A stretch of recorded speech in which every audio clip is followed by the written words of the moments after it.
Chapter 1. Let this damned world perish. Author. Brothers, let us find a tranquil haven in this restless world, a tale of everyday life and building a home. In a solitary apartment, a young lad, clutching a laptop, felt his heart race as he gazed at the flickering chest before him. As the speed of the dragon sniper box gradually diminished, he beheld a golden figure emerge. Holy cow, it's the dragon sniper! The laptop shimmered with the radiant glow of the dragon sniper, and Renming sprang from his chair, roaring with excitement.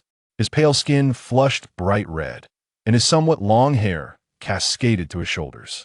His eyes sparkled like stars, and despite appearing to be a cool, aloof youth, he was now exhilarated to the point of levitation. However, in an instant, the scene before him shattered like a kaleidoscope, flickering with vibrant images. It felt as though he had plunged into a sea of stars, shimmering points twinkling before his eyes. Gazing into the distance, he saw vast stellar clouds, and the surroundings indeed resembled a boundless, ethereal cosmos. As the brief moment of daze dissipated, Renming scrutinized his surroundings, feeling both puzzled and anxious. Throughout his life, he had seemingly exhausted the misfortunes of 8 lifetimes encountering a clogged public restroom, discovering his phone out of battery, and recalling that he had forgotten to bring tissue. These were mere basic misfortunes. He had purchased 800 lottery tickets, and not a single one had won. He had never even played scratch-off games. The only stroke of luck he could claim was winning a dragon sniper in CSGO, and upon reflection, it felt as if he had transcended reality, tearing apart the fabric of his existence. Contemplating his wretched life, Renming felt utterly fatigued and resigned to his fate. He longed for this damned world to come to an end. Yet, just as he pondered the means to obliterate the world, a voice resonated in the minds of 8.1 billion individuals who had shared his plight. Welcome to the Universal Lord Survival Game. Congratulations, players, you possess but a single life. Nonetheless, fortunate for you, within this realm of lords, infinite opportunities await. Secrets of eternal life, beauty, wealth, unimaginable riches, and status can be realized before your very eyes. Given the weakness of your race, the system will assign each initial player a starting race, where you may choose from 3 initial races: elf, dwarf, or orc. Listening to that mechanical, synthesized voice, Renming pondered thoughtfully. Although he had resigned himself to his fate, he still wished to live. In the next moment, a panel materialized before him, displaying 2 options, one for the initial 3 races and another for a random race selection. Throughout his life, Renming had been relentlessly battered by society and fortune, a soul who had been ground into the dirt. Yet now, he felt a glimmer of hope. Perhaps he could take a gamble. This was a singular opportunity. After all, he had just drawn a dragon sniper. So what if he could score his second one in life? Reflecting on his woeful luck, he mused that merely surviving a few months in that predatory world would be a testament to his tenacity. After a series of mental preparations, Renming, with trembling fingers, opted for this unseen-a-lifetime lottery opportunity. As he pressed the translucent panel, it flickered, transforming into a cascade of text. As the words flickered faster, he glimpsed numerous races, both familiar and unfamiliar. Alderan, elf, dwarf, piglin. The displayed races varied in strength, some names evoking images of beings capable of single-handedly dominating half of human civilization. As he beheld the increasingly powerful and formidable races, Renming swallowed hard. He could barely contain himself. He believed that even if he stopped on any one of those races, he could thrive in this damned world. However, the panel showed no signs of halting. Instead, it spun faster and faster. In the end, he could scarcely discern what flashed before him. Chaotic codes flickered, and a few words appeared as if erased by an eraser. Now, Renming could only see the final 2 characters. But even those 2 characters sent his imagination spiraling. Ant race, subrace, Lee race. Finally, the panel slowed, and Renming's gaze fell upon the 2 words displayed, nearly shattering him. Ant. The solitary words, though vague in their context, hinted at something clearer, likely indicating red ant, white ant, or black ant. Slumping helplessly beneath the starry sky, Renming truly accepted his fate. His wretched luck rivaled that of a certain ram. Yet, Unlike that figure, he was destined to become mere dust, perhaps to be smeared upon a wall. His only hope was that when he turned to dust, it would be on the interior walls, as he was rather introverted and preferred to avoid the light. Before him, a moment of disorientation passed, and when Renming regained his senses, the scenery around him had shifted once more. He was no longer seated among the stars, but upon a patch of earth. The panel displaying only the word ant had been replaced by a flickering campfire. Congratulations, player! You have been assigned the initial race of ant. You may access your personal panel, initial backpack, world chat channel, private message channel, and crafting bench. From this moment forth, you have 7 days of protection. During this time, your territory will remain undamaged. After 7 days, the protection will expire, so safeguard your core territory diligently. Upon hearing the mechanical, synthesized voice fade, Renming attempted to summon the panel within his mind as one might in a novel, and to his astonishment, it appeared before him. A translucent panel displayed his personal attributes. Renming, race, human, strength 3, agility 2, constitution 2, spirit 0.5, normal human 1. Beneath the attributes, 5 slots were displayed, 4 of which remained empty. Having played numerous games, Renming recognized this as the system's default backpack, yet he scoffed at the meager selection of slots it felt akin to begging for scraps. As he contemplated how to survive in this world, a melodious voice chimed in his ear. "Master, I'm hungry." Upon hearing the voice, Renming leaped to his feet, and, turning around, he beheld a large queen ant, accompanied by 9 sizable soldier ants. Each one was the size of a palm, and the sight of such a colossal ant sent Renming into a panic. The queen ant, noticing Renming's fright, spoke with a tone of innocent concern. "Does the master not like us?" Her voice rang clear, reminiscent of bamboo being struck. Renming suppressed his shock, scrutinizing the ants. Upon closer inspection, they didn't appear so fearsome after all. It was merely the sudden sound and their size that had startled him. No, I was just so excited to see you all that I jumped." Renming fabricated a lie to justify his reaction. Upon hearing this, the queen's eyes sparkled with renewed hope. Master, I'm hungry. I want to eat something." Chapter 2. Almost killed by a mouse. Renming gazed at the queen ant, no larger than his palm, sitting by the fire, and he swallowed hard. He was struggling to contain his fear. However, upon realizing that the queen ant and the soldier ants could communicate, he gradually began to ease his trepidation. "Just a moment, let me find something." Rising from the ground, Renming searched for anything edible, but after a thorough scan, he found himself in a desolate landscape. He had no idea when daylight would break in this place. The only source of light was his campfire, while the surrounding jungle loomed ominously. As he scoured the area for food, a pair of blood-red eyes glimmered nearby. From the thicket, a rustling sound emerged. Initially, Renming assumed it was merely the wind. However, in the next instant, he realized there was no breeze at all. Whirling around, he was greeted by the sight of a rat the size of a dog lunging toward him. Instinctively, in a wave of fear, he unleashed a punch fueled by adrenaline, sending the frail creature flying. With no flare, the punch struck true, sending the rat soaring away from his face.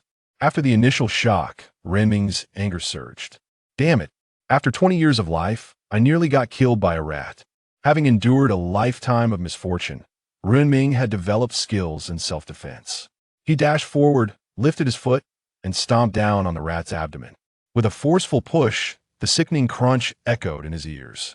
The rat's shrill cries pierced the air, its body thrashing against Renming's foot as it struggled in vain. The overfed rat met its demise under Renming's foot, and once the ordeal was over, he collapsed heavily onto the ground.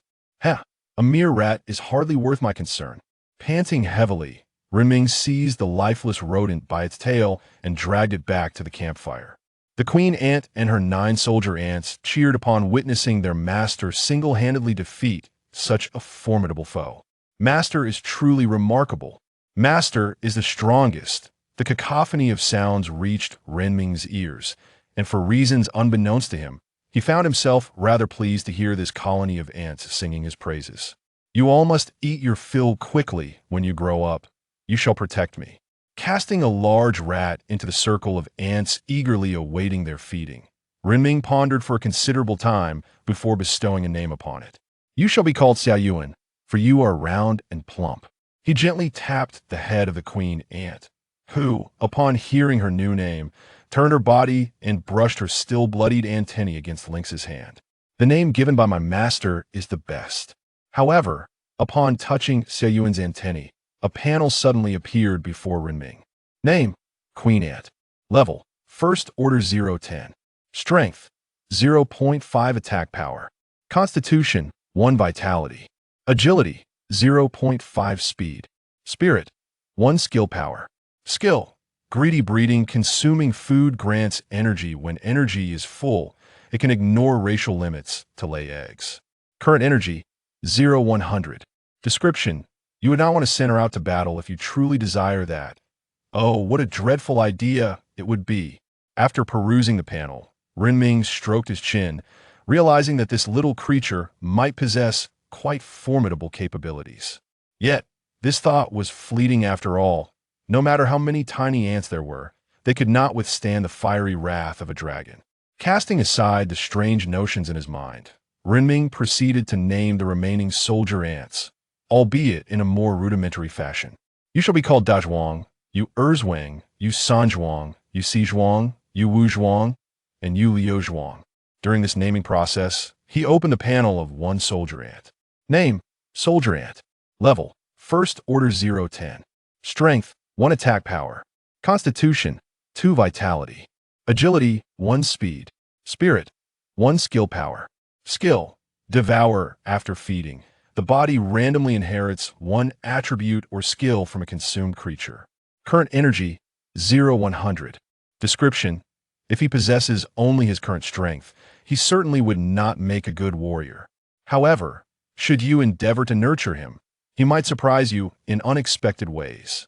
After reviewing the attributes of the soldier and queen ants, Renming felt a sense of intrigue regarding the potential strength of these little beings. But his uncertainty lingered, prompting him to take another glance. Having named his few little subordinates, Renming settled back by the fire, roasting himself as he opened the world chat panel to gather some fresh news. I've crossed over, damn. I truly have crossed over. Am I the protagonist of this world? Why did that avatar above go dark? Why can't I send him a private message? I don't know, he must have died. Brothers, I just obtained an item that says there will be danger after the safe period. I drew a fox demon tribe. Just wait until these fox demons grow up and mature. Ha ha ha. You shall envy me. LSP. The dragon race is invincible. I shall lead the dragon race to the pinnacle of the world. Prepare to be my subordinates. I'm not targeting anyone present, but I must say, all of you are mere trash. Do you know what it means to be the chosen one? Do you understand what it means to be divine? Damn, that big shot upstairs is impressive. I want to cling to your thigh. Choose me, choose me, choose me. I am of the dwarf race. I can forge equipment for you. Choose me. The dialogue zipped by like bullets, rendering it impossible to discern what was truly being communicated. If all 8.1 billion people in the world had crossed over, this chat channel would undoubtedly be in chaos. Yet, it was evident that the pace was merely swift, not so fast that it was beyond the capacity of the human eye to comprehend. As he gazed at the myriad of races that flashed before him, Renming turned to inspect his palm-sized ants, his heart heavy beyond words. The rat, once the size of a dog, was quickly consumed, leaving naught but a pool of blood behind. Observing the little creatures finishing their meal, Renming now contemplated what they could actually do. Dazhuang, tell me what you can do. He watched the largest ant, waiting patiently for a response. After a moment's contemplation, Dazhuang spoke. Master, I can fight, I can dig, and I can eat. Having heard Dazhuang's explanation, Renming no longer felt the need to inquire further about the capabilities of the other ants. After a recent skirmish and having not eaten since his crossing, Renming suddenly felt a pang of regret. He should have left himself a way out now. As his fear dissipated, hunger returned with a vengeance. The glow of the campfire illuminated only a small circle around him, and beyond that lay an endless expanse of dark forest, shrouded in mystery and potentially harboring unspeakable horrors within the thickets. Renming gazed into the darkness ahead, a wave of fear washing over him. He dreaded the thought of a tiger or some other creature emerging from the shadows. Given his wretched luck, it was not an impossibility. Yet his stomach growled insistently, and Renming gritted his teeth. With limbs and hands, he could not allow himself to starve. Turning around, he sought out something that could serve as a weapon, ultimately fixing his gaze upon the fire.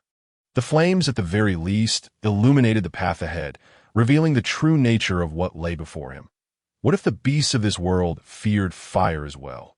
With such thoughts swirling in his mind, Renming extracted a fiercely burning stick from the bonfire and summoned a Zhuang and Air Zhuang to aid him in scouting the way forward. Meanwhile, a few ants that had begun to burrow nearby, upon hearing their master's call, scurried over with their 8 tiny legs in no time at all. You must venture ahead and scout the path for me. If you encounter any danger, return immediately. And if you find any wild fruits, do come back to inform me. Upon receiving their master's instructions, De Zhuang and Air Zhuang nodded in agreement and set off, diligently exploring the terrain ahead. The 2 ants' antennae and eyes seemed to have been enhanced by the essence of this world-s game, for even in the darkness of night, they could see clearly. Renming, retreating to the warmth of the bonfire, fixed his gaze intently on the inky blackness that lay before him. Listening to the rustling sounds of De Zhuang and Air Zhuang moving through the underbrush, his heart raced with trepidation. Chapter 3. Quite good. At least I don't have to do it by hand. Just moments ago, the game had announced a 7-day protection period, and he had nearly fallen victim to a rogue mouse. Presently, his backpack contained a single slot occupied by a coin-sized dragon-patterned emblem. After satiating his hunger, he resolved to find a suitable location to establish his territory. Otherwise, if he were to be slain by some creature, it would be an unbearable fate. De Zhuang and Air Zhuang continued their exploration into the unknown for an indeterminate span of time, while Renming remained anxiously awaiting their return. When the 2 little creatures finally returned, each carried a cluster of wild fruits resembling grapes in their mouths. Renming accepted the 2 bunches of green grapes. He intended to return to the bonfire for a simple meal, only to hear the little ones exclaim that they had discovered a treasure chest nearby. Master, we found a large chest about 30 meters from here, but we cannot carry it back alone. I will summon my brothers to assist. Upon hearing this delightful news, Renming readily approved, and the remaining ants followed Zhuang and Air Zhuang to undertake the task. Watching the small ants venture into the depths of the encroaching darkness, Renming settled back by the bonfire and inspected his backpack to ascertain whether the grapes were poisonous. Thunderfruit effect contains a trace amount of thunder and wind elements, which can slightly enhance physical affinity for elements. Non-toxic. Meanwhile, a small round ant that had burrowed into a tiny hole seemed to sense something delectable and emerged, its large eyes fixed on the grapes in Renming's hand, longing yet hesitant to ask. Observing the little creature peeking out, Renming could not help but let out a long sigh. Such a pitiful little one, surprisingly fond of food. He broke off half a bunch of grapes and tossed it to the small ant, while he himself bit into a piece of thunderfruit. The sensation was a delightful explosion of warmth and tingling sweetness that coursed down his throat and settled in his belly, flowing through him like water. It felt as though countless hands were massaging his entire being, sending a delightful shiver through him. Wow, this is utterly delightful. After dragging the half bunch of grapes into its burrow, the small round ant seemed to quietly indulge in a feast or perhaps engage in some other activity. Having consumed the entirety of one bunch, Renming gazed at the remaining half. After some contemplation, he decided it was best to endure hunger for a bit longer. He stowed the leftover grapes in his backpack. Renming then retrieved the dragon-patterned emblem once more. Territory-proof effect. When this emblem is dropped at the original location, it will radiate a circular area with a radius of 10 meters. Unlocking territory functionality. After contemplating the emblem in his hand for quite some time, Renming ultimately decided to use it. With his absurdly unfortunate luck, he feared that the system might malfunction at any moment, leaving him vulnerable to instantaneous demise. Thus, he was apprehensive about dropping the emblem on the ground, worried it might trigger some bizarre attribute or, worse, fail to deploy correctly. The moment the emblem touched the ground, A golden dome emanated from the point of contact, just as a few small creatures returned, struggling to carry a wooden treasure chest. Master, Master, we cannot open it. You must come, seeing the half-man-high treasure chest hurtling toward him. Renming was initially taken aback, but in the next instant he became alert and wary. What if this chest were a mimic? Paranoia began to set in as the little creatures passed through the golden dome and approached him. Renming gripped the burning stick tightly, prepared to strike if the chest turned hostile. As he drew within a meter of the chest and gently lifted its lid, the enormous wooden chest disintegrated into countless sparkles, vanishing without a trace. Suddenly, a panel appeared before Renming. Acquired. Rudimentary stone axe acquired. Crude wooden bow acquired. Feather arrows 10. The 3 items occupied 3 slots in his inventory, and Renming scratched his head. Aside from the feather arrows, none of the items had promising attributes. Truly, they were characteristic of a wooden treasure chest. However, he did not express disdain and instead took out the wooden bow, retrieved an arrow from his backpack, and attempted to draw it. He had shot arrows before, albeit with a compound bow, which was leagues above this crude contraption. Drawing the bow to its full extent, Renming assessed his current physical condition and estimated he could shoot 5 arrows before returning the bow to his backpack. Forget it, my aim isn't that great. Having just unlocked a new feature, Renming decided to attempt summoning the territory panel. Territory name, Ant Nest Territory Level. Level 1 Recruitable Unit. Soldier Ants Recruitable Quantity. 1010 Territory Description. The foundation for the Lord's survival. Possessing various functions that if the territory core is destroyed or the Lord perishes, summoning an initial race will cost 10 magic energy. Upgrade requirements. Wood 100, stone 100, magic energy 1010. As Renming scrutinized the panel, he glanced at the flat land surrounding him. Is this initial territory suitable for someone like me? He pondered, calculating that he needed to reside in a burrow.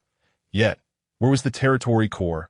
After searching in vain, he finally noticed the small round ant, which had gained a new title, Ant Queen Territory Core. Renming tapped his head, realizing he would now be bound to this little creature for life. At present, he could not recruit any units, so taking advantage of his still abundant energy, he instructed the little creatures to excavate an ant nest. When you dig the nest, make the entrance wider. I intend to live with you. Remember, I need a room with a few ventilation holes. The few little creatures, having just completed their previous task, were assigned yet another mission. They scurried back with their 8 tiny legs. Although they had already dug a hole, upon hearing their master's wish to reside with them, they expanded the entrance considerably, allowing Renming to comfortably enter. Subsequently, they began to dig downwards as the little creatures busied themselves below. Renming examined the rudimentary stone axe in his hand. He opened the chat panel and took a glance to upgrade the territory. He needed to provide 600 pieces of wood. Where am I supposed to get 600 pieces of wood? With a hammer? That's not even the most outrageous part. He is also demanding 60 pieces of refined iron. Refined iron. Am I supposed to handcraft refined iron? Call me Wolverine, observing the other players lamenting the game as absurdity. Renming glanced at the stone axe in his hand once more. Well, it could be worse. At least I don't have to do it by hand. With that thought in mind, Renming approached a tree that lay within the confines of his territory. It was thick enough to require a person to embrace it completely, and he wondered if this little tool could indeed fell such a large tree. Chapter 4. Blood Spirit Treant, Devour. The stone axe in his grasp appeared rather simplistic, yet it seemed quite sharp. After taking a moment to aim, Renming struck the tree with a single swing of the axe. To his surprise, the axe cut through the wood smoothly. However, what was peculiar was that instead of sap or wood shavings, a crimson liquid oozed from the tree, resembling blood at first glance. Seeing this, Renming stumbled back several steps. Yet, the tree showed no sign of distress from the blow. Renming recalled his invincibility shield. Surely he wouldn't allow a mere tree to intimidate him. As he cautiously advanced, Renming's hand rested upon a tree, where he beheld a panel. Name. Blood Spirit Tree Demon Level. 2nd rank. 1050. Strength. 5. Attack Power. Constitution. 5. Vitality. Agility. 0. Speed. Spirit. 8. Skill Power. Skill. whip of vines, which allows it to extract thorn-laden vines from the tree to strike its designated target. Description: Oh, you truly are unfortunate. Upon reading the panel, a chill of dread coursed down Renming's spine. Fortunately, he had refrained from venturing out to engage in reckless activities. Otherwise, he would have faced certain doom. Yet, as suggested in the panel's description, he felt a sense of relief for having released this territory. He summoned several small creatures still diligently burrowing into the ground. A few ants commenced their fervent assault on the tree. Unlike the other towering trees, this tree demon was exceptionally fragile.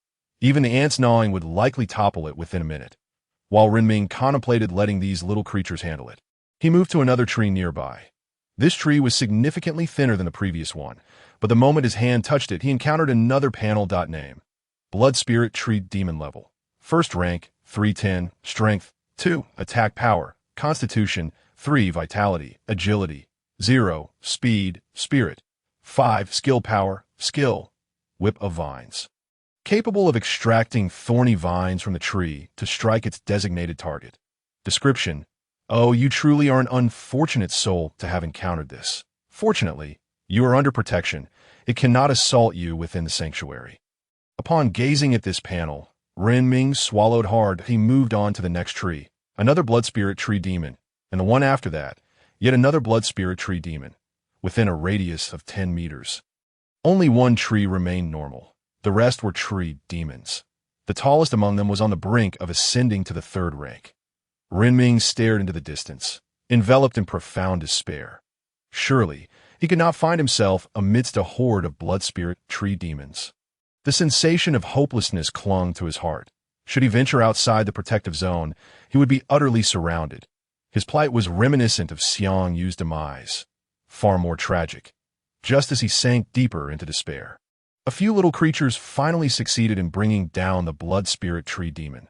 The demon, towering over 5 meters, toppled sideways with a crackling sound, akin to bones breaking. The weight of the blood spirit tree was immense. Even with 5 small creatures exerting all their strength to pull it back, they could not budge it in the slightest. Hearing the commotion, Renming's gaze was drawn to the scene, and he assisted the little creatures in dragging the tree back.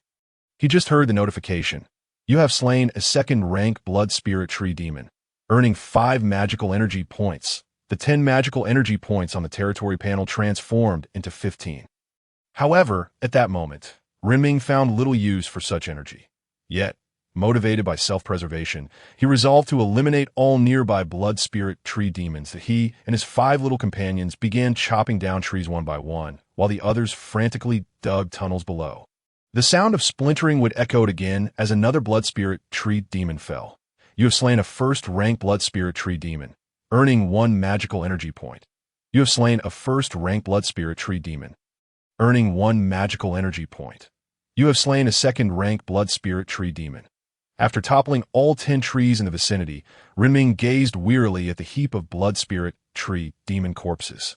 Wiping the sweat from his brow, he inadvertently brushed against the head of a large ant. Name: Soldier Ant Level. First rank, 710, Strength, 1 Attack Power, Constitution, 2 Vitality, Agility, 1 Speed, Spirit, 1 Skill Power, Skill, Devour. After consuming, it randomly inherits 1 attribute or skill from a consumed creature.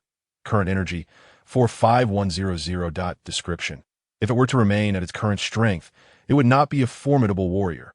However, with proper nurturing, it may surprise you in unexpected ways. Observing the nearly full energy bar on the soldier ant's panel, Renming pondered and pointed at the pile of blood spirit tree demon corpses. Can you eat this? The soldier ant, preparing to resume digging, glanced at the pile of delectable wood and nodded earnestly.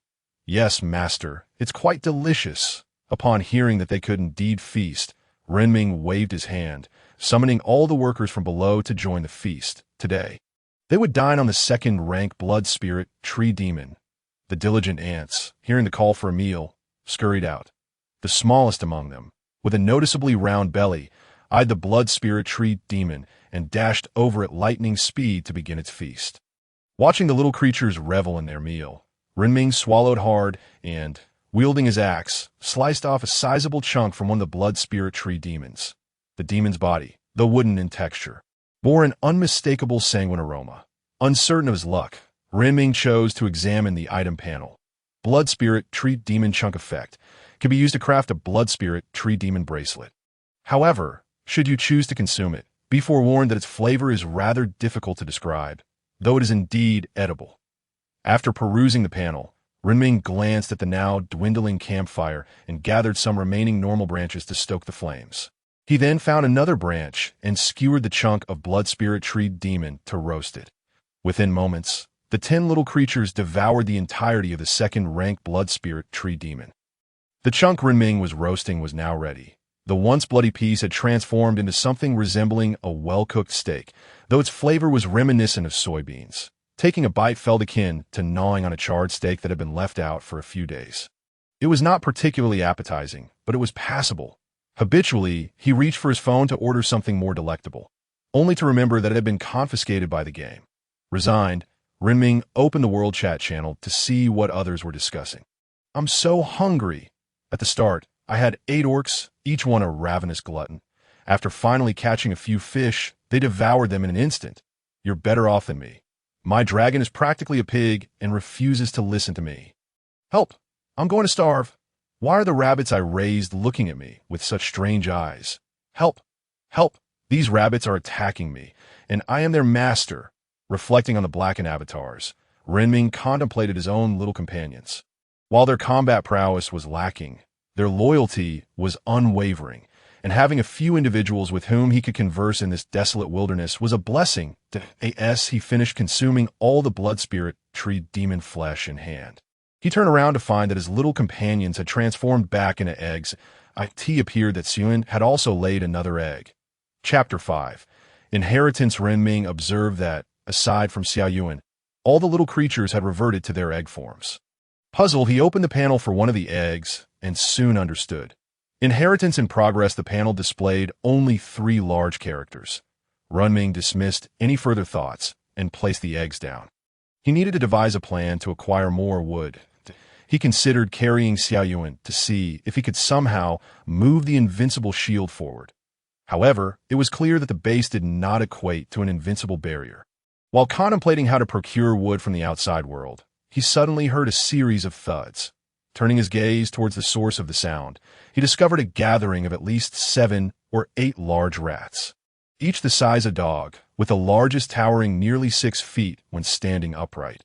Instinctively, Renming reached for his bow, intending to shoot an arrow, but quickly recalled that these creatures could not enter.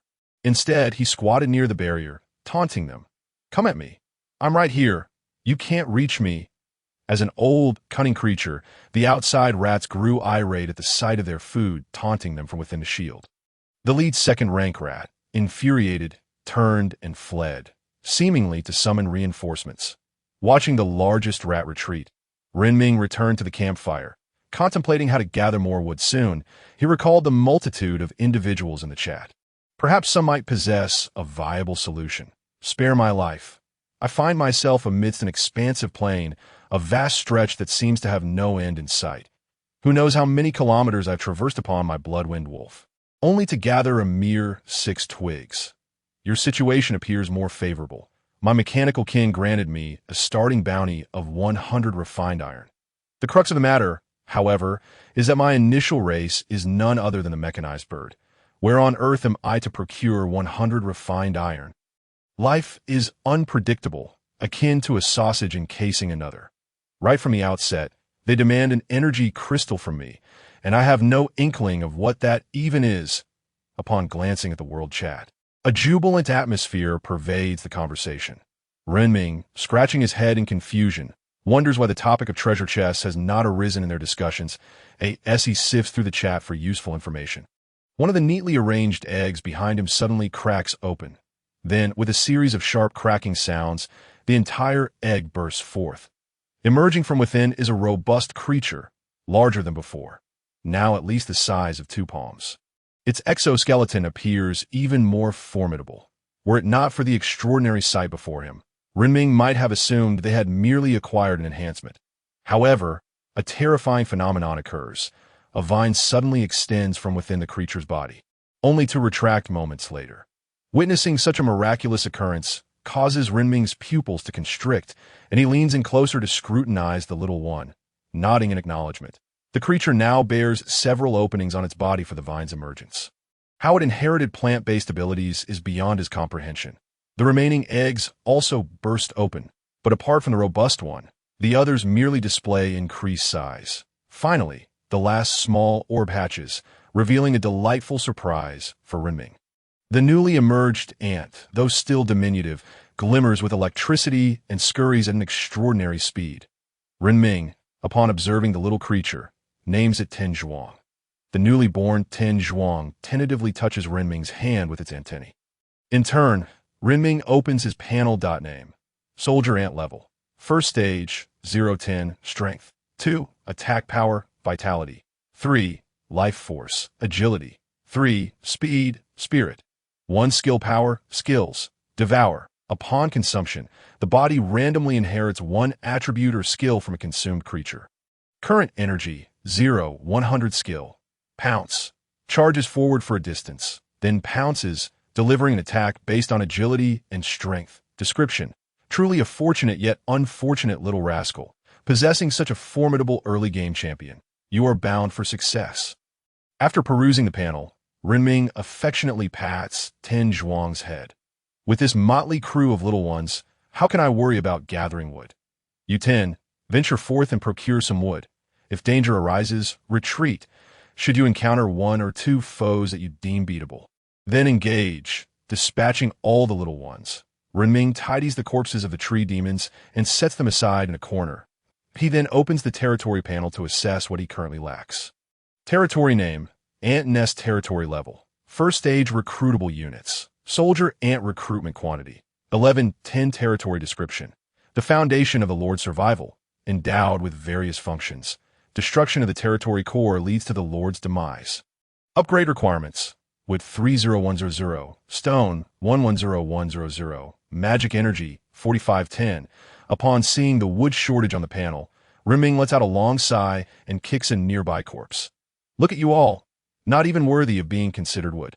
The abundance of stone is likely due to the little ones beneath having unearthed plenty, while for firewood, one can only hope that they return with just a little less. Time passes swiftly.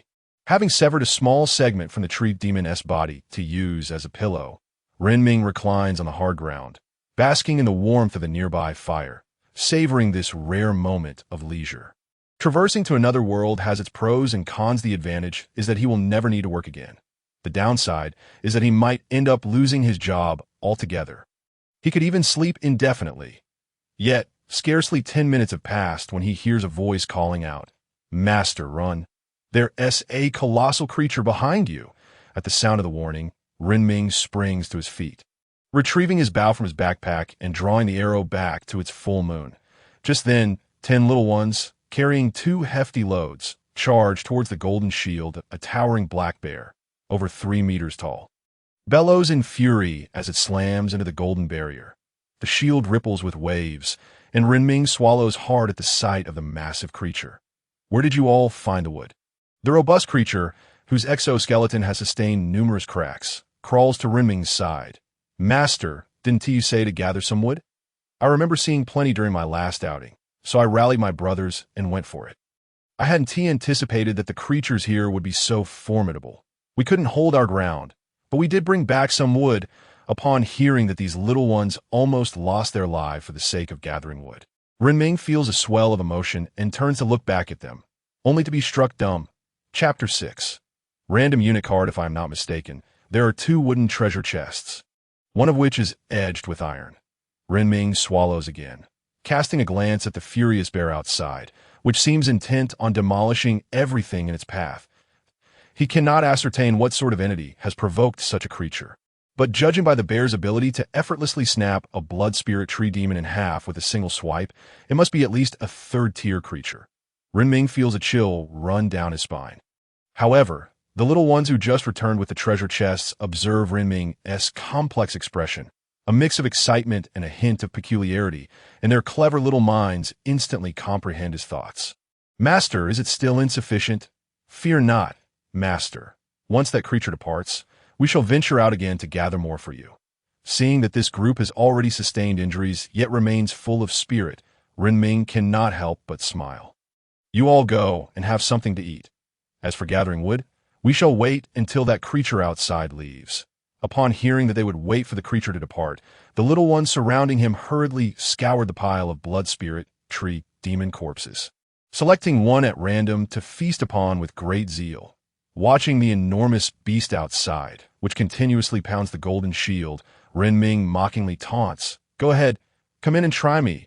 He knows that there is no possibility of establishing a rapport with that creature outside, and it would be better to let it vent its anger and break a few more branches in the vicinity. Turning to the two large treasure chests, Renming first opens the one without the iron edges. Obtained. Wood X60 obtained. Stone X60 obtained. Iron or X60 after the robotic announcement. 3 piles of materials appear at the treasure chest's location. However, the iron ore remains in a stone state, now merely a tough piece of rock. The wood and stone, however, are precisely the resources he desperately needs. With only 10 more units of wood required for the territory upgrade, he realizes that the massive bear outside is unlikely to leave anytime soon. Disregarding the 3 piles of materials on the ground, Renming approaches the wooden treasure chest edged with iron, rubbing his hands together in anticipation. "Come on, let us see what you have in store for me." As he opens the iron-edged chest, the familiar notification sound echoes once more. Obtained. Superior Iron Axe X1 obtained.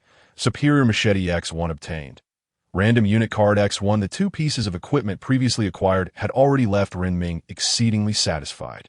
However, upon learning that he had obtained a random troop card, his eyes instantly sparkled with excitement, only to be dimmed by a sudden realization. With a population count of 1110, even if he unlocked a new troop type, he would be unable to summon it, leading to an immediate sense of despair. The grand treasure chest vanished without a trace, leaving behind an iron axe, an iron dagger, and a metal card on the ground. Stuffing the dagger and axe into his backpack, Renming promptly discarded the crude stone axe onto the ground. One could almost imagine the stone axe pondering that love does not vanish, but merely shifts. He picked up the iron card from the ground and opened his interface, his eyes shimmering with anticipation. Random troop card effect. Randomly acquire 1 ordinary troop type after reading the purpose of the small card. Renming wasted no time and used it immediately. The card dissipated like a treasure chest, and as it completely vanished, he was met with a new panel. Acquired. Mining ant, with the panel also fading away without a trace. A new member, the mining ant, appeared on his territory interface. Glancing at the still rampaging giant bear outside, Renming added 2 pieces of wood to the campfire and laid down to sleep. He thought to himself that the bear could wreak havoc outside. It would eventually tire and leave. With such thoughts in mind, Renming lay on the hard ground and fell into a deep slumber. When he awakened, the surrounding forest remained shrouded in darkness, devoid of any light.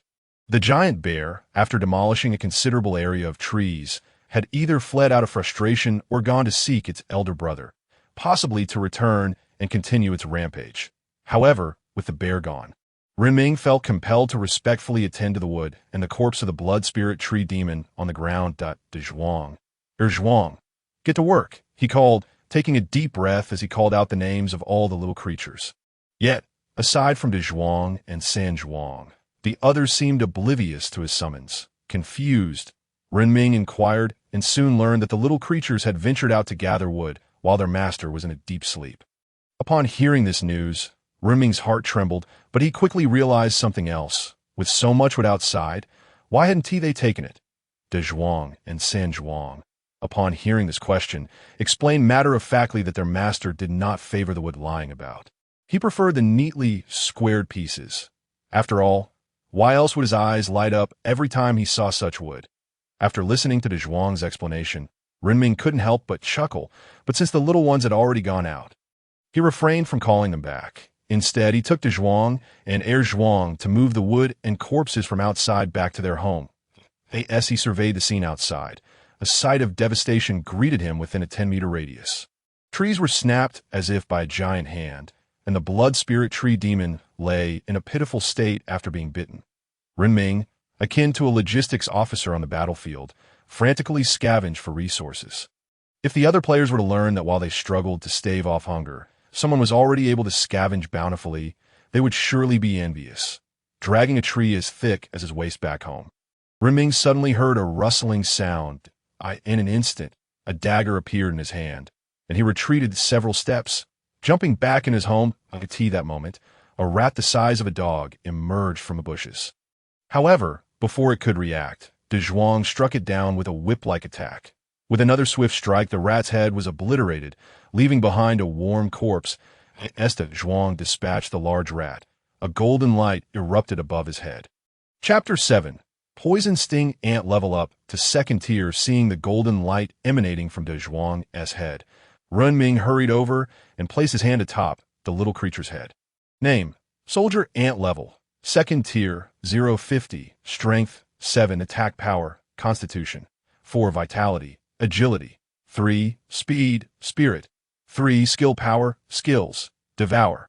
After feeding, the body may randomly inherit one attribute or skill from the consumed creature. Current Energy, 45100 Skill. Vine Whip. Extracts thorny vines from its body to attack a locked target, dealing 100 Spirit plus Strength damage. Description: oh, look at that! Upon reviewing De Zhuang's current attributes, Renming was reminded of his own puny panel and pursed his lips. For a moment, he was at a loss for where to start his complaints. De Zhuang had grown so much that he was now the size of 3 of his own palms. And with 6 tiny legs, he was quite swift. After De Zhuang and San Zhuang had gathered all the movable wood and corpses into the protective barrier, Renming divided the large rat De Zhuang had just slain among the 3 little creatures. While he opened the territory panel, territory name, Ant Nest Territory Level, First Tier Recruitable Troops, Soldier Ant, Mining Ant Recruitment Count, 1110 Territory Description, Expand Lord Upgrade Requirements, Wood 130100, Stone 170100, Magic Energy 6510. Upon seeing that all the required resources for upgrade were gathered, Renming hesitated not and clicked the upgrade button at the bottom, but a burst of light enveloped the territory, and the golden shield expanded its radius by another 10 meters, accompanied by the familiar voice in his ear. Congratulations, player has advanced to level 2, acquired. Second Tier Troop, Poison Sting Ant. As the voice faded, Renming opened the territory panel once more to see what was needed for the next upgrade. Territory name, Ant Nest Territory Level, Second Tier Recruitable Troops, Soldier Ant, consumes 10 magic energy. Mining Ant, consumes 20 magic energy. Poison Sting Ant, consumes 50 magic energy. Recruitment count, 1120. Territory description, expand Lord Upgrade requirements. Wood, 130350, Stone, 70350, Fine Iron, 050, Magic Energy, 55100. Seeing the sudden surge in resource requirements, Renming found himself at a loss for how to gather such quantities in a short time. However, while he was examining the panel, all players in the area received a notification akin to a thunderclap. Congratulations to player Renming, the first in the entire server to upgrade to a level 2 territory. This announcement echoed throughout the server, heard by all except Renming himself. The chat channel erupted as if a nuclear bomb had been dropped in hot oil. What the heck? I'm still figuring out how to avoid starving. And someone has already reached level 2. I report this. Something's off. How could anyone reach level 2 so quickly after just crossing over? Renming, would you like to join the War God Federation? We have gathered 8 players, each from high-quality races. Renming, would you consider joining? Are you still recruiting little brothers? Renming, the angel race, with their looks and figures. Shouldn't you give it some thought? In an instant, the entire world channel buzzed with excitement for one individual, yet that very person remained blissfully unaware of it all. While stroking his chin and pondering where to acquire the materials needed for the next territory upgrade, Renming suddenly heard Xiao Yuan's call. Master, come quickly. Why is it suddenly so bright here? Upon hearing the little one's anxious voice, Renming felt a wave of urgency and hurried into the cave. However, the deeper he went, the more expansive the space seemed, and he had no idea where all the dirt had been moved. As he ventured further down, the surroundings grew increasingly dark, until he turned a corner and was suddenly met with a burst of light. The walls around him were adorned with blooming flower buds, their pollen-like glow cascading down to the ground, continuously flickering. The space around him grew brighter, and with every few steps, he encountered yet another flower, with neatly separated ant nests all around. Upon reaching the innermost part of the cave, Renming saw Xiao Yuan lying on a large stone, a corpse of the tree demon before him, and behind him lay 6 eggs awaiting to hatch. Xiao Yuan's sudden exclamation startled Renming, who rushed down in a panic, only to find that the surroundings had merely brightened a bit. He patted his head in exasperation. Xiao Yuan, there's no need for such alarm. Seeing his master rushing down in such a fluster, Xiao Yuan felt a warmth in his heart. Master is the best. Master provides food for Xiao Yuan and a place to live. Xiao Yuan must protect Master well. Noticing that Xiao Yuan had grown considerably, Renming affectionately patted his head. Try to eat a little less. Otherwise, you might not even be able to fit out of the cave. The physique of Xiao Yuan does not resemble that of the other ant species queens, which tend to be corpulent. Rather, it bears a closer resemblance to that of a soldier ant, albeit with a slightly larger build and a more pronounced abdomen. Rushing down, Renming contemplated that since he had already descended, he had no intention of returning so swiftly. He began to meander aimlessly around the burrow. As he wandered, he suddenly stumbled upon a chamber, its entrance inscribed with words, Master's Room. Renming was both astonished and amazed that these little creatures could recognize characters. And judging by their craftsmanship, their intelligence seemed commendably high, for their writing was almost as fine as his own. After perusing his own quarters, he noted the spaciousness within, which featured a tunnel leading to the outside, along with a meticulously carved fireplace, though its destination remained a mystery. The interior also contained a bed sculpted from stone. While rudimentary, it was a testament to the considerable effort the little beings had expended. A smile of satisfaction graced his face, for having such a lively company in this otherworldly realm alleviated his solitude. Exiting his room, he continued to explore until he discovered an exceptionally unique location, which elucidated why these small creatures no longer needed to transport soil from outside. It was a vast cavern, so expansive that moss had begun to flourish, with subterranean water flowing through this immense space. The little creatures had piled earth in one corner while categorically arranging stones in another, an unexpected display of cleanliness. After completing his tour, Renming took a sip from the underground water, soothing his throat that he had been parched for some time. But after consuming half a bunch of grapes, he felt he could endure a while longer without seeking water. Now, these fortunate little beings had provided him with a solution. He heartily drank several mouthfuls of the cool, subterranean water, and inexplicably, he felt an increase in his strength. Of course, he attributed this sensation to the rehydration effects following dehydration. Upon exiting the cavern, Renming checked the panel and noted that the population remained at 11, indicating that the eggs laid by Xiao Yuan had yet to hatch. He resolved to make the most of the time at hand. Otherwise, he would squander the potential population increase. Accessing the territory panel, Renming calculated the magical energy he possessed, gritting his teeth in anticipation.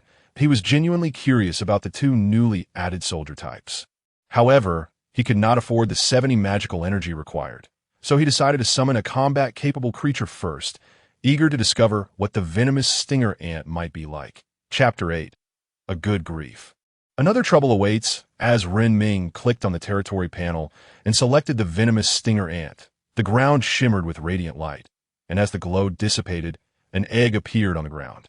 Observing the egg, Renming first discerned an ant's head, gradually followed by the rest of its body, and finally, a tail resembling that of a scorpion.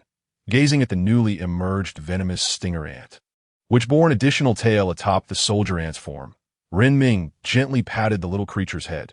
Since it was a distinct soldier type, it could not simply be referred to as 11 strong. He pondered a fitting name. You shall henceforth be called the CI. Still struggling with naming conventions, Renming examined the panel for the CI name. Venomous stinger ant level. First tier, 0-10, strength, 2, attack power, constitution, 1, vitality, agility, 1, speed, spirit, 3, skill power, skills, devour. Unfold skill, venomous stinger projection.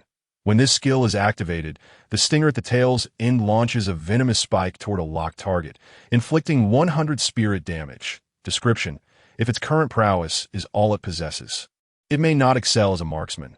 However, with proper training, it might surprise you in unexpected ways. After thoroughly reviewing the panel, Ren Ming stroked his chin that the CI appeared rather formidable, yet lacked practical experience. As he contemplated this, he suddenly heard a familiar notification sound. Defeated a second-tier Shadow Wolf, gained 5 magical energy. Defeated a first-tier Hidden Wolf, gained 1 magical energy. Defeated a second-tier Shadow Wolf, gained 5 magical energy. The notification chimed 5 times in succession. 2 second-tier and 3 first-tier creatures had resulted in a total of 13 magical energy points. However, upon hearing the notifications, Ren Ming felt a pang of anxiety. Could his little companions have encountered the Shadow Wolf pack? Though he was exceedingly anxious, he knew his meager combat skills rendered him unable to assist. He would only hinder their efforts, while he was consumed with worry. His peripheral vision caught sight of an enormous rat, one so large it rivaled a dog, towering half a person's height when upright. Spotting the rat, Ren Ming pointed and commanded, "Descend, shoot it." Upon receiving the order, the little creature, with its scorpion-like tail, precisely locked onto the colossal rat scavenging for scraps on the ground. With a gentle flick of its tail, the concealed venomous spike launched forth, accurately striking the rat's abdomen. The spike, as long as a middle finger but slender, penetrated the creature's body in an instant, and only after a brief moment did the rat register the pain. Yet it was too late. The toxin spread rapidly throughout its system, and within mere moments, the massive rat collapsed, lifeless. Witnessing the potency of C's venom left Ren Ming astonished. However, he quickly realized another concern. How would they consume the fallen prey? Yet, the CI soon provided a lesson. Swift as the wind, the CI dragged the rat's carcass back, consuming every last morsel with remarkable speed. After finishing the meal, the CI exhibited no adverse effects and even engaged Ren Ming in conversation. "Master, where have my other brothers gone?" Faced with this inquiry, Ren Ming could only scratch his head. "They should return shortly, I presume." As he uttered these words, Ren Ming inexplicably felt the ground tremble, as if 2 armored tanks were racing towards him. Following the tremors, he could only see darkness and the sound of something being violently crushed. Thud, thud, thud. The noise grew increasingly pronounced, and Ren Ming remained on high alert, uncertain of what trouble his little companions had stirred. As the first of the little creatures returned, clutching a cluster of wild fruits, the rest followed, hauling a large wooden chest and an iron box. Just as they entered, a gigantic bear, towering over 5 meters, crashed against the protective barrier, sending ripples through the golden shield. Ren Ming, witnessing this beast, which dwarfed the previous bear, gulped nervously. "Little ones, where have you been?" he stammered, never having anticipated that once his protective period ended, he would face such peril. The little creatures scurried from behind the treasure chest, excitedly exclaiming, "Master, master, while this big fellow was away, we devoured all the delicacies from its home and brought back 2 large chests for you." Upon hearing this, Ren Ming glanced at the 10 soldiers, but he surmised the unfolding scenario. The gigantic bear had ventured out to hunt, while his little companions seized the opportunity to raid its home. Now, upon returning, the bear discovered its abode plundered, with the little ones having made off with its spoils. It was a classic tale of loss, losing both its mate and its prey, the enormous bear. Realizing the small creatures within its territory paid it no heed, swatted the protective barrier, causing further ripples. After several futile attempts to break through, it resorted to digging underground, yet the barrier extended straight down. And even after burrowing several meters deep, it still found no end. Clearly more cunning than the average bear, the creature, frustrated by its failed attempts, chose to squat at Ren Ming's doorstep, its blood-red eyes fixated intently on the little ants and the loathsome bipedal creature.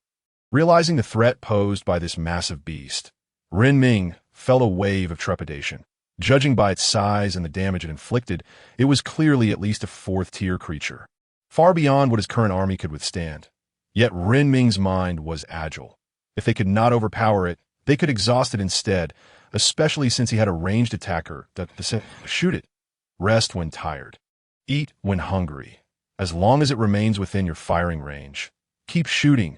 Upon hearing Ren Ming's mission, the newly birthed Great Thorn, not long into its existence, sprouted an abundance of spikes at its tail, unleashing them in rapid succession akin to a machine gun. However, this ferocious barrage lasted but a few fleeting seconds, during which it discharged dozens of spikes before coming to an abrupt halt. Subsequently, it could only manage to shoot one spike every second. The massive bear under attack managed to breach its defenses, yet the slender needles that pierced its hide were hardly worthy of being called acupuncture. It simply lay there, allowing the onslaught to continue. Astutely aware, the bear noted that such a formidable shield typically did not endure for long. All it needed to do was bide its time until the shield's duration expired, then devour that bipedal creature and trample the swarm of tiny ants. On this very day, it received a distress signal from its subordinate, lamenting that a horde of small ants had pilfered its treasure. And now it too had been robbed. Truly, it was a stroke of misfortune. With its eyes shut tight, sprawled upon the ground like a slumbering bear, it was in fact feigning sleep, wagering on whether the little creatures would emerge once more in search of the treasure chest. Yet, being clever, the little ones proved even more cunning. Upon seeing the colossal creature remain stationary, they scurried back into their burrows to feast first. Thus, the battlefield was left with only Renming and the industrious Great Thorn laboring away. The toxic spikes that could instantaneously vanquish rodents merely bounced off this robust giant, which displayed no reaction whatsoever. Yet the small creature, exhibiting its own stubbornness, continued to shoot relentlessly, refusing to concede that it could not vanquish its foe. As the little creature persisted in its futile assault, Renming swallowed hard, his throat parched. The previous chest, merely edged with iron, had granted him a troop card. This entire one was ironclad. Surely it would yield a divine artifact. Chapter 9. The Furnace of Landong. With such thoughts swirling in his mind, Renming extended his hand and pried open the wooden treasure chest. As the familiar sound resonated, he heard the well-known phrases. Acquired, wood X60. Acquired, stone X60. Acquired, iron or X60. With the opening of the wooden chest, 3 piles of resources appeared on the ground, precisely what Renming required. Yet this time, the main event of the treasure opening was not the wooden chest itself.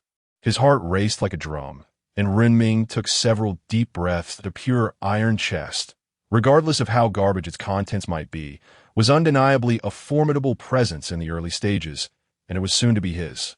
With both hands, he lifted the lid of the iron chest, and the familiar voice echoed once more. Acquired. The Furnace of Landong. Acquired. Unquenchable flame. Acquired. Token of Landon. Recognizing the 3 familiar items, Renming watched as the iron chest vanished, prompting him to pick up a square box, a letter, and a bottle containing flames from the ground. Observing the new trio of items, Renming first discarded his bow and arrows on the ground, then stowed the other 2 items into his backpack. Gazing at the square box in his hands, he opened his panel. The Furnace of Landing effect. Ah, this is undoubtedly a magical furnace, perhaps paired with the unquenchable flame. It could offer you even greater surprises. Usage. Place it in an appropriate location. Then recite, I wish to present a complimentary gift to the author. Cough, cough. Wrong phrase. Landong, great god of magic, grant me the power to awaken your remaining legacy. After examining the square box in his hands, Renming glanced again at the bottle of flames in his backpack. If he recalled correctly, it seemed this flame was indeed called the Unquenchable Flame when he opened the chest. However, uncertain, he decided to find a suitable spot to place it first. This protective shield had plenty of space, and the area was remarkably spacious.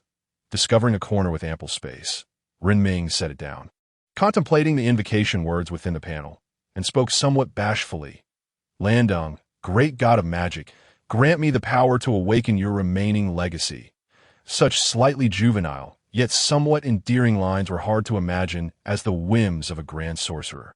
Yet, as Renming uttered these words, he watched the previously palm-sized box on the ground unfold like origami, expanding larger and larger until it towered above him. Only when this transformation ceased did Renming dare to approach and examine the object. The furnace now resembled a magnified version of the small box, albeit with 2 additional openings, one resembling a faucet and the other appearing to drop something into the outside world. As Renming stood before the furnace, Gazing at the visage of the old man etched upon it, he couldn't help but find it amusing that it was hard to fathom that a sorcerer would have a penchant for such things. Nevertheless, the stone carving was indeed exquisitely detailed. As he brushed his hand across the face of the furnace, Renming was suddenly startled by an aged voice. "You little rascal, why are you touching my face?" Upon hearing this somewhat grumpy, elderly voice, Renming looked around, initially fearing he had encountered a ghost, until the second sentence came. "You little rascal, what are you looking at? Right in front of you."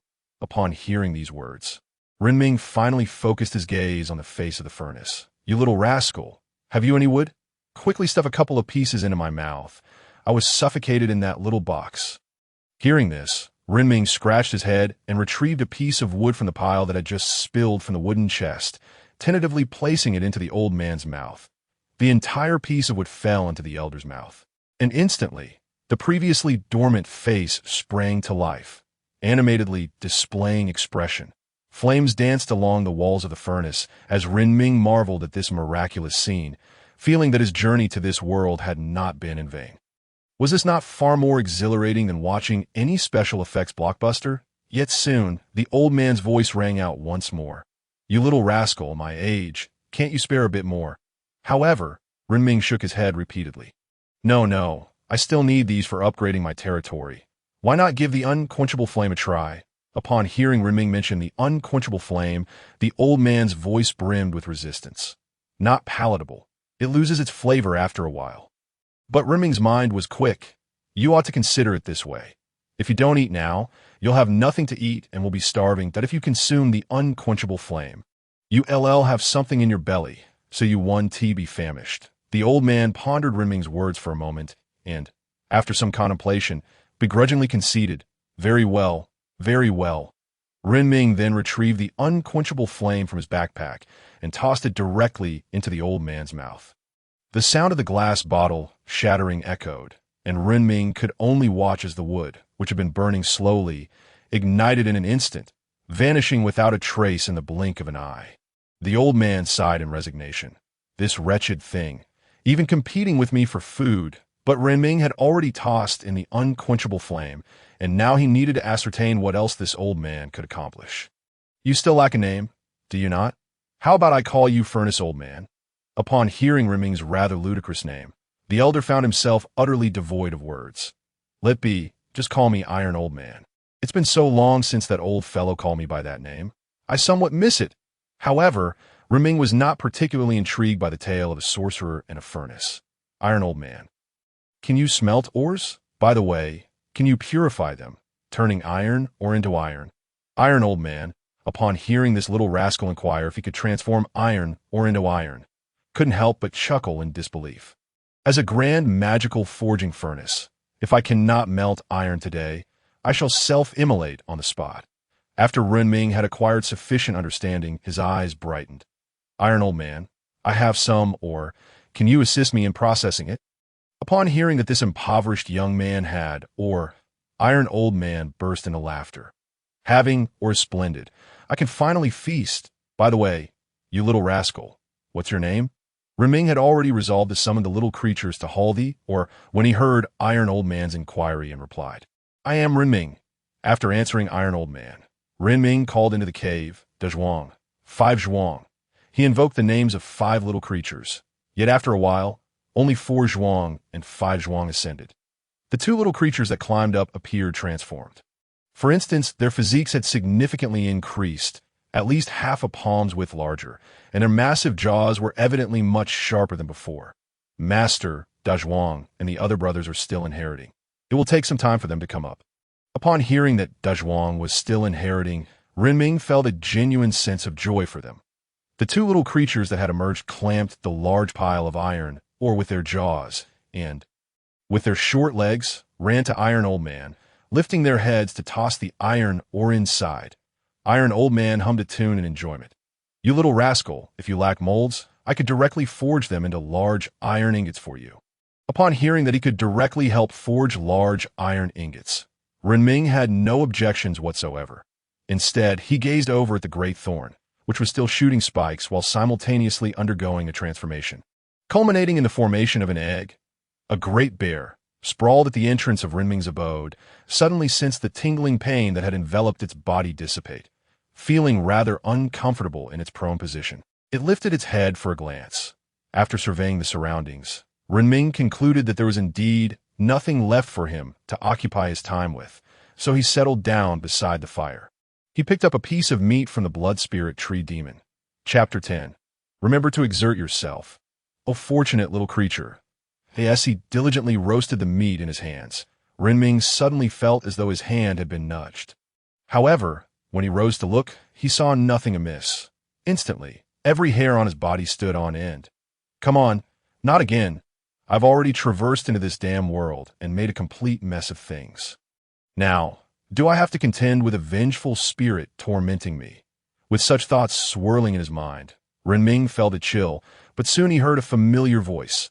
Master, can you see me? Upon hearing this familiar sound, Renming turned towards the source and beheld a figure that had grown significantly larger than before. As its form slowly reverted to what it once was, Renming extended his hand to pat the little creature's head. You startle me. As he stroked its head, he distinctly felt that it was no longer as round as before, but instead resembled a collection of diamond-shaped scales. Before him appeared a status panel. Name: Soldier Ant Level. Second Tier 050. Strength 7. Attack Power Vitality 6. Life Force Agility 3. Speed Spirit 3. Skill Power Skills Devour Unfold Skill Whip of Vines, extracting thorny vines from its body to strike a locked target. Inflicting 100 damage based on spirit and strength. Skill Visual Deception, selecting a target to deceive their vision, effectively concealing its intentions for a duration of 100 spirit per minute. Description: it has now matured into a formidable warrior assassin. If you wish for it to become an invincible spear, you must invest further effort into its training. It will surely be worth the investment. Gazing at this little creature with its 3 skills, Renming pondered, recalling that Dazhuang had remained in the cave after finishing its tasks. Where could this skill have come from? As he mused over it, he remembered the peculiar fruits that the little creatures had retrieved. Swallowing hard. Could they possibly have pilfered them from that bear's lair? Those do not resemble fruits at all. Indeed, as he suspected, they were not fruits, but rather a collection of eyeballs. Each eyeball represented a third-tier magical beast. The bear outside had nearly forgotten how long it had taken to gather them, and just as it was about to indulge in a feast, lo and behold, its treasures had been stolen. This was partly the reason for its fury. With the little creature's power having increased further, Renming, after stroking its head, instructed them to continue digging down. The stones could be piled in that space, while the soil could be directly moved up to fill the furnace. Meanwhile, he was contentedly smelting iron ore, humming a cheerful tune, blissfully unaware of an old scoundrel who had already prepared to use it as a refining furnace. Having dispatched the little ones to carry out tasks, Renming glanced at the great thorn that had just finished inheriting its power, still diligently scraping away at its work. He had no intention of lying down to continue watching the little creature's banter. However, just as he was about to recline halfway, he suddenly remembered he had a letter to attend to. Retrieving the letter from his backpack, Renming gazed at the envelope adorned with faint kiss marks and a hint of fragrance, causing his fingers to tremble slightly. The name Landon certainly did not sound feminine, that if it were a man. Well, feeling a strange chill sweep across his back, Renming was left with goosebumps. Yet he reasoned that since the letter was a relic, it indicated that this great mage was either deceased or had ascended to godhood. Thus, it was unlikely they would harbor any interest in a young man who had just crossed into this world. Trying to console himself, Renming carefully opened the fragrant letter. He then read it inch by inch to the fortunate yet unfortunate one. I am delighted that you have discovered my hidden treasure. I shall entrust my old friend to you. Well, let us not dwell on that.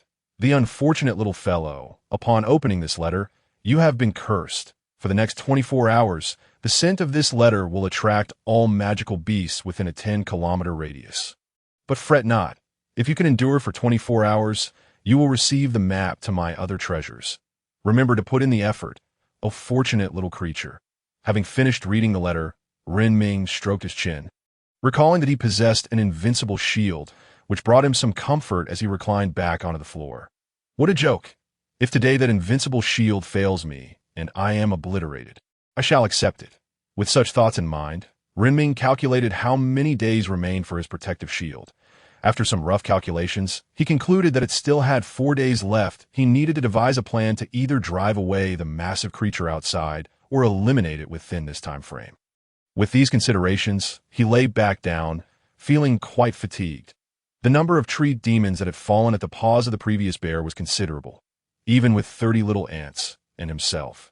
Surviving for several days posed no issue. With a water source available, he could comfortably drift into slumber. Closing his eyes, he lost track of time and sleep. When he awoke, he found himself surrounded by a large circle of little creatures. Could it be that the master has been injured? Why has he been lying down for so long? He can't be hurt. The master is merely tired. He is resting. Resting, just like us, blocking out all sensation and entering a dormant state? Right? Listening to the little ones discussing his condition, Renming could not help but smile wryly as he rose from the ground. Yet as he stood, he noticed 3 new little creatures that were distinctly different. Their jaws were impressively large, and their size surpassed that of the others by a considerable margin, even matching that of the second tier de joie. Upon spotting these new additions, Renming reached out to pat one of their heads, which opened a status panel. Chapter 11. Game supplies name. Mining ant level. First tier, 0-10, strength. 2. Attack power, vitality. 1. Life force, agility. 1. Speed, spirit. 2. Skill power, skills, devour. After consuming, its body will randomly inherit 1 attribute or skill from the devoured creature. Current energy, 0100. Skill. Detection. Using this skill, it will survey all mineral deposits within a radius, inflicting 500 spirit damage per meter. Description: a natural mining expert. Possessing it signifies that you have access to endless mineral resources. After reviewing the attributes of this new unit, Renming scratched his head. He distinctly remembered not summoning this new soldier. So its existence must be attributed to Seon. From an egg. Organizing his thoughts, Renming glanced at the little creatures encircling him and at the now grumbling Iron Old. Hey, you little rascal, why do you resemble that old fellow? Shoving dirt into my mouth. There's hardly any or in there. Just nonsense. Seeing that Renming had finally awakened, Iron Old was about to voice another complaint when a large rock clamped down on his mouth. Courtesy of one of the little creatures. You little rascal, look at what you've raised. Before Iron Old could finish his sentence, yet another hefty scoop of dirt was shoved into his mouth. Renming could only chuckle awkwardly. Bear with it. Iron Old, in a few days, if I'm still alive, I promise never to shove dirt into your mouth again. Iron Old, continuing to grumble, soon found his face stiffening as he succumbed to sleep. Beside Iron Old lay 7 or 8 large iron bricks. Renming took another glance at the newly emerged little creatures and waved his hand. Time to mine, surrounded by a circle of small creatures. Upon hearing the new task, they hesitated not even for a moment, swiftly turning and darting back into their burrow. The inclusion of the mining ants was akin to appointing a leader to this otherwise aimless ant swarm, guiding them with precision to the locations of mineral deposits. Meanwhile, Renming, clutching the letter he had held on so tightly, pondered whether he could simply toss it into the fire, relinquishing the treasure altogether. Yet, recalling his own dire circumstances, he begrudgingly returned it to his backpack. The great bear remained sprawled in place, while the large thorn diligently toiled away. However, Renming decided to first allow him a brief respite to clear the magical beast that had been drawn to his slumber. Outside the impenetrable barrier, pairs of crimson eyes fixated hungrily on the alluring figure within, saliva dripping as if it were about to form a river. Upon hearing the new task, the large thorn cast a lingering glance at the great bear. Without a doubt, after such a prolonged period of shooting, his accuracy had improved by at least 2 tiers. The large thorn observed the outside world, filled with lurking predators, and was commanded to shoot. Upon receiving the order, his tail sprang into action, each strike hitting its mark with uncanny precision. After a brief wait of several seconds, Renming was greeted with a series of notifications. Kill a first-tier ghost monkey. Gain 1 magic energy. Kill a second-tier ghost monkey. Gain 5 magic energy. Kill a second-tier magic rat. Gain 5 magic energy. The notifications cascaded like an unending stream, revealing a litany of headshot achievements in the kill log. Hearing the melodious sound, Renming couldn't help but chuckle as he opened the territory panel, eagerly awaiting his magic energy to reach 50 before summoning another venomous thorn ant. The newly emerged creature appeared somewhat bewildered. Yet Renming promptly assigned it to serve under the large thorn, bestowing upon it the name Sai. With the two little creatures now doubling their output, it was true that the new arrival's accuracy was not particularly high. But it was eager to learn. Boss, how do you shoot so accurately? Just pay close attention, then anticipate where to aim, either straight ahead or to the side, before releasing your shot. Don't worry, keep shooting for now. I'll take you for some practice later. Listening to the banter between the two little ones, Renming shook his head with a smile. It seemed the large thorn had already set its sights on vanquishing that formidable beast. The outside world, teeming with ravenous magical beasts, soon found the two little creatures dispatching a considerable number of foes, and the large thorn leveled up. Yet, as Renming gazed at the pile of beastly corpses surrounding them, a dilemma struck him. He couldn't simply leave them to waste. Rubbing his head in contemplation, an idea flickered to life in his mind like a light bulb. Dazhuang, come quickly. There's a task. Hearing the call from his master, Dawang, working diligently within the burrow, dashed out with all 8 of his short legs, moving as swiftly as the wind. Renming lifted his gaze to observe the great bear and whispered, "In a moment, activate your invisibility, target that great bear, and drag back all those corpses outside. They will serve as our future sustenance." Dazhuang nodded in agreement after hearing Renming's plan.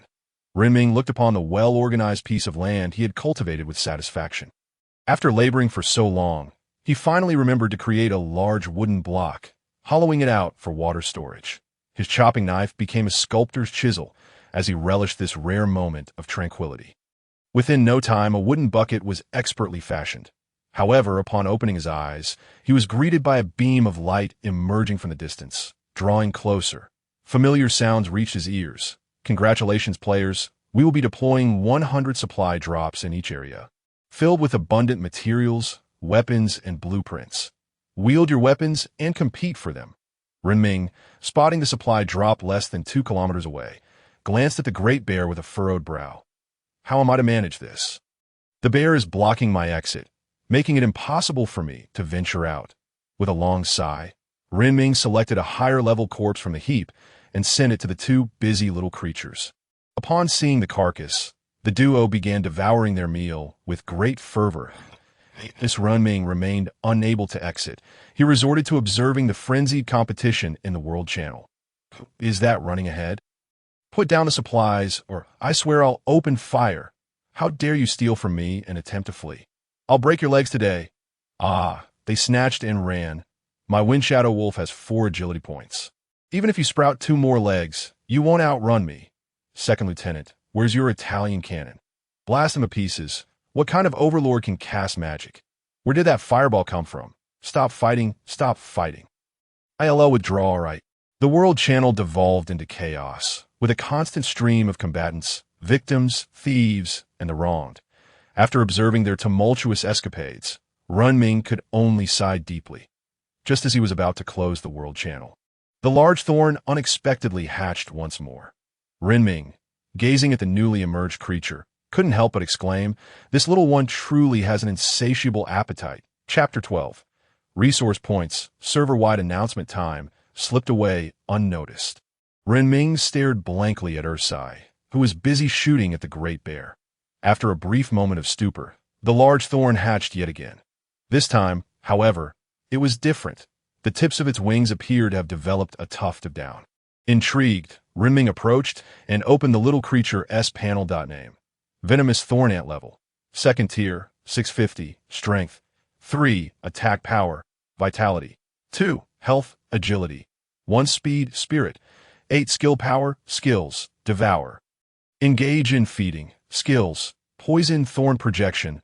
Upon activation, the tail's venomous thorn is launched toward a locked target, inflicting 100 spirit damage. Skill: parasitic down. After attacking an enemy, it leaves down within their body, continuously draining their health, eventually exploding after a certain growth period. Description: Oh, just look at what kind of marksman you've cultivated.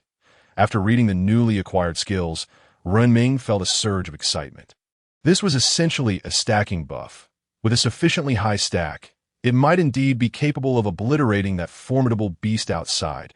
With a glint of mischief in his eyes, Renming gazed at the great bear. A wicked smile gracing his lips, the large thorn's shooting speed had also accelerated, shifting from an average of 1 shot per second to 2 it was as if it were flying.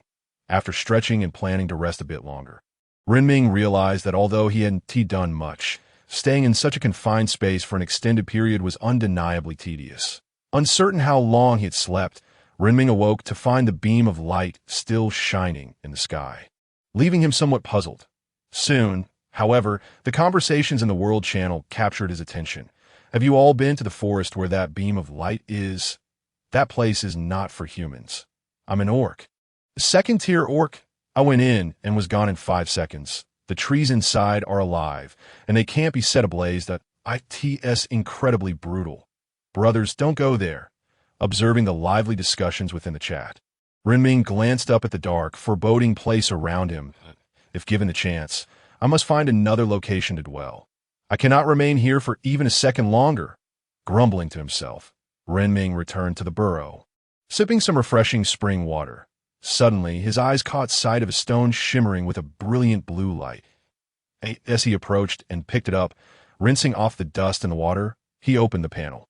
Landon's crystal effect. It can serve as a component for certain machinery, though the rarity of this stone would likely prevent anyone from utilizing it as such. After reading the description of the crystal, Renming couldn't help but grumble. Why is Landon everywhere? How could one unearth a stone from the ground that could possibly be associated with Landon? However, with no suitable place to conceal this stone, Renming could only cast it into the frigid underground cavern for the time being, allowing it to rest there for a while as he contemplated his next course of action. A sudden notification pierced the silence. You have slain a first-tier magic rat, earning 1 point of magical energy. You have slain a second-tier magic rat, earning 5 points of magical energy. The abrupt notifications leaped into his awareness like startled prey. Renming then heard the little creatures below calling for their master. Could it be? Mining could yield something unexpected. Drawing his machete from his backpack, Renming hurriedly descended the tunnel they had excavated, taking rapid strides. Surrounding blooms illuminated the path as he ventured deeper, though he was at a loss regarding their origins. Yet, there was no time for contemplation as the sounds of battle reached his ears. The anguished cries of the rats mingled with the charging calls of the little creatures. That moment, a notification echoed throughout the area. Congratulations, player Renming. You have discovered a resource point. The location of the resource point has been announced to the entire server. Current occupation progress. 1. Upon hearing the announcement, others nearby witnessed a beam of light shooting into the sky, resembling a progress bar, with its base aglow in golden hues. Renming heard his name and realized that others were intent on confronting him. Panic ensued. Just as he approached the entrance, he beheld a throng of magic rats. The valiant little creatures stood firm, preventing the horde of rats from charging forth. The foremost among them, adorned with an exoskeleton, had already lost a piece to the onslaught, its body bearing wounds. Yet, their bravery exceeded his expectations. When one was injured, another would immediately take its place. When a wave fell, another would rise anew. They formed a veritable wall, holding back the surging tide of magic rats at the entrance. Renming swiftly summoned venomous sting ants in this confined space. The ants needed no aiming, merely launching their attacks. Meanwhile, these little creatures rapidly leveled up amidst the carnage of what resembled a meat grinder. Even newly spawned 3 stingers were overwhelmed to level 2 by the sheer number of magic rats. Renming realized he needed to call down the 2 little creatures above. Big Stinger, 2 Stinger, come down quickly. We need reinforcements. He roared towards the rear of the entrance, acutely aware that his wretched luck had likely infected the little creatures. How could mere mining lead to such chaos? Up top, 2 little creatures, still engaged in their assault on a large bear, heard the summons and descended like arrows. With the addition of 2 ranged supporters, the front line stabilized. However, the other players were in an uproar. Why is the system not checking where that resource point has respawned? Guess what? Why has no one claimed that supply? Is there really someone capable of surviving in that bizarre region? That player's truly unfortunate. Even when encountering a resource point, once the protection period ends, they won't last a second in that cursed place. Haha, fine. If I can't have it, neither will he. Does he even deserve it? If he manages to take it today, I'll chop off a centimeter of my second brother. Same for the one upstairs. The massive beam of light was gradually transforming into a golden hue. Renming, meanwhile, continued to hear the rapidly increasing magical energy at his side. Incessantly summoning venomous sting ants, 0.6 little creatures lined up, their firing rate akin to a machine gun. The little creature at the forefront hardly needed to engage. It merely had to intercept the magic rats on the verge of death. Chapter 13. Unlocking the Authority of Supply. The dense barrage locked the magic rats within a controllable zone, and Renming summoned his 6th venomous sting ant. Just as he prepared to summon the 7th, a prompt materialized before him. You have reached the territory limit. Please upgrade your territory.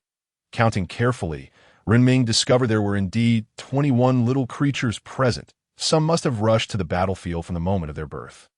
These little beings were veritable weapons of unparalleled strength, possessing the intellect of an 18-year-old human from the moment they were born. Once their exoskeleton solidified, they became super soldiers, equipped with armor and weaponry. Glancing at the machete in his hand, Renming felt it would likely go unused. However, as those awaiting a spectacle from outside began to lose their composure, they remarked on his extraordinary fortune, managing to endure in that wretched place for so long. It's just luck. At this rate, even if he were to continue until next year, he wouldn't progress. How can such a wretched creature compare to my noble angelic race? If I were to engage, I would conquer that supply point in mere minutes.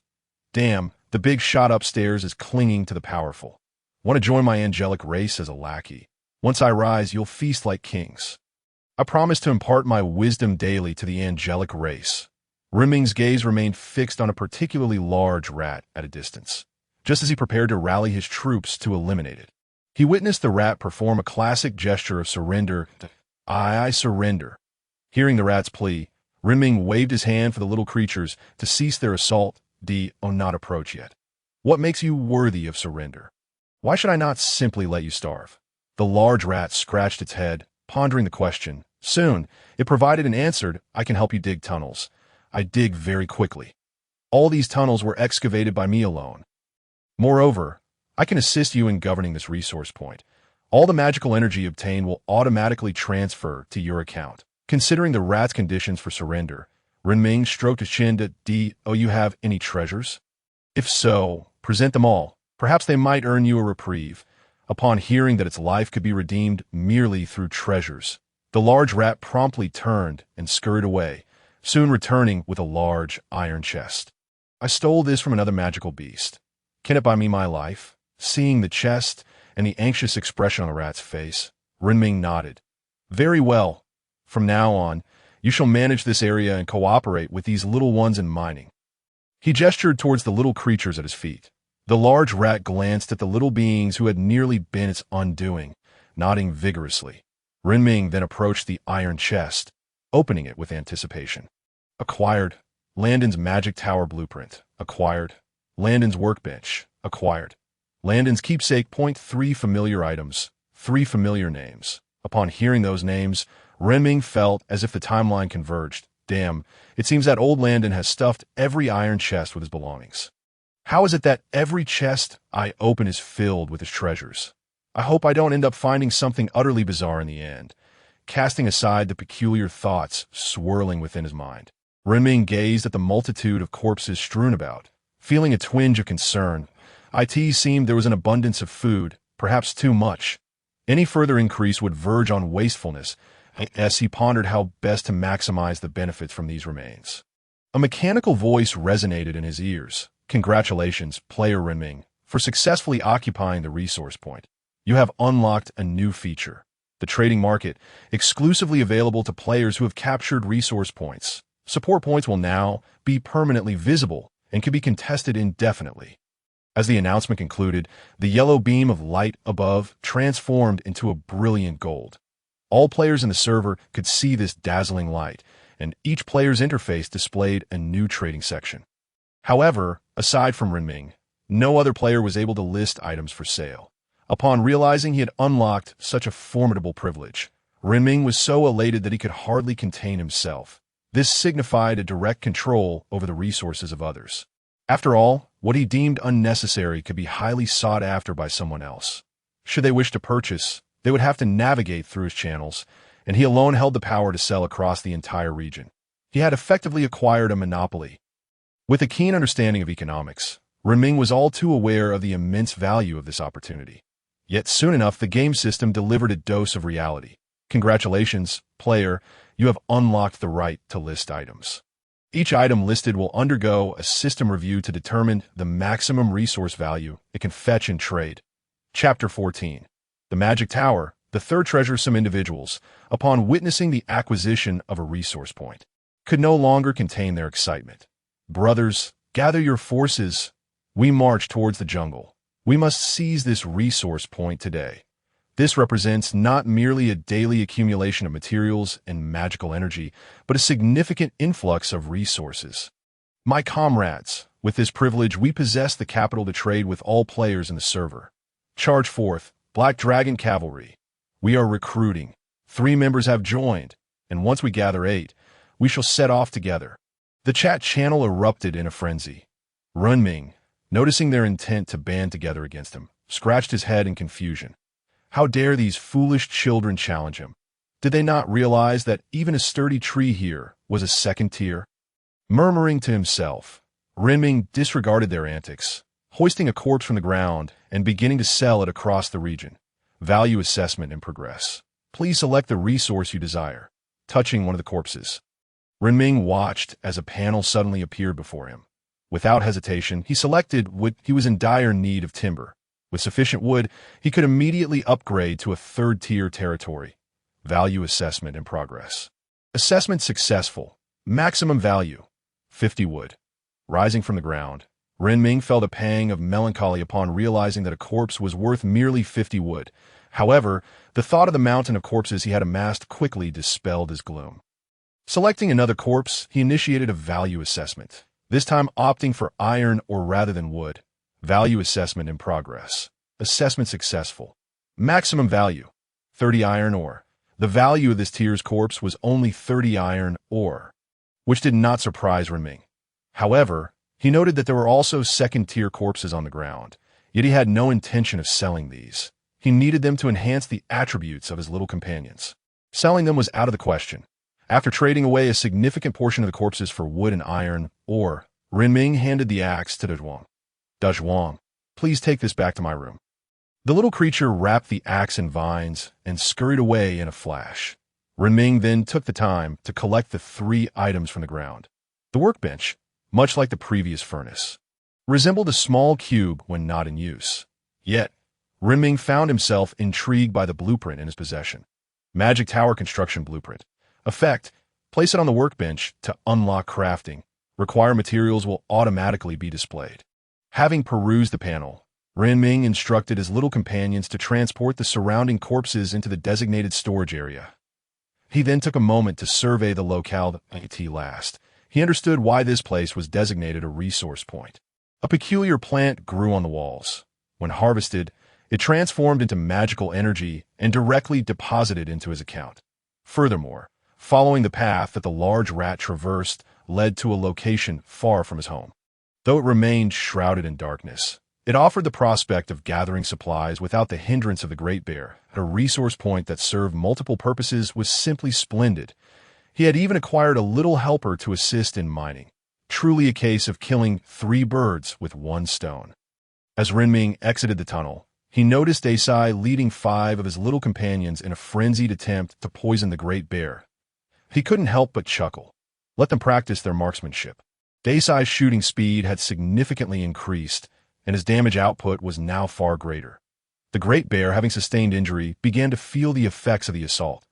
Yet this discomfort was soon adapted to, and the toxins surging through its body went unnoticed. While he was clever compared to other magical beasts, his intelligence was regrettably limited. Emerging from the cave, Renming assessed the somewhat chaotic state of his territory and resolved to tidy things up. After all, It was his home and should not be left in disarray. He summoned a few little helpers to transport the wood, stones, and processed iron blocks to the designated resource area below. He then disposed of the bloodied remnants on the ground, delivering them to Iron Elder, who responded with a tirade of curses. Nevertheless, this method proved effective through the diligent efforts of Renming and his companions. The territory was restored to order. Renming, admiring the fruits of his labor, retrieved the workbench from his bag and placed it not far from Iron Elder. Well, you managed to find that old fellow. I thought he'd been chopped up for firewood. Iron Elder exclaimed upon seeing the newly placed workbench, his temper flaring. I half expected you to have him dismantled for construction. It's fortunate he remains alive. The workbench, having just been set down, began to bicker with Iron Elder. Observing the two old-timers engage in their spirited exchange, Renming interjected, Iron Elder, calm down. How should I address you, esteemed one? Having soothed both elder figures, Renming regarded the enlarged workbench, which bore a resemblance to a certain MC workbench, and spoke, What shall I call you? Upon hearing the question, the workbench shot a glance at Iron Elder before its carved face began to shift, almost as if animated. Just call me Old Craftsman. Upon hearing the new member's name, Renming unfurled the blueprint and laid it out upon the workbench. As he did so, a panel suddenly materialized before him. Magic Tower, required materials, 100 wood, 100 stone, 200 refined iron, 1 crystallized londang, 1 ordinary staff. Gazing at the materials needed for the Magic Tower, Renming stroked his chin. Aside from the ordinary staff, which was a rare commodity and not easily obtained, the rest were manageable. Contemplating this, Renming scratched his head and placed the blueprint on the workbench, retrieving the second letter from his bag. The same fragrant scent and kiss marks graced this letter, though this time the kiss marks were more pronounced and evident. Upon seeing the red lip imprint, a shiver ran down Renming's spine. It was difficult to fathom the image of a white-haired, white-bearded old man applying lipstick and kissing an envelope. The mere thought sent chills throughout his body. Hastily, he tore open the letter and began to read, inch by inch. Oh, fortunate little one, if you have received my previous letter, you must be thrilled about this adventure. If not, please take good care of my old friend. I imagine you are wondering where to procure a staff. That I can, of course, inform you that after reading this letter, you should cast it into the fire, and you will obtain my third treasure. Best of luck, little one, and may fortune smile upon you. Chapter 15. The peculiar. Upon finishing the entire letter, Renming stroked his chin thoughtfully. It seemed that this old scoundrel, Landung, had perhaps wandered into a dream, never anticipating that someone could stumble upon his treasure map and, by sheer chance, unearth 2 treasures. Yet, Renming found himself genuinely intrigued by the magical tower, especially since the supplies there remained untouched. He resolved to follow the exit of the resource point, accompanied by his little companions, to procure those supplies and inadvertently retrieve the third treasure. With that thought in mind, Renming tossed the letter into the flames, and in an instant, it vanished as if doused in gasoline. As the letter was consumed, the ashes that emerged seemed to be reformed by some invisible force, ultimately transforming into a burning key that leapt forth from the fire. Ouch! Ouch! Ouch! This old rascal, turning me into a key is one thing, but why resort to burning? The key exclaimed, irritated. Renming, witnessing the transformation of a letter into a key, widened his eyes in astonishment. Although he was already accustomed to the fantastical nature of his travels, the metamorphosis of a mere piece of paper into a key was nothing short of extraordinary. Gawking at the key, which possessed a human face, Renming was taken aback. Is Landung a bit deranged? Why does everything he conjures possess the ability to speak? And furthermore, they all bear the same old man's visage? Clutching the still warm key in his hand, Renming inquired, What shall I call you? Hearing the question, the crimson key, glowing as if aflame, glanced at the youthful figure before it. Simply refer to me as Lochlao. Upon hearing the name of this new companion, Renming nodded and asked, Lochlao, do you know where the third treasure lies? How could I not know? I can scent the location of that third relic from afar. Come along, young rascal. I shall guide you on this adventure. Seeing the fervent Lochlao, Renming couldn't help but chuckle. Landung must indeed be an amusing character. He summoned Tsai, Tsai, and Sankai, along with 10 little companions. And after a few words of encouragement, he plucked a flower bud from the wall to use as a lantern and set forth towards the resource point's exit. Having ventured out for the first time, Renming felt somewhat anxious. He feared that as he walked, he might be ambushed by one of the trees. Yet, what he imagined did not occur. The tree spirits appeared lifeless, truly resembling ordinary trees, utterly motionless. After remaining vigilant for quite some time, Renming realized they were indeed immobile, prompting him to stealthily make his way toward the distant supplies. "Master, master, I have been to that light column over there. There's a large chest, but we cannot move it or open it," Dazhuang exclaimed. Renming stroked his chin in contemplation. Could it be that only players are able to unlock it? With this thought lingering in his mind, he clutched the softly glowing flower bud and proceeded towards the light column, which was less than 2 kilometers away. The surroundings were enveloped in darkness, with the occasional rustle of a large tree stirred by the wind. Each time Renming felt a tree shift beside him, he would immediately be on high alert. However, Datsai, Ertsai, and Sankai, witnessing their master's unease, offered words of comfort. "Master, do not be anxious. We are here to protect you." "I am quite strong now," Datsai proclaimed, waving its tail to demonstrate its prowess. After patting the little creature's head, Renming fixed his gaze firmly on the distant beam of light. Curiosity piqued, he wondered what treasures awaited within the supplies. Suddenly, he stepped on something that crunched beneath his foot, and upon glancing down, he nearly jumped out of his skin. There lay a human skull, now rendered fragile like a potato chip by the ravages of time and various oddities. Having inadvertently ended the tragic existence of that skull, Renming struggled to regain composure and took several deep breaths. It was startling to encounter a half-crushed human skull unexpectedly. Casting one last glance at the skull, he chose to ignore it, yet he became more meticulous in observing the ground. However, merely 20 meters ahead, they encountered a headless corpse, which was in a far worse state. Merely a rib cage, missing several ribs. Quickly diverting his gaze from the unfortunate figure, Renming focused on a backpack lying on the ground. Bending down, he picked up the tattered backpack and opened it. Just as he did so, a panel sprang forth before him, displaying 6 slots alongside the backpack's durability. Clearly, this backpack was no longer usable, but the items within remained intact. He retrieved a water bottle, a gem, and several coins, discarding the backpack onto the ground. The backpack was beyond repair. This was the last time it could be opened, and any further attempts would result in it being torn apart. The remaining contents were nothing but remnants of rotting food. After stowing the gem, water bottle, and coins into his initial backpack, Renming patted Lok Lao in his pocket. "Lok Lao, how far are we from the treasure?" "Rascal, you could have placed me in the backpack, yet you left me in your pocket." Renming sighed deeply upon glancing at his already stuffed backpack. "Just bear with it a little longer. We shall soon be done." His backpack had been emptied during their departure, aside from the 2 items he held. He carried nothing else to ask for why Lok Lao hadn't been placed inside the space. It was because he believed his storage could accommodate larger items, at least those too big to fit in his pants or coat pockets. As Renming drew nearer to the light column, the surroundings began to radiate brightness. Dazhuang, leading the charge, surveyed the area and proclaimed, "Master, there is no danger. Come quickly." Upon hearing the little one's assurance, Renming quickened his pace. As he approached, he finally beheld the coveted supplies that every player yearned for. It was a crystalline chest, exuding sophistication and grandeur. The light soared from within the chest, reaching the heavens. Rubbing his hands together, Renming was eager to discover what treasures lay within the coveted chest, for which players had fought fiercely. As the crystalline chest opened, familiar sounds echoed in his ears. Acquired.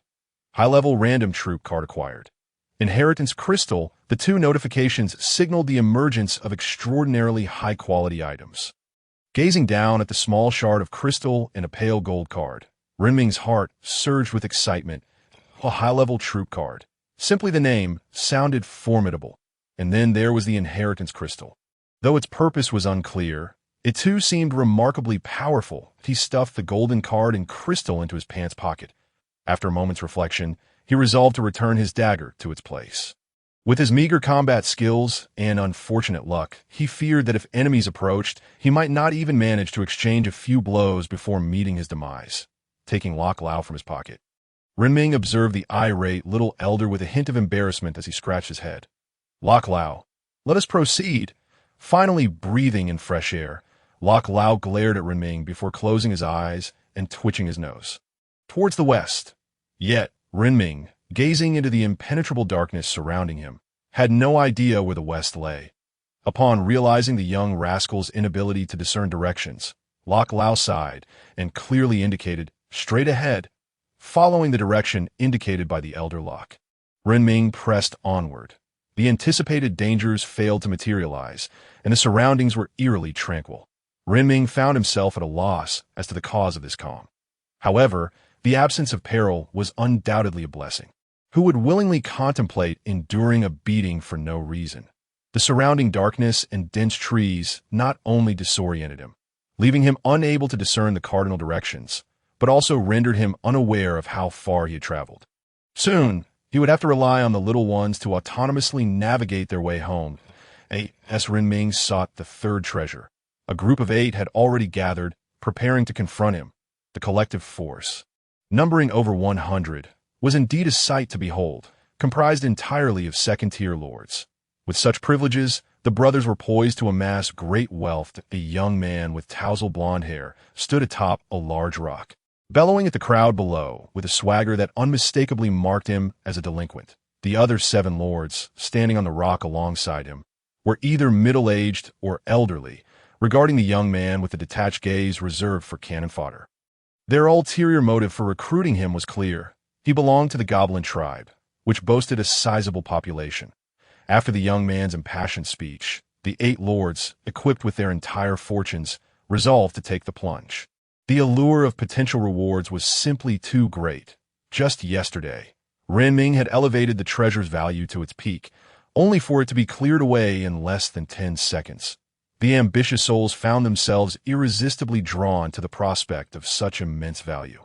As the goblin front line, the largest contingent numbered over 60, the goblin captain, riding a shadow wolf, plunged headlong into the pitch-black forest. The trees formed a barrier, blocking any light from penetrating. Once individuals ventured more than 10 meters into the woods, they would lose all illumination, rendered blind. Chapter 16. The achievement system. Just as the 8 lords were about to step into the forest, the celestial supply beams extinguished. The 8 riders atop their shadow wolves observed the sudden disappearance of a light.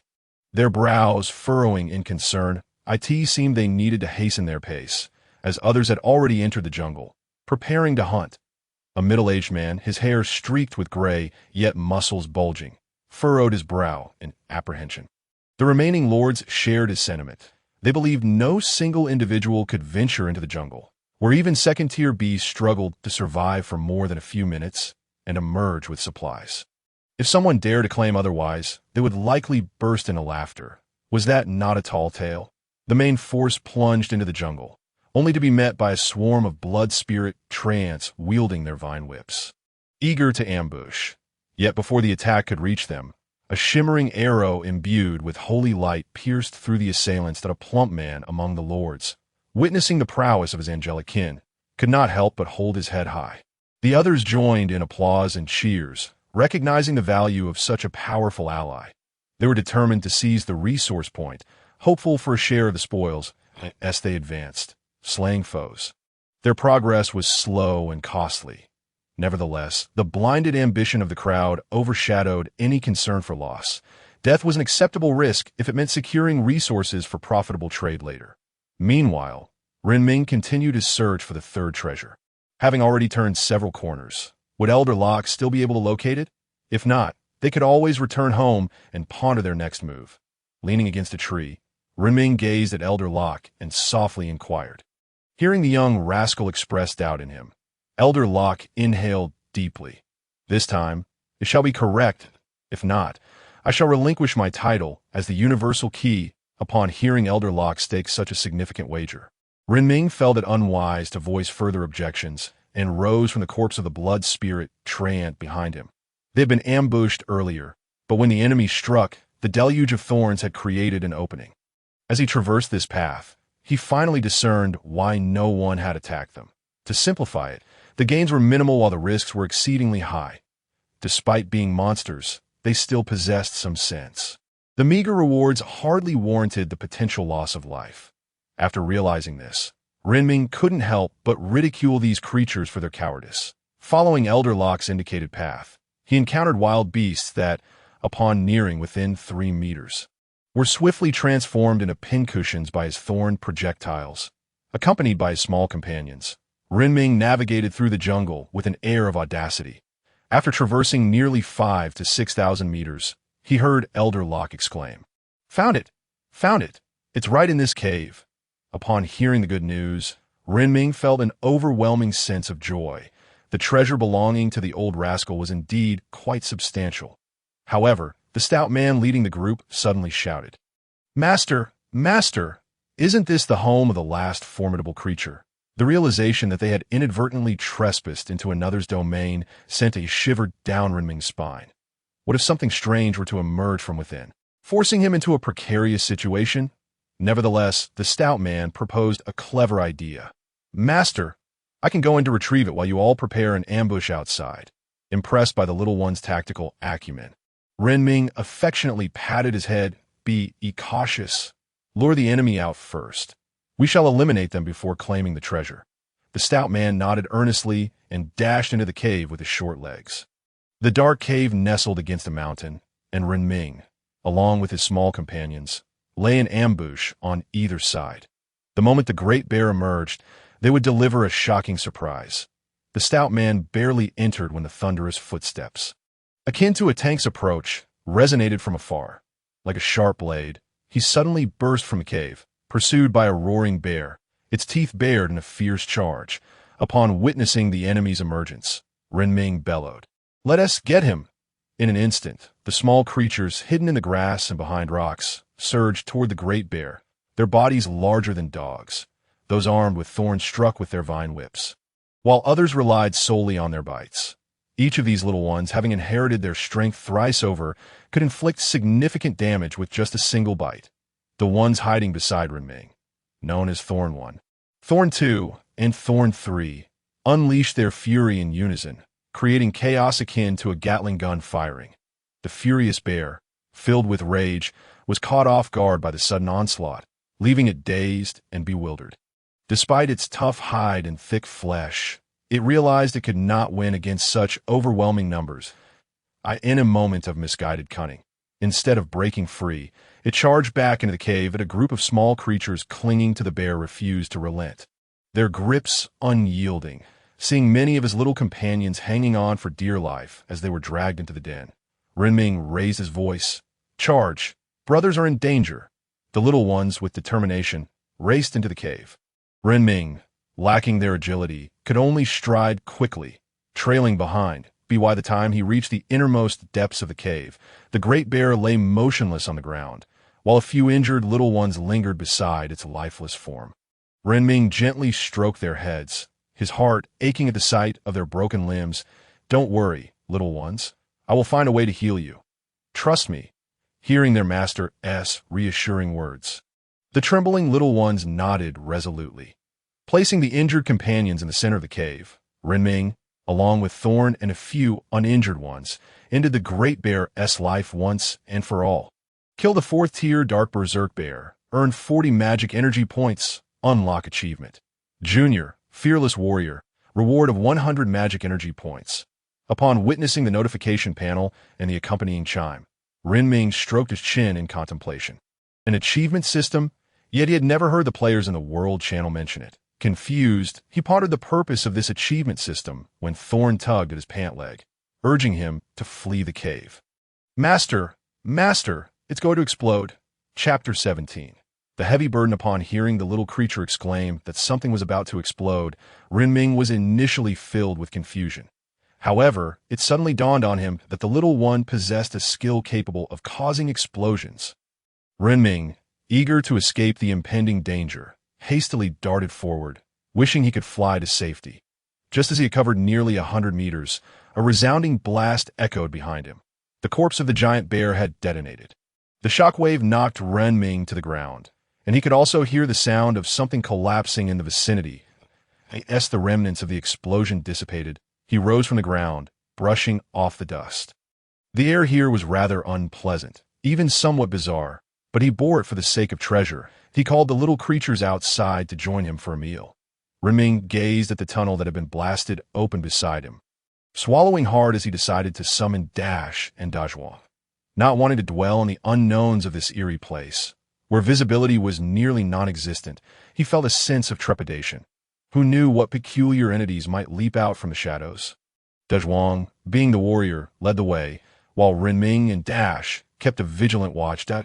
As they descended the tunnel, Renming began to hear the rhythmic sound of dripping water, which grew louder with each step until they arrived at a vast platform.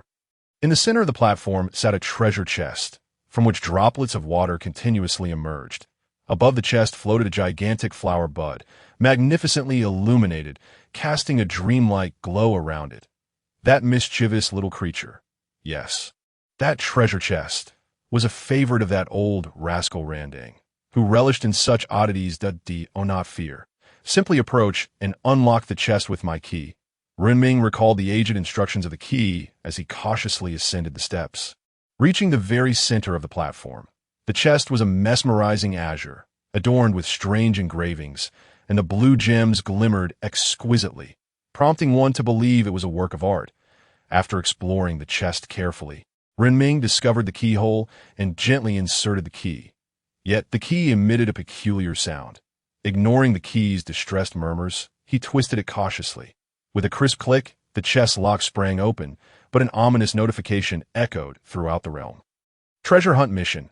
Eliminate the owner of the water treasure chest to claim it, along with 500 mana and an iron treasure chest. Renming was momentarily bewildered by the sudden assassination order. What on earth had just transpired? However, pulling the key from the lock, he calmed himself and, with a hint of urgency, the key urged, "What are you waiting for, you rascal? Quickly stow the treasure chest and flee. Someone will be after you shortly." With the realization that danger was imminent, Renming wasted no time stuffing the grand treasure chest into his backpack and sprinting upwards. The descent had taken nearly 20 minutes, yet his ascent lasted a mere 3. Upon reaching the top, he found the little creatures had transformed into eggs. What a predicament! No longer could he afford to let the two little ones who had accompanied him go hungry, so he allowed them to eat first. Meanwhile, the world channel erupted into fervent discussions thanks to Renming's exploits. Not that cursed place again. Can someone explain what exactly this treasure hunt entails? Are those upstairs completely blind? Can't they see the beam of light nearly transforming into a planetary engine? Brothers, I can no longer endure this. I can tolerate resource points, but this assassination order is absolutely intolerable. You have no idea what treasures lie within that iron chest. It's worth rivals that of supplies. The elite warriors team is recruiting. Any second-tier lords welcome. Resources will be shared evenly, and we will jointly utilize the occupied resource point. Countless messages flickered across the screen, igniting the player's insatiable greed. Unbeknownst to Renming, he was parading around beneath a brilliant azure beam of light as he awaited Dajwang and Dash to emerge from their eggs. Renming took stock of his recent acquisitions: 1 treasure chest, 1 advanced troop card, 1 heritage crystal, 9 gold coins, 1 gemstone, and 1 water flask. After inventorying his haul, Renming couldn't help but marvel at his newfound fortune. However, before he could bask in his triumph, Dash broke free from his egg. Renming observed as Dash emerged, now adorned with a ring of black fur, and gently reached out to stroke the creature's fluffy head. Name: Venomous Sting. Ant level: Tier 3, 15,100 strength, 10 attack power, Constitution, 3 vitality, agility, 5 speed, spirit, 15 skill power, skills, devour, engage in feeding, venomous spike launch, utilize parasitic fleece after attacking an enemy. It leaves behind fleece that drains the enemy's health and explodes after a certain period. Berserker Roar. Utilizing this skill accelerates blood flow, turning the fleece into hardened armor and enhancing attack power. Description: oh, he no longer resembles an archer. It is challenging to find a word to describe his current state. Renming felt a swell of satisfaction as he reviewed Dash's stats. Regrettably, no other little creatures had inherited the capabilities of the giant bear. Nevertheless, the Tier 4 bear had undeniably bestowed significant enhancements to the little ones, marking a substantial gain. Furthermore, Renming discovered that once these little creatures completed their inheritance, their physical condition would experience a complete refresh. Even if they had limped before, they emerged unscathed, leading the rejuvenated little creatures back home. Renming found himself relying on their automatic pathfinding abilities. The surrounding tree spirits trembled for reasons unknown. When Renming noticed their quaking, he initially feared they might attack, preparing to summon a counterattack, but the trees merely shivered without any intention of aggression. Little did he know, the tree spirits were contemplating a rather amusing thought. These bipedal beings were terrifying. Here they were, accompanied by a group of burdens, having slain the formidable bear that had dominated this territory for months. Indeed, their prowess was formidable. "Do not look at me. Do not look at me." Yet the tree spirits remained oblivious to the fact that it was a horde of little creatures alongside a heavy burden that had vanquished the giant bear.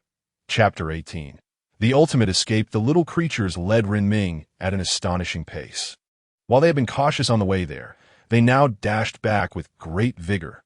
Clutched in Renming's hand, the key, feeling the rush of wind, exclaimed, "You little rascal, why are you running so fast?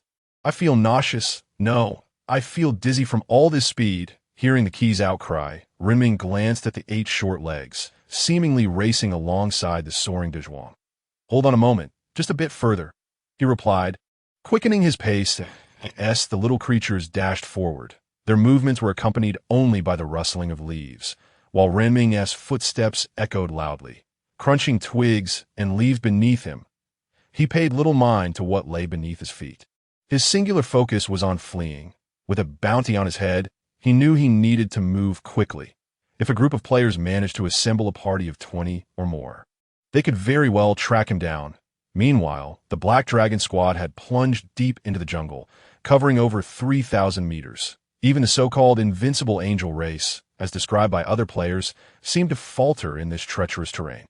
Their strongest leader was merely a 4-winged angel, representing a mere Tier 3, and in this cursed area, even the most modest tree was of Tier 3.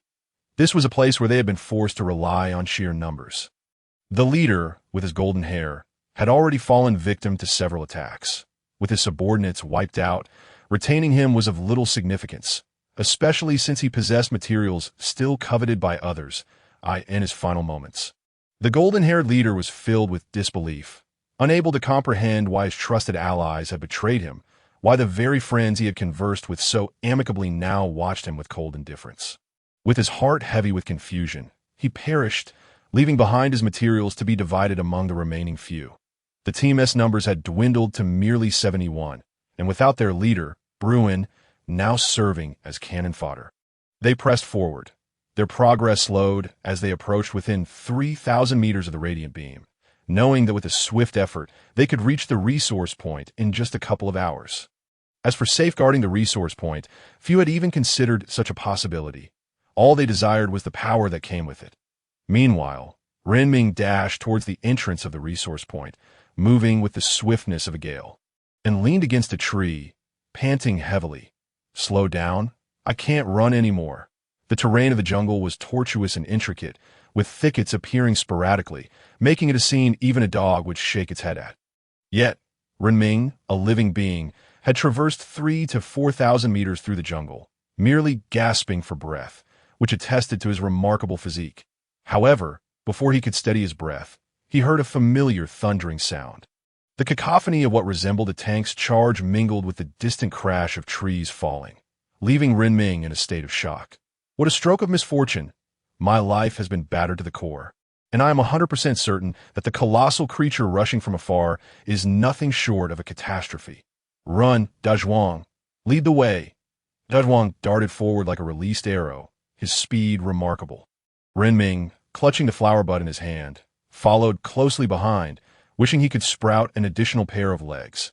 Adrenaline surged through him, making everything around him feel as though it were moving in slow motion. Just then, beside him, Desai lifted its head to glance at its master, who was gasping as if trying to expel his lungs. Renming sprinted at an unprecedented pace, one he had never achieved in either this life or the last.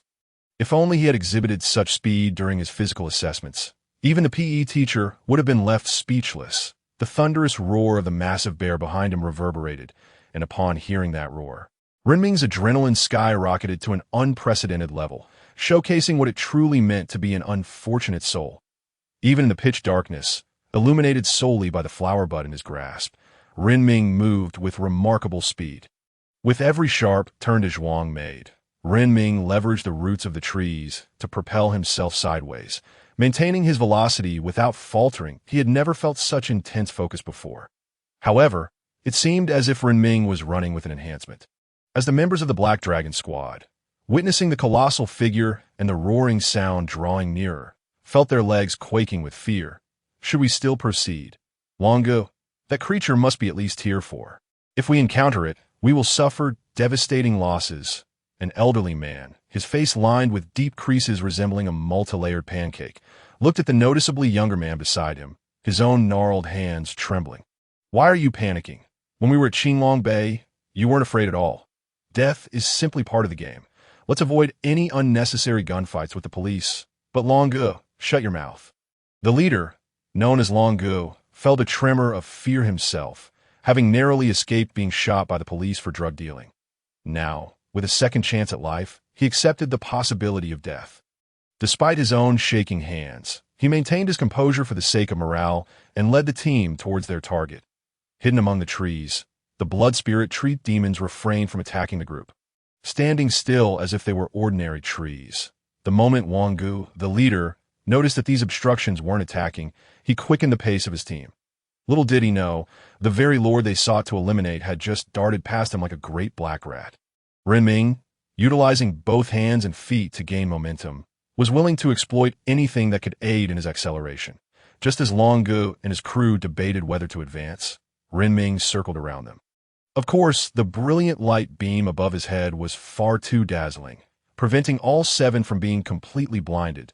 Some managed to slip past him, but their spell casting was interrupted. The enormous bear, which had been following Renming by scent, lost an arm to Desai's skills, and the toxins within it erupted. Its condition had never been so dire, yet as it prepared to flee, it caught a whiff of that damned scent. Following the aroma, it found its brother slain and its home ransacked. It now harbored but one thought, to eliminate the wretched bipedal beast. The thunderous roar of the bear grew ever closer, and Renming felt its heavy breaths right behind him. Yet, the entrance to the cave lay directly ahead. With a sudden leap, Renming was the last to enter the cave. The little ones who had rushed in earlier saw the massive bear paw reaching towards them and launched their attacks. The bear, struck by the assault on its paw, let out a series of furious roars. It watched helplessly as its enemy escaped before it, its sharp teeth snapping in frustration. The bear was truly enraged. If there were an anger meter, it would undoubtedly be filled to the brim. Its terrifying roars echoed through the forest, reverberating like an earthquake. Meanwhile, the lined-up poison spike ants unleashed their full firepower against the colossal creature outside. The bear, extending its claws, attempted to drag the intruders out, but Renming had long been whisked away by Dazhuang. With its attributes significantly heightened, Desai could now inflict considerable damage, even on a Tier 5 bear. Remembering its previous reckless behavior and the pain it had suffered, the bear hesitated, retracting its claws and stepping back. The furious roars shook the forest, threatening to topple the entire jungle. Inside the cave, Renming, adrenaline rapidly depleting, collapsed in a heap. What a stroke of luck! I should never have exited the shield. Now I understand why today S-Hall was so abundant. It came at the cost of my life. A weary Renming was dragged by Dazhuang into his chamber, landing softly on a bed of eggshells. As he felt the comforting softness and familiar scent behind him, his eyelids grew heavier, until he could no longer hold on and succumb to slumber. Just moments earlier, his physical capabilities had been drained to their limit. Even if an Iron Man were to take his place, he would surely faint. However, while their master had succumbed to sleep, a group of little ones steadfastly guarded the entrance, diligently executing the commands their master had previously given. The lock that Renming still clutched in his hand observed the boy's sweat-drenched hair and clothes, choosing silence over noise, patiently awaiting the moment he would be released. The great bear, seething with rage, fled the scene. Its fury was palpable. Unable to enter the cave, it could neither strike nor dig without suffering retaliation, feeling as if it were drinking bitter melon juice and eating gallbladder. Utterly miserable. Yet on its way home, it encountered a pair of creatures identical to that bipedal beast. Long ago, can such a creature truly exist on Earth, staring at the towering bear, which stood at least 5 meters tall, even while sitting? Long ago was left dumbfounded. Before they could turn to flee, the bear's roar pierced their eardrums, causing blood to flow from their ears. The bear charged like a tank, colliding violently with the group. The fierce battle erupted in an instant. However, despite Desai having unleashed a barrage of attacks for days, only managing to cripple the bear's arm with passive effects, this group, lacking even Tier 4 soldiers, stood no chance against it. Within 10 minutes, all 7 were sent to the underworld, their family carried away in a neat line. During Renming's unconsciousness, the world channel erupted in chaos. No way.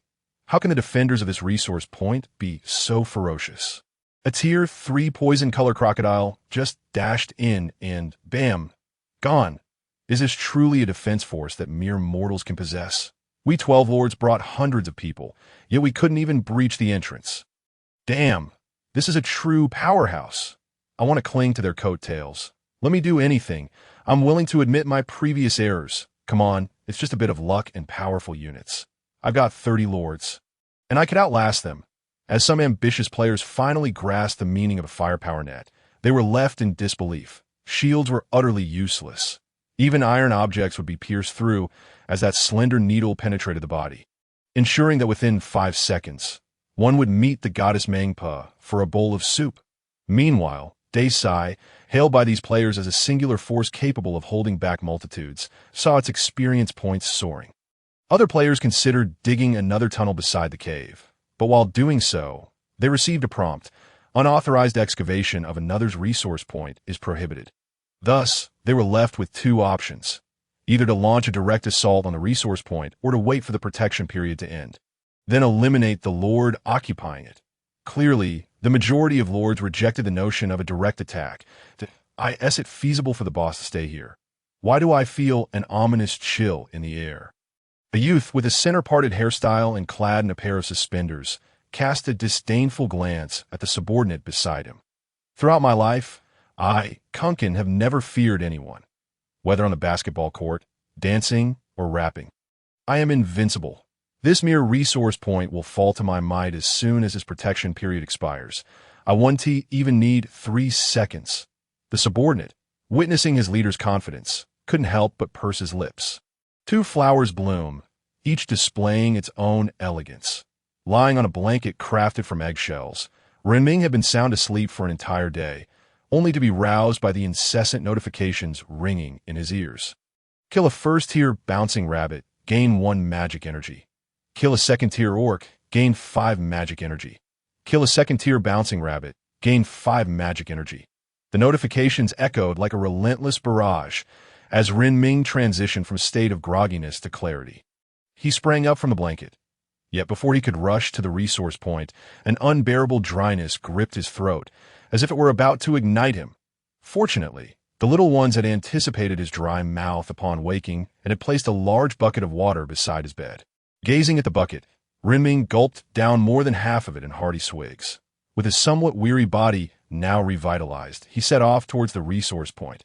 Upon reaching the entrance, he spotted 10 little creatures, 5 resting, 5 attacking, guarding the entrance with unwavering determination.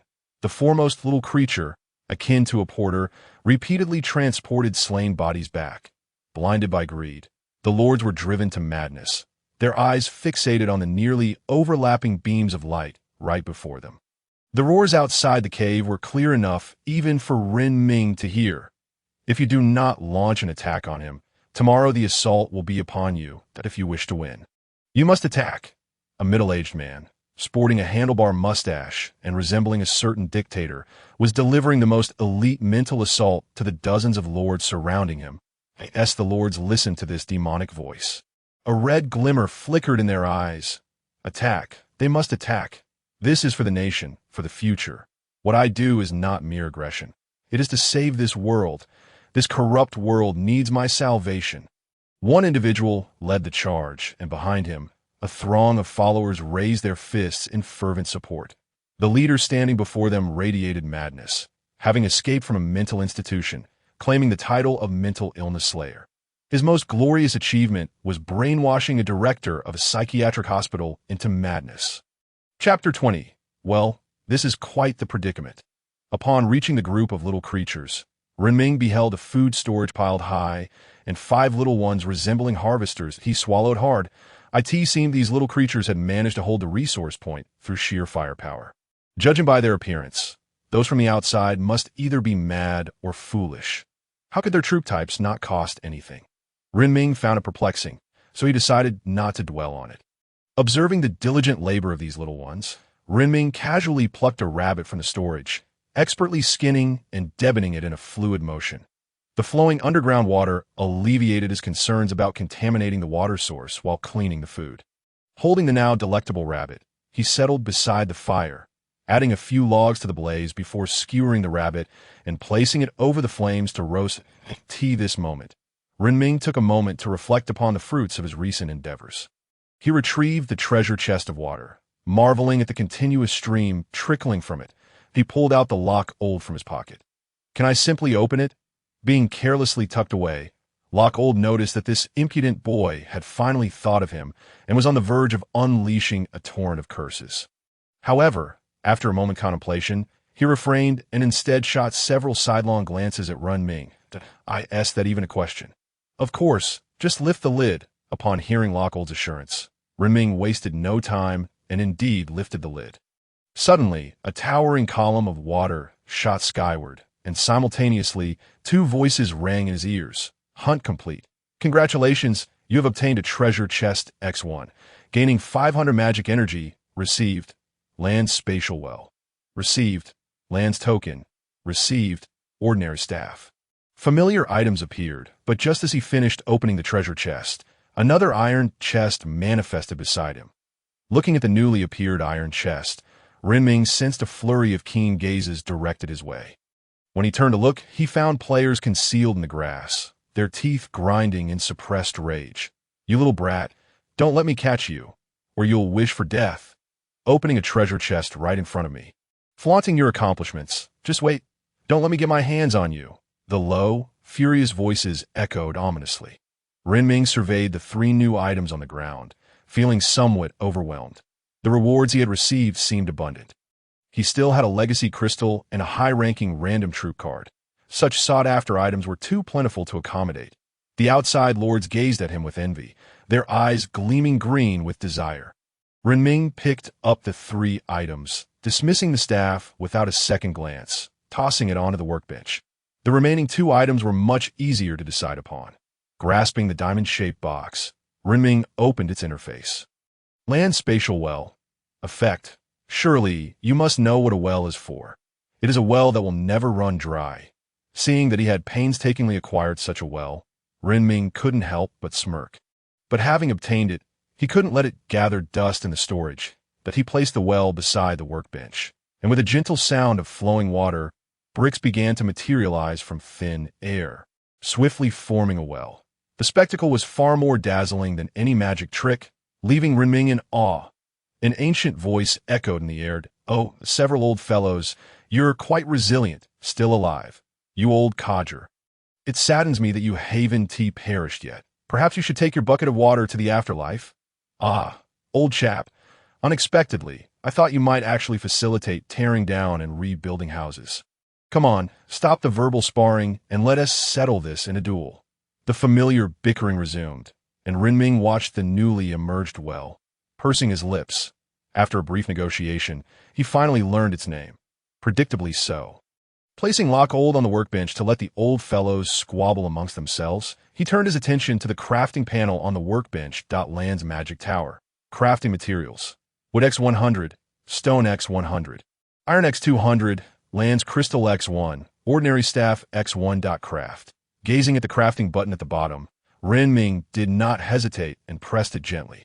The material stored in the warehouse transformed into streaks of light, while the staff on the workbench appeared to shimmer like a sky full of fireflies.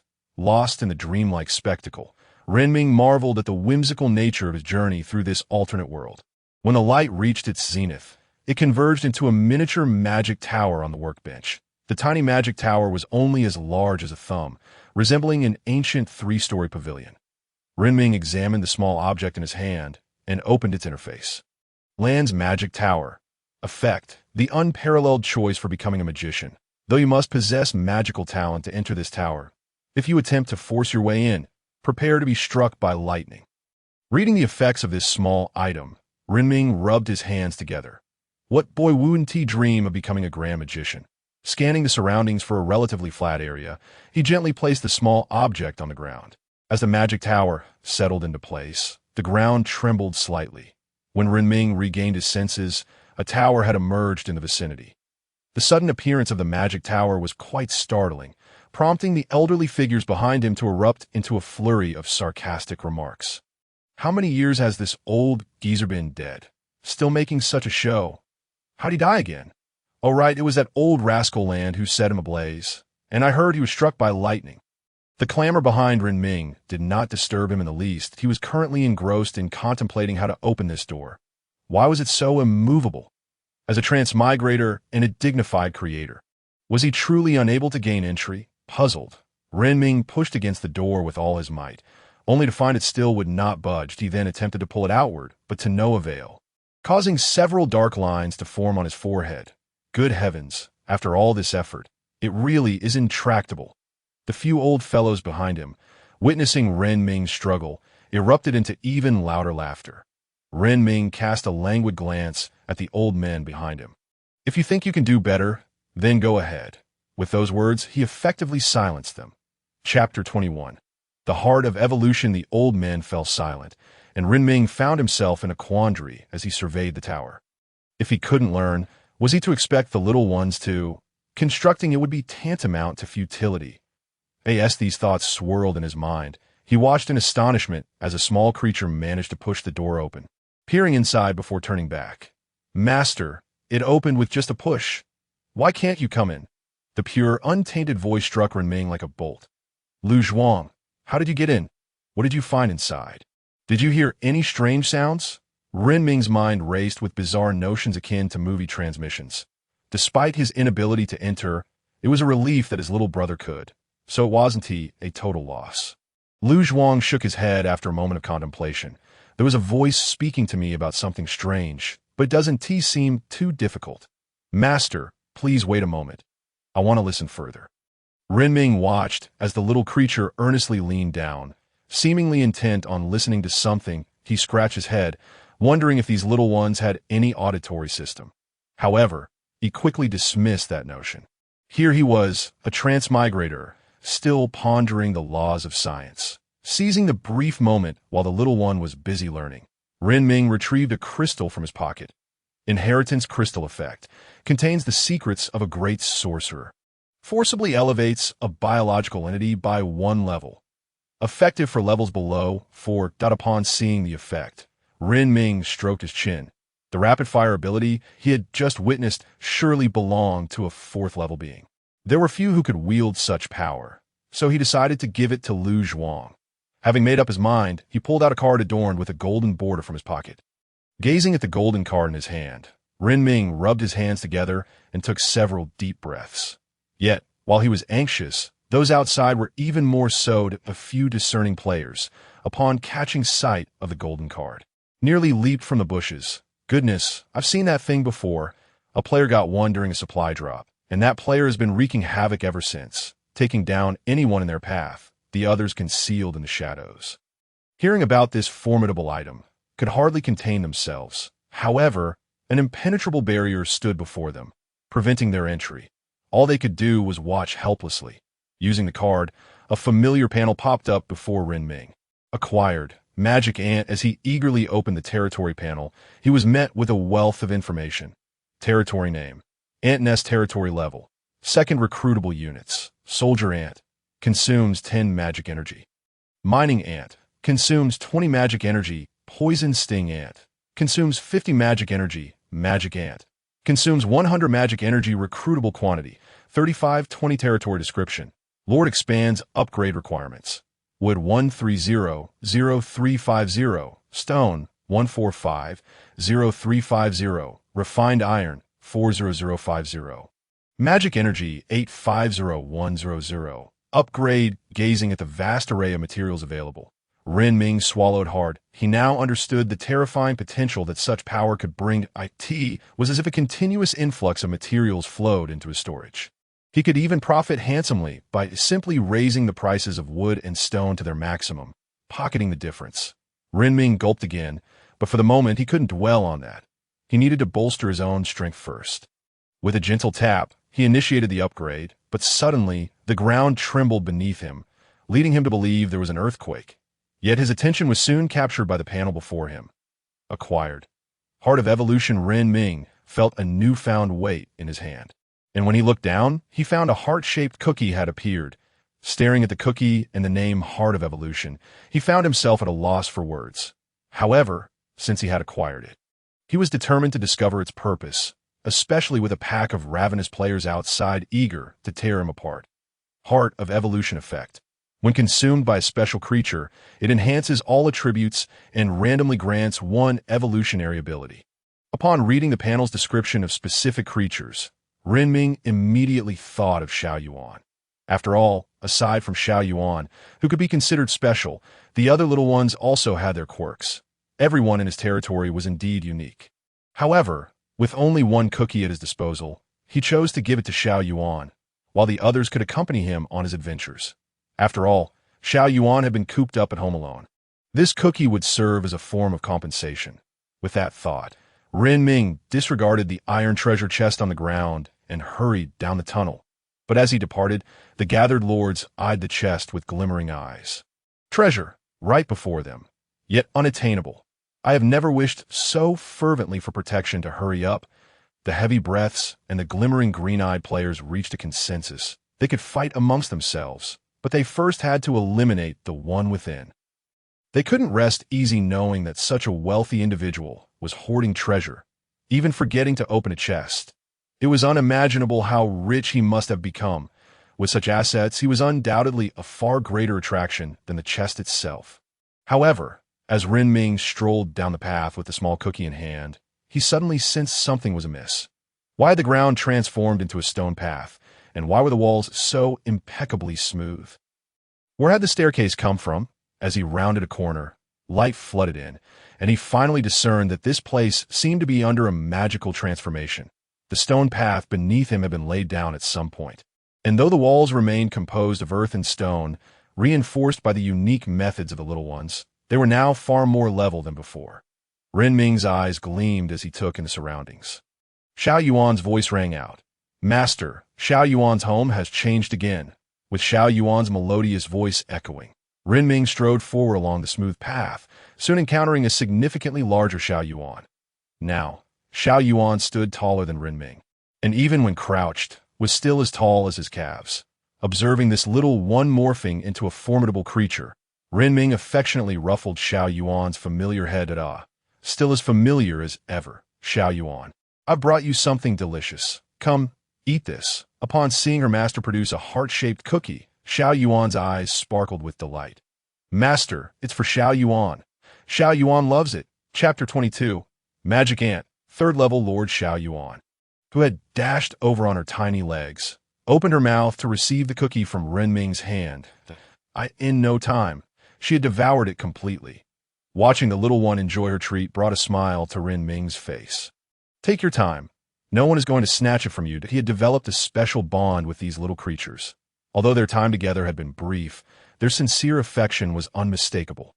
After giving Xiao Yuan another gentle pat, Ren Ming glanced at her status panel. Name. Ant Queen level. 3rd, 0-100 strength, 9 attack power, constitution, 8 vitality, agility, 5 speed, spirit, 9 skill power, skills, greedy breeding, consuming food grants energy. When energy is full, can ignore species limits to produce eggs. Egg birth time depends on the strength of the consumed species. Selective evolution. After the ant queen produces eggs, she temporarily gains the skills of the life within the eggs and leaves an evolutionary trace in her genetic chain after the skill concludes. Description: She no longer resembles a timid ant queen hiding in a rear. She is now more formidable than any warrior. Seeing Xiao Yuan had reached the 3rd level, Ren Ming's pupils dilated in astonishment. When had she achieved such advancement? He spent his days languishing at home, a monstrous adversary advancing at an unfathomable pace compared to his own that he was still desperately grappling with the 1st tier, while others had already reached the 3rd tier. Mercilessly slaughtering foes. Ren Ming felt utterly disheartened. Yet, in a moment of reflection, he devised a comforting rationale. The little creature's growth equated to the enhancement of his team, and thus, as the little one grew stronger, so too did he. Crafting a self-justifying logic loop, Ren Ming discarded all useless items from his inventory into the warehouse and strode purposefully out of the cave as the number of little creatures increased. The atmosphere became stifling. The cool gaze from outside, reminiscent of air conditioning, felt far more refreshing. Upon exiting the cave, Ren Ming glanced sideways and beheld a player with a corner of their mouth dripping with brine. Their eyes glinting like a famished wolf. Fixated on a treasure chest, the player was already prone against the protective barrier, their gaze akin to a sharpened blade locked onto the chest. Ren Ming sauntered over and brazenly opened the chest right before the player's eyes. Witnessing the chest he yearned for being desecrated before him, the players sank to their knees, their eyes brimming with tears, lips bloodied from biting down in desperation, fists pounding helplessly against the barrier. "Let her go! Please, don't do this!" The players' anguished cries echoed. Yet Ren Ming, like a demon, continued to pry open the chest. The other players, initially intrigued by the treasure, observed the state of the distressed player, their eyes dimming with disdain. "What a fool! Surely he can't be in his right mind," they muttered. Could he be cursed by some bizarre effect? A murmuration of whispers arose among the players, while Ren Ming wore a smile.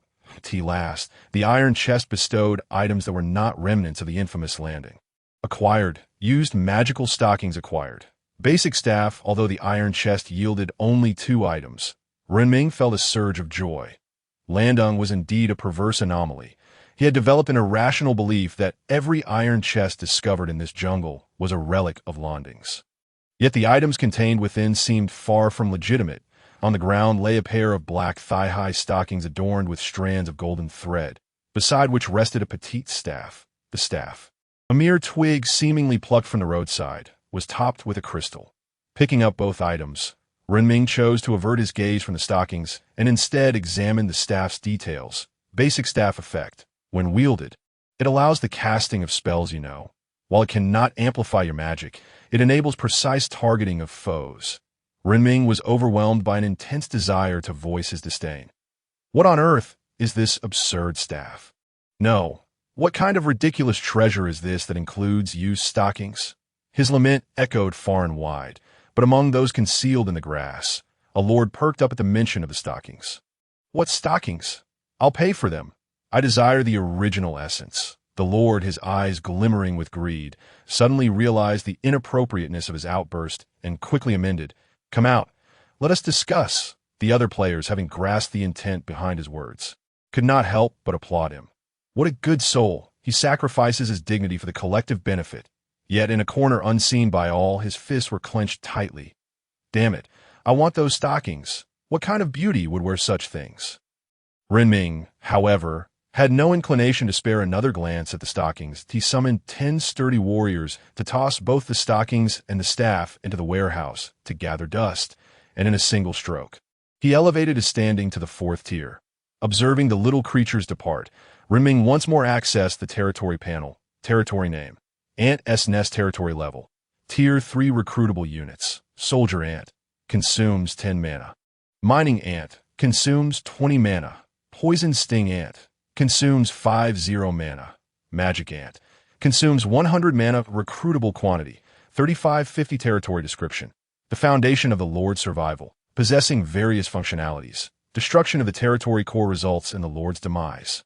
Upgrade requirements: wood 950, 1350, stone 1100 to 1350, refined iron 350 to 150, tungsten or 35 to 100, copper or 0 100, dark crystal 0 to 10, mana 750, 1000, gazing at the extensive array of resources required for the upgrade. Renming felt overwhelmed. To elevate to the 4th tier required an astronomical amount, and to ascend to the 5th tier, that would surely cost him his life. While he could comprehend the need for tungsten and copper, he was utterly perplexed by the dark crystal's identity. However, given his current impoverished state and external pressures, aiming to elevate to Tier 4 during the protection period felt akin to a pipe dream. Yet, the allure of the newly emerged creatures was irresistible. Akin to a lifelong bachelor spotting a lovely cow, rendering him immobile. Gritting his teeth, Renming exchanged all his remaining mana for magic ants, watching in silence as 7 eggs appeared on the ground, patiently awaiting their hatching. Chapter 23. With this, I could easily crush 2. Time flowed like water in the author's narrative, swaying gently in the throes of anticipation. Renming at last witnessed the birth of the little creatures. However, the newly hatched creature bore little resemblance to the magical beings he had envisioned. A crystalline blue head emerged, and with a gentle push, a little one broke free from the egg. Its entire form appeared to be sculpted from crystal. Upon closer inspection, one could see through its body to the scenery beyond.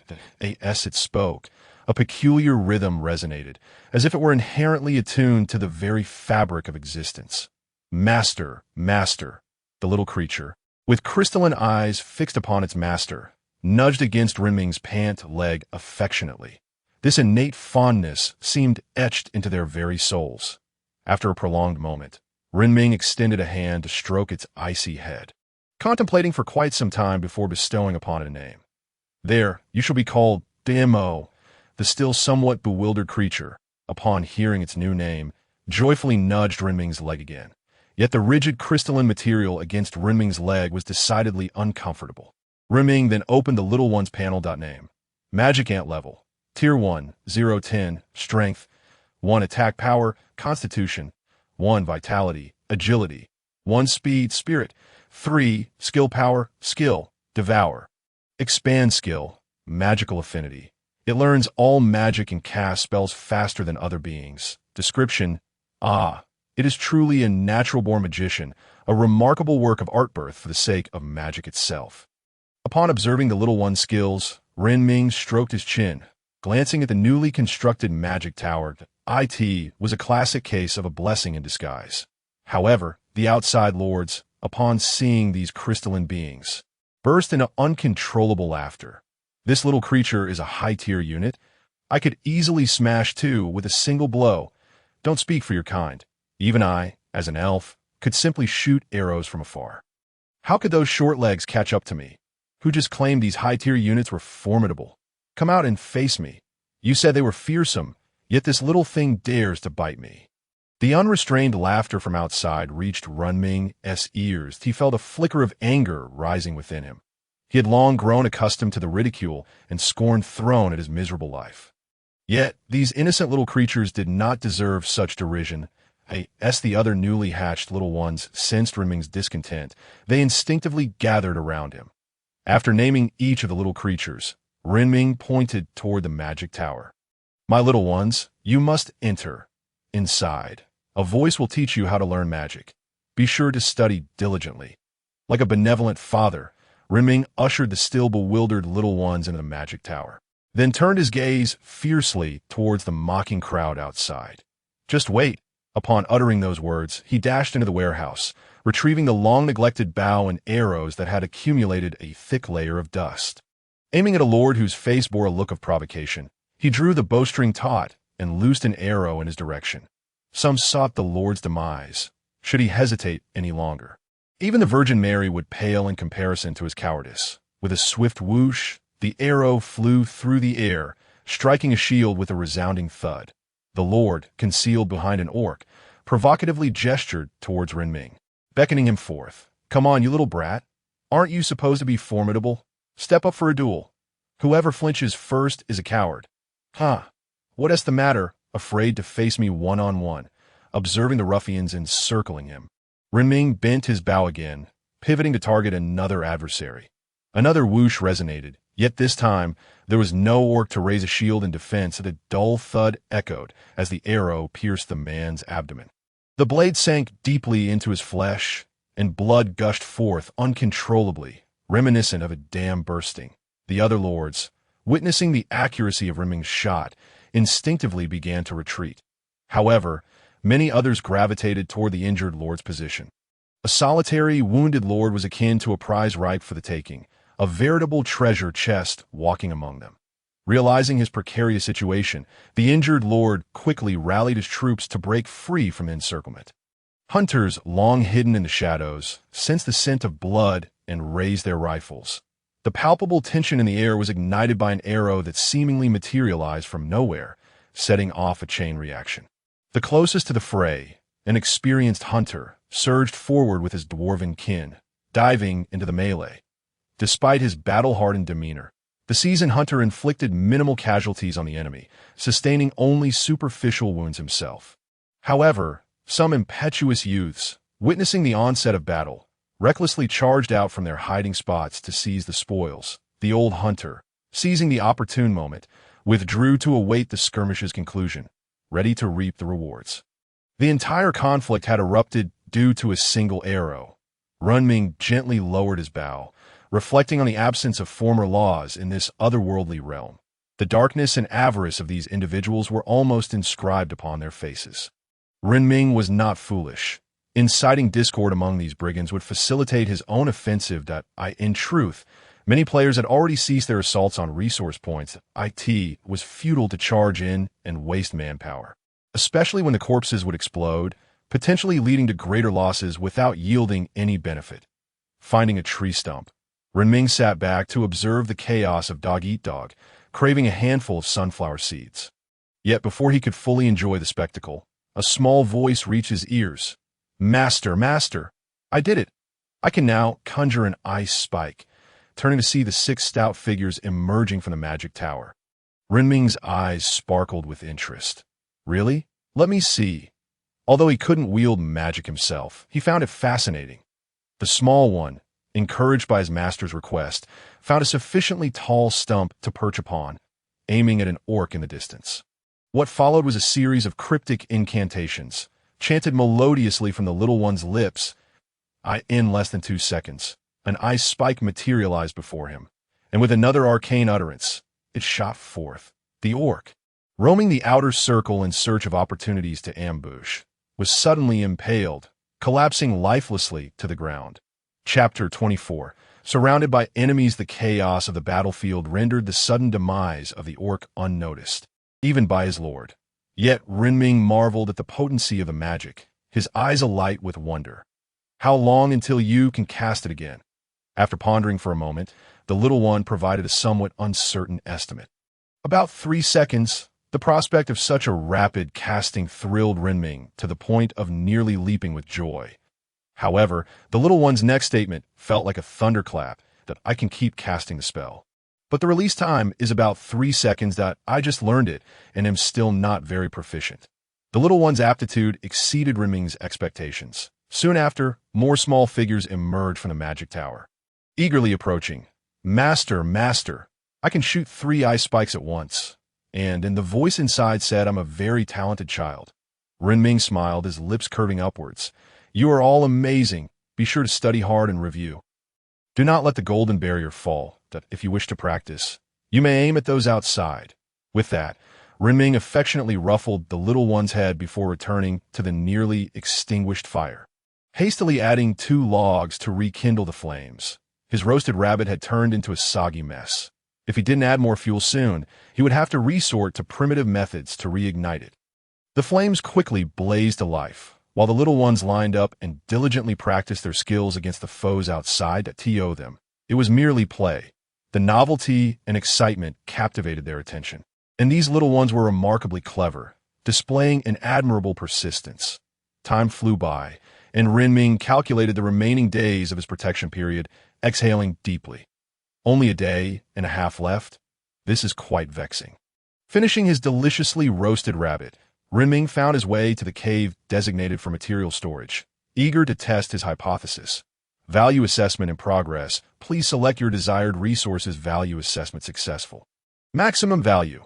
50 wood. Gazing at the 50 wood in his hand and the displayed maximum value, Renming felt a wave of frustration wash over him.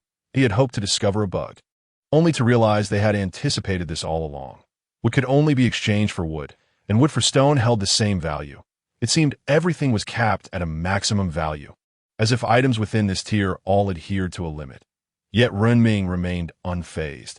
He possessed a near-inexhaustible supply of corpses that, if he could convert these into ores, tungsten, copper, iron, he would be well pleased, especially if he could obtain that dark crystal. The little ones, having filled a room with corpses, continued to ferry them in. The overwhelming stench of blood filled Renming's nostrils, and he felt an urgent need to dispose of the remnants. Even if these little ones could consume vast quantities of food, any excess not sold would go to waste. Value assessment in progress. Please select your desired resources. Assessment successful. Maximum value. 5 tungsten value assessment in progress. Assessment successful. Maximum value. 10 iron assessment successful. Maximum value. 0.5 dark crystal assessment successful. Maximum value. 5 copper. The corpses from the first tier held little value against these more advanced materials, and what he had purchased were merely raw ores. It was uncertain how much would remain after refining them into tungsten and copper ingots. Reluctantly, Renming began to sell off the second-tier corpses as well. Meanwhile, the world channel erupted into a heated debate, splitting into 2 factions. You fools buying his goods are only making him stronger. What happens when he comes to hunt you down? So what? I'm on the verge of starvation. Are you going to bring me food? Enough squabbling, you brainless lot. The protection period is about to end. Once that guy is gone, won't everything inside be ours? Let him die. If you lot gain that power, it would be better for Renming to have it. Despite the chat channel resembling a frenzied pack of wild dogs, the various corpses listed on the trading platform were still being snapped up furiously, with purchases flying off the shelves. Food was perpetually the most scarce resource, and those races naturally unsuited for warfare were precisely the ones Renming aimed to sell to. The material storage area rapidly filled with resources, and some little ones, busy mining or toiling, noticed the sudden influx of raw ores. Confused, they speculated whether a newcomer was unaware that these needed to be smelted before being placed in the storage. After a long and arduous half-day of labor, Renming finally succeeded in thoroughly cleansing a vast chamber, ensuring that the bloodstains on the floor were channeled away through the drainage system, that he had even gone so far as to construct drainage pipes for these little creatures, leaving Renming perplexed about the thoughts occupying their minds. On the final day, he took one last glance to see if he could upgrade to the 4th tier, but alas, it was still unattainable. However, Renming remained undaunted, as long as he could shelter within his fortress. Even if those outside harbored intentions of assault, they would need to carefully consider whether their forces were sufficient to withstand the consequences. Yet he felt a twinge of unease regarding the elderly beings placed outside. What if they became desperate and decided to destroy everything if they could not obtain it? Renming expressed his concerns, but they merely smiled enigmatically before reverting to the form of small boxes once more. Observing the neatly arranged boxes on the ground, Renming relocated these elderly beings to the underground workshop and released them. This allowed the little creatures to transport ores directly to Iron Elder's mouth with significantly less effort. Iron Elder, in turn, indulged in a leisurely existence, spending his days either feasting or bantering with the elderly beings, living a life of unparalleled ease.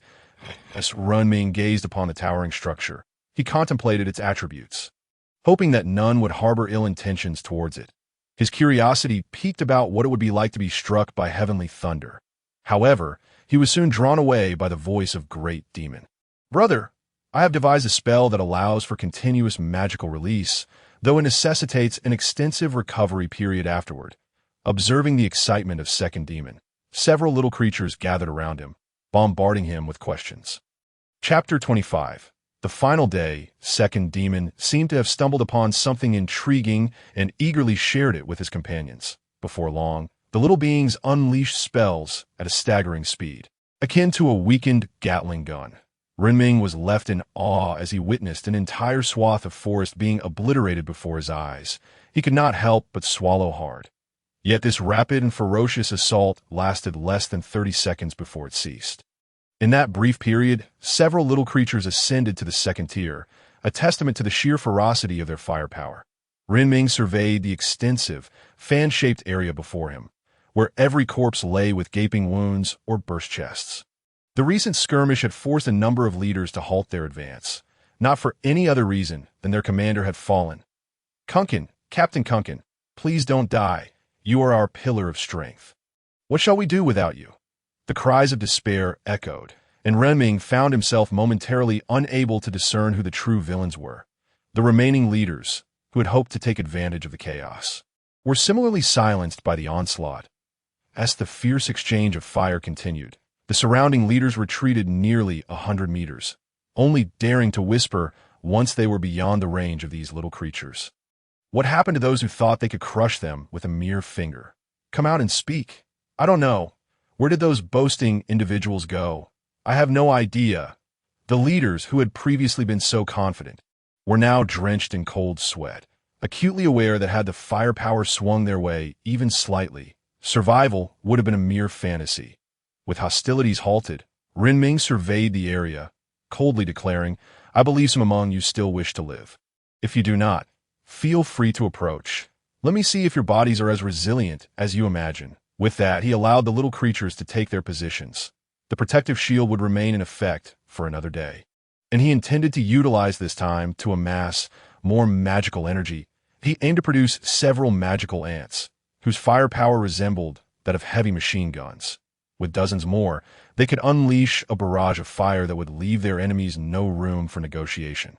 The most effective method to acquire magical energy was to break through. He needed to eliminate those who still coveted his resource points. The effects of the magical tower were bound to be significant. However, upon bringing the little magical beings to the tower, a notification appeared. Magic loading. Loading second-tier magic. Please wait. As he observed the panel before him, a thought emerged in Renming's mind. Could it be that these little creatures would upgrade the tower each time they cleared it? This was mere speculation, but in this strange and bizarre world, who could truly know what other mysteries lay hidden? Placing the magical beings at the entrance to the resource point, Renming instructed the others to continue mining while he began to liquidate his assets, hoping to see if he could finally upgrade to the 4th tier. Yet upon opening the trading panel, he found that everything else had been exchanged, with only the dark crystal remaining untouched. Renming's brow furrowed in concern. Surely, there must be someone interested in the dark crystal. With this in mind, he decided to check the World Channel, hoping to discover if any prominent players were discussing its acquisition. "Brothers, I can't hold on any longer. Upgrading to a 2nd-tier territory requires so many materials. I can only wait for Renming to list some wood and stone to help me through." The brothers upstairs, don't hold your breath. Upgrading to a 3rd-tier territory also demands a significant amount of wood and stone. Even if the big shop buys everything, there's no way to gather that much fine iron so quickly. "Brothers, we have iron ore, but no smelting technology. The iron ore is abundant, and I've gathered plenty of food for the big shot. But it seems he lacks smelting skills. Currently, the only means of obtaining fine iron appears to be through opening treasure chests, or perhaps someone possesses a furnace that, of course, such advanced items would likely only be found in iron chests." As Renming observed the players discussing how to upgrade to the 2nd or even 3rd tiers, he noted with disappointment that none were investigating the 4th tier. Yet, amidst their chatter, he caught the scent of a lucrative opportunity. He possessed the means to refine iron, producing fine iron directly, and all he needed to do was list the refined fine iron for trade. Please select the resources you desire. Value assessment in progress. Assessment successful. Highest value, 500 iron ore. Witnessing the prospect of exchanging 10 fine iron for 500 iron ore, Renming's eyes sparkled with excitement. With just 100 iron ore, he could produce 10 fine iron. Translating to a profit of 400 IT was a windfall indeed. Recognizing this opportunity, Renming promptly relocated Iron Elder. Iron Elder, still somewhat bewildered by the young one's intentions, soon found himself at the pinnacle of his existence. The recently traded fine iron was snatched up within seconds, and Renming watched as dozens of piles of iron were suddenly appear before him, his breath becoming heavier with anticipation. With a profit of 400, even celestial beings could not hinder his path to wealth. All the little creatures ceased their underground mining and were summoned by Renming. He assigned them a singular task, to deliver as much iron as appeared to Iron Elder's mouth. Initially, many little beings were puzzled by this plan. Yet astonishingly, something remarkable began to unfold. The clever little creatures seemed to discover a fascinating phenomenon. Master, Master, iron is suddenly appearing here. How wondrous! Master, is this magic? As Renming gazed at the enthralled little beings with their sparkling eyes. He reached down to gently pat their heads. Indeed, it is magic. Keep up the good work, little ones. Your master is also striving diligently. Meanwhile, Iron Elder, situated beside Renming, sensed that this young one was up to something mischievous. Chapter 26. Let us get them. Before long, the vast quantities of ore were unceremoniously fed into Iron Old's M.W. In an instant. Iron Old was unable even to smelt the previous batch before the next was thrust into its gaping mouth.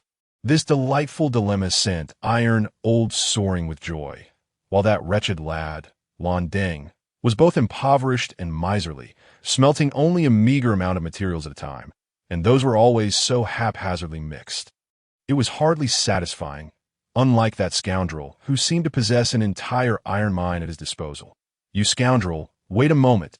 If you keep cramming it in, it won't fit anymore. Toss in a couple of logs to stoke the fire. Squatting by the iron outlet, Renming overheard that adding wood could expedite the smelting process. Without hesitation, he hoisted a tree as thick as a man and shoved it straight into Iron Old's mouth. In an instant, flames erupted with ferocity, and Renming instructed a small companion to chop the tree into pieces, then continued to work tirelessly. Iron Old hummed with delight. Players in the global channel, witnessing Renming's frenzied production of fine iron, gaped in astonishment, and for a moment, the chat fell eerily silent. What was there to discuss? They were all rushing to seize the fine iron for themselves, as upgrading to the second and third tiers required copious amounts of it.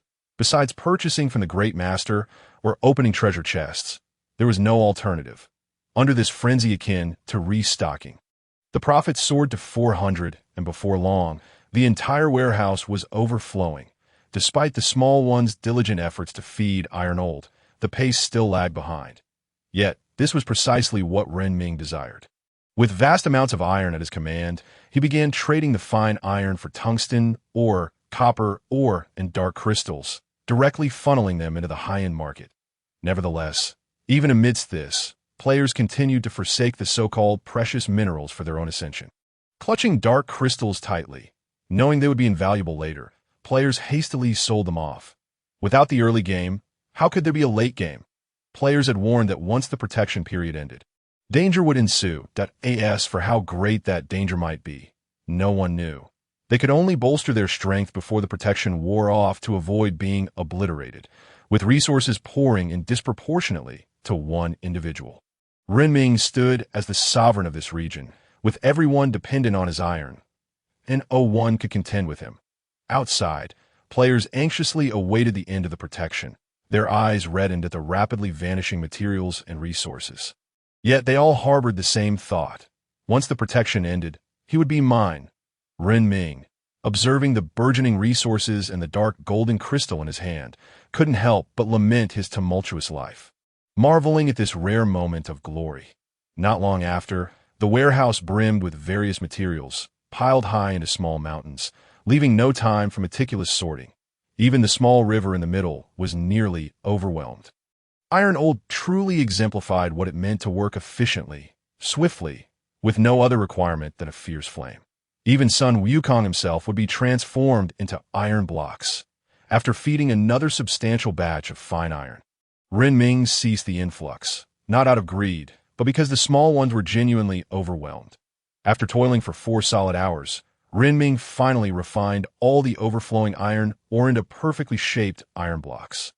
However, during his hiatus from supplying, players were glued to the trading panel, fearful of missing out on the fine iron they could afford. Some players were just a few pieces short of upgrading to the second or third tier, while others were even closer, with just one piece remaining, causing those to jump in frustration. The prevalent cries in the world channel echoed, "Great Master, please stock more. I'm only 1 piece short. Oh, it's just a dark crystal. I have it. Please, just 1 more piece. Upstairs, stop barking. I'll trade you 5 pieces of copper or tungsten, or, well, I'm 25 and still single. I just need 1 piece of iron to crawl into your bed." Oh, how could this 180-pound, 6'3" muscle man utter such revolting words? Yet while others were frantic, he remained unperturbed. He was already poised to upgrade. The disparity in resources brought about by this mere listing privilege was unfathomable. 7 days, 4 tiers. Today, even a dog wouldn't dare to dream so grandly. Yet, Ren Ming achieved it. Now, the only thing lacking on his panel was magical energy. 1,000 points, a truly astronomical figure. Yet, outside, there were still plenty of lambs to the slaughter. Accompanied by a cadre of small companions averaging Tier 3, he approached the resource point entrance. The entrance was no longer teeming with reckless players charging in. It lay eerily still, the ground stained crimson, reeking of rust. Big Thorn stood resolutely at the entrance like a spear, preventing anyone from entering to disturb his master. Upon seeing the earnest and serious demeanor of this little creature, Ren Ming felt his heart soften. Big Thorn, Little Thorn, he called gently, and the little guardians stationed at the entrance, upon hearing his familiar voice, scampered over with their short legs. They bore wounds. Some had healed, while others still bled. This defensive battle had taken its toll. And some little ones had succumbed to the relentless assault. Gazing at the fallen 3 strong ones, tears welled in Ren Ming's eyes as he trembled while cradling the battered little creature. Little one, you have a new name now, sharing my surname. Ren and I am sorry, perhaps I am not skilled at naming, but I shall remember your vengeance. Those old beasts must pay the price today. Tears streamed down Ren Ming's face as he carried the little one to the place he dreaded to name, the land of eternal slumber, gently laying the small creature into the prepared grave. Ren Ming personally covered it with earth and carefully carved the inscription. Renin, he was simply tired, merely taking a nap. Placing the lovingly inscribed wooden board carefully, Ren Ming rose from the ground. His fists clenched tightly as he looked at the injuries sustained by his little comrades. Since arriving in this world, he had never wished to kill anyone, nor did he harbor any ambition to rule it. He simply wished to lead a leisurely life with his little companions. Yet some individuals had dared to provoke fate. He allowed the little ones who had long guarded the entrance to eat something and restore their strength. Ren Ming, along with the remaining little ones, stood vigil at the entrance, awaiting their return before launching a counteroffensive. Time ticked away, and Ren Ming calculated how long until the protective shield would dissipate, positioning the highest level and most defensively robust little ones at the forefront, while the ranged attackers took the center, with the lowest tiered mixed in between that a formation quickly took shape, and Ren Ming awaited his greatest asset. 8 magical little ones stood at the front, ready to unleash a barrage of indiscriminate fire upon their foes. A.S. Big Thorn and all the little companions lined up neatly. Ren Ming raised his arm and called out, "Let us give it back to them. We can still take a beating, but we must strike back." As his voice resonated, players camping nearby looked on in confusion, only to witness a few creatures that resembled exquisite artifacts emerging from the cave. In the next moment, as everyone remained unprepared to retaliate, the 8 little ones at the forefront unleashed a torrent of firepower, effortlessly obliterating everything in their path. Dig a trench. Run. The Great Master has activated a cheat. The sheer firepower engulfed a vast area, forming a fan-shaped zone where no survivors remained within 100 meters. In Ren Ming's ears rang a cacophony of overlapping notifications. Kill second tier, bouncing rabbit. Gain 5 points of magical energy. Kill second tier elf. Gain 5 points of magical energy. Kill. Seeing the notifications pop up, Ren Ming charged out of the cave with the remaining little ones. Big Thorn's tail flicked lightly, and the rapid-fire rate of 8 shots per second made everyone acutely aware of what true fear entailed. While they were still preoccupied with studying melee weapons, Ren Ming had nearly resorted to a Gatling gun. The sudden assault sent players scattering in all directions, clutching their heads in panic. With this fire net, what could they even fight back with? Headbutts? Who among them had a head hard enough to withstand such an onslaught? As Ren Ming stepped out of the cave, he surveyed the flattened patch of forest and the players fleeing in terror, a cold smile gracing his lips. It is time for the little ones to exact their revenge. The formidable De Zhuang and Shi Zhuang, having ascended to the 4th tier, surged forth from the ranks like missiles, piercing through the enemy camp with astonishing speed that De Zhuang's vine whip exhibited no mercy. A single strike could either kill or leave a foe severely wounded. The remaining players, drawn by the chaos, rushed over, but upon witnessing the turmoil, hesitated to advance. Anyone daring to charge forward now would surely be deemed insane. Ren Ming chose not to engage elsewhere. He fought within the protective radius of his shield, ensuring that even if besieged, he could break free and return to safety. This one-sided slaughter persisted for over 10 minutes. And only then did this ragtag group of players muster the courage to regroup for a counterattack. Their previous bravado had merely been talk. The reality of witnessing comrades fall before them stirred the remnants of their civilized souls, compelling them to flee. This place was too perilous, too unfit for them. Yet insatiable greed drove these players, who had only recently ventured forth, to pivot and rally more reluctant allies for a counteroffensive, faced with the prospect of sudden wealth. Their fear of death waned. However, they seemed to forget that they were outmatched. Ren Ming stood at the very center of his ranks, less than 30 meters from home. Even if defeated, he could simply retreat. Meanwhile, the first to return, the little mustache, spotted Ren Ming, standing resolutely, his gaze shimmering with crimson light. Without a moment's hesitation, he charged forward. The strong dominate the weak. Only the inherently weak perceive this as cruelty. What you execute is not your own will, but the will of the divine. Similarly, the little mustache, standing at the center of the formation, locked his eyes intensely upon Ren Ming. The 20 or so lords gathered around him, recklessly advancing toward the front. Ren Ming was undeterred by their ravenous gazes. The little ones were avenging their fallen brothers. The sixth wave of magical output from the great demon, having recuperated, was executed with remarkable finesse.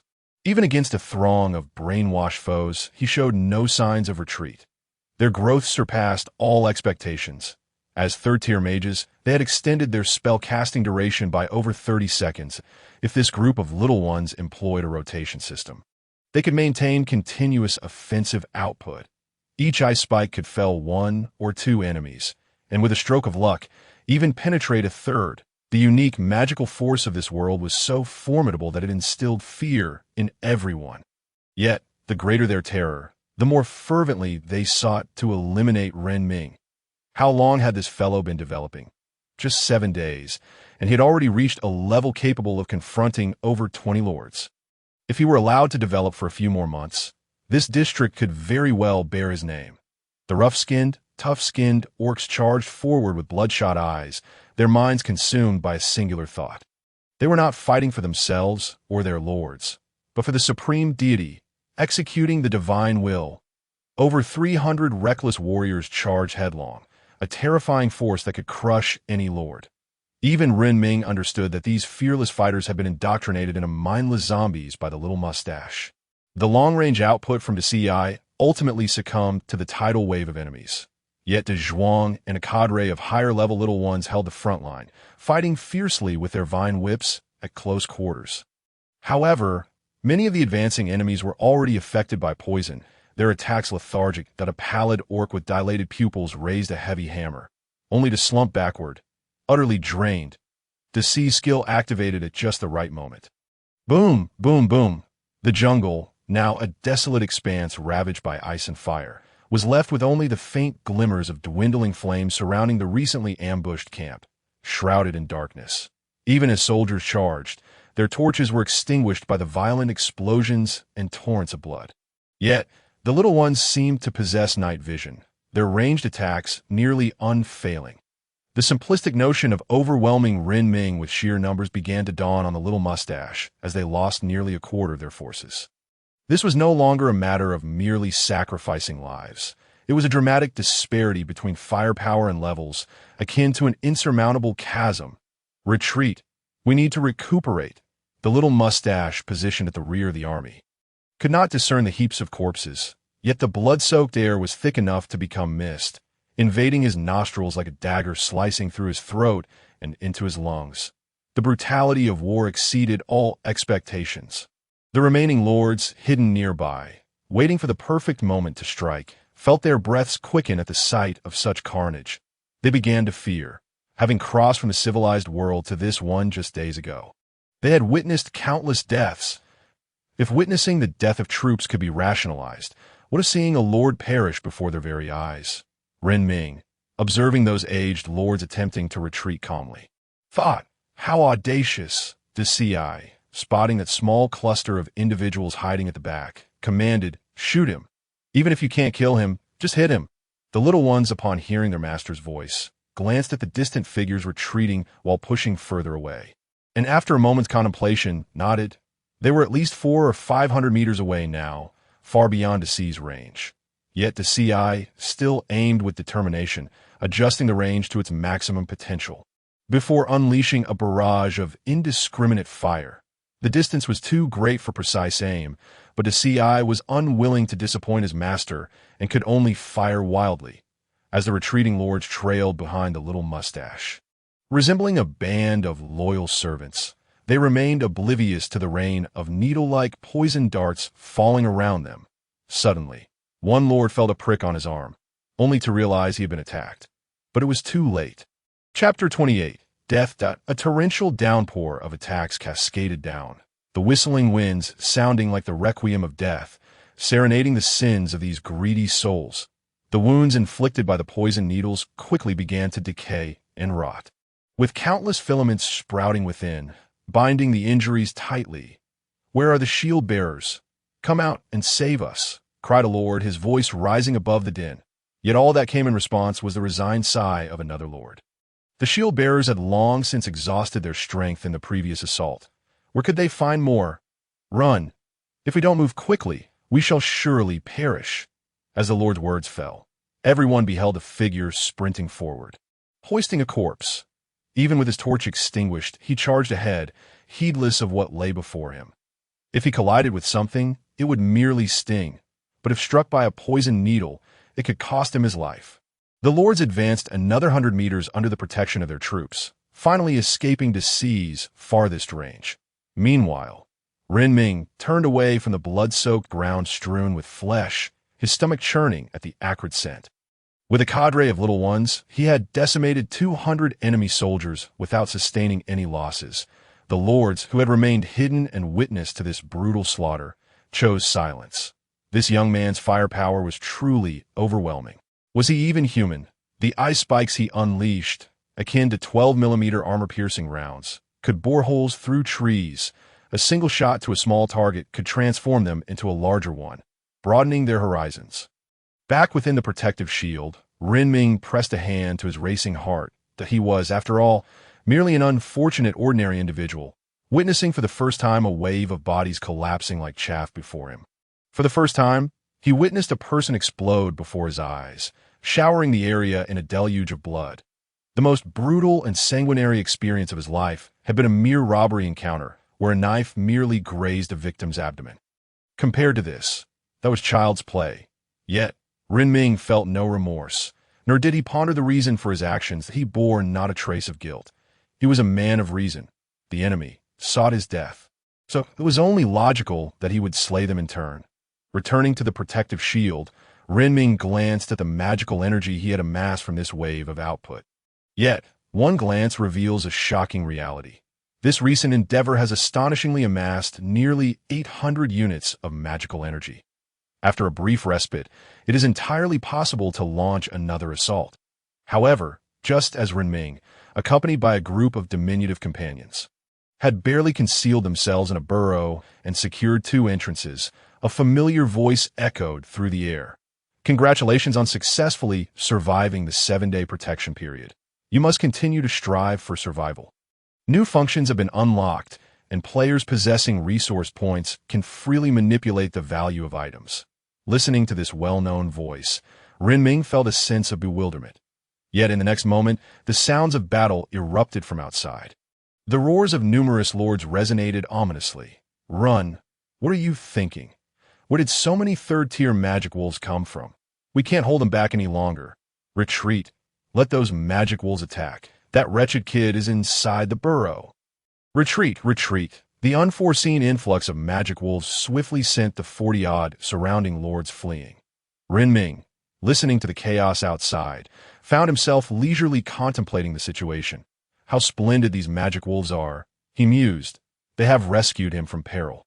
Yet his opinion soon shifted, as it became apparent that these magic wolves seemed to exist solely to launch an assault against him.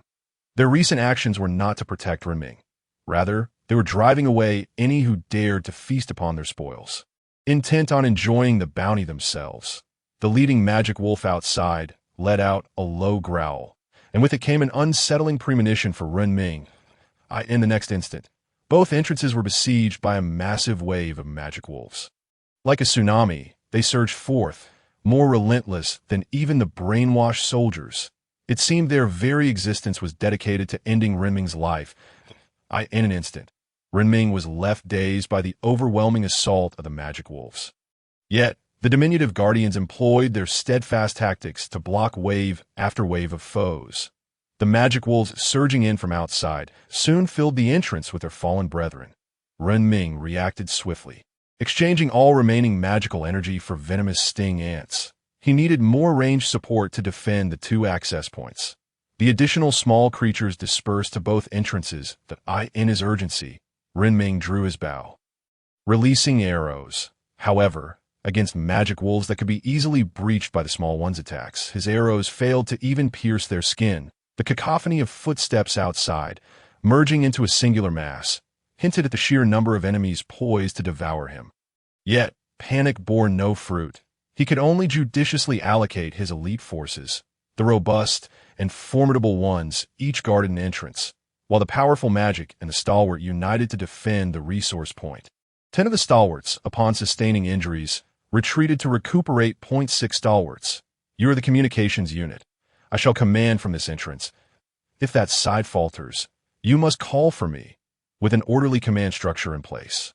Renming remained unaware that Xiaoyuan had stealthily positioned itself behind him. Master, Xiaoyuan has come to assist you. Hearing that melodious, bamboo-like voice, Renming turned to see Xiaoyuan, now significantly larger than the other small creatures.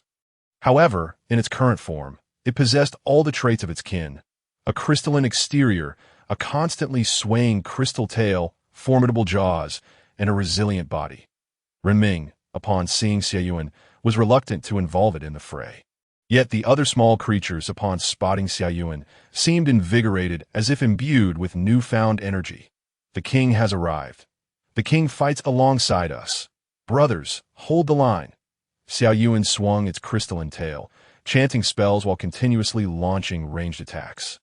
Under such immense pressure, Renming's command abilities reached new heights. His experience from previous strategy games proved invaluable. However, the relentless tide of magic wolves, akin to an unending tsunami, could not be vanquished. These wolves relentlessly expanded the entrance, making it increasingly larger, stretching the front line ever further. Renming, drenched in sweat, observed the surging magical energy and summoned new companions. The newly emerged, albeit confused, small creatures witnessed their brethren engaged in combat. Although unaware of the reasons for battle, they could not stand idly by while their kin were oppressed. Amid the fierce onslaught, Renming soon reached his population limit. The incessant notifications of kills overwhelmed his senses, ringing in his ears, the forefront. The stalwart charged forth like a war god, a lone figure capable of halting a multitude. Despite the diminutive size of the small creature, it wielded remarkable strength. Each whip of its vine-like appendages created explosive impacts that could shatter bones. Trapped amidst a chaotic clash of celestial beings, the large mouse frantically scratched his head in panic. He darted from one side to the other, wildly relaying information. The astute creature understood that his sole chance of survival lay in following this bipedal beast, hoping to drive away the frenzied pack of magical wolves outside. Renming found his bow severely damaged, the arrows crafted from fine iron completely expended, and the bowstring had snapped. In a frenzy, he scoured the trading panel for any remote weapon capable of fending off the enemy. Though all players had unlocked the marketplace, Renming found that the most effective ranged weapon available was the very wooden bow he had just rendered useless.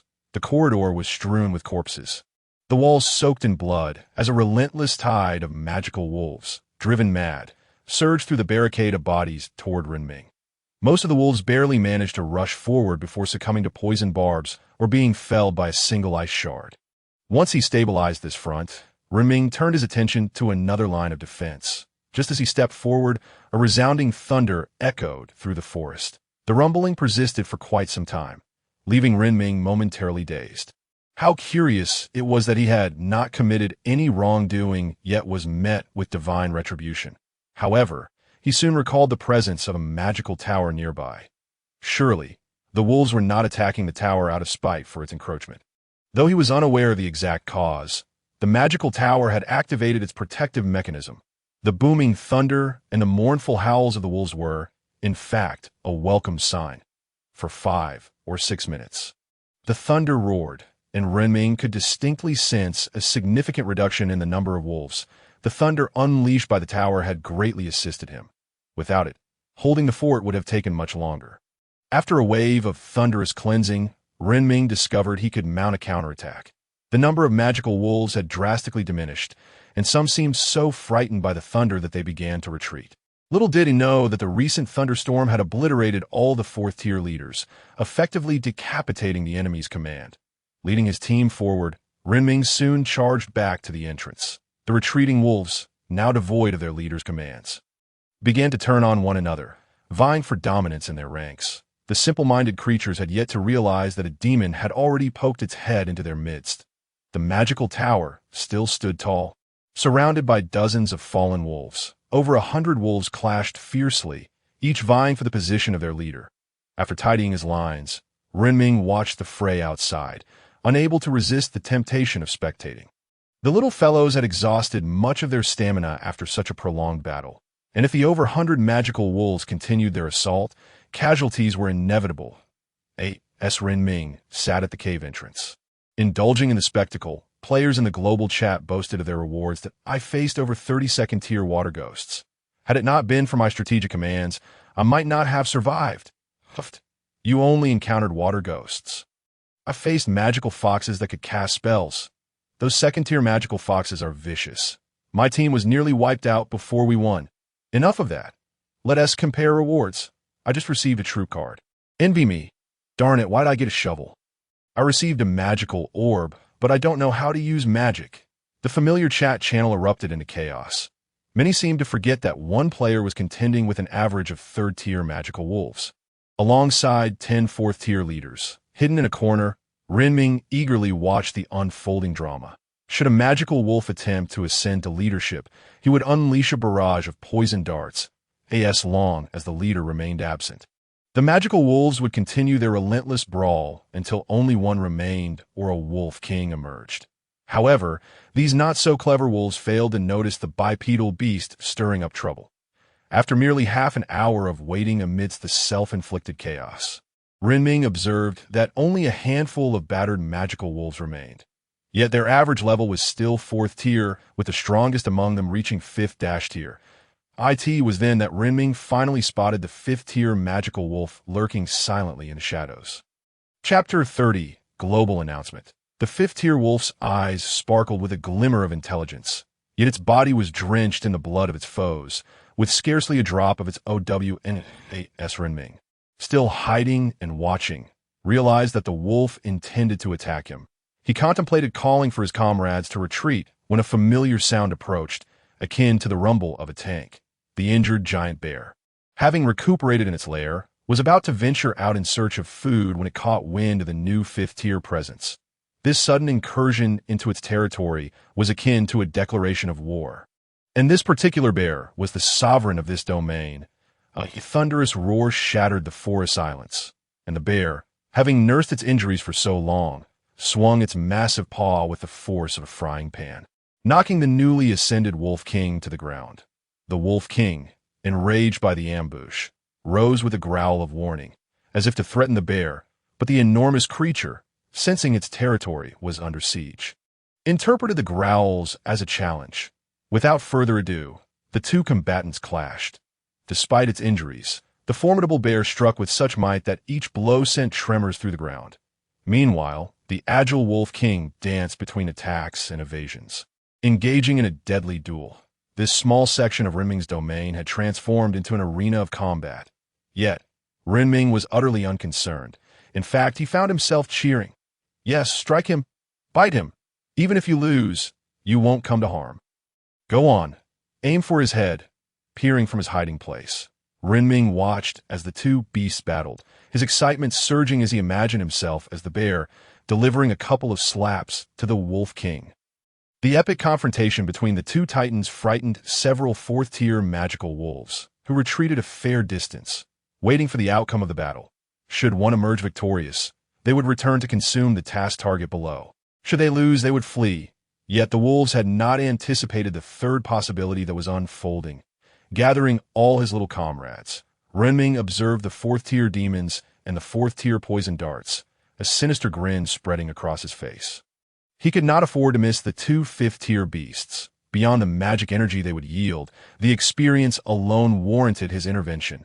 The bear's injured limb had been rendered useless by the Wolf King's ferocity. Yet the Wolf King was not unscathed either. Its head and innards were likely bleeding internally. If the battle did not conclude swiftly, the internal bleeding could very well prove fatal. As the two kings prepared to determine the ultimate victor, Renming arrived, bringing with him a dense net of firepower. Over 20 poison darts swarmed forth, unleashing a relentless assault. Even if some of the little creatures were of lower levels, the sheer volume of attacks resulted in a qualitative change. The Wolf King, realizing the futility of escape, found that the concentrated firepower pursued him relentlessly. Meanwhile, the bear charged forth like an armored tank, determined to exact vengeance on the bipedal intruder.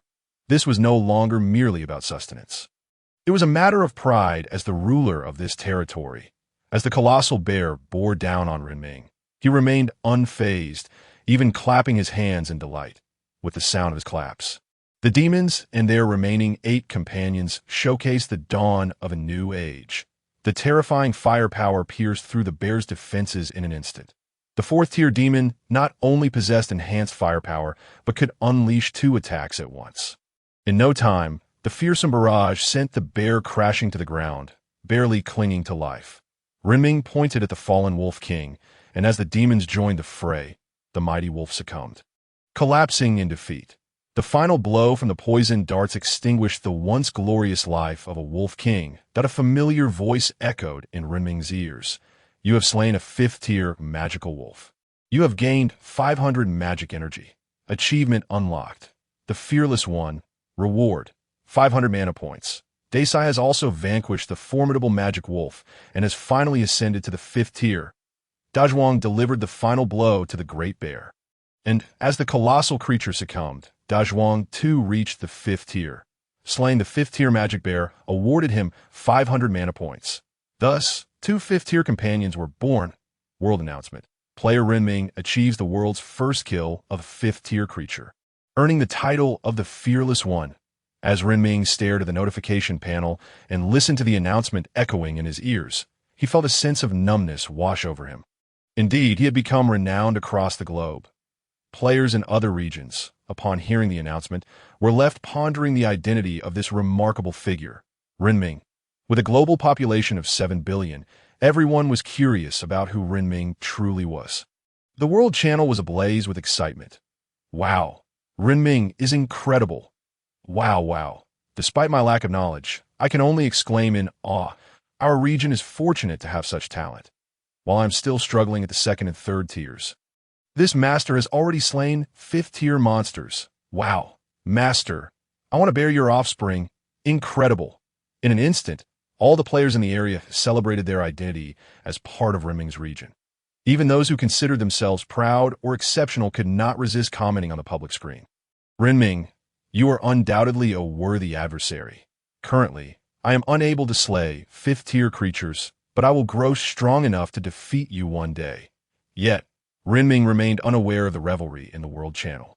He was eager to examine the attributes and skills of Desai and Dazhuang, now that they had both reached the 5th tier. Calling Dazhuang over, Renming noticed he had grown as tall as Renming's own leg, filling him with a sense of pride. These little creatures were raised by me when they were but tiny beings. Placing his hand gently atop Dazhuang's head, Renming opened Dazhuang's panel to name. Soldier Ant level.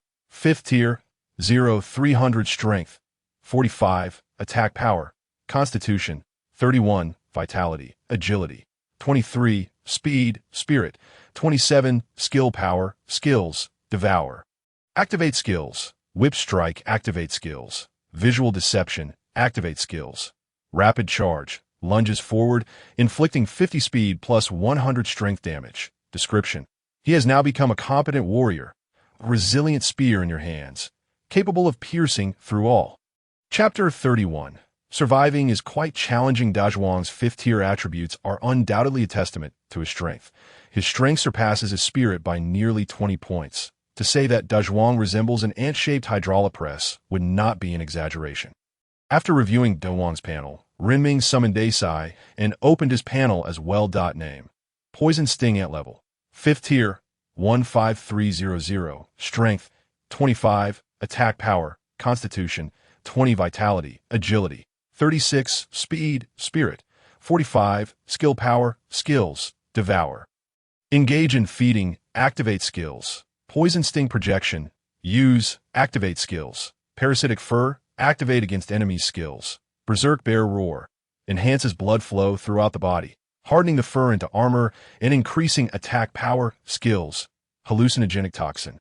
Your attacks will induce a state of confusion, briefly affecting the enemy's spirit, with the intensity determined by your spirit strength. Description: oh, why do such formidable beings appear now? I am truly delighted for you. With such a powerful ally, your safety is undoubtedly assured. After examining Desai's panel, Renming felt an overwhelming sense of invincibility wash over him. He truly wanted to shout that he could take on 10 foes at once. However, after contemplating deeply, he decided against such bravado. Who knows if 10 formidable opponents might indeed appear to challenge him. Yet, just as he reveled in his survival, a panel suddenly appeared before him. Congratulations, player! You have successfully passed the first trial of your journey. Here are the rewards you have rightfully earned. Enjoy the gifts. As the panel vanished, a metallic chest, adorned with golden edges, materialized before Renming. The chest exuded opulence, gleaming with golden light, that Renming's eyes sparkled at the sight of the gold. In his past life, he had not been destitute, but neither could he claim wealth. Now, with such a substantial fortune laid before him, who could remain indifferent? The little companions surrounding him began to murmur in excitement at the sudden appearance of the grand treasure chest. However, after taking a few deep breaths, Renming's hands trembled slightly as he opened the gilded chest. As he lifted the lid, a radiant burst of golden light illuminated the dark forest, akin to unveiling a royal treasury. Acquired. Magical City Wall X10 acquired. Magical City Gate X1 acquired. Enchanted record player. 3 items filled the golden chest. As the light dimmed, several small blocks appeared on the ground, along with a perfectly square record player. Renming understood the purpose of the city wall and gate, but the appearance of a record player alongside them seemed rather illogical. However, upon examining the attributes of the record player, his perspective shifted. Enchanted record player effect. It randomly plays melodious tunes, each accompanied by a unique attribute, with a radius of 50 meters. Usage: surely you know how to operate a record player. Do you see that small button? Just press it. After reading the description, Renming gently pressed the vintage button. Yes, he did. A melodious tune filled the air, reminiscent of a legendary sailor recounting an exhilarating adventure. Renming found himself relaxing as he listened intently. Unbeknownst to him, both his strength and spirit attributes surged by 4 or 5 points. This enhancement depended entirely on the listener's focus and engagement with the melody. The more attentive one was, the greater the attribute gain. Having fought fiercely and vanquished 2 5th-tier magical creatures, even the little companions, despite their abundant energy, succumbed to the soothing lull of the music and drifted into slumber. As the enchanting melody wove its way through the air, its story ebbed and flowed like the tides of the sea, captivating the heart. Noticing that his little companions seemed weary, Renming allowed a slight smile to grace his lips as he opened the panel for the remaining 2 items. Magical City Wall Effect. An indestructible portable wall. Trust in the capabilities of the Great Mage, for he can help you construct your own sanctuary. Magical City Gate Effect. Only those who truly resonate with your heart can push this door open. Usage. Place it upon the constructed wall, and the gate shall naturally appear. Upon a cursory examination of the 2 objects, Renming found them rather unremarkable. After all, they were merely a few towering walls and a grand entrance. What could possibly be extraordinary about that? However, as he approached the edge of his territory and calculated the most logical arrangement for the 10 walls, he set them down. The envisioned towering barrier did not materialize as expected. Instead, a miraculous phenomenon unfolded, with bricks seemingly conjured from thin air, assembling themselves. The rhythmic clattering of bricks colliding resonated like a passionate melody added to a hauntingly beautiful song. The entire construction of the city walls was completed in less than a minute. Stretching over 20 meters in length, the 10 walls, perfectly aligned, encircled his entire abode. More astonishingly, it appeared as though actual workers were meticulously measuring and erecting the walls, almost as if they were constructing them in a circular fashion around the edge of the territory. The vibrant and magical spectacle of architecture far surpassed anything depicted in films. After trapping himself within a large cylindrical enclosure, Renming assessed the height of this structure. To his astonishment, it stood at an impressive 7 meters. Each wall featured a staircase that allowed access to the top. Cast a brief glance at his creation, Renming retrieved the final square box, approached one of the walls, and gently pressed the box against it. In an instant, magical patterns enveloped the entire wall, and as these mystical designs faded, the wall transformed into a colossal wooden portal. Yet beneath this grand entrance lay a diminutive door, seemingly the true portal's essence. With a mere gentle push, Renming opened the small door. As the wooden door creaked open, the distant darkness and the stench of blood assailed his nostrils. After a moment of contemplation, Renming closed the door once more. It seemed futile. As a mere novice, venturing out to scavenge through the corpses and spoils risked theft by some cunning player. With the protection period concluded, he erected another towering wall, effectively extending his safeguard. Now that all players had access to the marketplace, Renming realized that his previous methods of amassing wealth were no longer viable. The newly unlocked pricing flexibility appeared to hold little utility. Chapter 32. I am truly a genius. After an arduous battle, he felt utterly exhausted. The air was thick with the scent of blood, and 2 fifth-tier corpses lay sprawled on the ground amidst countless lower-tier wolf carcasses, creating a chaotic scene. Uncertain of the state of the magic tower, Renming strode purposefully toward it. From a distance, he noticed nothing amiss, but as he drew closer, he discovered that the tower had indeed sustained considerable damage. Numerous fractures marred its surface. Placing his hand gently upon the tower, a panel materialized before him. Magic Tower status. Damaged materials required for repair. Wood X200, Refined Iron X100, Dark Crystal X5. Magic Tome X1 staring at the extensive list of materials needed for repairs. Renming felt overwhelmed. The initial construction had not required such an exorbitant amount of resources. How had the repair costs doubled so dramatically? And what on earth was this magic tome? This was quite the predicament.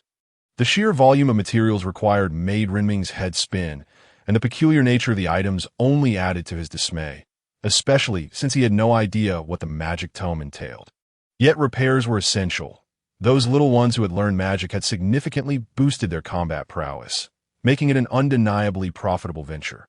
Resolving to proceed, Renming's stomach grumbled, and he instinctively moved toward the fire pit, only to find it cold and devoid of warmth, reduced to a pile of extinguished charcoal and blood-soaked wood. Observing the disarray, Renming sighed deeply. He ascended into the cave to retrieve some wood and subsequently cleared a relatively clean area where the fire had once burned. Placing the wood down to begin the arduous task of kindling a flame, time flew by, and after half an hour of effort, he finally managed to ignite the fire. His palms, now reddened and sore, throbbed painfully as he gazed at the rekindled blaze. He casually selected a nearby corpse, slicing off several pieces of meat with a balance of fat and lean, skewering them on a knife to commence an exquisite barbecue. In the midst of the walled enclosure, a solitary figure grilled fragrant meat. Yet amidst his cooking, an epiphany struck him. Why not procure a pot and some oil to salt vegetables? Consuming grilled meat daily was growing tiresome. He feared he might end up roasting himself. With this determination, he first navigated to the trading panel to check for the availability of pots. However, after a thorough search, he discovered that the only item resembling a pot was a large iron wok, reminiscent of those used for stewing a grand goose. Priced modestly at only 10 refined iron, he purchased the wok. Following that, he acquired some red bricks, clay, oil, and vegetables from the trading platform and began constructing a makeshift stove beside the fire. Time possesses a peculiar quality. It brings forth what one desires, albeit often accompanied by elements one may overlook yet are vital. After busily toiling for over 4 hours, Renming wiped the sweat from his brow. Gazing at his simplistic stove with immense satisfaction, that "I am truly a genius," he exclaimed inwardly.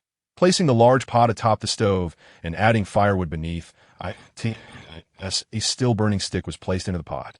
The flames ignited. He sliced off a piece of black oil purchased from the trading platform, tossing it into the pot, and found a large round wooden board to serve as a cutting board. Proceeding to prepare his meal, that he longed for rice. Yet despite searching for several minutes on the trading platform, he could find none. The only rice-like substance available was exorbitantly priced. Nevertheless, he resolved to purchase a small quantity.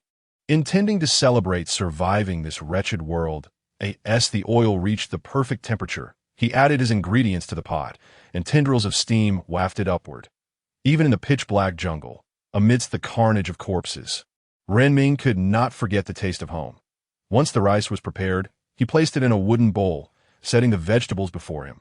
Using a wooden stump as a makeshift seat, he sat beside the stove, alternating bites of vegetables and rice.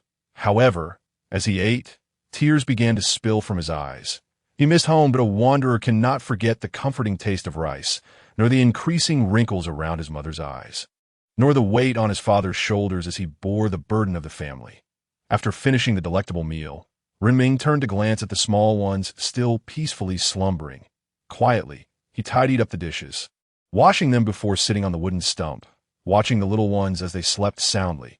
When he awoke, he found himself no longer on the stump, but instead lying in an unusual position in the bed within the cave. The little ones scurried about outside, their busy footsteps echoing. Upon exiting the cave, he discovered that the surroundings had been thoroughly cleaned, save for the 2 massive beast carcasses still lying on the ground.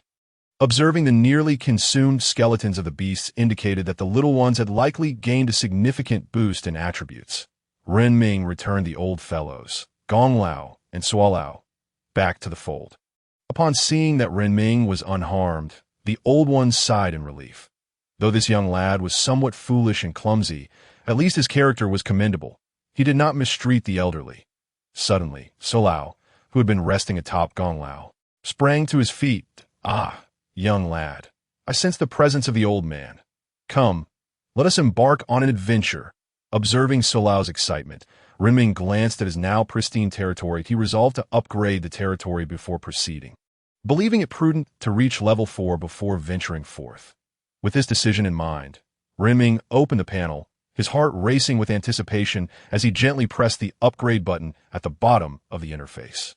As the ground trembled slightly beneath him, a panel appeared before him. Acquired. Invasion warning device acquired.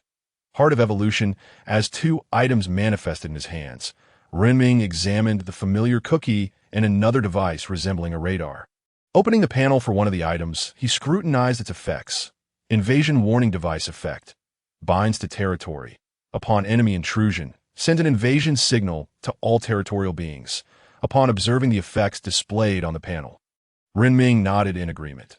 Indeed, it was an excellent tool.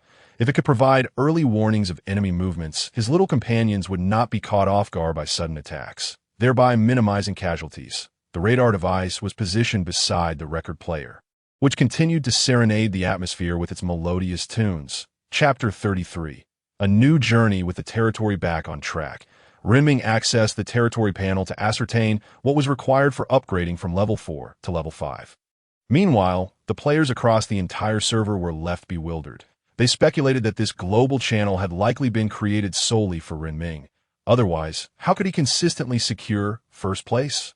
Unbeknownst to Renming, who could not hear the broadcasts, he found himself immobilized upon viewing the materials required for the advancement from level 4 to 5. Territory name. Ant Nest territory level. Level 4 recruitable units. Soldier Ant. Consumes 10 magic energy. Mining Ant. Consumes 20 magic energy. Poison Sting Ant. Consumes 50 magic energy. Magic Ant. Consumes 100 magic energy. Recruitment count. 50-80 territory description. The Lord's expansion upgrade requirements. Refined iron, 1. 110,850. Tungsten, 350,500. Copper, 320,500. Dark crystal, 630. Life core, 01. Level 5 beast bones, 356,100. Magic energy, 15,102,000. Renming stare at the panel, aghast at the absence of basic materials like stone and wood in the upgrade requirements. Good heavens, would this not cost him his life? If he truly aimed to elevate to level 5 from level 4, he would need to prepare for a fierce confrontation, either by defeating a level 5 beast or purchasing the necessary items. Fortunately, he had slain both level 5 beasts. Otherwise, he would have had to brace his little companions for a desperate battle. A shiver ran down Renming's spine as he gazed at the newly listed life core, his mind unwilling to entertain the thought. Had he not possessed some reserves, he might have found himself wielding a pickaxe to mine the vast quantities of copper and tungsten required. Old Locke remarked that he could sense the presence of an old fellow nearby, signifying that new treasures awaited discovery. Gathering a few little companions, Renming emptied his belongings, gripping Old Locke in his left hand and a flower bud in his right, with a water flask slung at his waist, and set forth on his journey to as the small door beneath the grand entrance swung open. Renming glanced at his little companions trailing beside him and proceeded in the direction indicated by Old Locke. Yes, you little rascal. To the left. No, that's the right. Left, right. The left of your right hand. Old Locke, furious yet guiding, led a directionally challenged Renming and his motley crew into the unknown that as fate would have it. At home, little Yuan lay bored on a stone slab, rolling about until he caught a whiff of a familiar scent. Following the aroma, he stumbled upon the warehouse and discovered the evolution heart that Renming had stored inside. Unable to resist the faint milky fragrance, little Yuan took a small bite. The little biscuit was devoured entirely, and upon returning to the stone slab, he was enveloped in a radiant light, transforming into an egg, a glimmering orb emitting a gentle glow. Meanwhile, as Renming continued his search for the elusive treasure of the old rascal landing, he ventured forth for several dozen meters, lifting his gaze to behold a resplendent starry sky. The brilliant expanse was adorned with a pale red moon, its silvery light cascading over the land, while a gentle breeze wafted fragrant whispers from the grass. Captivated by the celestial beauty, Renming was momentarily lost in wonder, having traversed this world for so long. It was his first encounter with the moon of this realm, that he had also emerged from the oppressive darkness of the forest, stepping into this vast world to appreciate its splendor. The endless plains, bathed in the silvery light of the stars, were a sight to behold. Listening to Old Locke's somewhat exasperated remarks, Renming couldn't help but chuckle. Look at the sky, Old Locke. What a beautiful starry night. This is far more splendid than languishing in that sunless jungle. Elevated to the skies, Old Locke finally beheld the dazzling Milky Way. You're right. This place is indeed far more beautiful than the decrepit forest where that rascal landing resides. That old fool must have lost his wits. Otherwise, why would he choose to dwell in such a wretched place? As the conversation turned to express disdain for landing, Old Locke, while directing Renming's path, continued his tirade against the old fellow. Renming, akin to an audience enthralled by a solo performance, traversed under the vast canopy of stars, advancing towards the treasure. But on this boundless prairie, he also spotted a few lowly houses. Alas, they appeared abandoned, suggesting that the local lord had fallen victim to an unseen hand. After passing these dilapidated structures, Renming continued onward for quite some time without encountering another dwelling. Unbeknownst to him, at a distance, a rabbit lay in wait, its eyes glinting with cunning intelligence. Oh, how audacious for a lord to swagger about our territory, seemingly in search of something. And he commands ant units? What of it? Larger or not, they are still mere ants. Inside a nearby house, the lord listened intently as the rabbit recounted the recent encounter with Renming on the plains. The other lords seated nearby erupted into hearty laughter upon hearing the tale, their eyes gleaming with intrigue. Fear not, it's merely a naive little lord, oblivious to everything. Look at the pitiful subjects he tends. He is clearly a miser. Let us ignore him and continue our pursuits. Is there truly nothing to concern ourselves with? Boss, If our plans are exposed and the neighboring lords catch wind, it won't be so easy to capture the prize. Hearing the doubts expressed, the recently informed lord chuckled and patted the shoulder of his interlocutor. Surely you're not afraid of a few larger ants, are you? The neighboring bearded fellow has already been severely weakened by the forest-dwelling powerhouse. All we need to do is deliver the final blow. And we can claim all his subordinates. I am but a few dark crystals away from upgrading to a level 4 territory. They must have some. Meanwhile, the so-called little Lord Renming had walked nearly 3 hours across the vast prairie. Exhausted, and finally lay down on the grass. Old Locke, I can't walk any further. But upon hearing Renming's declaration of fatigue, old Locke couldn't help but mock him. Little rascal, are you up to the task? I, an old man, Haven complained of weariness, yet you're already collapsing. Renming regarded old Locke in silence, uninterested in further debate, and simply sprawled on the ground. However, just as he settled in for a moment of rest, he suddenly heard the sound of hooves. Simultaneously, de Mo and de Zhuang, also resting, shot up and gazed into the distance. Renming propped himself up, squinting into the far-off horizon. There, flickering flames danced beneath the moonlight, and he boldly conjectured that it was undoubtedly a merchant caravan. Chapter 34. Those days, in a certain sense, Renming was not mistaken. It was indeed a merchant caravan, albeit one beset by a band of robbers. Boss, these folks are quite wealthy. This wagon is brimming with fabrics and grain, not to mention 100 or so gold coins. It's simply insufficient for protection. What do you expect? Do you think our boss is such poor judgment? The leader, that woman, is strikingly beautiful. At first glance, I thought she was a young master from a noble family. Wait, hold your tongue. There seems to be a passerby ahead. As Renming approached, eager to inquire about directions, he was uncertain if any nearby towns existed. Stop right there. We're about to launch our attack. The deputy, bow drawn and arrow nocked, cast a sharp gaze at Renming. Upon witnessing their heightened vigilance, Renming raised his hands in surrender. Yet de Zhuang had already positioned himself protectively in front of him. The group remained oblivious to the creature beneath their feet, mistaking it for a mere pet of Renming's. Meanwhile, de Mo had silently conjured an ice spear, ready to strike should the enemy make a move that I merely seek directions. There's no need for such tension that I'm a traveler from the vicinity, and with darkness falling, I've lost my way. Could you kindly direct me to the nearest town? Upon seeing the somewhat disheveled yet clean-faced youth before him, the leader relaxed slightly, gesturing for calm. Follow this road, take the fork westward, and after about 7 or 8 miles, you shall arrive. Having obtained the desired information, Renming intended to turn and leave. However, the leader suddenly gestured with his middle finger. The vice leader, who had been attentively observing the movements of his superior, suddenly raised his bow, preparing to unleash the arrow in his hand. Yet before he could release it, a venomous dart swiftly pierced through his throat, causing torrents of blood to gush forth, resulting in his aim being thrown off. Upon realizing that the person asking for directions was a formidable master, the leader rolled sideways in a sudden maneuver. As an ice spike instantaneously penetrated the wooden wall of the carriage, de Zhuang, akin to a flash of lightning, darted out with such speed that the bandits were left astounded, only to be knocked down by a single strike from him. The entire bandit group of over 20 members could not withstand even 5 minutes, falling to the ground, with all but their leader succumbing to a lethal blow. This was not due to the leader's exceptional resilience, but rather because Renming had informed de Zhuang that should a conflict arise, he was not to kill, but merely incapacitate the foes. De Zhuang executed these orders with precision, observing the bandits on the ground, clutching their stomachs or legs and wailing in agony.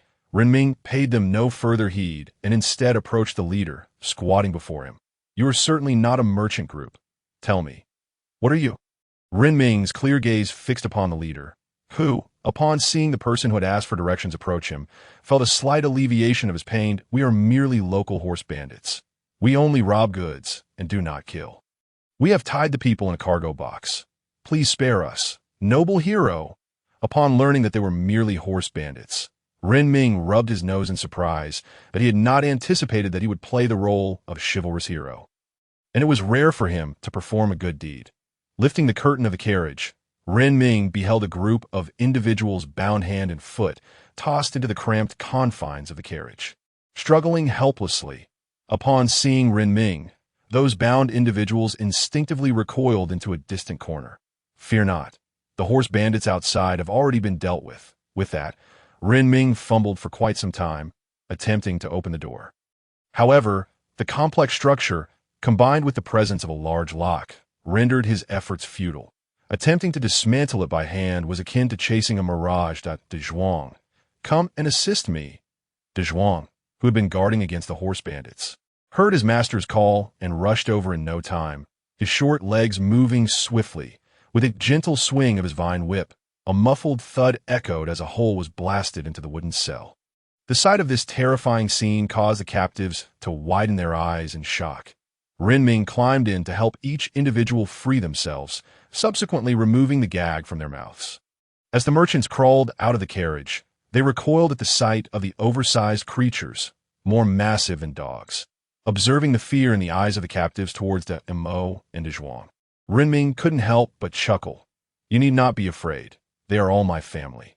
The leader of the merchant group helped out, expressed his gratitude to Ren Ming profusely. Thank you for extending your hand in our time of crisis. Otherwise, we would have faced dire consequences. Gazing at the strikingly handsome man with purple hair and blue eyes, Ren Ming replied with a faint smile, it was merely a small effort, be by the way. May I inquire if there is a city nearby? I believe I may have lost my way. Indeed, you may accompany us. We are headed to a nearby city for trade. Upon hearing the mention of a nearby city, Ren Ming found no reason to refuse, as his attire had become soiled beyond tolerability.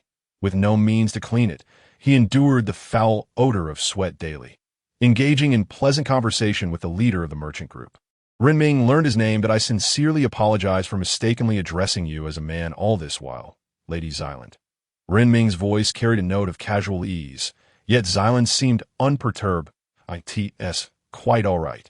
They often refer to me as Mr. During the time Ren Ming and Zyland conversed, the merchant group had already secured all the bandits in cages. Each of them carries a bounty. We cannot afford to let them perish. The voice of the vice leader echoed from a distance, prompting Ren Ming to glance over in confusion. Noticing Ren Ming's interest in the horse bandits, Zyland elaborated. They are horse bandits who have been roaming the area for quite some time. Many merchant groups have fallen victim to their raids. After each robbery, they gather the merchants and demand ransom from the city lord for their release. The freed merchants harbor deep resentment towards these bandits, and their bounties have only increased with each successive raid. However, Ren Ming was not particularly interested in that. Rather, he was curious about how much this band of bandits might be worth, with his current impoverished state. Arriving in the city might still necessitate a loan. Acquiring the bounties of this band of bandits could certainly lead to a more prosperous life. Of course, if Zyland were to discover that this seemingly gentle youth was fixated solely on such thoughts, she might not be able to suppress a laugh. Chapter 35. I absolutely will not be a freeloader. The merchant group advanced under the moonlight, with Ren Ming and Zyland seated in a carriage while their Mo, De Zhuang, and the small creatures perched atop the cargo box. Ren Ming found his conversation with Zyland to be quite congenial, acquiring a wealth of information from her. For instance, the city they were headed to was called Gobi City, ruled by a lord named Shilan Amphulin, renowned for its delectable specialty dish, large fried pancakes. In any case, the two remained awake throughout the night.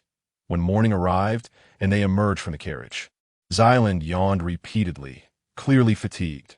Yet, Ren Ming remained oblivious to the weariness of his newfound companion, his gaze captivated by the grandeur of the city. The city walls towered at least 7 to 8 meters high. Adorned with the marks of time, the massive gates were nothing short of magnificent. Accompanied by a protective moat, the bustling merchants moved in and out of the city, creating a lively atmosphere. Ren Ming was seldom exposed to such crowds. The attire of the people leaned towards a Western style. The merchant group passed through the city gates without hindrance, entering the bustling metropolis. Inside, the vibrancy intensified, with vendors calling out and an array of goods and delicacies displayed on stalls lining the streets. Regrettably, Ren Ming could only observe. Accompanying Zyland to a grand storefront, the sign above bore 3 prominent characters, Star Picking Pavilion. Gazing at the imposing sign, Ren Ming stole a glance at Zyland beside him. As the merchant group arrived, a man with a handlebar mustache, bearing the unmistakable appearance of a villain, rushed out from the star-picking pavilion. "Ah, master, you have finally returned. It's been so lonely for this old servant to guard the vast star-picking pavilion all alone." The obsequious manager lamented, drawing close to the master. Despite Xylan's evident impatience, she could only endure. "Uncle Shi, we have guests. Can you show me a bit of courtesy? I traveled quite a distance to procure some magical crystals." "Hurry, we must not let their magic diminish." The middle-aged man, referred to as Uncle Shi, approached with a grin, stroking his mustache. "Greetings, I am Cyril Dewey. It is a pleasure to meet your friend, master. May I know your name?" Upon seeing the manager before him, Renming's instincts chimed in. He could see all the traits of a typical antagonist from novels, dramas, and anime converging in this man. Short, cunning, with a sinister face and a glimmer of thievery in his eyes. This method of judging character surely did not hold true in reality. "Hello, I am Renming. It is a pleasure to make your acquaintance." After some pleasantries, the three entered the star-picking pavilion. Inside, the decor was meticulously arranged. Every table, every stool, and even the display cabinets were said to be positioned according to feng shui principles. Though Renming could discern no particular significance within, the trio ascended past the 4 lower levels, heading straight for the top floor. Onlookers on the 4th floor gasped in astonishment at the sight of individuals ascending to the 5th level, whispering among themselves that I recognize that manager. But those two handsome youths hardly seem like they could afford the entrance fee for the 5th floor. Indeed, just look at that dashing young man. And the other boy looks like he could barely afford a meal. The hushed whispers from below did not disturb the trio as they reached the top floor. However, a sudden scream from the crowd caught Renming's attention. "Oh no! Help! How can there be such a massive ant?" Upon hearing the startled cries of the porter downstairs, Renming politely clasped his hands together in greeting to the two individuals present before hastily descending the stairs. He had become accustomed to leaving the little ones in that spot to play on their own, yet he had forgotten that this was not his domain. The little ones, equally startled by the porter's exclamations, scurried away with their short legs and took refuge behind Renming, their eyes reflecting a blend of confusion and curiosity as they surveyed the surrounding adults. "Master! Master! Why do they all appear so frightened?" They seemed to wonder. Renming, noticing their puzzled expressions, gently reached out to pat the head of one of the little ones. "They are simply unaccustomed to encountering such unique beings as yourselves, the crystalline forms of the great demons." Gleaming like exquisite artifacts, had drawn the gaze of countless merchants. With their newfound understanding, the little ones trailed after Renming as he ascended once more.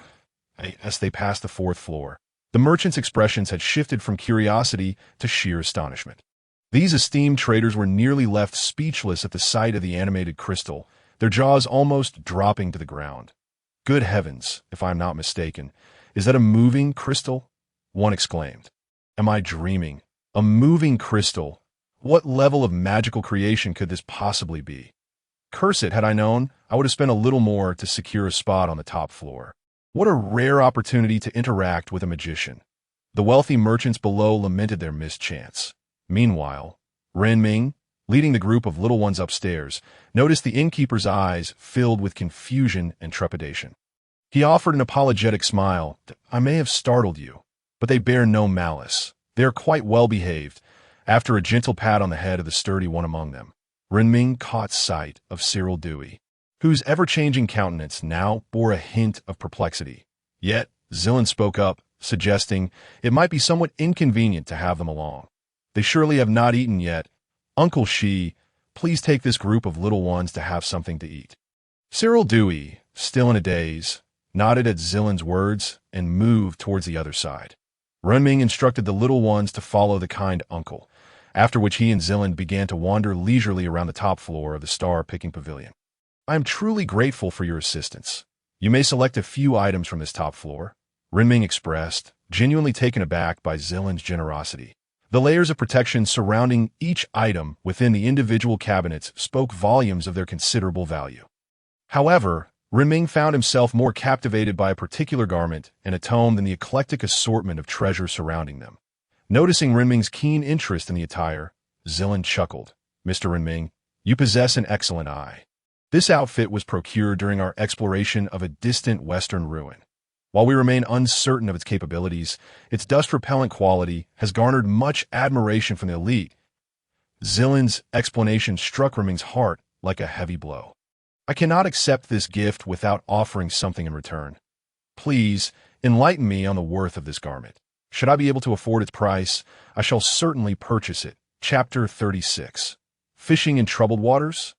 Yet, upon witnessing the earnestness in the young man's demeanor, Zilland, without him noticing, unfurled a folding fan, concealing half of his face to, Mr. Renming, you are indeed a lifesaver for me. A mere dust-free garment is a small price to pay. Zilland, observing Renming's interest in the old book, added, in fact, I could simply gift both items to you. That old book has gathered dust in the star-picking pavilion for quite some time, that Zilland's generosity was reminiscent of a wealthy benefactor.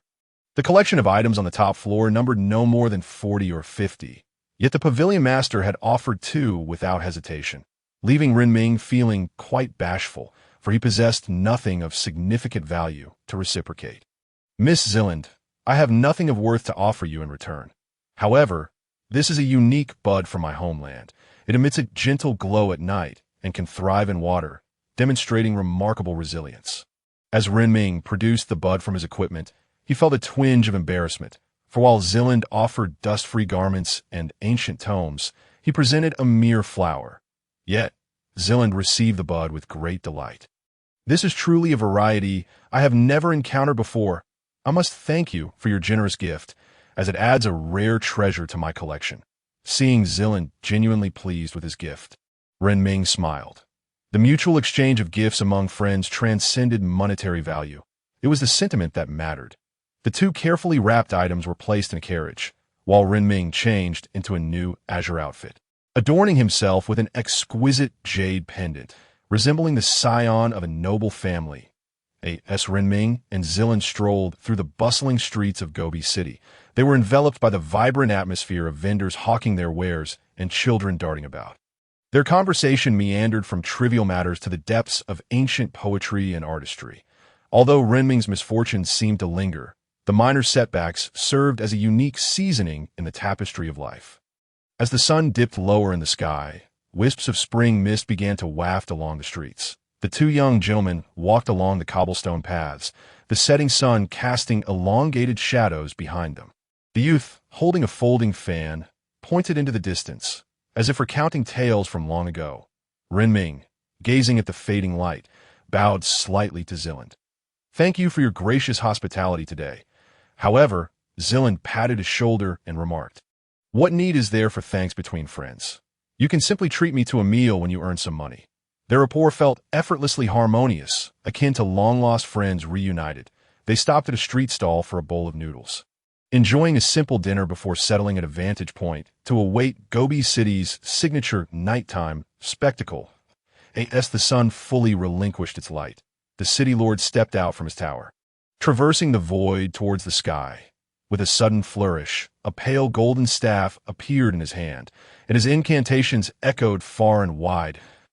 To the conclusion of the final incantation, a colossal bell materialized in the heavens, and with a resounding clang, a commanding voice reverberated throughout the city. Children, it is time for bed. Upon hearing the tolling of the bell, the children playing in the streets returned home, disheartened, and obediently nestled into their beds. Renming marveled at the wonders of this world, noting how many extraordinary phenomena existed. After a full day of exploration, Zilland stretched on the rooftop of the star-picking pavilion, a playful smile gracing his handsome features. Let us retire for the night. The my bedroom is atop the pavilion. You may stay in the guest room. Having spent a day in Zilland's company, Renming found her to be an intriguing person. Regardless of gender, she was undoubtedly a fascinating friend. Rising from the rooftop, Renming leaped lightly onto the balcony, extending his hand to Zilland. Their night passed in silence. After a simple breakfast, Renming bid farewell to Zilland. The carriage prepared for him awaited, while the little ones, having enjoyed a splendid feast, found themselves unable to fit within the carriage and opted to follow behind. The old lock, who had long been tucked away in Renming's bag, was finally retrieved. Hey, you rascal! You go off chasing girls while leaving this old man to languish in your bag like a mere light bulb. What have you two been up to? I saw everything. Upon hearing Locke's incessant chatter, Renming pondered for a moment, realizing that his interactions with Zilland had been entirely platonic among friends, with nothing inappropriate occurring. However, after a lengthy tirade, Locke let out a long sigh. This old body of mine has yet to fully enjoy the city's splendid sights, and here you are dragging me along again. Understanding Locke's grievances, Renming reassured him, "All right, I'll be sure to bring you along next time. Once I find another old fellow, we'll all venture into the city together to relish in its wonders." The garments that have been left in the carriage have already been donned by Renming.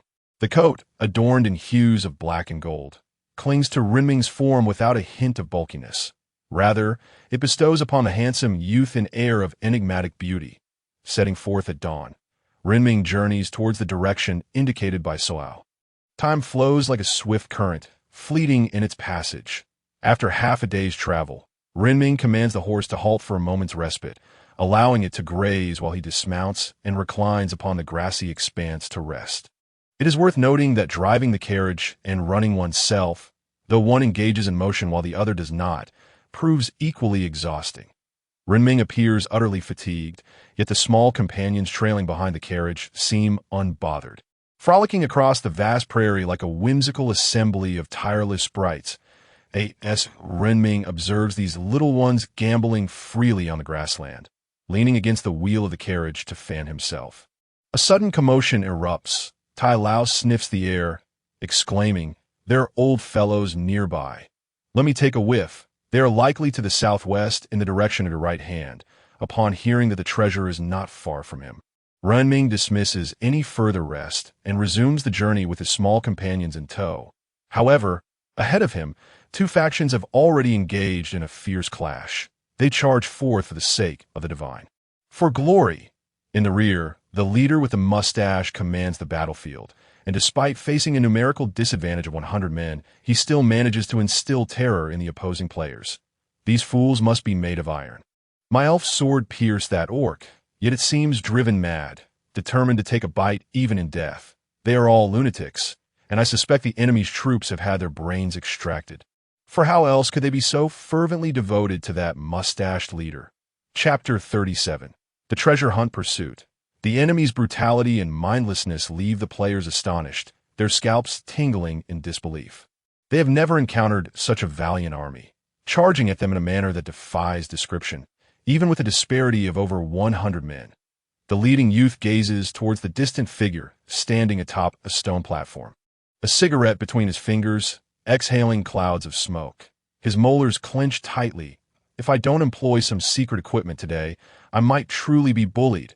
He retrieves a wooden gun resembling a thermometer from his backpack, raises it, and as he envisions the mustache figure, he hurls the gun with all his might. The thrown weapon seems to defy the laws of physics, following a constant trajectory straight towards the mustached one's head. Even as the guards beside him perceive the incoming attack and rush to intervene, the gun, as if enchanted, evades them and strikes the mustached leader squarely on the forehead. The forceful throw sends the mustached figure tumbling from his perch atop the stone. However, the youth who cast his secret weapon underestimates the enemy's resolve. Upon witnessing their leader's assault, the soldiers become even more frenzied in their charge, unleashing meaningless roars that highlight the ferocity of these mindless warriors. What neither faction notices is that a few small figures are crouched behind a stone, occasionally peeking out before retreating. The combat is terrifying. Why are these people throwing caution to the wind? Although Renming does not comprehend the cause of the conflict between these two groups, he recognizes the mustached leader who was recently struck down. He had encountered him just days prior, and now that same figure has turned to assault others. Such brutality is shocking. Renming has been hiding behind the stone for quite some time, having parked the carriage several thousand meters away. He is even concerned about the carriage escaping, leaving one of the small companions to keep watch over it. Yet his once smooth journey now faces a slight hiccup. "You little rascal, go for it. The treasure lies in that cave behind the mustached fellow. It seems these two factions will be occupied for a while, so we should seize the opportunity to grab the goods and flee." Soalao's low voice reaches Renming's ears, But as he gazes at the scene, where blood flows like rivers, he notices that only 10 small companions remain behind him. It seems they might indeed be able to engage, just as Renming hesitates over whether to join the fray and vanquish both factions. The mustached leader, having been helped up from the ground, clutches his bleeding head wound. This location was one he had sought for quite some time. He may not know what treasures lie within the cave, but typically such places yield valuable ores. Even if there are none, excavating the stones would allow him to quickly amass wealth. Yet, as he prepares to lead his men to dig, a sudden ambush catches him off guard. Fortunately, he has brought only his trusted confidants. Otherwise, he might have been overwhelmed that a priest from the elf clan rushes to the mustached leader's side to administer healing. However, amidst the intense crossfire between the two factions, a stealthy figure slips quietly from behind one group. Suddenly, a cave appears on the vast plain, an occurrence that is already quite peculiar. Moreover, with two powerful factions clashing fiercely, scouts dispatched by various player teams quickly take note of the battle, and word spreads rapidly. The mustache leader also soon realizes that some individuals are beginning to stir with intent. They seem to be waiting for the two factions to weaken each other, poised to swoop in and claim the spoils. As the number of onlookers increases, the mustached leader finds himself in a predicament.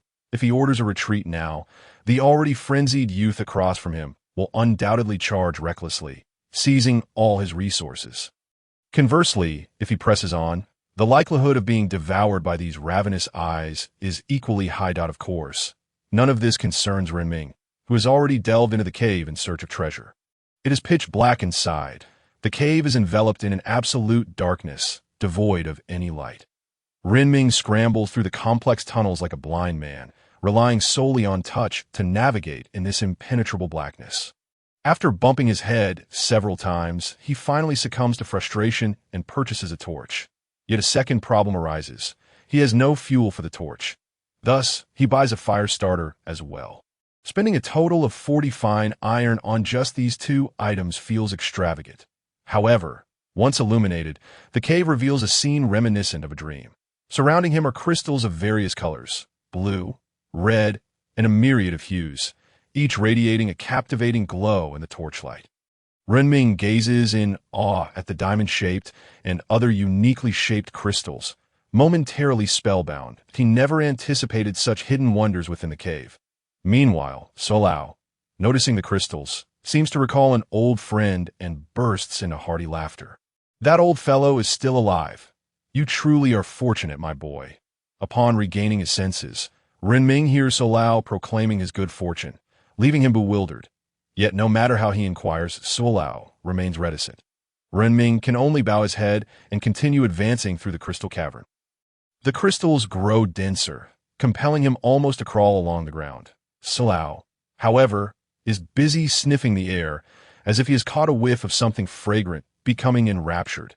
After squeezing through another narrow passage, Renming finally arrives at the destination of this journey. That a colossal crystal platform stands before him, upon which rests what resembles a naturally formed treasure chest, layers of crystals and minerals creating a fantastical sight. Renming rises from the ground, brushing off the dust from his clothing. Although it is designed to resist dirt, it still requires a little attention. The space around him is vast, yet he has no time to admire it. He senses that the battle outside has reached its conclusion. The fierce clashing of weapons and the cries of battle have ceased, compelling him to hasten his pace. Ascending the high platform, Renming seizes the entire chest. And as expected, he finds himself marked for a server-wide bounty. The treasure pursuit quest has commenced, targeting the owner of the golden treasure chest, with rewards of 500 magic energy and an iron treasure chest awaiting those who claim it. Chapter 38. My life is truly resilient. A radiant pillar of light suddenly erupts, captivating the attention of all players observing the battlefield. This is an extraordinary opportunity bestowed by the heavens. Brothers, charge for the iron treasure chest. With lightning speed, Renming burst forth from the hole, only to find the surrounding individuals eyeing him with predatory intent, prompting an awkward smile to escape his lips that I believe there has been some misunderstanding. Esteemed guest, A.S. is widely known. Someone as harmless as myself typically possesses no treasures of worth. However, before Riming's words could fully dissipate in the air, Dezhuang and Damo delivered a lesson to all present. The terrifying barrage of firepower swiftly shattered the encirclement, and Renming bolted away as if propelled by the winds themselves. After all, he was a newcomer seasoned by the battlefield, while his combat skills left much to be desired. His ability to flee was commendable. The players surrounding him were momentarily stunned by the overwhelming firepower. What?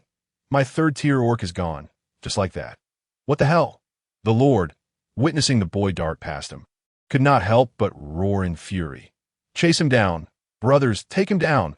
Wealth awaits us in an instant. The archers drew their bows and loosed their arrows as the arrows whizzed past his ears. Renming felt his heart leap into his throat. These fellows were truly monstrous. The little guide, however, came to an abrupt halt mid-flight. Master, you go ahead. I will hold them off. Dazhuang's voice resonated as a figure dashed past him like a bolt of lightning. The pursuers behind them erupted into chaos. With Renming now leading the charge, he was not the least bit worried about Dazhuang. Young man, it seems you are unfamiliar with the concept of fifth tier. A significant portion of the pursuers was indeed momentarily halted. Yet some of the faster-moving races, akin to tenacious leeches, circumvented Dazhuang's blockade and clung tightly to Linchi's back. Even if Damo's firepower struck them, a single hit would lead to their instant demise. Riming's destination was a nearby carriage. After repelling a wave of pursuers, Dazhuang followed closely behind. Yet the golden beam of light atop Renming's head drew the attention of many lords, regardless of whether they had heard of a bounty on him. Who could resist a glance at such a dazzling sight?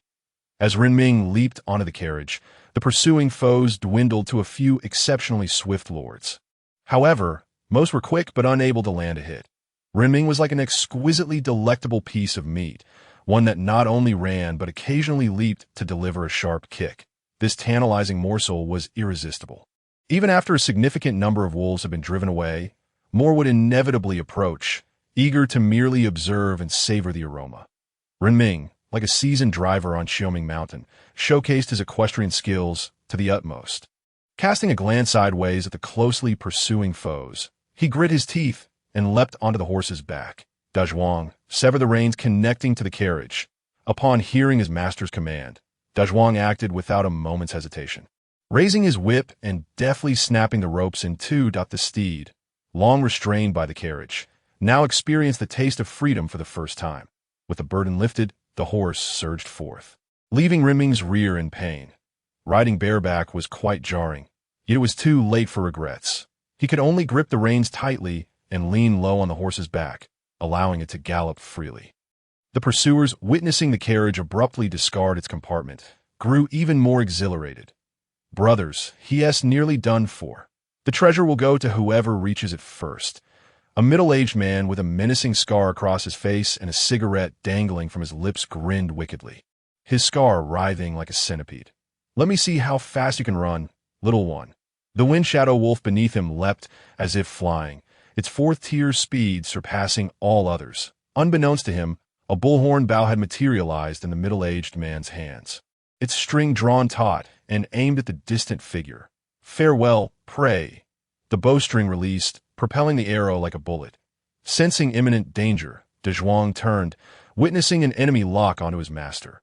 Master, be careful. Dezhuang's warning, however, arrived a fraction too late.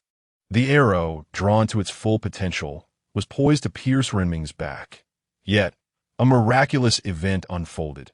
The coat adorning Renming shimmered with an aura of black and gold. The arrow seemed to be grasped by an invisible hand, falling helplessly to the ground. Just then, Renming managed to bend down, just in time. Damo's barrage obliterated both the middle-aged man and his wolf. Suddenly, Dezhuang had an epiphany.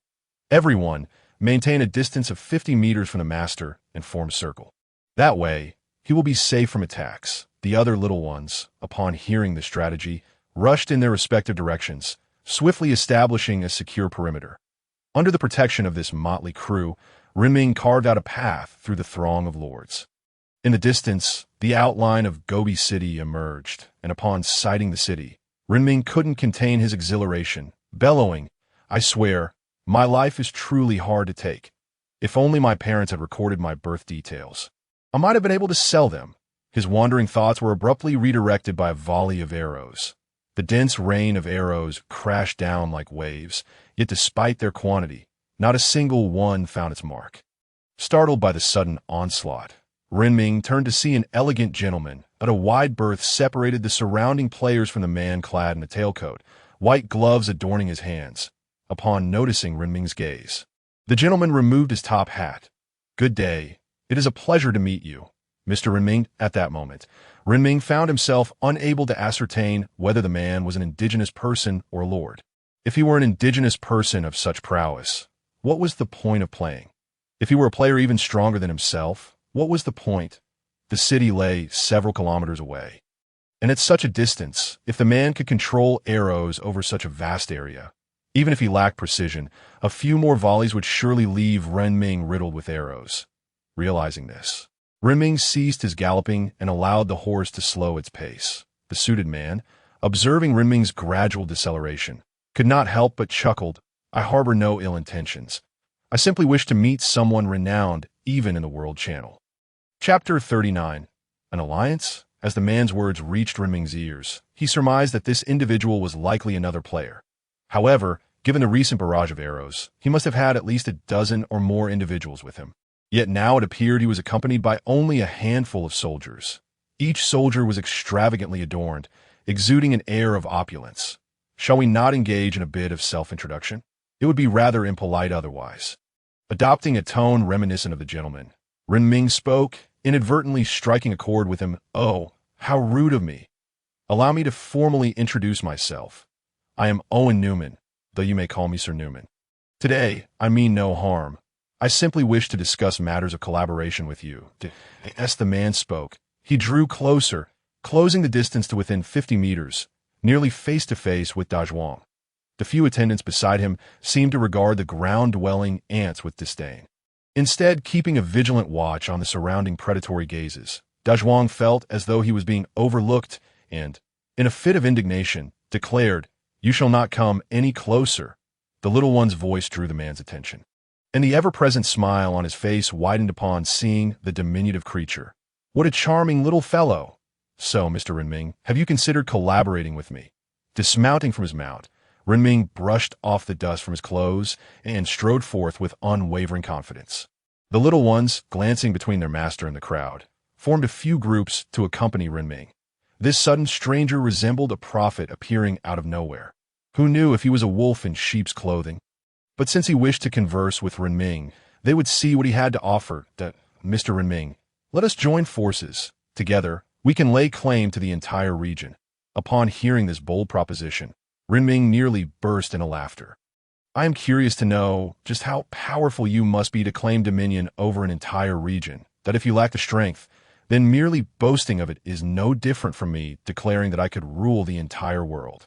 The words of Renming, laced with a hint of sarcasm, reached the man's ears, yet they did not incite his anger. "It is quite reasonable for you to think that way. Renming, if I were to ascend to a fourth-tier territory and suddenly be approached by an audacious fellow proposing to rule the entire region with me, I would surely deem him a madman as well. Of course, I will demonstrate my prowess to you." As the words of Sir Newman echoed, the several silent guards flanking him suddenly drew their bows, unleashing a volley of arrows towards the same direction. Although only 4 guards had loosed their arrows, the barrage was as dense as rained last. Renming discerned the origin of the arrows that had assailed him moments before. Each arrow shot by these elegantly clad individuals split in the sky, doubling and then quadrupling. Clearly, the higher the level, the more times the arrows divided. He witnessed one arrow transform into 18. Renming surmised that the abilities of this group likely allowed for increasing divisions with ascending levels. Yet, he could not help but envision the chaos if such skills were bestowed upon the likes of the Great Demon and the Great Stabber. Would they not become a human harvester? After showcasing his might, the man regarded Renming with a beaming smile. "But so, what do you think? Is my sincerity sufficient? I am aware of the strength of your troops, yet I am not without my own capabilities. If we were to join forces, we would not even require a third party. With this as our epicenter, the territory surrounding us for 100 miles would be ours." Renming was genuinely reluctant to ally with such an ambitious individual.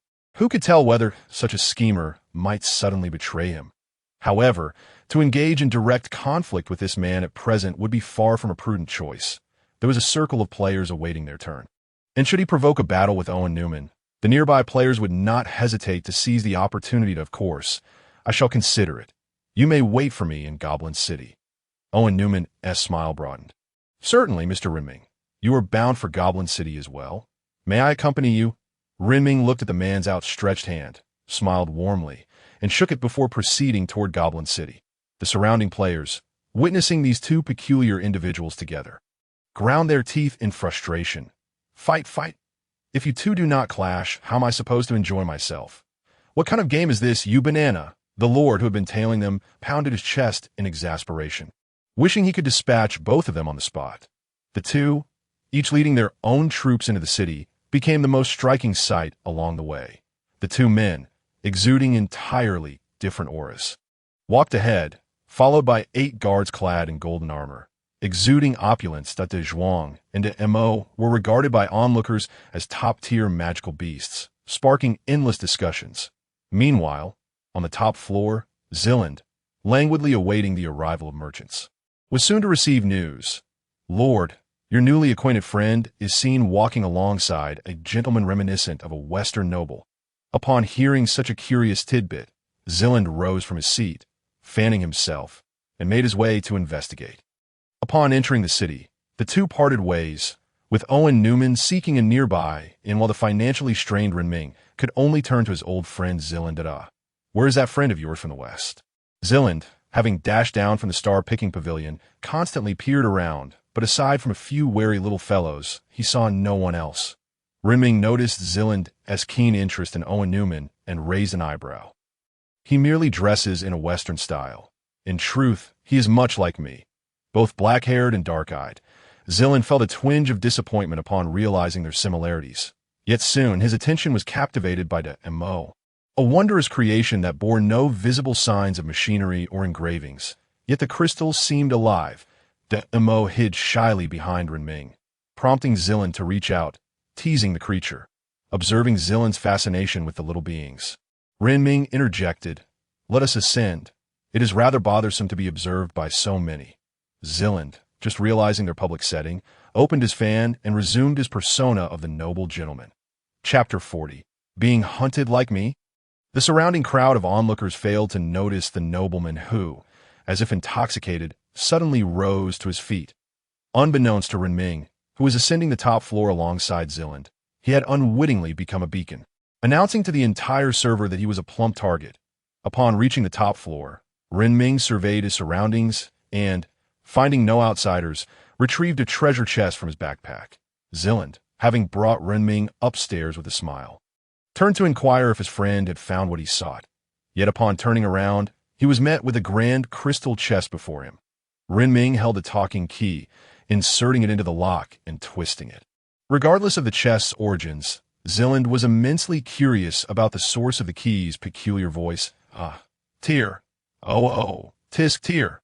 The strange sounds emanating from the lock went unnoticed by Rinming, but Zilland, hearing the increasingly bizarre noises, felt a flush of embarrassment wash over him. Quickly realizing he had strayed into improper thoughts, Rinming attempted to pry open the chest. Exerting all his strength, he found it stubbornly shut. The lock, observing Rinming's futile efforts, sighed deeply before speaking. "Foolish boy, there is a time limit. You must wait another 5 or 6 minutes." Rinming's expression darkened at the mention of waiting. His concern was not for the lord's aggression, but rather for the irrational actions of those lords who might engage in unseemly conduct. For instance, at that very moment, "Brothers, charge! That brat is upstairs. Kill him, and we can seize his treasures and all his possessions. An overnight fortune awaits."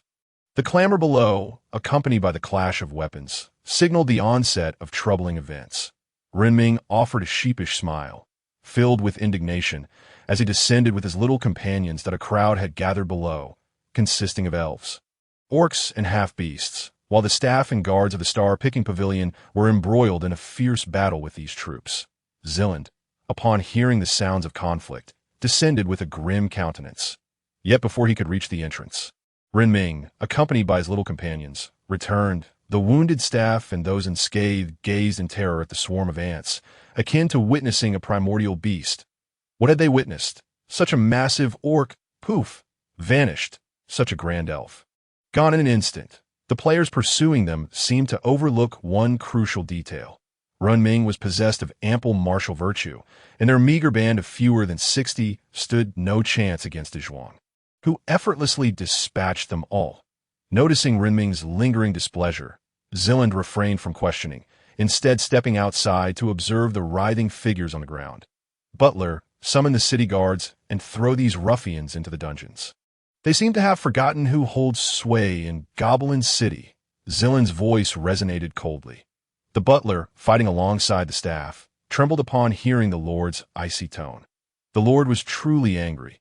Before long, a contingent of city guards arrived, apprehending the players and troops, while Zilland returned to the top floor with a renewed smile. The little ones had concluded the battle so swiftly that when he returned, the treasure chest still required several minutes before it could be opened. 1, 2, 3, he counted the seconds aloud, feeling bored as he examined the attire gifted by his friend, the Landon's magical robe. Effect. While wearing it, you may not transform into a grand sorcerer, yet it can shield you from attacks, though it can only absorb one strike within a 10-minute span. Seeing the familiar name on the panel, Renming turned to Zilland, his expression earnest. I wish to know from where you acquired this garment. Upon witnessing Xyland's earnest demeanor, Renming tucked away his fan and clapped his hands together. Let me think. This garment has gathered quite a bit of dust over the years. Oh, I recall now. It must have been around 7 years ago when I acquired it for where I found it. That escapes my memory in any case, it was from a rather obscure location at Ah.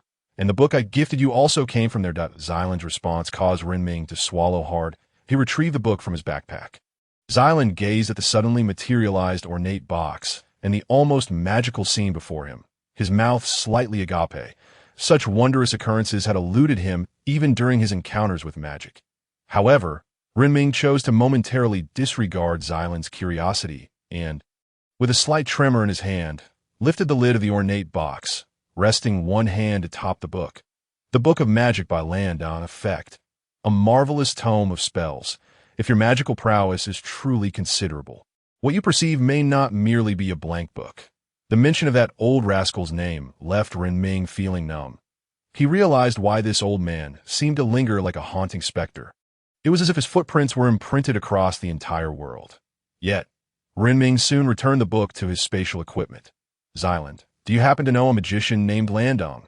Upon seeing his friend suddenly produce the book and then make it disappear, Xyland was brimming with questions. However, before he could voice them, Renming, out of courtesy, inquired first. After a moment's contemplation, Xyland replied, it seems there was indeed a magician of that name in history, though the accounts are so ancient that the only description left behind is that of a genius magician. Even that record may be apocryphal. Who knows if it truly exists? Renming sighed in relief upon hearing that Landon's age was so terrifyingly vast. Thank goodness. But as Xyland noticed that Renming had no further questions, he spoke up. What was that magic you just performed, the one that made the book appear and then vanish? Could you teach it to me? Though my magical abilities are not particularly high, it truly is fascinating, and I wish to learn. Xyland, who had maintained an elegant demeanor, could no longer suppress his eagerness. He genuinely desired to master the spell that could conjure and dispel the book. If he could learn it, he would surely flaunt it before his sister. Renming, observing Xyland's bright, eager eyes, felt a pang of regret as he replied, I'm afraid I cannot teach you that. How can I even describe it to you? It is a closely guarded secret. Once you master this magic, you will be cursed, hunted down by many like I am. Chapter 41. The road to construction. Renming's voice bore a hint of intimidation. Yet it failed to deter Xyland. If anything, it only piqued his curiosity. Further did I doubt that. It must be the treasure chest that has drawn the pursuit upon you. Observing the girl's bright smile, Renming's serious expression faltered. All right, I truly cannot teach you that. But if you wish to learn the Ice Spike spell, I can guide you. The ability to conjure and dispel the book is a unique, innate spell of mine, and my magical prowess is not particularly high. Renming opted for honesty, while Xyland, after gazing into Renming's eyes for a full minute, leaned despondently against the counter. All right then, Where can I learn the ice spike spell? Upon hearing Xylan's desire to learn the ice spike spell, Renming pointed to the little creature at his feet. The previously silent Damo, who had been exploring, was called back by Renming to assume the role of teacher. Xylan was astonished to discover that this magical artifact could speak and possessed a level of intelligence comparable to his own. He found himself captivated by the idea of acquiring such a remarkable companion for his star-gathering pavilion. Once Damo grew accustomed to the teacher position, he earnestly began instructing the pavilion master on how to release the ice spike. Xylan, suppressing his curiosity, diligently immersed himself in his studies. Meanwhile, Renming quietly approached the treasure chest. Placing his hand upon it and gently opened it. Acquired. Londing's mining machine acquired. Or tree acquired. Londing's keepsake, the chest transformed into a myriad of sparkling lights, revealing a small tree growing within a glass bottle. A small black box and a familiar letter on the ground. After placing the letter and the small box into his backpack, Renming examined the item labeled or tree. Effect: a tree blessed by magic. Capable of attracting or to its vicinity. You need only mine in its surroundings. Method of use: smash the glass bottle, be cautious as it may grow larger. After reading the panel's effects, Renming pondered thoughtfully. The small tree in the bottle resembled a maple tree, swaying gently as if it had its own thoughts. Silently, he tucked it into his backpack and then took out the mining machine. The familiar square box was exquisitely crafted at Londing's mining machine. Effect: capable of collecting all ores within a 100-meter radius. When paired with the ore tree, they form a perfect match. From now on, you need only smelt iron. The two items complemented each other splendidly, to the point where Renming felt that Landong had deliberately placed them together. This outing yielded rich rewards. A garment capable of withstanding damage, tools to repair the magical tower, and a complete set of mining equipment.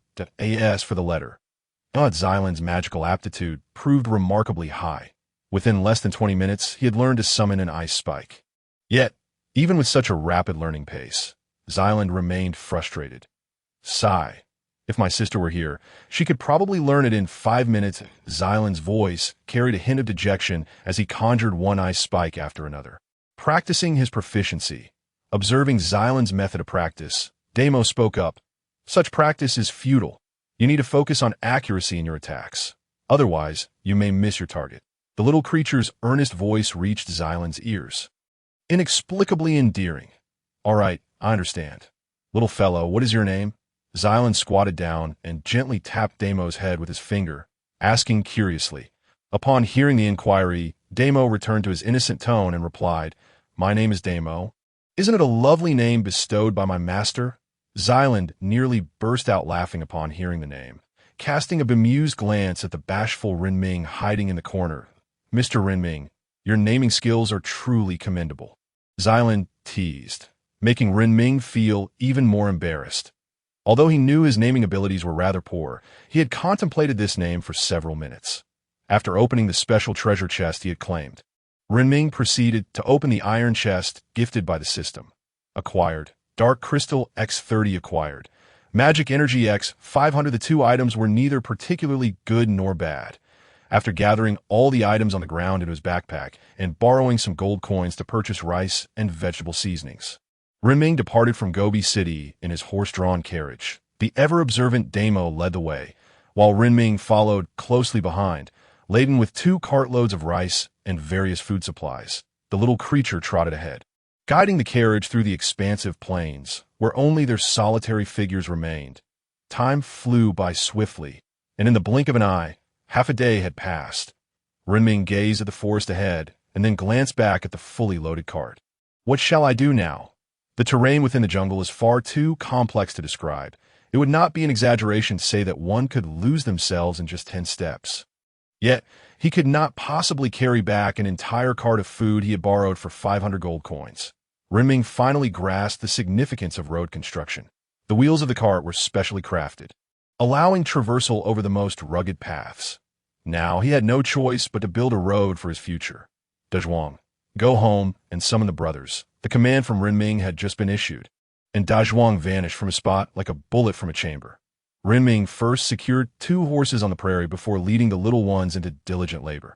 The great demon sketched a rough map on the way, then began to topple trees en masse with ice spikes. The remaining little ones were tasked with clearing the roots and moving the fallen trees.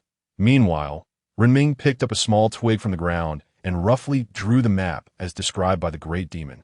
Subsequently refining it, a spirited group of little ones commenced the construction of their own road. Dazhuang also brought all the reinforcements from home, a total of 49 little ones, significantly multiplying their work efficiency. However, the endeavor of removing the tree roots consumed considerable time, yet each little one proved to be a super crane, truly a biological machine. The commotion attracted the attention of many players, but upon realizing it was Renming behind the noise, the curious players promptly turned away. Better to avoid this formidable figure. They had heard he had already provoked the dominant little mustache of the plains, and nothing had come of it so far. Not to mention, it was rumored that the man from the plains was also to be wed to this fellow. Such news was outdated. Did Renming even know? The player who reported it claimed to be the child of the two. Your information is far too old.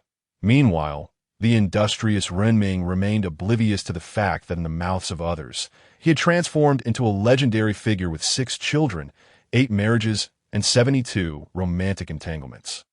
Chapter 42. Repairing the Tower. Renming has fled. Owen Newman, after not receiving a response from Renming, took his leave. However, before departing, Owen left a parting remark for Zilland regarding Renming. Of course, you may think that I am not worthy of collaborating with you at this moment, but I shall prove otherwise. Upon hearing these words, Zilland was momentarily taken aback. Yet, as the head of the stargazing pavilion, he maintained his composure and bid farewell to the elegant gentleman. All of this transpired without Renming's knowledge. How much further? He exclaimed, resting his hand on a tree while directly hanging it on the trading platform, in the forefront. The great demon turned his head after hearing the shout, contemplating for a moment before responding. Approximately 1,000 meters. Faced with this seemingly distant measurement, Renming resignedly joined his little ones in selling goods. The resources he listed were minimal, and they were almost instantly snapped up. Truly a paragon of charity. This direct route leading deep into the forest also attracted many players for a visit. However, typically weaker teams of players, upon seeing the absurdly long road, quickly retreated. Is this a death wish? They exclaimed. They had heard that the trees within were alive, and upon seeing the bloody ground, they couldn't help but question the reality of it all. The captain leading a team of players eager to explore the forest glanced at the bloodied path ahead and swallowed hard. Many players, like him, merely took a look before hastily retreating, and even those who dared to venture and would not go too deep. After a lengthy period of labor, Renming finally caught sight of the towering city walls. As he cleared the path of timber, Renming, with a face full of excitement, pushed open the grand gate and led the 2 horses into the territory. Little Yuan, who had been anxiously awaiting his master's return, rushed over with his short legs upon seeing Renming return safely. Master has finally returned, little Yuan thought, fearing he might be left behind. As the little one dashed towards him, Renming crouched down and gently stroked little Yuan's head. How could I ever abandon you, little Yuan? I will always be here. Renming's soothing voice reached little Yuan's ears, prompting the little one to nuzzle against Renming's hand, after leading the 2 carts into the territory. Renming instructed the little ones to transfer the food inside to the warehouse, that he then found a relatively flat area and took out the mineral tree. Renming glanced at the transparent vial in his hand, then located a suitable spot to gently smash the bottle. With a crisp sound, the glass shattered, and the tree within seemed to break through some dimensional barrier, suddenly appearing before him. The maple tree swayed gently, its still green leaves concealing its fiery red hue. Renming stared in awe at the tree, which towered over 6 meters tall, surpassing even the city walls, that he couldn't comprehend how such a small vial could contain this tree. It defied the very principles of physics. If such a phenomenon existed in reality, physics would be moot. Of course, for someone like Renming, who was not particularly adept in physics, it was simply a moment of astonishment. How was such a colossal tree even fit inside? With the tree now placed, he needed to set up the mining machine. Taking the mining machine from his backpack, Renming decided to place it beside the tree. After all, it mattered little where it was set. Placing it next to the tree might yield better mining results. As the small box landed, A familiar scene unfolded. Before long, a square box appeared before Renming. However, this time, the voice that emerged was that of an old woman rather than an elderly man. Cough, cough. I thought my old bones would remain in that little box for eternity. The old woman's voice, imbued with tales of yesteryears, resonated with stories untold. Renming gazed at the pure black box with a single exit, filled with intrigue. Upon noticing the young man, the old woman smiled and said, "Young man, you should have found those old fellows by now. Bring them over. Otherwise, this old woman will be dreadfully lonely." Hearing this request, Renming glanced at the bickering elders and decided to introduce a variable. The elders, who had been at each other's throats moments ago, transformed into refined gentlemen upon encountering the old woman. "Dear lady, your fragrance is akin to roses blooming in April, elegant and resplendent. Oh no, rose is a mere blemish upon your description.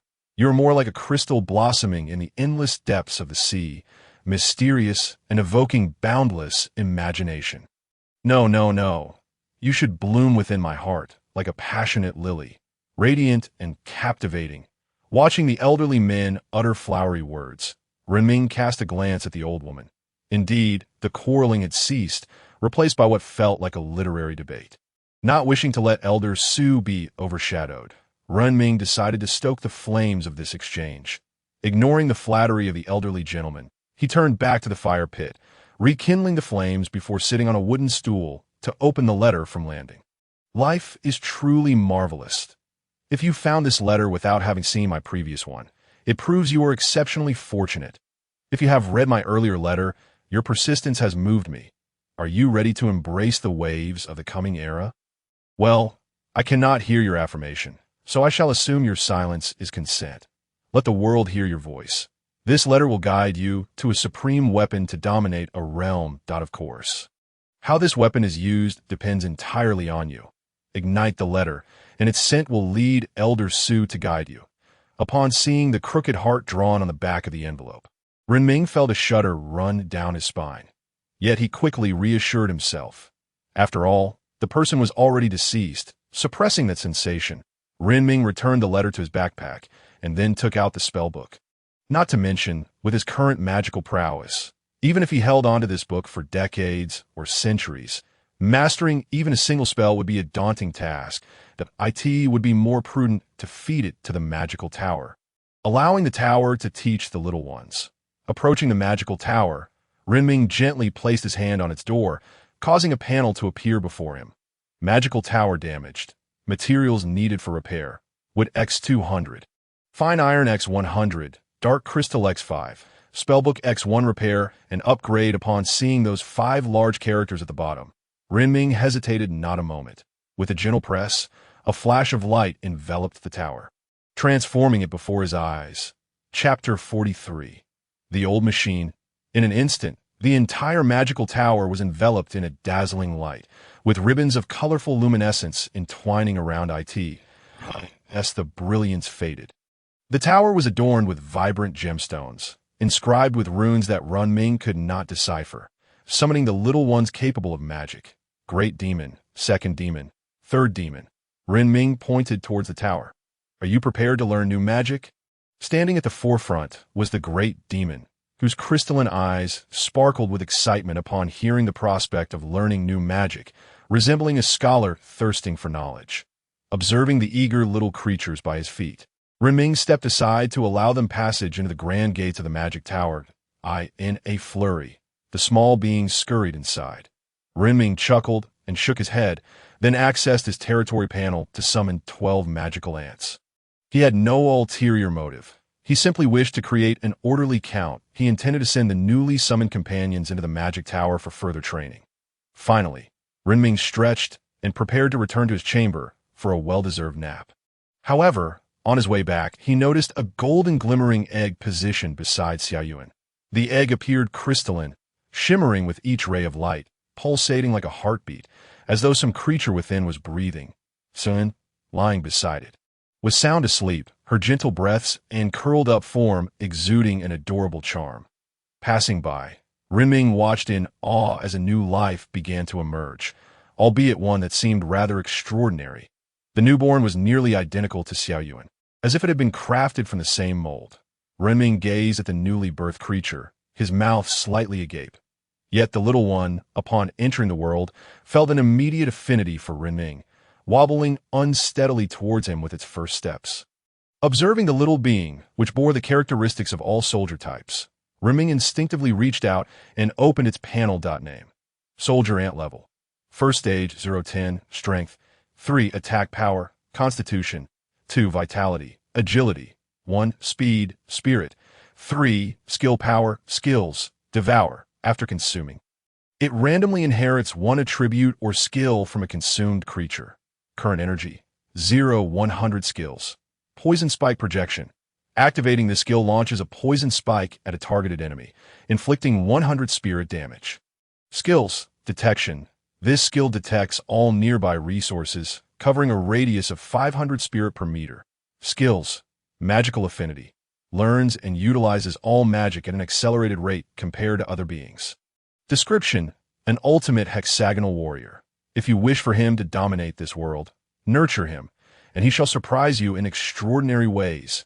Gazing at the little one, who had inherited all but its future skills, Renming pondered whether to bestow upon it a unique name or allow it to continue in its inherited grandeur. The still naive creature remained unaware of its destined path, caught in a whimsical tug-of-war with its extraordinary creator. Renming found himself torn between two little devils in his mind, one urging him to confer a name, while the other insisted on maintaining the inherited legacy. After a prolonged internal struggle, he finally decided to name the little being, uncertain whether it was special or merely a beginning to Xiaoyuan's offspring. It deserved a new name. Little one, henceforth you shall be called Wulong. Though Renming struggled with naming, he did not wish for the creature to exist as a mere machine or cannon fodder devoid of identity. The newly named Wulong affectionately nudged Renming's hand with its head, after playfully toying with the little creature. Renming stretched his weary body and reclined on his bed, succumbing to slumber. Uncertain of how long he had slept, he awoke to a familiar yet foreign-voiced, server-wide announcement. Owen Newman has advanced to a level 5 territory. Renming scratched his disheveled hair upon hearing the server-wide proclamation.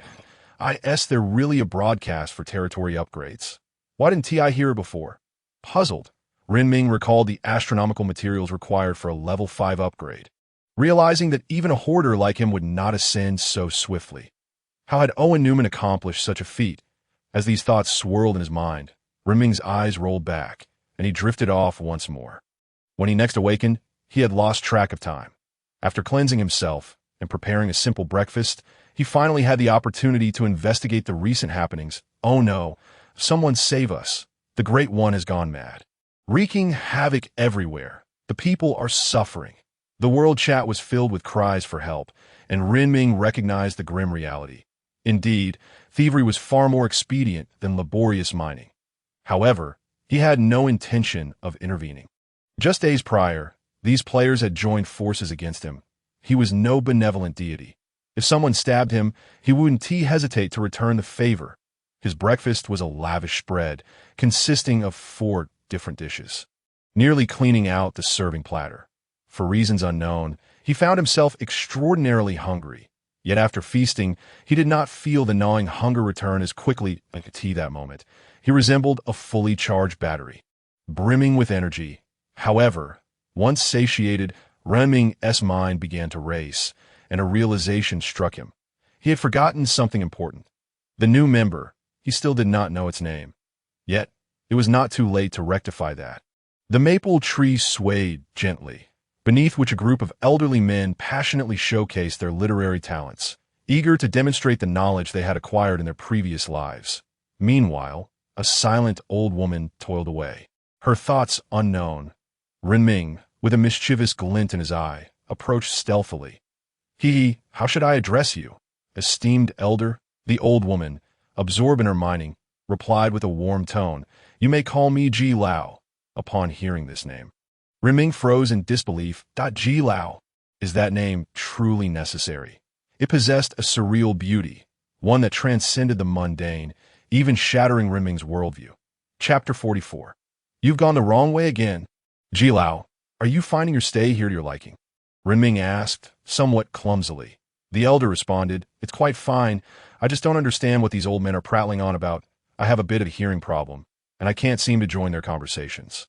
The surrounding elders, who had been rehearsing words in their minds, were momentarily taken aback to learn that Ji Lao couldn't comprehend their chatter. A profound silence enveloped the group. Renming discreetly observed them before opting to withdraw. The little ones, tirelessly hauling and refining the oars, remained blissfully unaware of the peculiar stillness in the air. The soft melodies of the record player continued to play, its magic not limited to merely enhancing attributes. More astonishingly, it seemed capable of playing every song in existence. Though lacking a fast-forward button, the little creature savored each fleeting moment of joy. After tidying up his domain, Renming dusted himself off and opened the territory panel. Intent on upgrading to a level 5 territory, he couldn't afford to lag behind. Yet as he opened the panel, he recalled that he lacked a life core, a concept he still did not fully grasp. This realization filled him with frustration. While he possessed ample materials, with magical energy exceeding 1,000 and a population cap of 80, Renming found himself scratching his head in exasperation. Just then, the great demon emerged from the magic tower, scampering towards Renming with unrestrained enthusiasm. "Master, you must see, I've learned a new spell." The little one, brimming with pride, reminded Renming of his own youth, when he too would showcase his newfound knowledge to friends and family.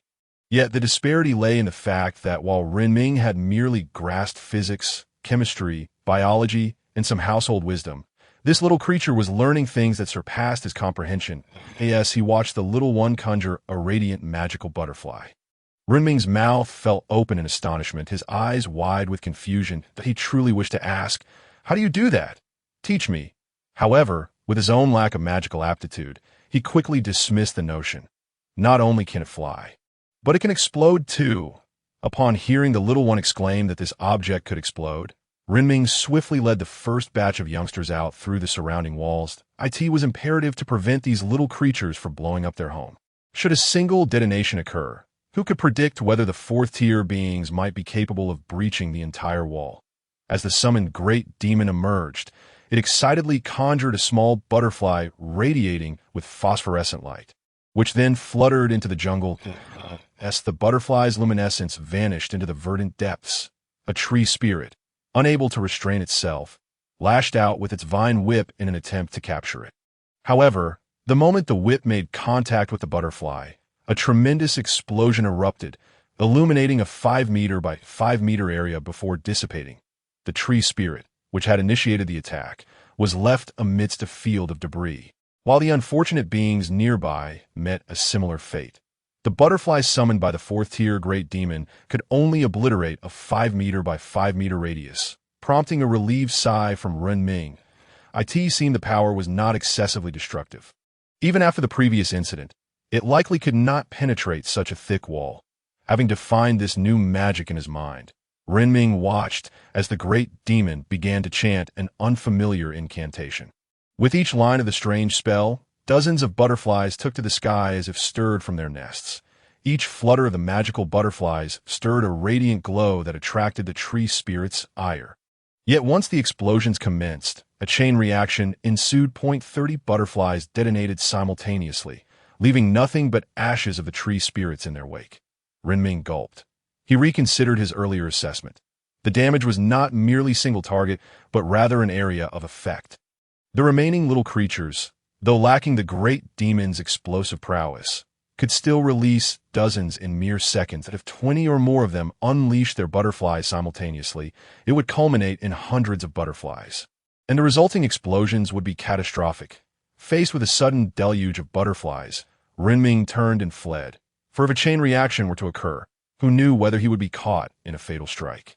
As expected, just as he dashed within the city walls, a series of explosions erupted outside, roaring in unison. Listening to the relentless kill notifications echoing in his ears, Renming silently mourned for the tree spirits. The last time he had ventured out with Dezhuang and the great demon, he had left them at home, taking only the fierce little ones with him. After some preparation, he set forth on this journey with 10 little companions, including the second, third, and fourth demons, confident that even if the heavens themselves intervened today, he could handle them. Runming ignited his signal. The Loch Elder sniffed the air, its pupils flickering with light, pointing him in a direction. This time, Renming had brought along some spices. He had no desire to subsist solely on dry roasted meat during his expedition, as that was merely survivable and hardly delectable. He headed not towards the outside world, but into the depths of the jungle. The glowing bud in his hand illuminated the dark woods, yet no tree spirit dared to confront him. Which self-respecting tree would challenge a being capable of toppling two fifth-tier creatures? If it possessed such audacity, it would hardly be cowering in this manner. From the vantage point outside the jungle, one could only perceive a dense thicket of trees, making it seem as though the horizon was endless. Were it not for the guidance of the little ones, he would not have dared to venture deeper into the jungle. Given his notorious lack of direction, it was uncertain whether he would find his way back. "Hey, you little rascal, you're going the wrong way again." The Loch Elder had lost count of how many times it had reminded Renming of his misdirection. Yet no matter how many times it nudged him, Renming consistently veered off course. After several more instances, he began to ponder whether something unusual was influencing him. Despite his poor sense of direction, he shouldn't have been this lost. The Elder's voice echoed in his mind as he questioned whether some strange force was affecting him. After a moment of reflection, Desai closed his eyes and concentrated, eventually nodding and shaking his head. Chapter 45. Well-maintained skin. It seems there is something, but I cannot ascertain its location. That it feels quite distant. Desai's voice floated back, and Renming, seeking an excuse for his directional ineptitude, was surprised that Desai sensed an enemy nearby. Yet, the distance was considerable, leaving Renming with no choice but to rely on the Loch Elder's persistent reminders of his missteps. Unbeknownst to him, after traveling for an indeterminate time, Renming found himself famished. However, aside from slopes to ascend and descend, he encountered little else. With no edible items in sight, he reluctantly selected a hapless little creature to sacrifice. Over the fire, he roasted the tree spirit's flesh, adding a leaf for a touch of flair. The little ones, however, indulged with wild abandon, shoving half-cooked morsels into their mouths, prioritizing freshness. After a hearty meal, Renming led his troop onward towards their destination. The Loch Elder functioned as a supreme navigator, consistently redirecting Renming whenever he threatened to stray off course. "I smell something nearby," clutched in his hand. The Loch Elder wore a perplexed expression, as if contemplating how the treasure chest could sprout legs and run. However, it soon abandoned its musings. "Whatever, let us pursue it. Leftward. Hurry, it seems someone has made off with our treasure chest." Initially meandering towards the direction indicated by the Loch Elder, Renming, upon hearing that someone was about to abscond with his chest, felt a surge of adrenaline. Muscles in his legs tensed, and he shot forward, covering a considerable distance in a flash. The little ones trailing behind, initially puzzled by their master's sudden sprint, soon realized he was gaining speed and were compelled to follow, lest they lose sight of him. To the left, change direction, southwest. No, he changed direction again. Now, he veering to the right. As Renming dashed through the forest, he suddenly realized, "What am I chasing?" Desai, charge ahead with the revelation that he still had a companion in the fray. Renming called upon his little companions to launch a comprehensive sweep, ultimately locating the creature carrying the treasure chest. Breathless, Renming reached Dajuang's side, gazing at the rotund black rat on the ground, with a dirt-colored chest strapped to its back. Extending his demonic hand, the rat, realizing its hard-earned bounty was being snatched away, struggled in vain, its voice tinged with a hint of despair. "You give it back. I worked hard to steal this." The sight of the rat, nearly the size of a tiger, being pinned to the ground was almost comical. Renming crouched down and poked the rat's face. "What did you swipe this from?" The rat, witnessing a human daring to sit before it and inquire about its theft, felt rage swell within and opened its jaws to bite Renming's finger. However, before it could do so, a little one conjured an ice spear that pierced through 3 stout trees with a whoosh. The rat, overwhelmed by fear, transformed its intentions from aggression to a cheerful confession. "I snatched this chest from a massive cave up ahead. There's a stone giant over 5 meters tall living there. I took it while it was resting." Listening to the rat's tale, Renming glanced back at the dirt-colored chest, Without a moment's hesitation, he stuffed the chest into his backpack. As the chest settled into the bag, a familiar notification chimed. Treasure chest pursuit task. Eliminate the owner of the Earth treasure chest to claim it and receive 500 magic energy, along with an iron treasure chest. Upon hearing the new pursuit order, the players glanced at the treasure chest far off in the sky, murmuring under their breaths, their words dripping with exasperation. I'll be damned if I could just as he secured the treasure chest in his bag, Renming heard familiar yet unfamiliar footsteps approaching. Familiar in that they resembled those of a late friend, and unfamiliar because that friend was one he had slain himself. Boom! Boom! Each step thundered like rolling thunder as it drew near, revealing the unfortunate tree spirits blocking their path. Sensing the imminent danger, Renming swiftly turned with his little companions and fled. As the massive rat, pressed to the ground, lost control, it hesitated for a moment but ultimately decided to follow the human. Fleeing into the distance, its scent was unmistakably detected by the colossal stone giant, that if it chose to run alone, being caught by that giant would surely turn it into a mere rat pancake. Navigating swiftly through the intricate jungle, Renming could hear the footsteps behind him growing fainter, allowing his pounding heart to gradually settle. However, before he could fully relax, a thunderous crash resonated, followed by a resounding thud. The sound alone suggested that the impact was no more than 100 meters away from him. The large rat, trailing closely behind Renming, kept a distance of about 50 meters, neither too close nor too far. Upon hearing that deafening noise, he glanced back to see a stone giant, its eyes glowing crimson and its stature resembling a mountain. Help! The rat, as large as a tiger, sprinted through the jungle like a streak of black lightning, quickly reaching Renming's side and urging him onward. Hurry up, that big guy is closing in. He really is coming after us, quickly. Where are you going? Just ride on my back and let's go. Witnessing the stone giant plowing through the jungle with extraordinary speed, the rat discarded all semblance of dignity. Renming, glancing at the rat's fluffy coat and then back at the pursuing giant, made a decisive choice to leap onto the rat's back. The demon leading the way noticed his master's sudden increase in speed and surged forward with all its might. It became evident that the rat, as large as a tiger, was capable of astonishing speed. Even as the stone giant half flew, half ran, it could not keep pace with the fleeing group. Once Renming finally shook off the giant, he reached out to stroke the rat's sleek fur. Well, the rat's pelt is quite well maintained, he remarked, inadvertently startling the rat into stillness. Wait, are you planning to turn human rat skin into clothing? That would be quite embarrassing. For saving your life, spare me. The rat, with a hint of a whimper, gradually slowed down to follow the demon, feeling quite aggrieved. Renming found the rat amusing and had no intention of killing it for a meal. In gratitude for saving my life, you are now part of my entourage.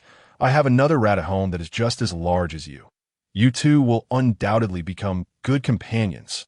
The first part of Renming's statement brought a deep sigh of relief from the rat, but the latter half startled it.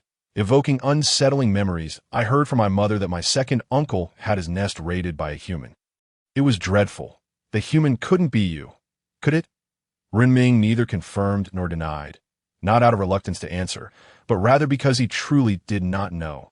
Never mind. Once we reach my home, you can see for yourself. Stick with me, and you will have plenty to eat and drink.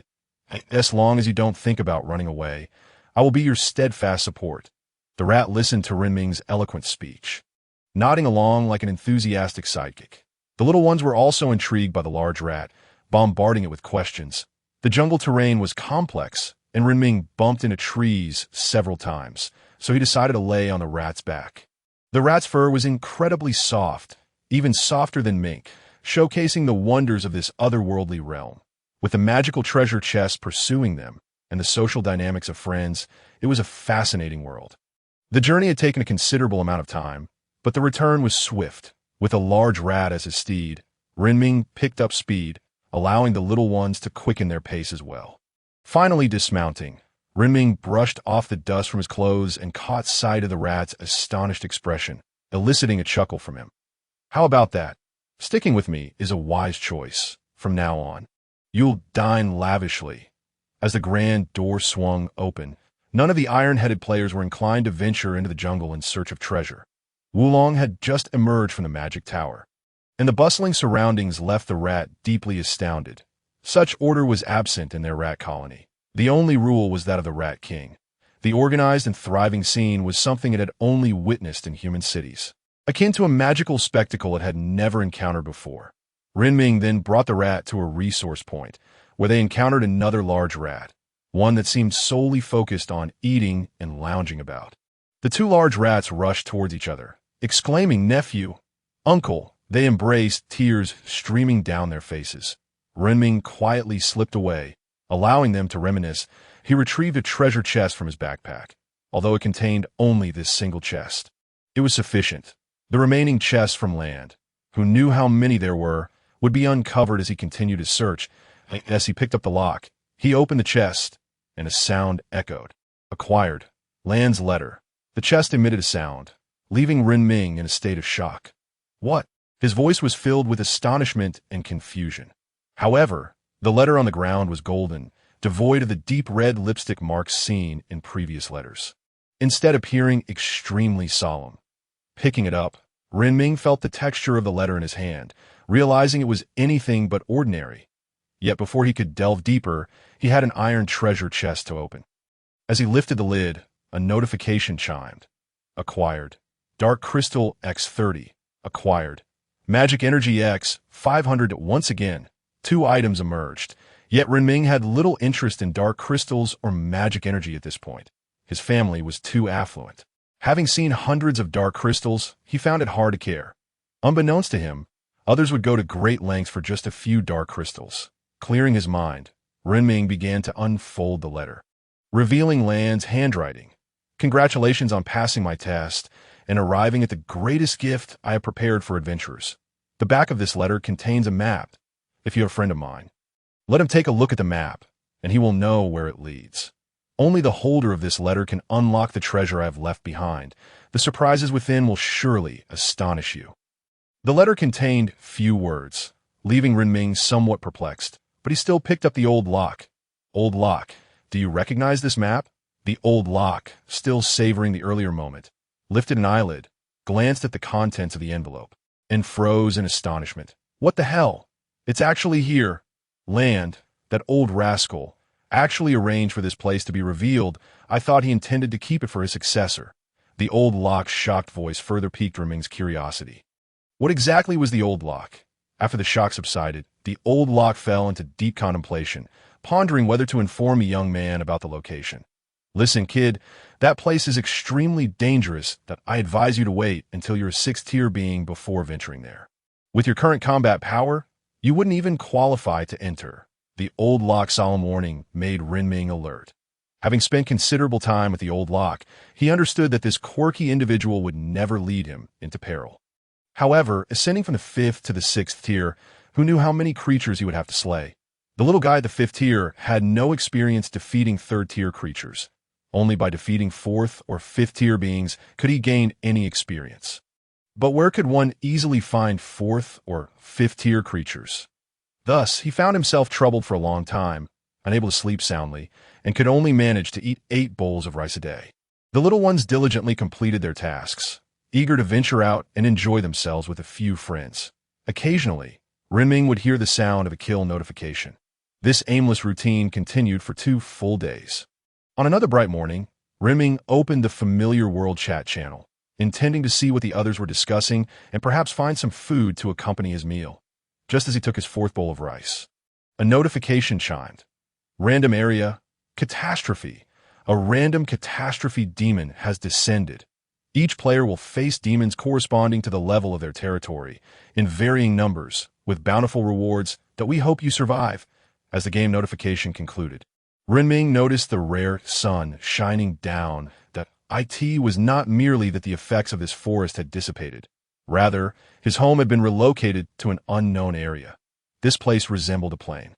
Yet strangely, players could be seen every few hundred meters, some in small groups, others as lone wolves, and some even forming nearly an entire army. As one of the solitary wolves, Renming scratched his head. The remnants of half a bowl of rice were hastily consumed, and then he opened the world channel. Damn it, I was just going to the restroom. And he pulls me back. Does anyone have some paper to lend me? Goodness, I was just getting ready to settle in for the night. And now I plunge face first into a stone wall. This damn game. I want to go home. By the way, does anyone know what this announcement means? What is this calamity? The World Channel was filled with a horde of ignorant and clueless fools, and Ren Ming decided not to continue watching, instead turning his attention to the surroundings. Chapter 47, This is truly remarkable. Perched atop the wall, Ren Ming looked down to see a dense congregation of lords, each encircled by their own small domain. Each lord was accompanied by their respective troops, with some local lords nearly suffocating amidst the throng. From his elevated vantage point, Ren Ming also spotted a grand edifice, reminiscent of a cathedral, standing majestically. A man clad in a tailcoat, wielding a golden holy sword, lounged upon a throne at the church's forefront, casting a distant gaze towards Ren Ming. Though Owen Newman commanded only 50 individuals, each of those warriors adorned in gold and silver appeared formidable, just as all the lords were engulfed in confusion. Bewilderment and fury, the system's voice resonated once more. Are you all prepared? Get ready to embrace your feast. In an instant, nearly 10,000 lords were partitioned by a blue barrier into numerous small segments, while the wall that had controlled their ingress and egress vanished without a trace. Yet, with the disappearance of this barrier, what emerged was not a reward, but a veritable tsunami of demons. The radar station at home was suddenly ablaze with lights. As all the busy little creatures received the alert of an external invasion and swiftly rushed to the battlements, those capable of ranged attacks took their positions atop the walls, peering downwards, while those who could not prepare to charge outside for an exhilarating battle. However, Ren Ming could only swallow hard as he gazed at the demons swirling in the sky. These airborne fiends were the epitome of Western demons, menacing with their leathery wings, grotesque faces, and a pair of horns reminiscent of goats, with blood-red skin and a cackling laughter that echoed hauntingly within this confined space. Meanwhile, the ground-bound demons, each as robust as an ox, began their assault on the walls. Yet, even as these demons, averaging 2 meters in height, struck the walls with fists as large as cooking pots, they failed to even chip the surface of the defenses. The great demon and its minions commenced a systematic slaughter of the airborne fiends. The great demon released a swarm of diminutive butterflies that, densely packed, filled the sky, even if the demons refrained from attacking. The sheer concentration of butterflies would lead to self-detonations. The sky was soon swarming with demons akin to locusts, plummeting like rain. The stout warrior also led the other ground-bound creatures in a charge beyond the walls to meet the enemy. Ren Ming allocated firepower across the entire battlement, realizing that the game was particularly favorable to him. Lo and behold, the fourth-tier demons fell like autumn leaves, the relentless notifications of kills ringing incessantly in his ears. Kill a fourth-tier demon, gain 150 mana. Kill a third-tier demon, gain 50 mana. Fortunately, these demons lacked flesh and blood. Upon being vanquished, they would turn to flames and vanish completely. Otherwise, given their density, one could only dread the prospect of a mountain of corpses.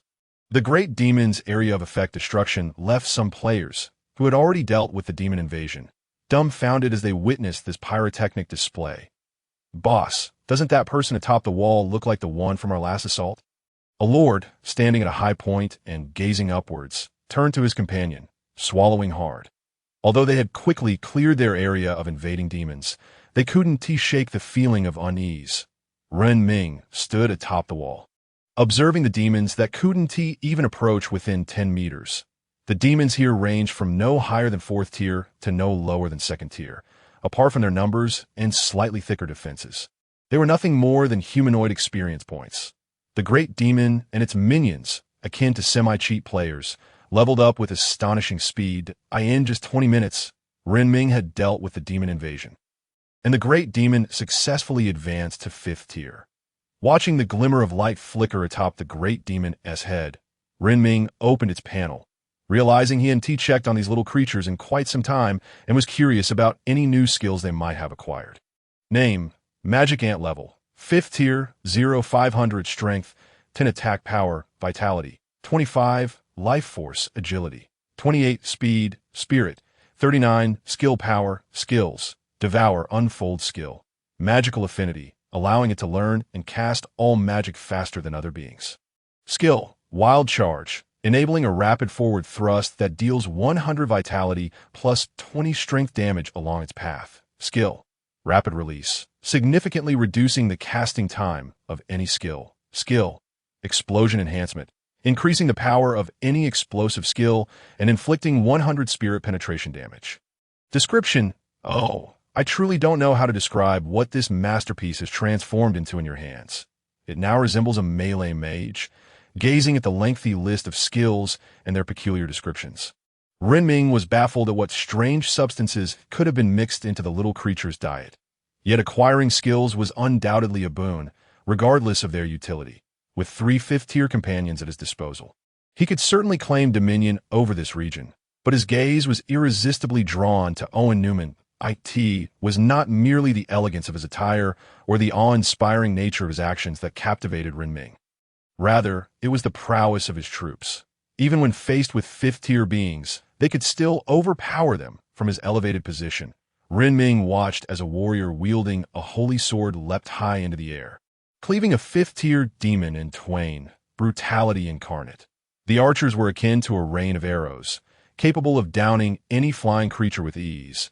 Yet it seemed that every special or powerful player was under the game's unique favor. While Renming faced an overwhelming multitude of enemies, Owen Newman confronted adversaries of exceptional quality. Nearly 1 in every 5 demons was of the 5th tier, a disparity that led Owen Newman to suffer losses. Nevertheless, under Renming's watchful gaze, he stood firm and triumphed. Just as the last lord succumbed to the invasion, all lords believed they had escaped unscathed and could return to their homes for a peaceful existence. However, the game delivered a resounding slap to each lord's face. Congratulations on withstanding the first wave of enemy invasion. Of course, there are still 3 more waves to come, the final of which will feature a 5th to 4th tier adversary. The cold voice delivered this somewhat playful message, echoing with mockery in the ears of all lords. This sensation was akin to someone taking a bite of your prized burger, then emerging from the restroom after a prolonged absence to declare, "This burger is quite delightful." Chapter 48. Alas, the protection system has failed. This could no longer be described as mere mockery. It was an outright insult to one's intelligence. Standing atop the wall, Renming gazed down at the injured lords and then at his own little companions, who were also somewhat wounded, feeling a pang of anxiety. While the little creatures could recover their injuries through sustenance, the transformation into eggs and their subsequent hatching would consume a considerable amount of time. The enemy might exploit this brief window to breach the wall's defenses, yet he had yet to encounter any troops capable of healing. Renming felt increasingly perturbed, but suddenly recalled his record player, which might possess healing properties. Just in time, he noticed a large rat lounging idly nearby. Renming dashed down the wall and called forth the slothful giant rat from the resource point. "I'll tie you to myself shortly, and then we'll run around the wall." The mouse, comparable in size to a tiger, widened its eyes in disbelief upon hearing Renming's request. It nearly retorted, "Do you see how corpulent I am? Surely you wouldn't suggest I lose weight with such an absurd excuse."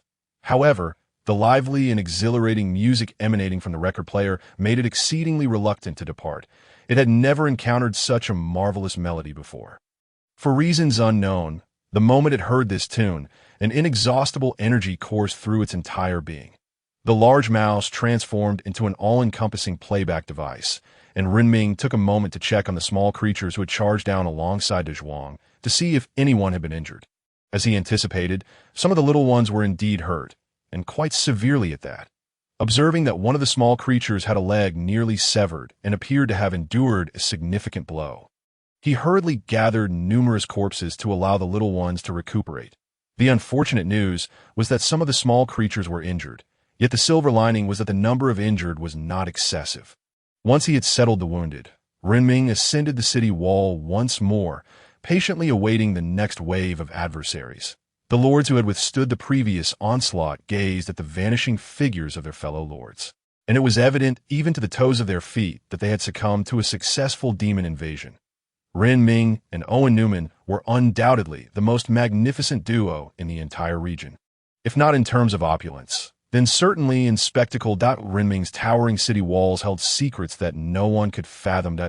In stark contrast, Owen Newman presented a straightforward and blunt demeanor, simply sitting there, ready for a challenge. Within 5 minutes, the second wave of demons launched another assault, this one more densely packed and of a notably superior quality, with even second-tier foes being a rare sight. The large spikes and the formidable little demon coordinated their efforts to guard the left and right flanks, while higher-level creatures occupied the remaining sides, and thus far, no significant issues had arisen. Just as everyone believed they could survive this wave with a thrilling sense of accomplishment, the system's irksome voice echoed once more. Alas, a colossal beast has escaped, with the dispassionate mechanical sound fading away. A massive, grotesque creature suddenly materialized within everyone's territories, some being formidable, while others were pathetically weak. Renming's was undoubtedly a favored existence within the game system, as he beheld a towering figure over 5 meters tall, composed entirely of stone, and suddenly he seemed to recall a certain stone golem. The large mouse, carrying the record player and scurrying about, gasped in astonishment upon spotting the stone creature. How did this massive stone block get loose? It was evident that this golem was the guardian of the treasure chest. Renming had no time to inquire about the nature of the stone creature from the large mouse, as the golem's colossal fist came crashing down upon the city wall. The fist, comparable in size to a cauldron, struck the wall with a resounding thud, and the section of the wall that endured the blow seemed to trigger some sort of defensive mechanism, emanating magical patterns. The fifth-tier golem's fist had barely managed to activate the wall's protective measures. Yet with each movement and punch, it inadvertently dispatched demons at a rate surpassing that of Dajuan.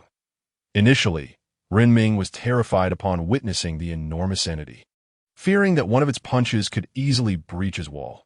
However, after the golem had delivered dozens of blows without even shattering the magical array, Renming felt a sense of relief. While the stone giant pummeled the wall, the little creatures retaliated against it, and before long, the stone behemoth was obliterated. A single explosive strike from the large demon sent the golem to its demise, and the remaining lesser creatures were swiftly dispatched without requiring another intervention from the large demon. After fending off 2 waves of attacks, Renming placed his hands on his hips, pointing skyward. "Come on, is that all you've got? If you can't handle it, let me take over the game system."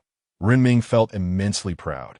Yet this provocation did not attract the attention of the game system, perhaps out of resentment. After 2 waves of offensive and defensive maneuvers, Wulong effortlessly grasped the principles of 2 magical arts and even fused them to create something novel. A butterfly, radiating icy crystals, danced gracefully in the air, its beauty unlike anything of this world. Yet this exquisite butterfly, upon being triggered, unleashed an unparalleled lethality. The shards and ice crystals bursting forth from within the butterfly splattered everywhere. However, if that were all it did, it would not be remarkable. The terrifying aspect was that the ice crystals and fragments could detonate again, although their power was not overwhelming should they penetrate a body and explode internally. It would be tantamount to annihilating the enemy's stronghold. That Wulong's ingenious mind was a wonder in itself, and Renming found himself wishing to borrow it, not merely for the sake of magic, but to experience the intellect of a prodigy. Following 2 waves of assaults, casualties on Renming's side were nearly non-existent, with only a few injured little creatures fully recuperating during this brief respite. However, in the absence of comparison, there is no sense of loss, and the neighboring lord had nearly exhausted their troops. The newly summoned units were all of Tier 1, rendering their deployment equivalent to that of cannon fodder. To refrain from sending them into battle would result in their demise as well. The number of lords who had succumbed to this calamity was no less than 80, if not 100. Yet this was merely the second wave, with a third wave featuring a 4th to 5th tier boss looming ahead. Who could say how many more lives would be lost? Renming settled onto a small stool atop the city wall, observing the panicked lords with a heavy sigh. To be wealthy is to benefit the world. To be poor is to seek self-preservation. At present, his strength was insufficient to save so many, and even if he desired to assist, the barrier would not permit him. Contemplating this, Renming watched as the wall separating all the lords disintegrated. Alas, the protection system has malfunctioned and is currently under repair. You must persevere. Chapter 49. Catch that monkey. Renming had every reason to believe that behind this system lay either a mischievous child or a brainless artificial intelligence. The divine game was indeed an exceedingly bizarre affair. Having employed mechanical prompts, the use of such colloquialisms seems rather peculiar, even tinged with a hint of sarcasm. As the barriers dissipated, the demons swiftly arrived. While Renming's defense of the city was remarkably successful, it did not imply that others shared the same fortune. Some lords, having already faltered in the previous wave, began to crumble, succumbing to the demons in short order. Typically, slain lords would be directly teleported away. However, due to a glitch in the system, the deceased lords did not vanish as expected. The excess demons, wandering aimlessly, began to assault other lords, with other lords preoccupied with their own demons. It was improbable they could muster the strength to eradicate the remaining threats of their peers. This accumulation of demons became increasingly formidable. After easily dispatching a fifth-tier boss, Renming noticed a large congregation of demons merely tens of thousands of meters away and swallowed hard. This did not bode well.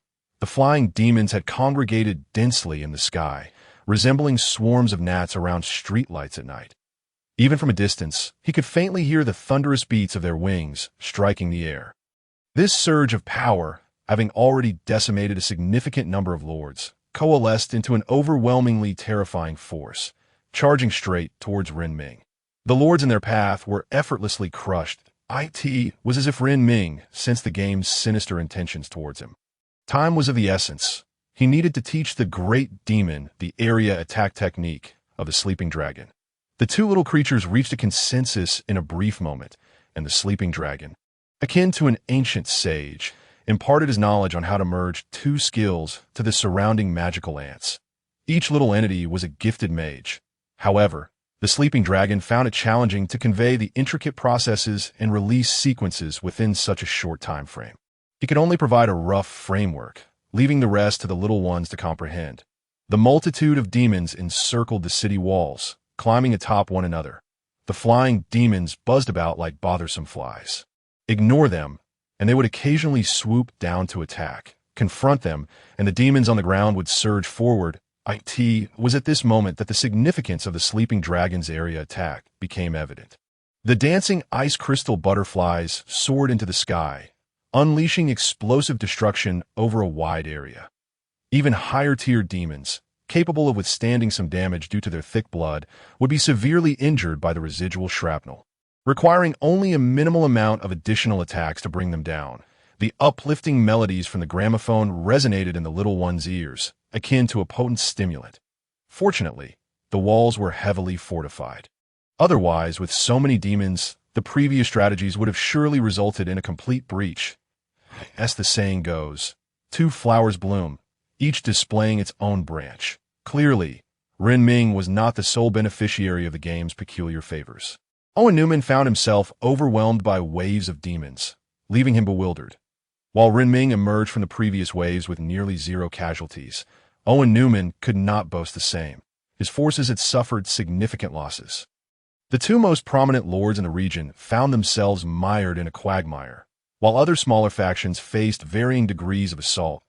It appeared that the system intended to eliminate everyone. Little Yuan also joined the fray. As a fourth-tier entity, his physical prowess vastly surpassed that of the second-tier Renming. While Renming boldly commanded from the city walls, he, as the king of the little ones, also had a duty to protect his realm. Time slipped away, seconds turned into minutes. 10 minutes passed, yet the system remained unfixed. 20 minutes elapsed, and still no resolution. 40 minutes went by, and the system was still malfunctioning. The great demon had even grasped the magic taught by the sleeping dragon, yet the system was still not repaired. Many little ones had sustained injuries. The walls were sturdy, and Zhuang led a group of little ones to continuously clear the demons climbing the walls. At this moment, venturing out to confront the enemy was undoubtedly unwise. That it was not that the Zhuang lacked the desire to charge forth. Rather, the doors had become immovable. Layer upon layer of demons had accumulated, forming a makeshift ladder of bodies leading up to the walls. That Zhuang darted across the walls, each swing of his vine whip claiming the life of a demon. Renming had never witnessed such a concentration of demonic energy. A third-tier demon alone yielded dozens of energy units. The higher the tier, the more energy it provided. A fifth-tier demon offered 500, an exceedingly rare and challenging foe to defeat, yet each one equated to several fourth-tier demons. Renming mused that if he survived this battle, he might never lack for demonic energy in his next life. The sky was filled with exploding butterflies, and injured little ones were continuously transported below to recuperate. The situation had barely stabilized. The exhausted Big Mouse had long since switched shifts with his uncle. Should one mouse flee, it would surely spell disaster for the others, after nearly an hour of fierce combat. The observing system finally repaired the faulty barrier. The demons attempting to surge in from the outside were halted, and the relentless supply of demons ceased, yet within the confines of a 50-meter by 50-meter area. The number of demons present was still terrifying. Congratulations on surviving the calamity. As a gesture of the system's apology, it will automatically eliminate the remaining demons and tally each lord's demon kills, awarding them accordingly. Due to a system malfunction, Renming, Owen Newman, and 5 other players were specifically targeted by the demons. Rewards will now be distributed. Hearing the system's rather benevolent words, Renming felt a surge of relief for having survived. However, amidst his gratitude, a sudden realization struck him. So, they've already got me on their radar. Among the 7 players reported, aside from himself and Owen Newman, none had survived.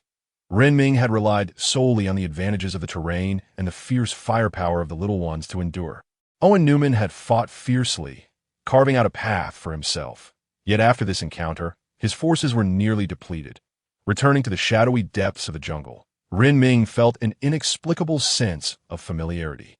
The fortified walls emerging from the golden-edged iron chest were indeed formidable. Even after such a violent battle, coupled with some friendly fire from the little ones, the walls had merely sustained a few minor damages. Chapter 50. Epic Unit Card? Dragging his somewhat weary form back to the campfire, Renming observed the steadily increasing progress bar before him, a smirk of disdain creeping onto his lips. The more he killed, the greater the rewards. What a dog of a system. Kill charge 50, kill charge 70, kill charge 100. Gazing at the fully charged progress bar, Renming truly wished to smirk like a dragon king. Does this little brat even know what area damage means?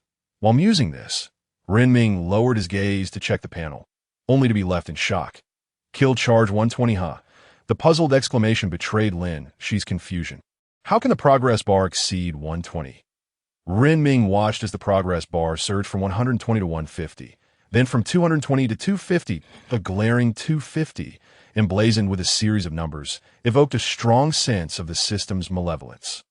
Come on, let us settle this one-on-one. Whoever backs down is a dog. The progress bar halted at 250, and Renming awaited his well-deserved reward. Received, gold chest X1. Note, this gold chest is the one awarded by the system. Received, diamond chest X1 as the panel vanished.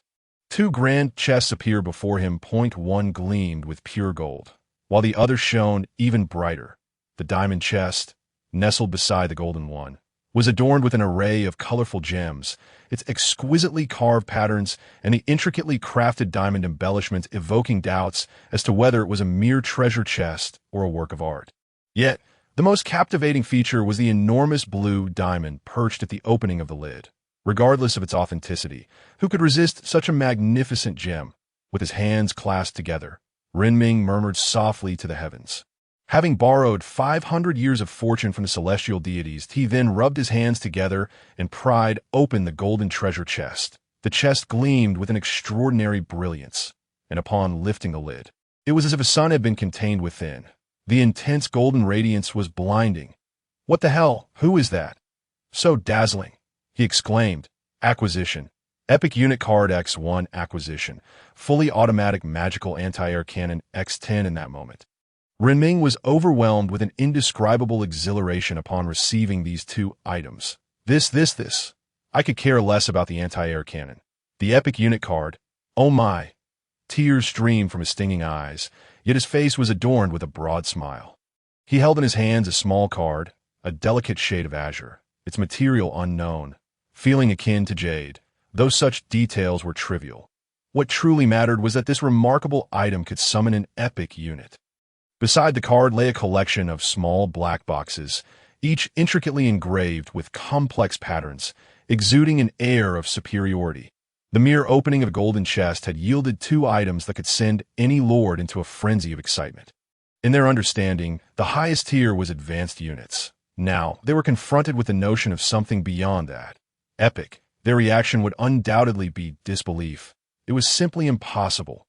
Stuffing both items into his backpack, Renming's heart raced with anticipation. This sensation of exhilaration mirrored the last time he held a girl's hand, albeit with the difference that the girl had run away, while the treasure chest would remain steadfast. Acquisition, Void Mine acquisition, Dark Crystal X100 acquisition. Magical Research Center. The drop rate of the diamond chest was surprisingly high. Renming had initially expected to receive only 1 item, AS, for the 100 dark crystals. He chose to forget them momentarily. They were merely a surplus for him, but he instructed the little ones to deposit the dark crystals into the warehouse, while he picked up the small boxes strewn about and stowed them into his backpack. He was eager to discover what the epic unit card would yield. AS, he retrieved the card from his backpack. It dissipated in his hands, revealing a panel before him. Acquisition. Holy Light and a new member appeared on the territory panel. Unfortunately, Renming could not summon it immediately and would have to wait until he acquired the life core. But who knew when that day would arrive? His backpack still held 3 more items, each a treasure in its own right. That he first extracted the magical anti-air cannon, gazing at the small box as he opened its panel. Fully automatic magical anti-air cannon effect. Place it wherever you desire. Then insert dark crystals into the intake. 1 dark crystal allows for 100 attacks. Seeing that a single dark crystal could unleash 100 attacks, Renming's confidence surged dramatically if random calamities were to strike again. Especially with swarms of demons, he would show them the true power of spending money. Climbing onto the city wall to position the anti-air cannon, Renming eagerly anticipated how magnificent it would be in operation. Observing the cannon, reminiscent of an electromagnetic weapon, he glanced at the darkened intake. The entirely black cannon was inscribed with runes, all of which appeared dim at that moment. Fueled by insatiable curiosity, Renming descended the city wall and rushed to the warehouse to retrieve a large bundle of dark crystals. Climbing back up, breathless yet determined, he inserted a crystal into the intake. With a series of sharp chimes, the towering cannon, measuring 2 meters in height and over 8 meters in length, began to emanate a vibrant purple light from its base. The flowing violet glow surged through the entire mechanism, and once the last section was enveloped in purple light, the cannon astonishingly sprang to life. The anti-air cannon swiveled, seemingly searching for enemies, but after scanning the vicinity and finding none, the brilliance faded, returning it to its unremarkable state. Witnessing the entire process, Renming wished fervently for the addition of a piloting feature, eager to fire a few rounds himself. With a sack of dark crystals, he positioned the anti-air cannons around the perimeter of the walls, envisioning a fortress equipped with heavy machine guns, transforming his domain into a formidable stronghold. Shaking off his delightful fantasies, Renming turned his attention to the void mine. Filled with curiosity, with ample mining resources at his disposal, including the little ones and an automatic mining machine, he wondered if having this void mine might be superfluous. Chapter 51. The Magical Tree Yet. Since it had materialized, it would be a shame not to utilize it. Oldwell, I found you a splendid companion. Oldwell, still flirting, glanced over in confusion upon hearing Renming's declaration, as Renming approached while holding the small box. He selected a prime location and tossed the box down. With a series of chimes, the small square box exploded, revealing a well that appeared to have been carved from the same mold as Oldwell. However, while Oldwell contained water, this new well was unfathomably deep. Peering over the edge, Renming searched for anything unusual inside, but found nothing remarkable. Oldwell, upon seeing the well, could not help but express his disappointment. What is this? I thought it was something alive. Turns out it's just a broken well that... What a letdown for this old man. Sighing, Oldwell lamented, while Renming was perplexed, trying to discern the well's purpose. After observing it intently for nearly 5 minutes, and realizing it bore no effect, he turned to leave. Well, I suppose it's just a decorative piece. However, just as he turned, a sudden loud thud echoed behind him, followed by another thump. "What the heck?" he exclaimed in pain, noticing a stone that had fallen at his feet. Annoyed, he picked it up, only to realize that it was not merely a stone. It was a dark crystal. A fist-sized dark crystal emanated a soft glow, and Renming, puzzled, turned to look at the well again, waiting another 5 minutes. Suddenly, with a plop, a stone shot out from the well's mouth. Renming caught it in his hand and finally understood the well's purpose. So that's why it's called a mine. It exclusively produces dark crystals. What a money-making machine. A crystal every 5 minutes means 288 crystals a day. Wealth freedom at last. After a quick mental calculation, Renming was nearly overcome with excitement, only to be disappointed when another plop yielded a mere ordinary gem. In this post-apocalyptic world, gems held little value, seen as trifles even by local merchants, merely decorative items. Though Renming felt a twinge of disappointment, he quickly dismissed the feeling that he retrieved the Magical Research Center from his backpack and opened its panel. Magical Research Center effect, capable of producing unimaginable items, each of which is undoubtedly a treasure of unparalleled value. The panel's grandiose claims piqued Renming's interest, eager to discern the truth through experience. Recognizing it as a research center, he sought out the most spacious area in his territory and tossed the box down. However, the actual research center differed somewhat from his expectations. Before him lay a large round table, adorned with miniature models resembling various structures, the tallest and grandest of which was inscribed with the words Magical Research Center. Gazing at the models, Renming found himself at a loss for words. What a letdown! I was brimming with anticipation, and this is what I get. Yet despite the silence, one must still see what this magical center can indeed produce. As the panel was opened, a vast technological tree unfurled before him, each dim point representing a distinct technology. Up to the very root of the tree lay a small red, which Renming gently clicked, causing the panel to transition. Magical sapling learning requirements. Dark Crystal X50, Wood X300, Stone X300 unlock. Gazing at the research center, which had just been activated, Renming realized he was starting off with something significant. Had he truly been lacking in resources, he might not have been able to unlock even the first technology tree. However, Renming possessed a considerable fortune. With the unlocking of the first technology tree, 2 branches on the panel illuminated. Basic staff manufacturing learning requirements. Magical Wood X100, Dark Crystal X50, Magical Energy X100 unlock. Basic Heart of Magic learning requirements. Magical Energy X500, Magical Wood X300, Refined Iron X300. Tungsten X300 unlock. The 2 illuminated branches required magical wood, indicating that Renming would first need to plant trees to progress further, which seemed rather far-fetched. However, there was nothing he could do about the demands placed upon him. The technology tree that had just been illuminated now shifted from unlock to manufacture. Magical sapling manufacturing. Magical Energy X5, Dark Crystal X1, Wood X10. While the materials required for unlocking were numerous, the manufacturing process demanded very few. Observing the inexpensive materials needed for production, Renming waved his hand and decided to create 50. The speed of manufacturing such low-level items was astonishing. Nearly as soon as he clicked, 50 seeds appeared beside him. However, the journey from seed to tree, and ultimately to a harvestable tree, would require a minimum of 10 years. For the first time, Renming felt an overwhelming sense of powerlessness. Nonetheless, having procured them, he still needed to plant them. It was clear that planting them within his territory was not an option. If he were to plant 50 trees there, the entire area would transform into a grove, summoning a group of small creatures. Renming set about establishing a small woodland along the perimeter, with the little ones digging the holes while he planted the saplings. Digging a hole, burying some soil, and counting to 1, 2, 3, 4, 5, this was his land. His soil, with a constant stream of murmurs, Renming finally planted all 50 saplings. Now, all that remained was to wait for them to grow, which would be an exceedingly long time. Yet Renming had no intention of simply waiting idly. The world was vast. Why not venture out to explore? He emptied his belongings, organized his pack, and resolved to find Zillan for some amusement. IT was a splendid world, and with friends and little ones in tow, there were no limits to where they could go. This time, he brought along the great demon Siyuan and a total of 10 little companions. Mounting his grand rat, Renming set off on his journey. The rat he had tamed had become his personal steed, notable for not requiring a saddle, understanding human speech, running swiftly, and being incredibly obedient. Truly superior to a horse in every way.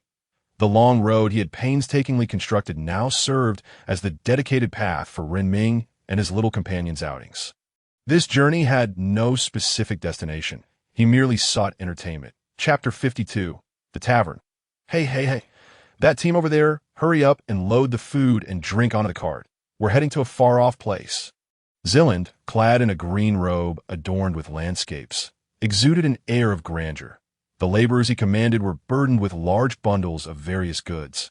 From the looks of it, Zilland seemed to be preparing for a trade expedition. However, it appeared he had learned his lesson this time, hiring a group of mercenaries, along with several mages in robes, creating a rather extravagant ensemble. The workers, continuously hauling items, wore expressions of joy, not least because the leader of the star-picking pavilion was exceedingly generous. Merely moving a few items earned them a gold coin for the day. Beneath the gold coins lay silver coins, and beneath the silver copper coins, with an exchange rate of 100 for each type of currency.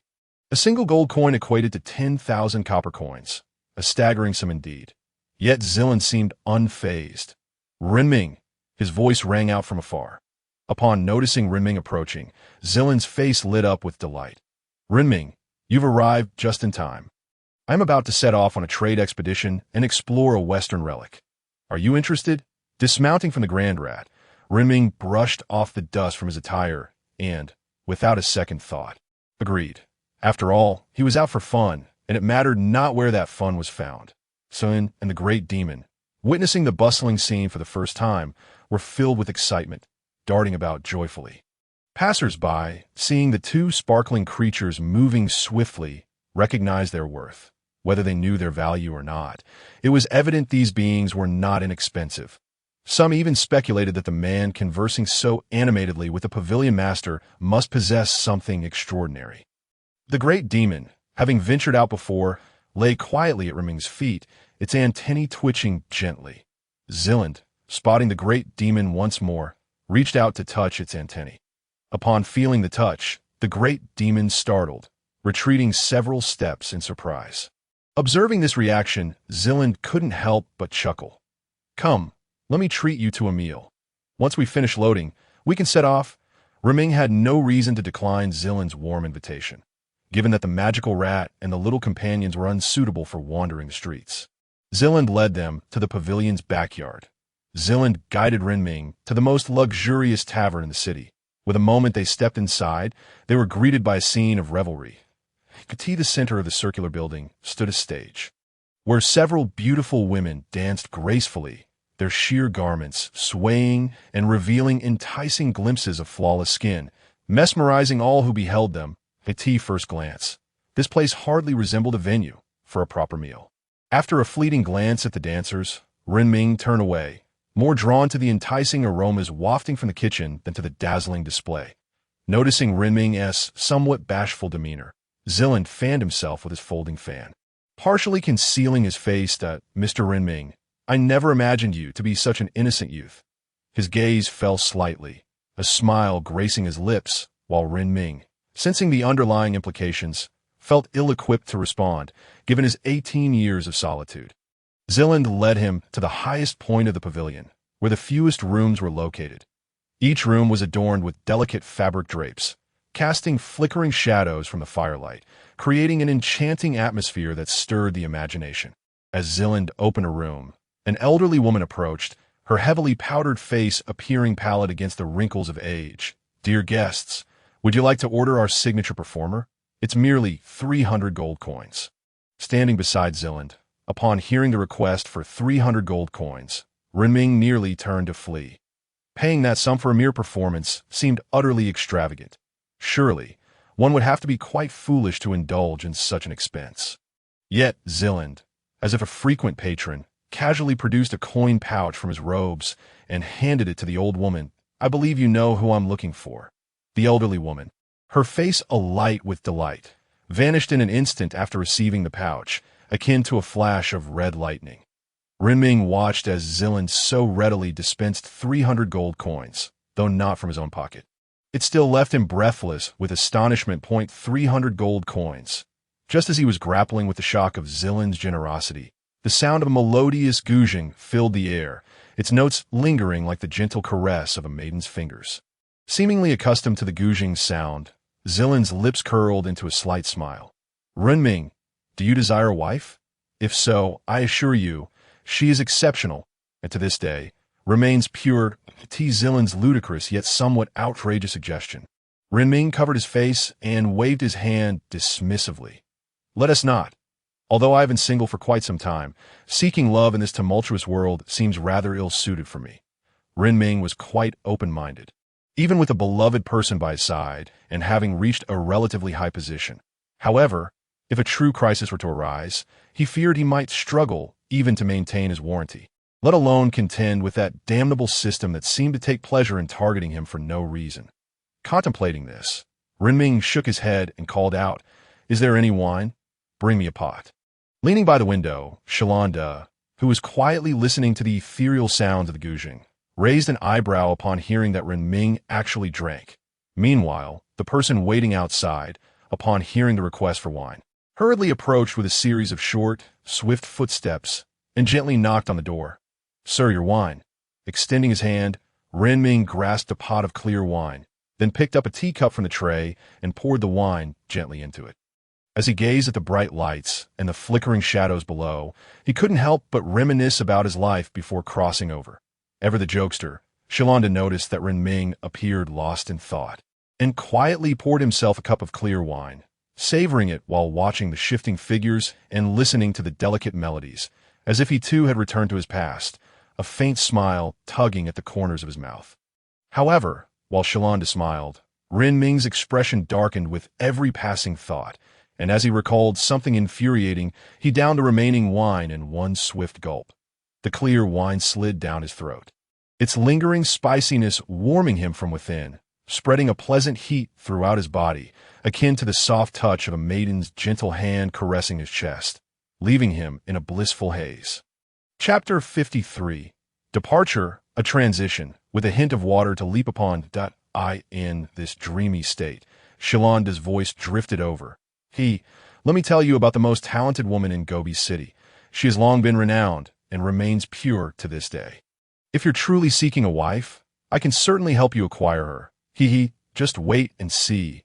Seeing the increasingly outrageous glint in Shalanda's eyes, Renming silently shifted his chair back. Shalanda cast a teasing glance at his friend. But Renming firmly maintained his boundaries. Enough, aren't we here to eat? We need to hurry and order. I'm famished. No sooner had Renming's words left his mouth than a procession of elegantly dressed women entered, each carrying a silver platter laden with 3 signature dishes, their aromas wafting enticingly. Renming, immediately tempted, exclaimed, "Shalanda, I didn't expect you to order so quickly. This smells delightful. I'm about to dig in." Yet, Shalanda's expression turned peculiar upon seeing the 3 dishes laid before them. This can't be right. He just arrived. How could he have ordered? Besides, even if he had, this place is known for its notoriously slow service. How could the dishes be ready so soon? But soon enough, the door swung open again, revealing a breathtaking woman clad in sheer fabric, with eyes like peach blossoms and a face reminiscent of autumn waters. Her long, snow-white legs, visible through the translucent material, showcased an alluring silhouette that made one question where her curves had been sculpted. "Young master, you're here again, and you brought a friend?" Her soft voice, as sweet as honey, reached the ears of the 2 seated by the window. Shalanda beamed at the woman. "Come, Gung Huan, let us have a hug." As he opened his arms, the woman named Gung Huan melted into his embrace like water. "Little Gung, tell me how you've grown those 2 delightful assets. Why is there such a disparity between people?" Shalanda teased, poking at her enticing curves, only to have Gung Huan swat his hand away. "Honestly, keep your hands to yourself. We have guests here." However, when the 2 finally glanced up, they found Renming had long since ceased paying attention to the 2 stunning women, instead devouring his meal with a ferocious appetite. "This is too delicious. Who could possibly resist this?" The exquisite fish was glazed with a tangy fruit sauce, melting in his mouth with a delightful sweetness that was simply heavenly, while the two exchanged playful banter. Renming nearly cleaned the table of the 3 dishes. Renming, how can you ignore the captivating Miss Gunghuan? If I had such assets, I would surely captivate every man around. Shalanda's hands were indeed mischievous. Yet upon glancing at the contrasting, exquisite faces of the 2 women, Renming finally spoke. Both of you possess beauty that could bring nations to their knees, akin to celestial beings descended to the mortal realm. Given your striking appearances, I find myself increasingly hungry, hence I choose to indulge in this feast. Renming's ludicrous explanation left both women speechless. Gunghuan did not perform a dance upon arrival, and it appeared that Shilanda was quite familiar with her. Shilanda, where are you off to next? I wish to join you. Gunghuan, still nestled against Shilanda, whispered temptingly into his ear, sending gentle breezes of warmth. Just then, Renming, who was nearly licking the plates clean, slammed his palm on the table, startling both women. Waiter, what are your signature dishes? Bring me more.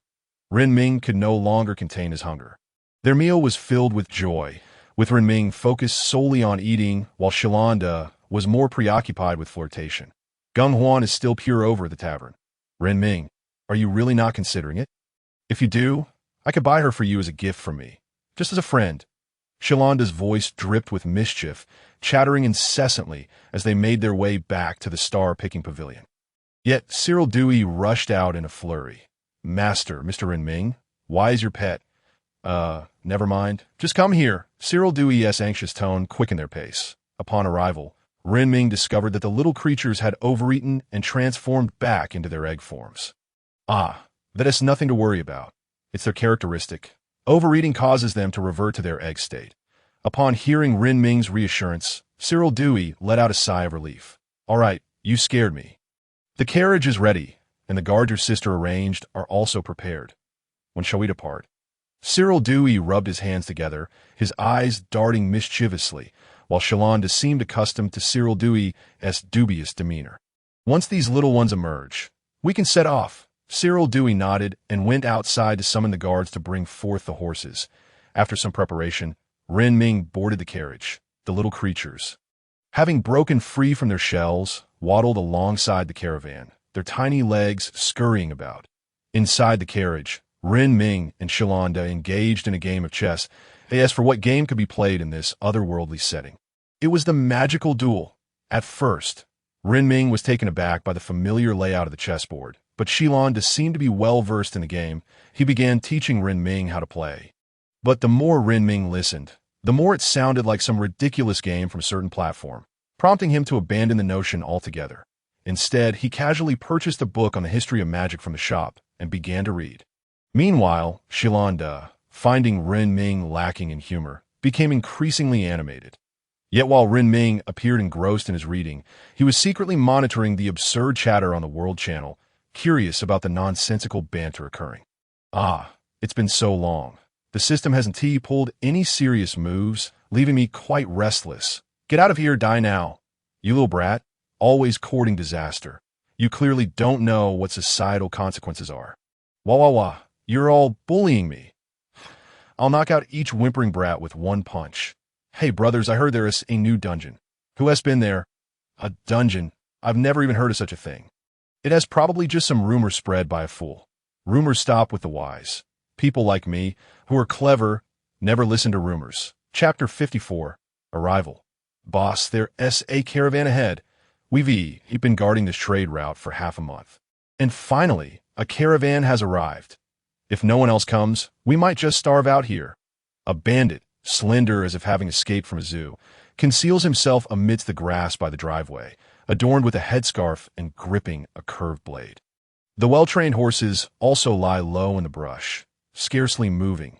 The individual known as the boss, a middle-aged man with a countenance marred by 3 deep scars, exudes an aura that unmistakably suggests he is not to be trifled with. All the men are dead. The women remain. Grandfather has endured long enough here, and they must pay for it. As night descends, the merchant caravan ignites torches, their pace slowing considerably compared to the daylight hours. The bandit leader, with hawk-like eyes, swallows hard and gestures that a group of bandits silently mounts their steeds, brandishing their whips with a sharp crack. .11 horses and their riders charge towards the enemy with the ferocity of knights in battle. Meanwhile, the small creatures stationed on either side remain motionless, seemingly puzzled by the approaching group of people. Yet, the guards sitting in the wagon, upon seeing the bandits' arrival, are filled with excitement that surpasses that of the bandits themselves. Hee, bandits are good. They can take a beating. Even if we fight for half an hour, nothing will happen, and they fetch a handsome price at the government. The entire caravan has deliberately set aside 3 covered wagons for these highwaymen. Unbeknownst to the charging bandits, they are about to face an adversary unlike any they have encountered before. "Charge, brothers!" A guard's furious shout rings out, and he raises a staff taller than himself. Strangely, this group of mages does not begin to chant spells for ranged attacks. Instead, each one encases themselves in a shield and bestows peculiar attributes upon their staffs. From a distance, the bandit Mafe sees a glow emanating from this direction and mistakenly believes the caravan possesses wealth enough for special magical items. Pounding his chest with excitement, the curved blade firmly gripped in his hand is ready to reap their heads. Yet, as the two sides clash, the bandits find themselves bewildered. They have never encountered such a spectacle. As Ma Fei's blade strikes, a blue shield springs forth, effortlessly halting the edge. Subsequently, what had appeared to be a staff in hand can easily fell a horse with a single blow. After a single charge, the guard sustains 0 casualties while all the bandits lie defeated. "You bastards dare to rob us. Do you even know why there's so few of your kind around here?" The guards, their eyes gleaming red, swing their staffs and knock the leading bandit unconscious, while the remaining bandits are swiftly subdued and thrown into cages. Not a single horse escapes. All are tethered and transformed into goods. Within, Renming, who had been passionately conversing with Shilanda, hears the commotion outside and instinctively parts the curtain to look. However, night has already fallen, leaving only the faint moonlight and flickering torchlight obscuring the distant scene. Seizing the opportunity while Renming is distracted, Shilanda quietly conjures a spell costing 3 stars and 4 mana, subsequently amassing all 5-star mana. By the time Renming returns, the situation is already secured. We've been robbed. The two are seated in the largest wagon of the entire caravan, spacious enough to accommodate a table and 2 beds. For Renming and his companion, it feels less like a commercial venture and more akin to a leisurely escape. A night passes without incident. Dawn breaks the next morning. Renming awakens to a tantalizing aroma wafting through the curtain. Shilanda has already risen, having disappeared somewhere. After stretching lazily, Renming parts the curtain and steps outside, only to be greeted not by plains, but by a majestic waterfall that seems to pierce the heavens. The path they tread lies beneath this cascading marvel, the thunderous roar of the water deafening. Remarkably, Renming had heard none of this while inside the wagon. In the distance, Shilanda has set up a stove to prepare breakfast, but judging by the thick smoke rising, it is clear that the meal may not be to anyone's liking. Renming jogs over and hastily seizes the wretched pot and the charred remains of the dish. Clearly, these burnt offerings are inedible. Who knows what poison might lurk within? With no other choice, Renming sets about gathering fresh ingredients and prepares several new dishes.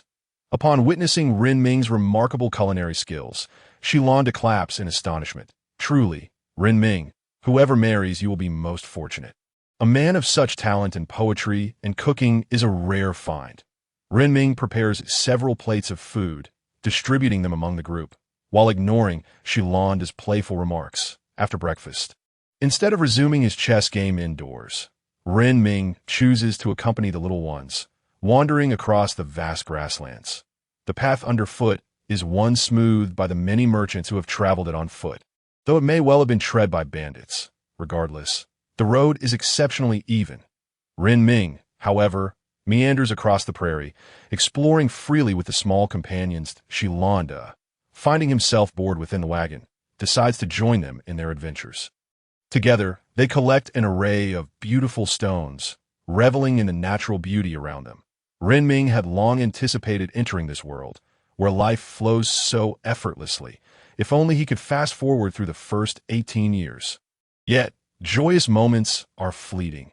After traversing the plains and jungles, the group arrives at a barren wasteland, the Tianyin Desert.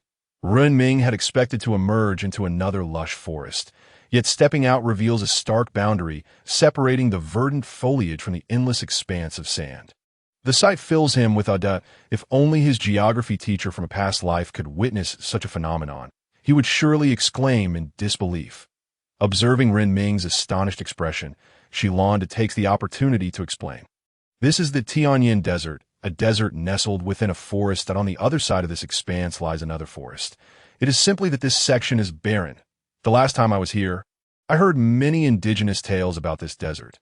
They were quite captivating, with love stories between cats and humans. Can you believe it? I certainly cannot. Renming is equally incredulous. How could two such disparate species find love? The desert is desolate, offering nothing but sand and the harsh sun, leaving Renming and the little ones feeling quite bored. Thankfully, Shilanda reassures them that they are nearing their destination. Otherwise, Renming might indeed perish from boredom within the wagon. Chapter 55. The Palace of Sand. The lead wagon conveys excited shouts from ahead. Master, we have arrived. As they cross a sand dune, they are greeted by a magnificent sight. Lush greenery surrounds towering walls woven from vines, their tips glistening as if imbued with poison. Upon taking in the entirety of the city, Shilanda bursts forth from the wagon, pointing at the structure with delight. Qinglin City. It has been so long since I last visited this place. Hearing this unfamiliar name, Renming does not ponder further, but silently joins the caravan as they enter the city. As the gates of Qinglin City swing open, they are met with a bustling marketplace filled with men and women clad in revealing attire. In this place, both genders wear clothing that stirs the blood. While Renming and Shilanda, dressed in layers, appear decidedly out of place, in fact, their more conservative attire draws even more attention than those in scanty clothing. Shilanda, unfazed by the odd stares, instructs the caravan to split into two groups, sending one batch of bandits directly to the authorities while leading the other deeper into the city with him. The enormous wagon commands respect as it rolls into the city, parting the throngs of people who make way. Vendors shout their wares, attempting to entice these evidently affluent young gentlemen. Shilanda, in a leisurely manner, selects two masks.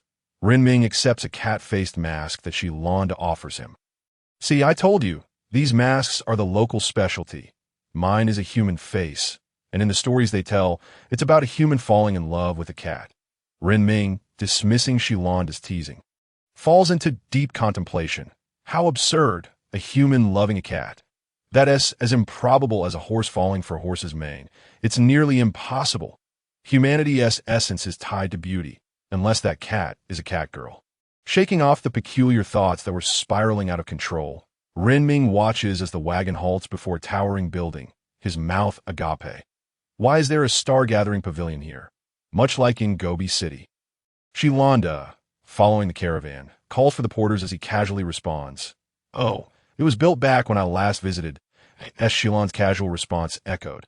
A sprightly little girl, clutching an abacus, burst forth from the star-picking pavilion.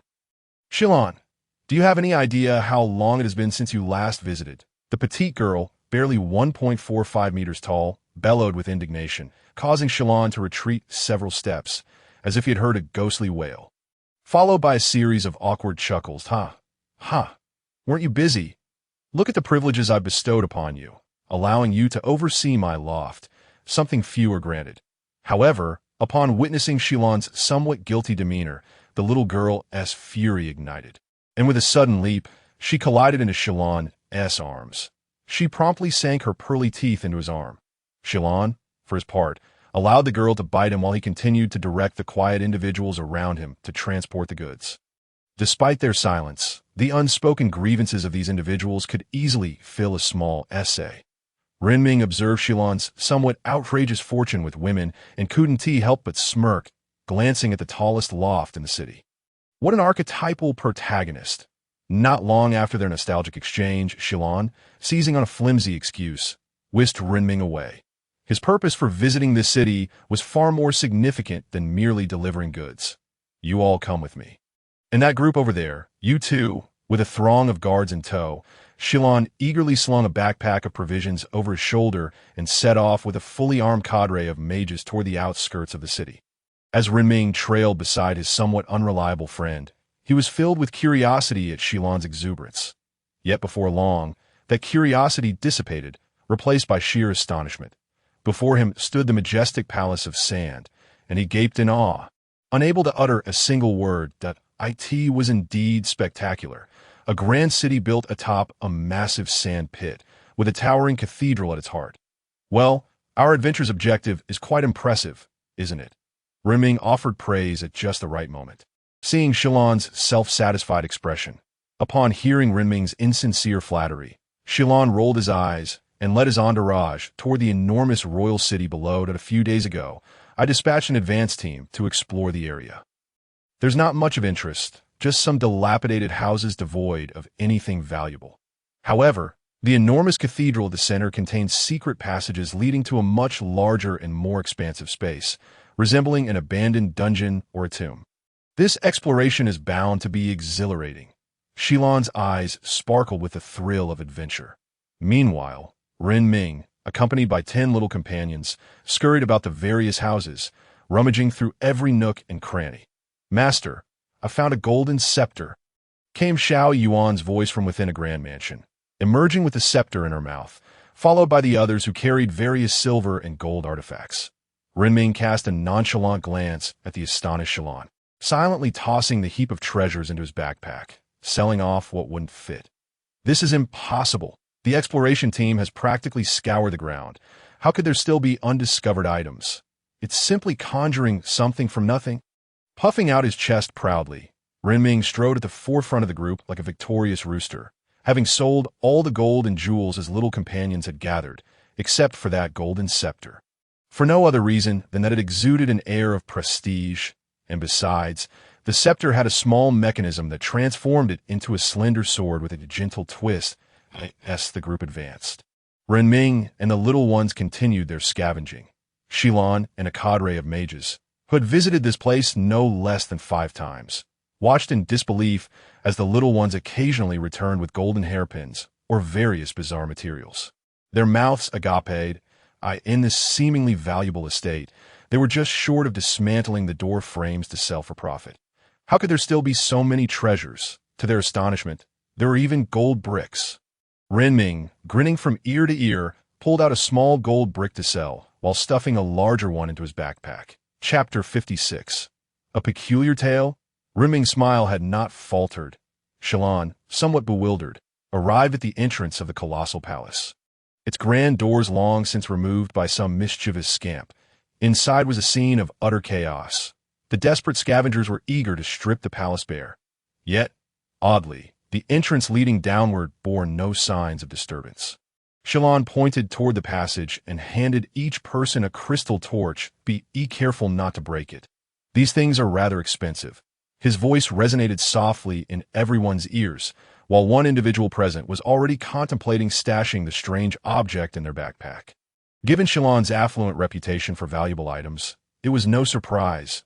This fleeting thought vanished as Renming ultimately refrained from such an act, maintaining his dignity.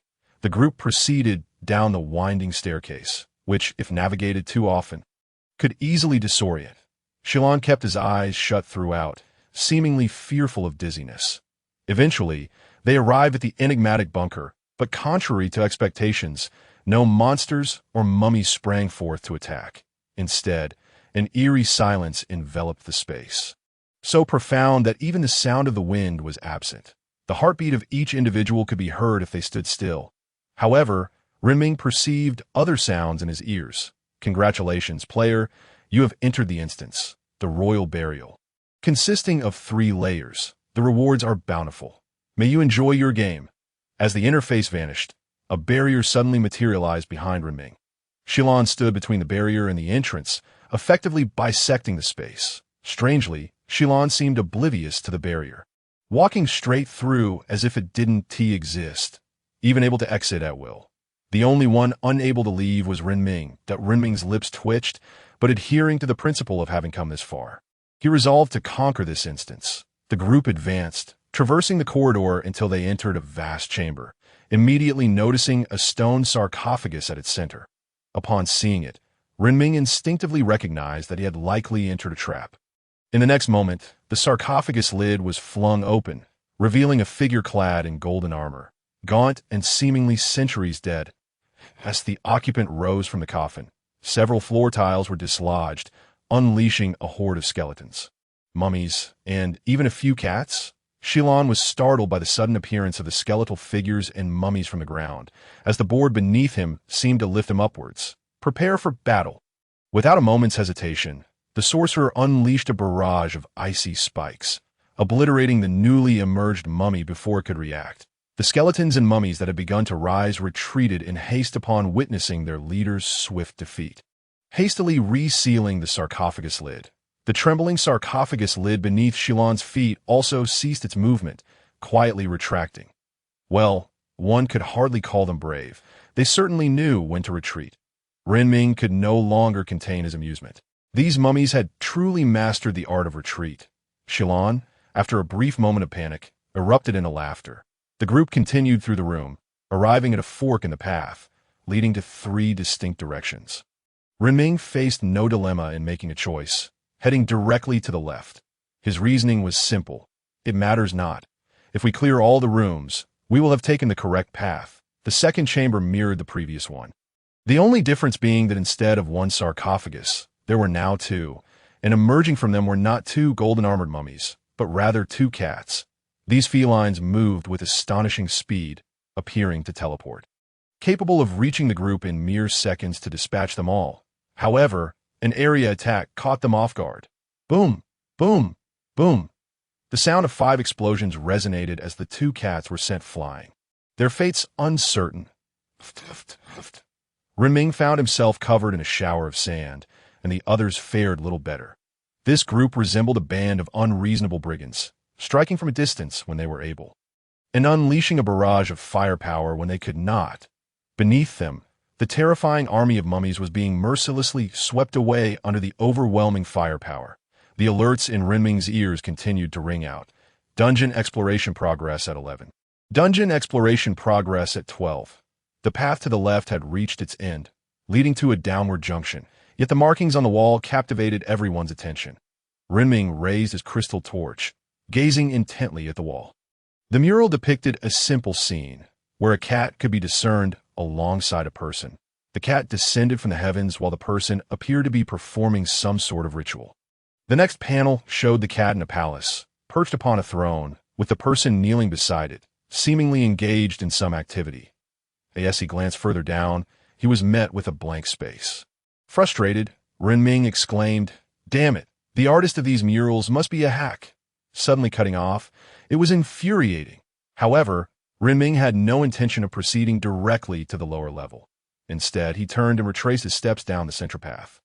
Strangely enough, the murals on the walls had changed. This time, it depicted a person descending from the heavens alongside a cat, set against the backdrop of a palace. But now, both the person and the cat were coming down. The next panel illustrated the person seated upon the throne, with the cat resting in their lap. This alteration piqued Renming's interest. After all, the foes were not formidable, so he decided to examine the final mural. He ventured down the far-right path, which also led to a mural. Yet this one was entirely different from the previous 2 now.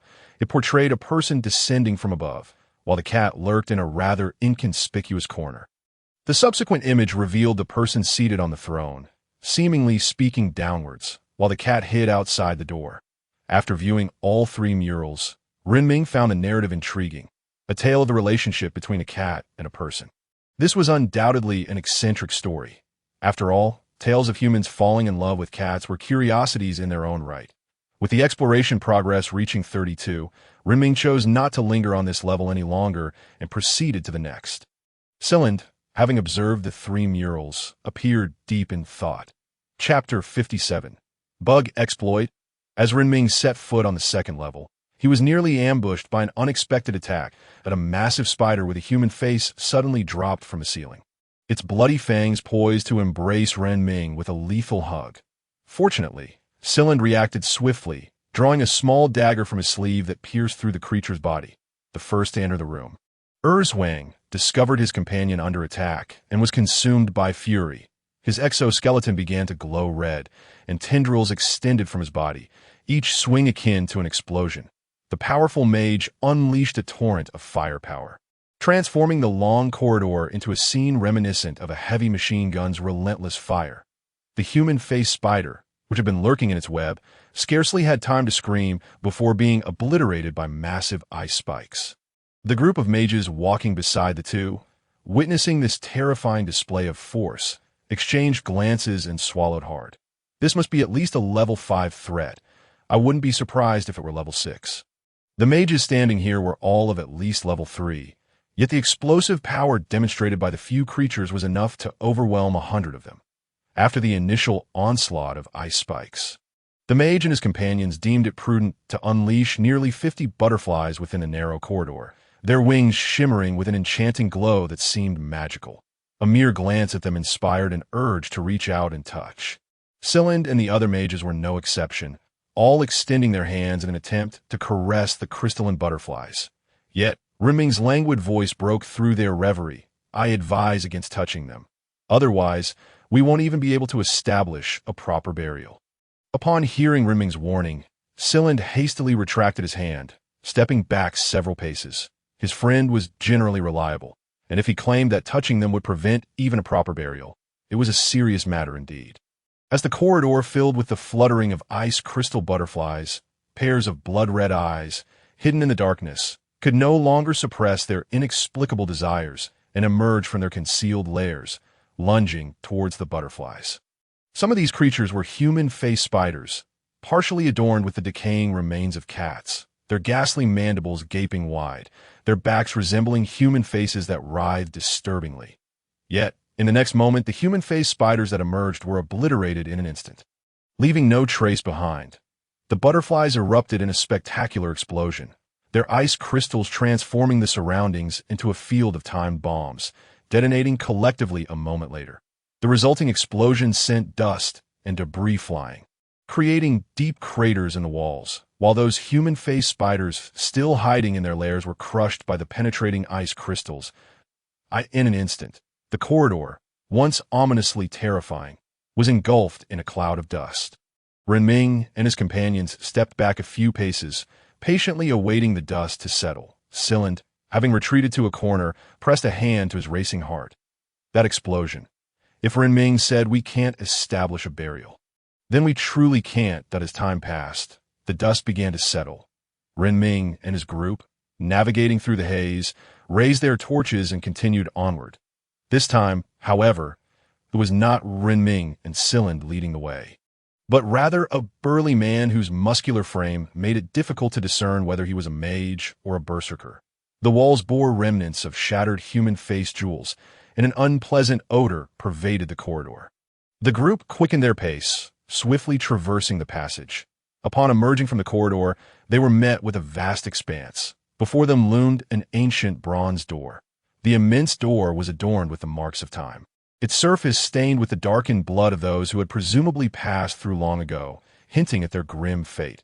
Renming studied the towering door and the walls standing over 8 meters high. Lost in contemplation, it was evident that the door could not be pushed open. After enduring the ravages of time, the two doors had likely fused into one that if they wished to advance, scaling the wall was their only option. Just as Renming pondered how to overcome this formidable barrier, the small creature, Xiaoyun, who had been trailing behind the group, stepped forward. Upon seeing the little one, Renming's eyes lit up. Does anyone have a rope? A rope ladder would suffice. Cylind, upon hearing the inquiry, set his backpack down and rummaged through it, unexpectedly producing a brilliant golden rope. This is the only one. Accepting the rope without hesitation, Renming instructed Xiaoyun. You take this end of the rope and climb up, then use this staff to pierce a hole in the door and loop the rope through. Xiaoyun, upon hearing Renming's request, wasted no time and, in a flash, scaled the 8-meter height with ease. Renming beamed with satisfaction. After all, why bother climbing when he had such assistance? Xiaoyun precisely followed the instructions, driving the staff into the door. The staff, seemingly made of more than mere gold, was undoubtedly much harder than copper, and with little effort, Xiao Yuan secured it in place. The group, still deliberating on how to ascend, collectively gave a thumbs up to Sin. In no time, they had all scaled the wall. But once atop, they stood in astonishment. Instead of an open area, they were confronted with an extensive labyrinth, stretching for miles with exits so small they were nearly invisible. The stone walls of this maze averaged a meter in thickness. Even a powerful mage detonating their way through would take weeks to break free. Yet, those exploiting the system would never take the conventional route. Renming followed the wall's edge, advancing forward, while Silen, trailing behind him, became increasingly excited. He truly relished the thrill of an adventurous escapade. Renming likens the situation to having merely acquired a map before embarking on a journey, traversing areas that seem insurmountable. Yet, it is rather simple. One can send Xiao Yuan ahead, securing one end of a rope on their side, while tethering another, thus creating a rope ladder. Each individual present possesses extraordinary physical attributes, gripping the rope and advancing with ease. In fact, one particularly adept sorcerer, renowned for their impeccable balance, gracefully walks across the rope with feline elegance. Chapter 58. The Palace of Gold. Utilizing this audacious method, the group traverses nearly a kilometer of labyrinthine corridors in under 2 hours. Within this vast maze, they encounter numerous corpses. Some lean against the walls, quietly awaiting death, while others appear to have met their demise at the hands of their own kind. Renming observes, clicking his tongue in dismay. Such brutality! It's utterly terrifying. With that, he strides over with the same feline grace, stepping off the golden rope. The labyrinth houses beasts, their emaciated forms resembling living mummies, with blood-red eyes scanning for intruders. Unfortunately, this colossal creature lacks the ability to look upwards and fails to notice the few individuals nearing the exit above. Climbing over another wall, Renming gazes at the exit before him, hands on his hips. At this moment, a fitting background score would enhance the scene. Retrieving the golden rope into his backpack, the group arrives before a mural, meticulously examining its intricate details.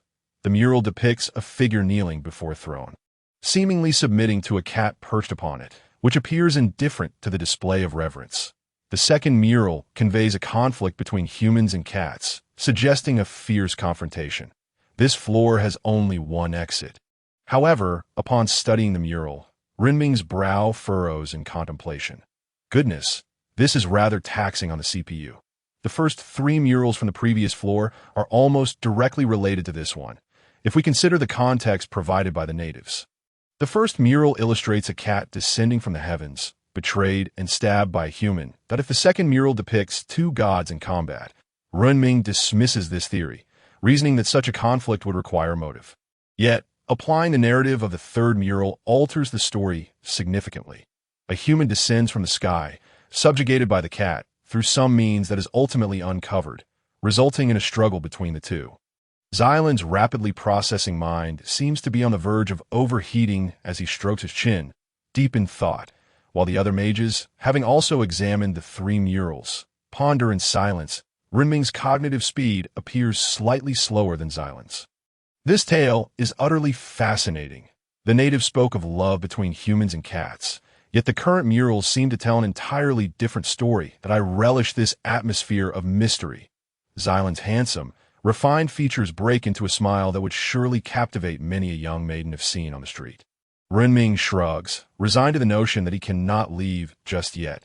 He decides to enjoy the unfolding narrative as if on a leisurely trip. The little ones, however, show no interest in the tale of love between humans and cats. Their curiosity is piqued by a massive treasure chest unearthed from an unknown source. Upon spotting the chest being dragged back by the little ones, Renming's eyes glimmer with excitement. A reward for completing the challenge. Let me take a look. He strides purposefully toward the iron chest. But before he can approach within 10 meters, the chest suddenly flings open, a foul, sticky tongue lashing out to ensnare one of the little ones. As Renming witnesses the imminent danger, a surge of anxiety washes over him. However, the previously unassuming sorcerer suddenly erupts into action. His robe billows as muscles swell, showcasing a beastly allure. In the next moment, the robust figure, clutching a staff, lunges forward, delivering a resounding blow that sends the chest lid flying. The once menacing treasure chest swiftly calms, while the muscular sorcerer seizes the now immobile tongue, executing a classic maneuver reminiscent of a famous scene, liberating the ensnared little one from the monstrous appendage. The chest, having been thoroughly compromised, lies peacefully on the ground. Renming smirks, acknowledging that even melee sorcerers possess their own brand of magic, that I can only find solace in that. He thinks, leading the group onward to guard against any lurking threats. Renming instructs the muscular sorcerer to take the lead. As he possesses a protective spell, the familiar scene unfolds, yet this time, a humanoid spider is thwarted by the protective barrier placed in front of the muscular figure. With ferocity, the brawny sorcerer extends his hand and crushes the creature effortlessly. The powerful sorcerer, accompanied by the little ones, resumes their path, as Renming receives notifications of magical energy acquisitions, though the rapid announcements include other creatures as well, leaving him unable to discern the specifics. Navigating through the dilapidated corridor, they're met not by bizarre challenges or vast labyrinths, but rather an endless array of terracotta warriors. The group observes a colossal crystal hanging above. Made of the same material as the crystal torches they wield, its luminous glow illuminates every inch of the expansive space. However, the warriors, having stood for eons, bear the marks of time. Some have their features eroded away, while others have returned to dust. Only their kneeling forms, fervently praying in one direction, remain. That as Renming gazes upon these figures, a plethora of thoughts flashes through his mind. Of course, such dangerous musings are swiftly extinguished, primarily due to the fact that no one currently seeks to collect such artifacts. For this group, these priceless relics are akin to mere scraps of earth that a specially constructed path leads toward the direction of the fervent supplicants. Yet, Xyland, upon witnessing the multitude of praying figures, feels a chill run down his spine. So many devout worshippers remind me of a rather ominous rumor. I hope it proves false that Xyland's quip fails to capture the group's attention, as their gaze remains fixated on the magnificent palace that mirrors the outside world. The sole distinction lies in the fact that this church is forged entirely of pure gold. Renming's mouth agapes in astonishment. Large enough to accommodate an egg, he has never beheld such an abundance of gold. For a fleeting moment, he suspects its authenticity. However, Xyland finds himself more intrigued by the interior of the church. Regaining his composure, Renming, alongside the others, collectively pushes open the door crafted from golden bricks. Contrary to their expectations, the ancient door, long sealed, does not reveal an impenetrable darkness, but rather radiates a brightness akin to that of the crystal-lit areas outside. Chapter 59. Before the divine, why not bow? Yet the gazes of the crowd did not linger on the reason for the house's extraordinary brightness. Instead, they were astonished by the striking resemblance between the room's decor and that depicted in the mural. The only distinction was that seated upon the throne was a man, devoid of any feline companion. At the center of the grand hall lay a coffin, a casket of pure gold. All eyes turned towards the figure upon the throne, and the man, adorned with a crown and possessing a strikingly handsome visage, appeared to awaken beneath the collective scrutiny. Dust that had accumulated upon him fell away in a cascade, revealing eyes that had lain dormant for an unmeasurable time, now open to cast a disdainful gaze upon the world. In that fleeting moment, all present were rendered speechless. Even the scepter in Renming's grasp trembled slightly. It was not merely Renming who quaked in fear. The entire hall seemed to shudder, as if in celebration of their king's return. Fin and the great demon stood protectively before Renming, their vigilant eyes fixed on the man seated on the throne. Brimming with apprehension, the figure upon the throne emanated an unmistakable aura of danger, a palpable threat. The recently awakened man shook off the dust that clung to him and inhaled deeply. However, as the breath filled his lungs, a fit of coughing erupted, expelling the air and causing crimson blood to flow from his chest. Witnessing the final boss battle, yet to begin, Renming felt a surge of delight. How wonderful it was that the boss might perish before the fight even commenced. Yet, this favorable situation did not last long, for as the man ceased coughing, the flow of blood from his chest also came to a halt. Intruders, why do you not kneel before the divine? Xyland had initially intended to draw his weapon, But upon hearing the man could still converse, his eyes brightened with intrigue. Who knew how long this place had been buried, despite the passage of time? The man had not yet succumbed. If he could be captured and brought back, it would undoubtedly be world-shattering news. Yet before Xyland's peculiar thoughts could materialize, the man rose from the throne and stomped his foot, sending ripples radiating outward, an invisible pressure descending upon all present like a heavy stone. Renming gauged the intensity of this pressure, striving to maintain a facade of nonchalance as he smiled. What God? I do not believe in gods. I have but two purposes for being here. One, to explore this place, and two, to claim this splendid abode for myself. Renming boldly voiced his thoughts, inciting the ire of the man on the throne. How dare an ant provoke the divine? After such a prolonged slumber, he found the world had changed with alarming rapidity. The man's words dripped with fury, akin to a tiger poised to pounce, compelling Renming to step back. 10 little creatures, 3 at tier 5, 4 at tier 4, and 1 at tier 5. Even if the man was tier 6, victory still seemed within reach. Renming calculated swiftly, bracing himself against the pressure, standing up straighter.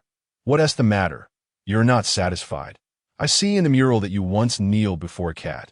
That must mean you are truly formidable. Like a god, Renming's audacious jab further ignited the man's wrath. The anger provoked within him surged like a volcano ready to erupt, yet the man maintained an increasingly composed demeanor. How do you know this? Perhaps that knowledge might grant you a chance at survival. Hearing the inquiry, Renming regarded the man with a look akin to that reserved for an endangered species, and his next words nearly drove the man to the brink of fury. Is it not true that the sordid tales of your past could fill a volume, and that the story of you and that cat has become folklore?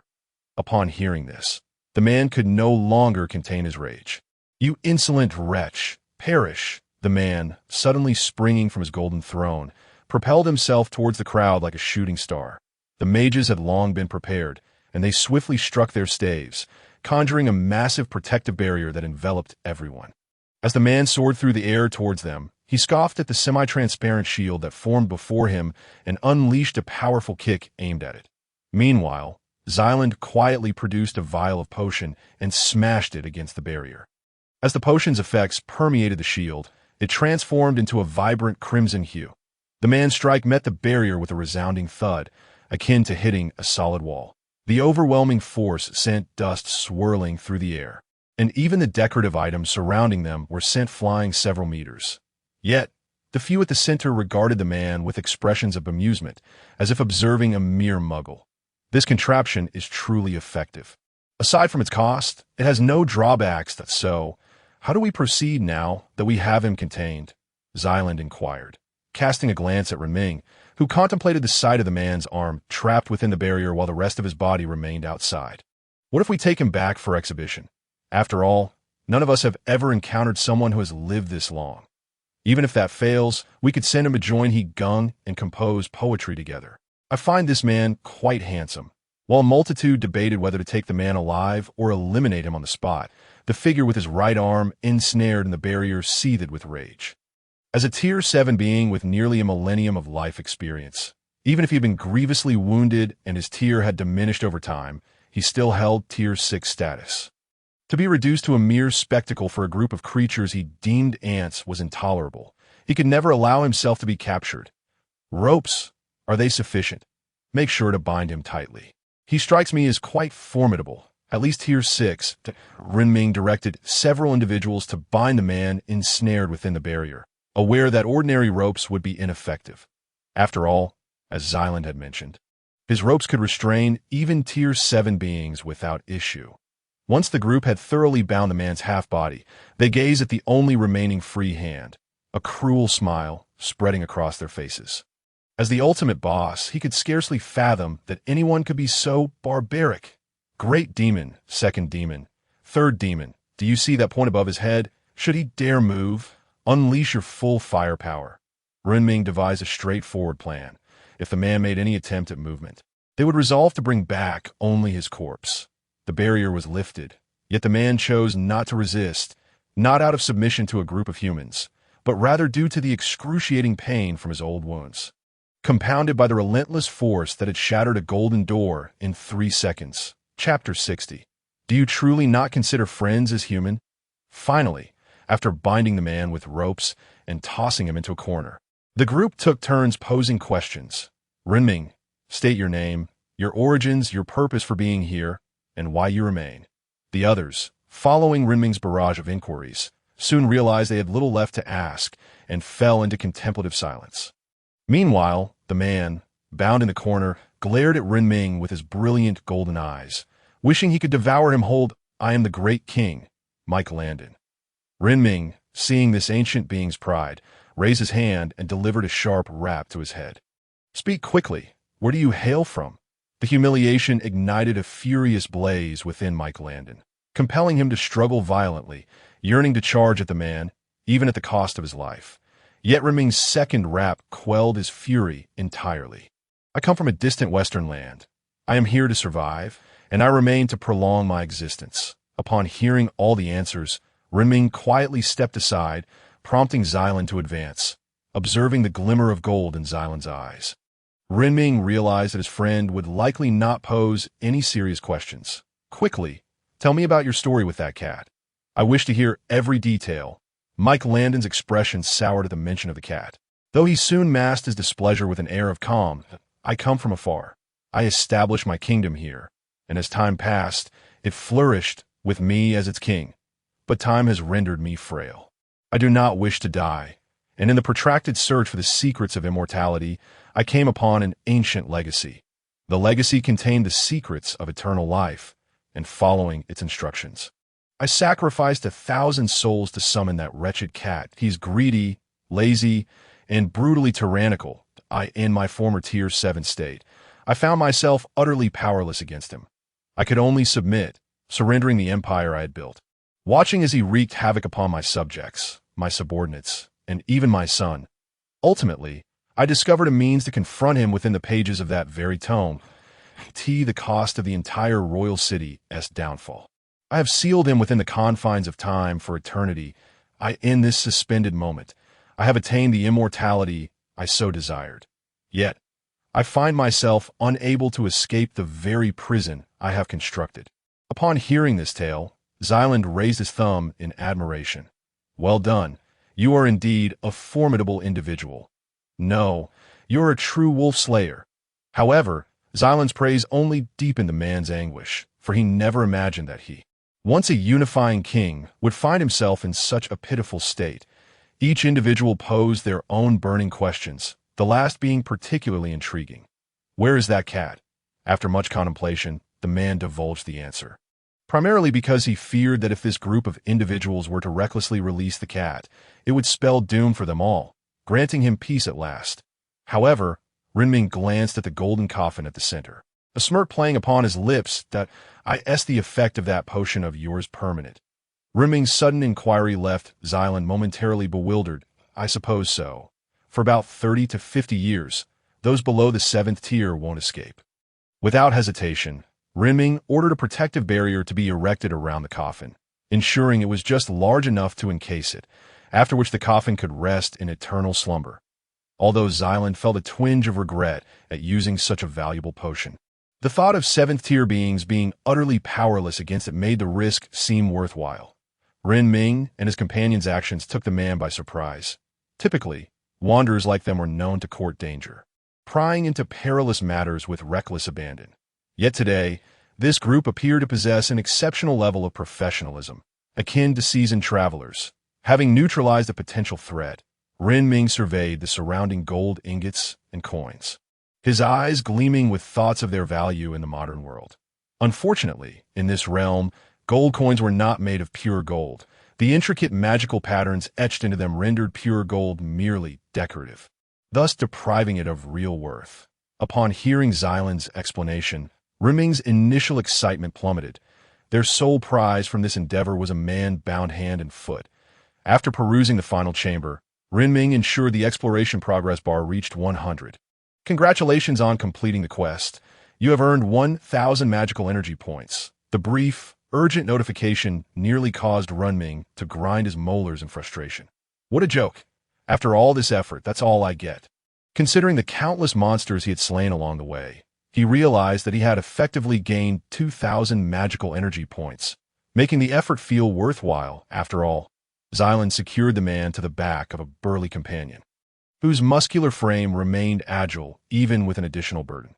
Although their haul was meager, Xylan felt a sense of elation, having returned with a man full of stories and unlocked a tale that had echoed throughout Qinglin City for centuries. The journey back for the extraterrestrial travelers was swifter than their arrival. Having been timid upon entry, they now departed with a renewed vigor. While traversing the labyrinth, they chose not to rely on their advantages, opting instead to experience the maze's true nature. However, Mike Landon couldn't help but notice their increasingly erratic course and felt compelled to guide them with a clear path. As the architect of this place, he possessed the map to the exit. His inability to leave stemmed from a simple fear. If he departed, the cat would escape and seek him out for vengeance. Now, with an additional layer of sealing upon the cat, even the most reckless travelers would find it impossible to break the enchantment. After 5 hours, this group finally emerged from the subterranean labyrinth, gazing at the moonlit sky with deep sighs. Ah, master, accompanying you anywhere is perilous indeed. The lead mage voiced the collective sentiment, while Xylan feigned ignorance and hastened back to Qinglin City. He casually spent some gold coins on lodging for the group, planning to rest before returning to the city the next day. The night passed without incident. The following morning, the steward of the star-picking pavilion in Qinglin City clung to Xylan's leg, tears streaming down his face. "You can't leave? Master, you found such a large pavilion, and only I remain. Do you truly not consider your friends as people?" Upon glancing at the figure gripping his leg for dear life, Renming silently turned away. Xylan, seeking assistance, eventually knelt to lift the weeping steward. "Listen, I promise I won't be gone long this time. I truly am not lying." The tearful steward, seeing Xylan's earnest expression, nodded eagerly. As Xylan noticed the steward's grip loosening, he patted his head and hopped onto the carriage. The merchant caravan was laden with goods upon entry and would return similarly stocked. They profited by capitalizing on the price differences between the two locations, and Xylan often selected particularly renowned textiles or rare treasures. These rare artifacts and precious fabrics were highly coveted by the elite, and Xylan possessed tokens granting him privileged status in every city. As the carriage sped along, Renming glanced at the bound man discarded in the corner and couldn't help but inquire, "Are you truly considering selling him off at some tavern?" Xylan, who had been resting with his eyes closed, opened them to regard the handsome, imposing Mike Landon, a smirk forming on his lips. "Of course. If he refuses to heed our commands, what other choice do we have but to sell him to a brothel?" Upon hearing that he might be sold into a brothel, Mike Landon, who had been feigning unconsciousness in the corner of the carriage, suddenly sprang to life, his aura flaring as he prepared to confront the two. Yet before he could rise, an ornate jade bracelet had somehow encircled his right arm. Should he attempt to fight, the bracelet would tremble lightly, sapping his strength until he collapsed helplessly once more. Seeing this once mighty figure rendered weak, Xylan began to entertain a multitude of amusing ideas. Imagine if he and Gung Huan took the stage together to dance. No one would expect a man radiating such regal power to perform such flamboyant moves. The twinkle in Xylan's eyes suggested he was seriously considering this notion. Meanwhile, Mike Landon, having been drained of his strength, weakly protested, "Wait, tell me what you desire from me, that if it's submission or something else. I can comply, but I'd rather die than be sold to a tavern." Witnessing his hard-earned prize on the verge of self-destruction, Xylan suppressed his whimsical thoughts. "I have 3 conditions for you. If you can agree to them, I won't sell you to a tavern. Don't even think about using your blood energy to end your life. Even if your meridians are severed, I have means to resurrect you, and I'll be sure to arrange for you to entertain guests, both male and female." Xylan's slightly threatening words reached Mike Landon's ears, and ultimately he submitted. Xylan watched as this once proud king finally lowered his noble head and, after a moment's contemplation, spoke. "For my first condition, you must follow me and protect me. If I die, the heartlock I have placed within you will explode, and we shall perish together. Don't think you can threaten me with death. This is a one-sided arrangement. For my second condition, you must adhere to my commands at all times. Except in special circumstances where you may disobey. As for the third, I have yet to think of it. I will address it when I do. Mike Landon's golden eyes studied the noble young man before him, and with gritted teeth, he uttered, "Agreed." Xylan was elated to gain a sixth-tier subordinate. Meanwhile, Renming observed as Xylan applied various enhancements to the man, treating the old wounds that had plagued him for so long with just a few simple potions. Upon witnessing the healing of his injuries, Mike Landon's eyes widened in astonishment. The carriage continued its journey toward Gobi City, but before that, Xylan intended to take a different trade route, one fraught with danger, where bandits and robbers lurked at every turn. Yet he was determined to earn some extra coin. Mike Landon, now free from his bonds, sat beside Renming, the three of them gazing intently at the chessboard, each harboring their own distinct thoughts. 3 stars for 5 coins. Today is a sure win. Alas, what an outrageous stroke of luck. Today, you have won several rounds. Shalonda despondently leaned against the side of the cart. While Mike Landon withdrew his hand from the screen, a trace of a smile gracing his handsome, stern visage. The trifling colors of Renming are hardly worth mentioning. Shalonda, a mere 4-cost card, easily extinguished with a wave of my hand. The bond among the trio transformed into friendship within the span of half a day. Renming was a realm where sincerity begets sincerity, and Shalonda's simplicity endeared him to others, despite harboring some resentment in his heart towards the two who had entangled him in this predicament. Mike Landon felt compelled to express gratitude to these two intruders for the glimmer of hope they had provided. Just as the three began to wallow in despair, a robust, yet non-imposing voice resonated from outside. "What are you doing? This territory is under my command. If you wish to pass through, you must leave something behind, or you shall not pass." The booming voice from outside drew the attention of the trio, and as they turned their gaze towards the band of highwaymen blocking their path, they barely managed to contain their astonishment. Aside from the burly man at the center, the surrounding group appeared insufficiently formidable, barely enough to withstand a single robust individual. The very man who had just made the proclamation, upon noticing the strange looks directed at him by the cart's occupants, felt a surge of indignation rise within him, igniting a fierce determination. "Brothers, subdue them. They dare to disrespect the Black Dragon. Let them taste the bitterness of defeat today." 5 minutes later, "Please, brother, spare me. I was wrong, I truly was. I shall never dare again." Clutching his staff, the mage effortlessly toppled over 20 adversaries, his muscular arms gripping the collar of the burly man. "You even know who reigns supreme in this region. I emerged as a bandit, while you were likely still in your swaddling clothes." Renming quietly lowered the curtain, acknowledging that this mage was excessively ruthless. Time flew by, and Shalonda's caravan had already encountered the 6th wave of bandits, with the cage overflowing with captives. What to do? There was no space left. Observing the overcrowded cage, the captain had a sudden inspiration and decided to bind the captives atop the cage instead. It was the height of summer, the sun blazing fiercely, and being exposed would surely darken one's skin. Yet Shalonda retained some humanity, ensuring that the captives were not mistreated. Chapter 62. Do you truly think me easy to bully? Renming had spent his time indulging in leisurely pursuits, and although this outing had not yielded particularly bountiful rewards, he had encountered plenty of intriguing events. Xiao Yuan, finding the time spent idly seated in the cart rather dull, Renming opted to accompany the cart. Xiao Yuan, having been summoned, dashed over from a distance. The gleam in his eyes revealed his genuine joy at this outing. "Master, is there something you need?" Xiao Yuan's voice, tinged with a hint of confusion, was rather endearing. Renming extended a hand, ruffling the little one's hair before swiftly producing a box of osmanthus cake, as if conjuring a magic trick. "Gather everyone. Come and taste this osmanthus cake." Upon hearing the call, the little ones scurried back from their playful wanderings, and in no time, the box of osmanthus cake was devoured completely. Such leisurely, serene days were filled with joy. Mike Landon donned a striking black and gold robe, reminiscent of Renming's attire. Having shed his tattered garments, he now exuded an even more formidable presence. The added sharpness in his demeanor only amplified the regal air around him.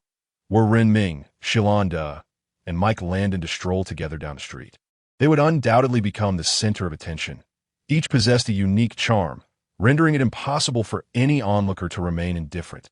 Yet, joyous moments are fleeting. After a couple of aimless days of wandering, Renming finally returned to Goblin City. "All right, I must take my leave that I shall come to visit again when time permits." Renming waved goodbye, while Xiao Yuan flicked his antennae in response. The large rat had indulged in the delights of the star-picking pavilion for days, growing plump in the process. Renming returned bearing 3 large bags of osmanthus cake, not solely out of fondness for this sweet treat, but because many little ones at home had yet to enjoy it. The large rat moved with remarkable speed, as though gliding on the wind. Renming's hair was tousled into a slicked-back style by the gusts. However, he had no time to mind his appearance, for upon his return, he was met with the sight of the city walls seemingly smeared with blood. Aside from the blood, the rest was obscured. The perimeter was littered with corpses, and enormous siege engines lay abandoned nearby. Renming hurried closer to the heap of bodies and was struck by the realization that these grotesque creatures were not human.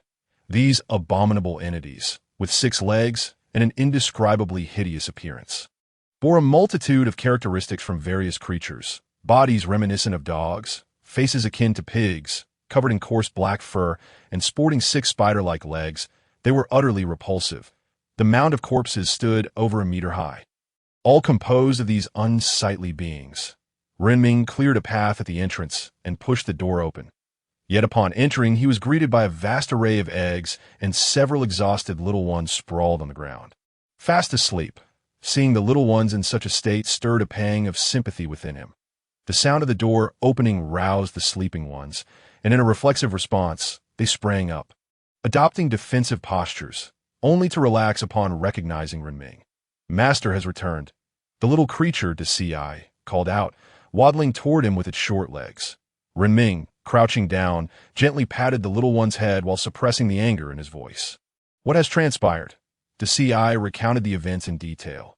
"Approximately 2 days after you departed, a group arrived outside the city gates, shouting, 'Renming, you are surrounded. Surrender and join us, or await your demise.' We chose to ignore them. However, before long, a rather portly, bare-chested individual led a massive horde of enemies in an assault. Thankfully, we had the artillery you left behind. Otherwise, we might have been overwhelmed by a swarm of flying insects." Upon hearing the sequence of events, Renming clenched his fists tightly. He realized he could no longer continue living a carefree existence. If the people in this region remained unaware of the strength of his resolve, they would undoubtedly persist in testing his limits. "I understand. You may rest now." After sending the Ci off to rest, Renming approached the gathering of little ones, counting each one until he confirmed that none were missing. Finally exhaling a sigh of relief, he could remain disinterested in status and power. But if he did not occupy the position of overlord, countless individuals would attempt to undermine him. Renming settled onto a wooden stump and accessed the world channel. "The Tyrant Church is recruiting. Tier 3 territory lords are welcome to join us. Join our organization, and we will share the wealth obtained from conquering Renming." The world channel buzzed with messages about the Tyrant Church, with players discussing how this organization had successfully defeated various groups.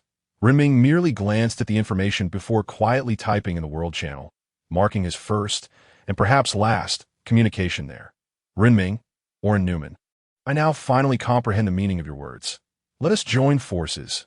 After sending this message, the world channel erupted in chaos. Speaking in the world channel revealed one's name, and while many players were indifferent to being noticed by others, those in positions of power were acutely aware of the implications. "Goodness, Renming is actually teaming up with that devil. Orin, we're doomed.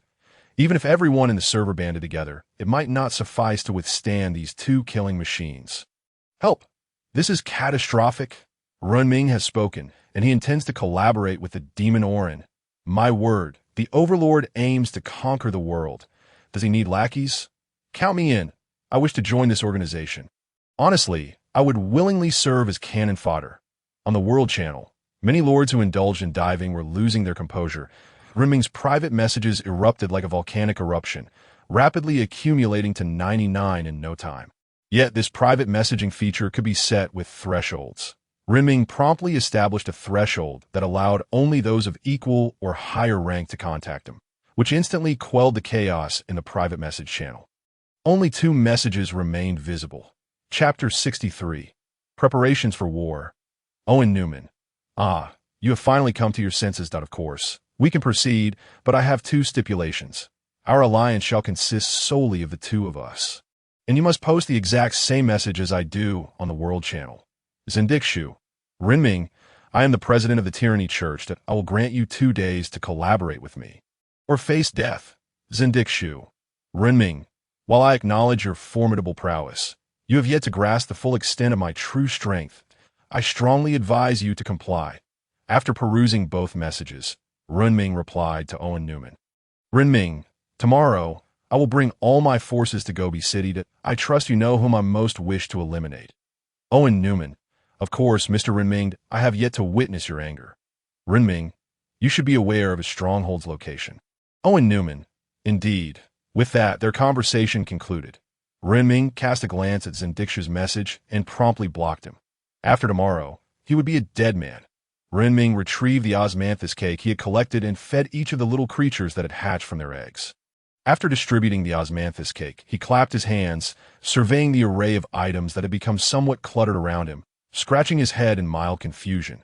The group of elderly men, including the old engineer and his companions, had gathered in a small cluster, living a leisurely retirement life that, as for the Magic Research Center, it still lacked magical trees, making it impossible to advance further. Regarding the Magic Tower, it had begun its upgrade once more. And who could say when the 3rd magic would emerge?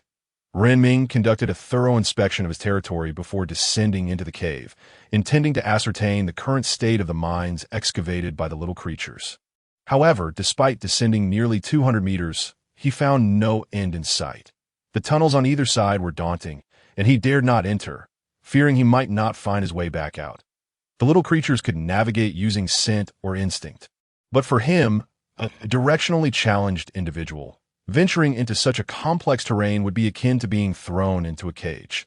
Emerging from the mine, Renming decided to check on the trees he had planted. Wondering how much they had grown in all this time, to his astonishment, the once cleared area of 100 by 100 meters designated for planting had become a lush grove of magical trees. These magical trees emitted a soft glow, and their leaves danced in the wind, cascading like snowflakes. The shimmering light resembled lively eyes, observing the intruder. As Renming gazed at the average height of the trees, which reached 6 meters, he could not help but marvel at the wonders of the world. In less than a month, these trees appeared to have grown for years. He feared that if they continued to grow for a few more months, they might attain sentience. Renming called upon a few of the little creatures who had regained their strength and began to fell the matured magical trees. As he chopped them down, a pale blue liquid, akin to luminescent water, oozed from the trees, exuding a subtle fragrance reminiscent of mint, yet imbued with an additional layer of allure. Renming inhaled the aroma in the air. Becoming entranced, before long, he collapsed onto the ground, dragged out by the little creatures. Freed from the continuous mental assault of the enchanting scent, he quickly regained his composure. The little creatures surrounding him, visibly anxious, rejoiced upon witnessing their master's awakening. Master is awake. Master is unharmed. Please do not enter again. The scent within has mental attack effects, and your mental fortitude is too low. The little creatures chattered excitedly around him. And after Renming took a moment to recover, he felt a lingering unease. How can these trees grow so rapidly? It seems there are side effects. If that mundane lord truly remains unaware of the mental effects, he would likely collapse shortly after felling the trees. Even I, at the 2nd tier, could not endure more than 10 minutes in there before losing consciousness. Even the little creatures at the 3rd tier must remain vigilant. Renming designated a special room for the magical wood. As time passed, the little creatures had chopped down half the wood when Renming called for a halt. For now, this will suffice. Observing the large storage room, filled to capacity, Renming proceeded to the Magic Research Center to synthesize over 100 seeds for planting. He was eager to discover what could be crafted from this peculiar wood. Basic wand manufacturing requirements. Magical wood X100. Dark crystal X50. Magic energy X100 unlocks. Basic heart of magic requirements. Magic energy X500. Magical wood X300. Refined iron X300. Tungsten X300 unlocks. Upon illuminating both branches, Renming crafted one of each item, feeling that it would be a waste not to synthesize at least one for examination. Basic wand manufacturing requirements. Magical Wood X10, Dark Crystal X5. Magic Energy X10 manufacture basic heart of magic requirements. Magic Energy X5. Magical Wood X30. Refined Iron X10. Tungsten X10 manufacture. As the manufacturing station glowed, a wand shimmering with flowing light and a minuscule blue heart materialized before him. Picking up both items, Renming opened their panels. Basic wand effect. Increases the speed and precision of your spell casting. Renming had never been disappointed by the wand's effects. Disappointment had become a familiar experience. However, the basic heart of magic surprised him. Basic heart of magic effect. Enhances mages' affinity for magic, accelerating their learning speed. The effect displayed on the panel rivaled that of the cleansing elixirs found in the realm of immortals. For mages, the degree of affinity for magic is akin to talent. Even a slight increase is significant. Without hesitation, Renming consumed the blue heart.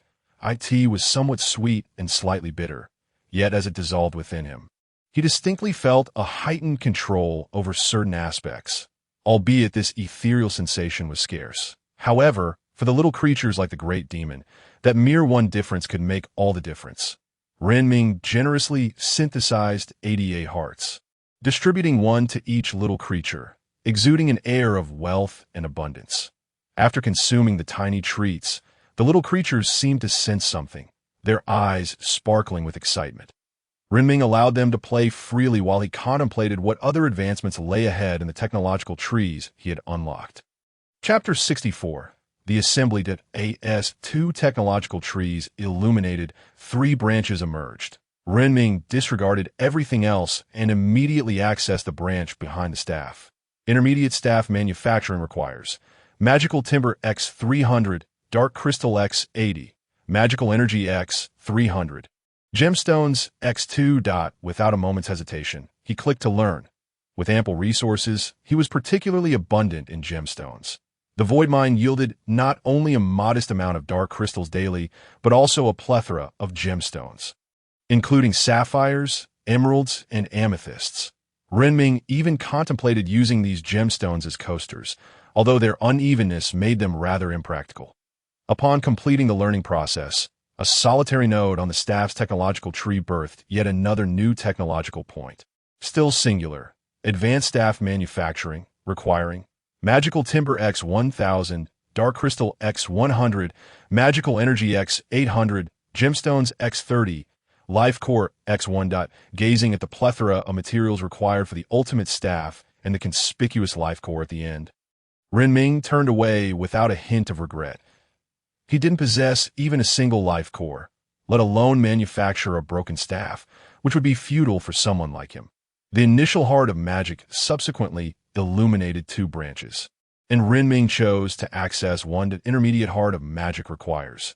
Magical Energy X1000, Magical Timber X800, Refined Iron X500, Tungsten X300, Initial Heart of Magic X5. Faced with a daunting array of materials for the initial heart of magic, Renming chose to selectively ignore it, eager to discover what the other option entailed, perhaps something even more useful than the heart of magic.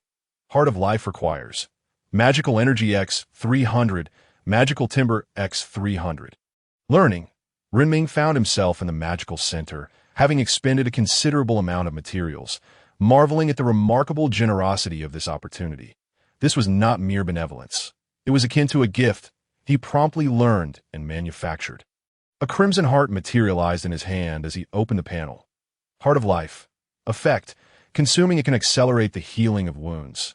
This Heart of Life possessed some utility, yet could also be deemed useless. In the heat of battle, if he were attacked, it was likely he would be eliminated in an instant. However, it could be beneficial for the little ones, though they lacked containers to store it.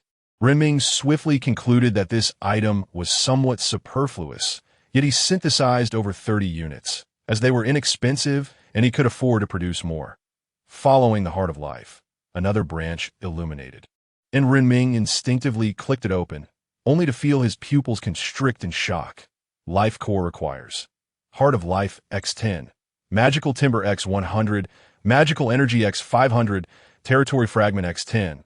The four bold characters on the Magical Research Center felt like needles piercing Renming's gaze. Rendering him unable to avert his eyes, he had opened treasure chests and roamed aimlessly, seeking any trace of the elusive life core. Yet after all that time, he still had not discovered where it might be found. Now he understood. It was closer than he had imagined. He was aware of where to acquire all the necessary materials, especially the territory fragment. Previously, while idly browsing the World Channel, he had witnessed a lord boasting about obtaining territory fragments by defeating other lords. These fragments could only be acquired through conflict between lords, and their effect was straightforward. When fed to one's territory, they could expand the area. Generally, most lords did not require an excessively large territory, as it served little purpose. However, larger guilds and organizations sought expansion, thereby engaging in continual conquest. A glimmer of determination sparked in Renming's eyes. It seemed that he had no choice but to embark on this quest. He instructed the little ones to pause their tasks and sell off all the surplus corpses at home in exchange for materials, after informing them of his impending foray into battle. The little ones expressed their unwavering loyalty. "Wherever the master goes, we shall follow. Your presence is home," proclaimed one. "That I shall protect you, master," echoed another, rather than feeling sorrow or fear at the prospect of potential danger. The little ones radiated excitement akin to embarking on a grand adventure. Renming distributed the recently synthesized hearts of life among them, advising them to consume it if injured. The little ones complied, fastening the hearts to their legs with strips of cloth, ready to tear them open at a moment's notice. Once the preparations were complete, Renming did not set out immediately, but instead sought out Owen Newman. "Renming, I possess healing potions. I believe you may find them useful." Owen Newman: "Indeed, Mr. Renming, your generosity is truly comforting." Renming: "What I seek is a trade for raw materials. Although I know you lack what I require. I suspect you possess ample magical energy. I believe 80 magical energy per potion is a fair exchange." Owen Newman: "That is indeed a remarkably low price. Currently, any healing potion on the market starts at 100 magical energy." As Renming intended to collaborate with his newly formed ally, he couldn't allow Owen to gain the upper hand. Thus, he aimed to profit from the exchange. Renming synthesized the remaining magical timber in a Hearts of Life and equipped each little one with 2, thereby earning Owen several thousand magical energy.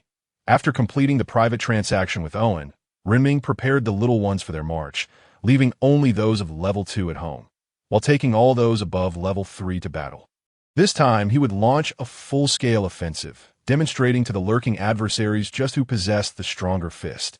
After nearly 2 hours of travel, Renming arrived at Gobi City.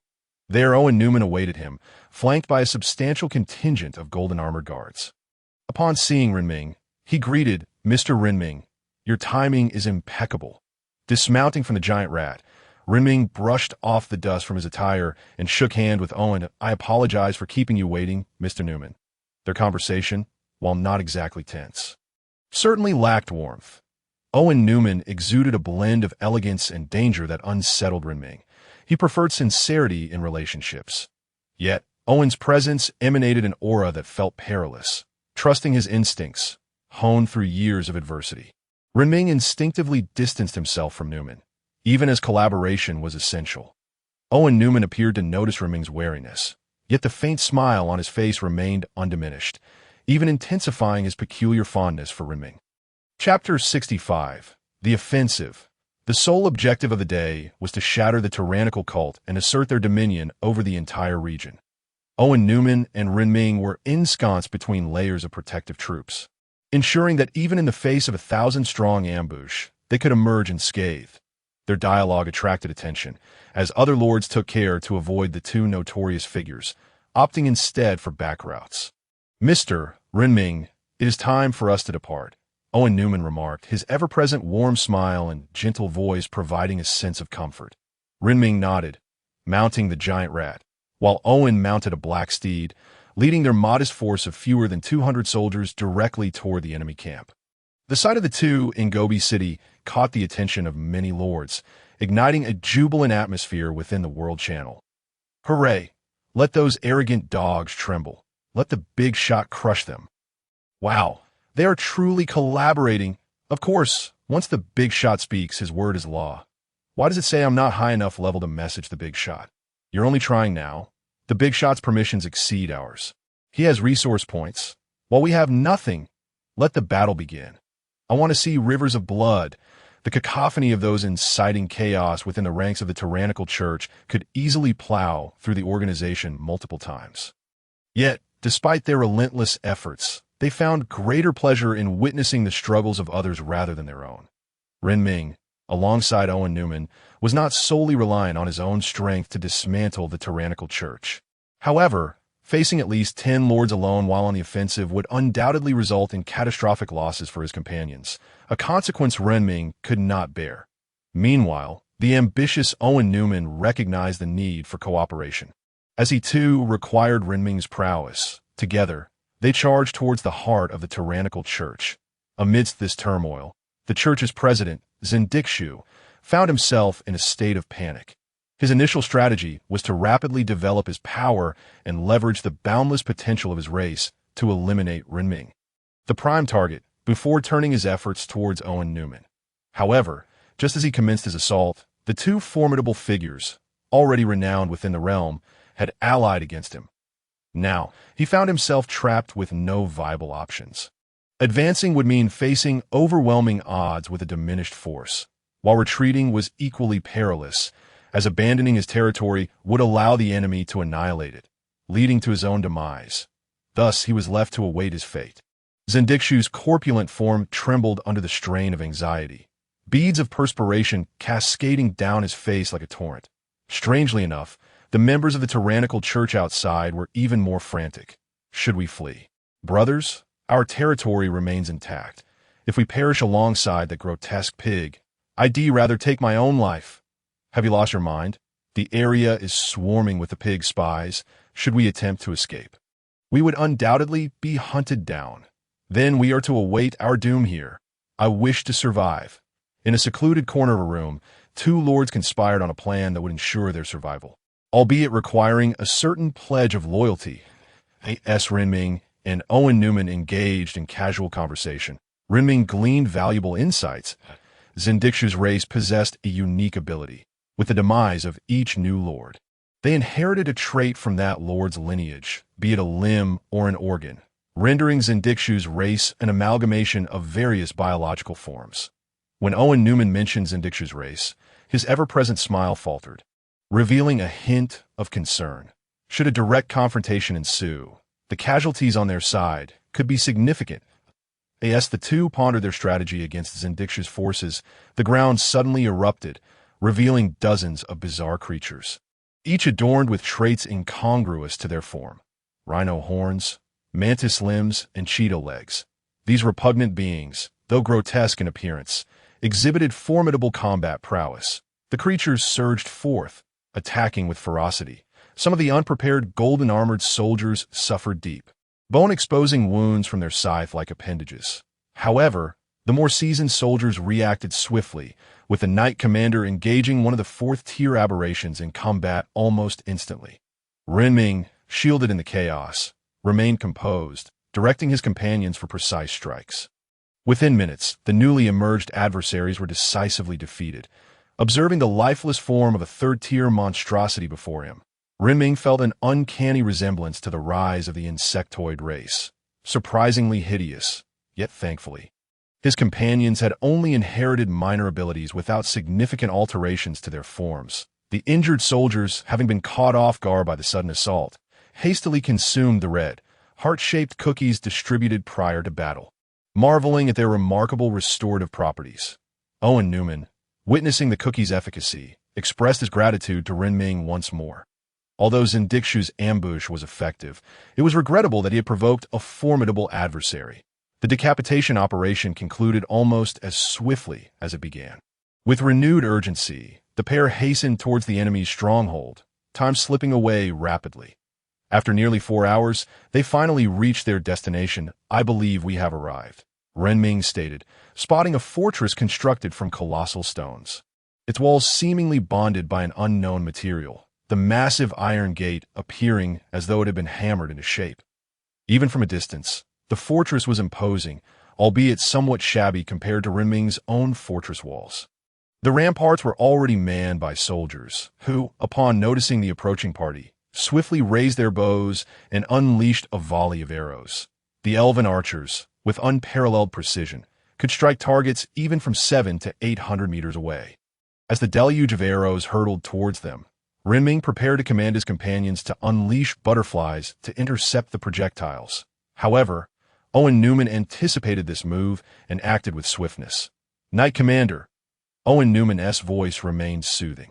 Without a moment's hesitation, the Knight Commander thrust his sword into the ground, summoning a golden barrier that swiftly materialized, prompting other knights to follow suit. The protective shield effectively deflected the incoming barrage. Yet the relentless onslaught threatened to breach it eventually. Chapter 66. Unassailable. Counterattack. Owen Newman issued his second command, and the golden-armored soldiers, their hands poised on their bowstrings, released a torrent of arrows that vastly outnumbered the enemies. The fifth-tier archers launched not mere arrows but golden projectiles that multiplied in the air. The soldiers, once filled with fighting spirit, found their morale shattered upon witnessing the overwhelming hail of arrows. "Help! Save us! How can we possibly defeat such foes? Seek shelter." Upon witnessing the terrifying and relentless rain of swords, the commander atop the wall immediately dove into his protective shell, a sanctuary fortified with special stones impervious to even the hardest of blades. As he pondered this, he found himself confronting an arrow that was destined for him. As it reached its zenith, the barrage of arrows began its descent. Yet, curiously, these swords did not slow with their fall. Instead, they accelerated with alarming speed, reaching a peak before striking down with a force that pierced everything in their path. The 10-centimeter thick wall was instantaneously breached, and soldiers who sought refuge against it found their bodies riddled with countless wounds. Resembling a honeycomb, even the commander, who had taken shelter within the specially crafted casing, could only watch in horror as a golden sword embedded itself 2 inches into the ground before him. Had it advanced even slightly further, it would have pierced his skull. Renming longed for the archer's skill, the ability to transform 1 into 2, then 2 into 4, if bestowed upon the likes of the CI and MO. Even the mightiest of beings would have to bow before them. There was no alternative. He must seize the opportunity to capture 2 of these talents, or at the very least, pilfer 2 corpses from the battlefield.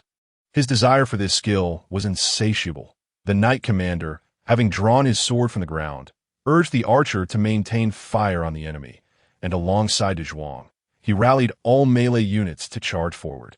Meanwhile, Renming instructed de Mo and the cadre of small creatures to advance to within 500 meters before commencing indiscriminate fire.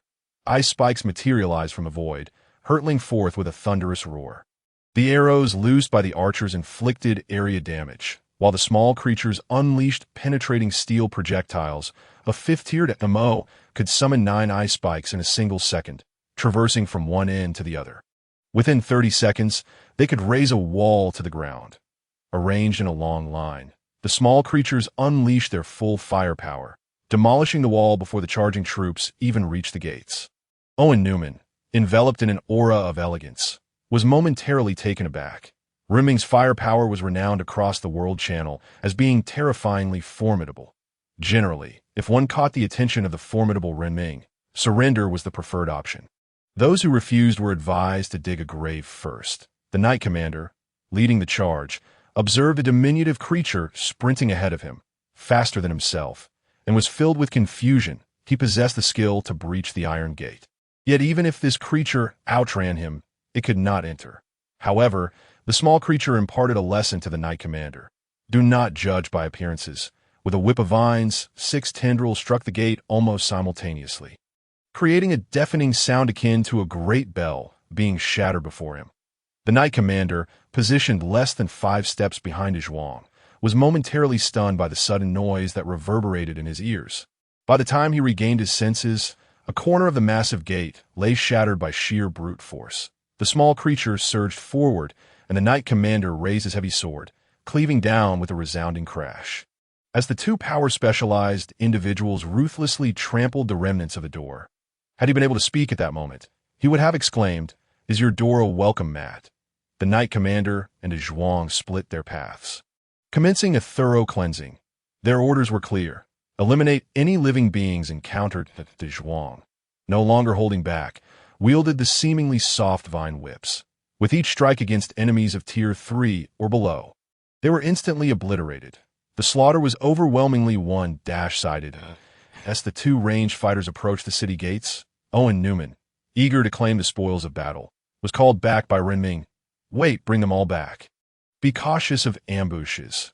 Owen Newman, puzzled, nevertheless felt a profound respect and trust for the strong, and thus addressed the chaos within the city. Return. Despite the city descending into chaos, with explosions echoing throughout, the Knight Commander rampaging within the fortress appeared as if he had donned soundproof earmuffs. Turning on his heel to depart, the knights trailing behind him asked no questions. Their sole duty was to obey commands without inquiry. Yet, Renming lacked such authority, relying solely on his voice.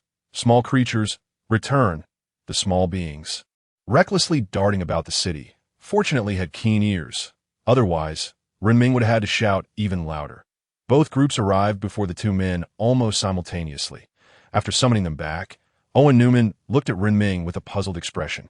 Renming did not explain, but instead commanded, "Mo, lead the small creatures to witness what it means to plow the earth."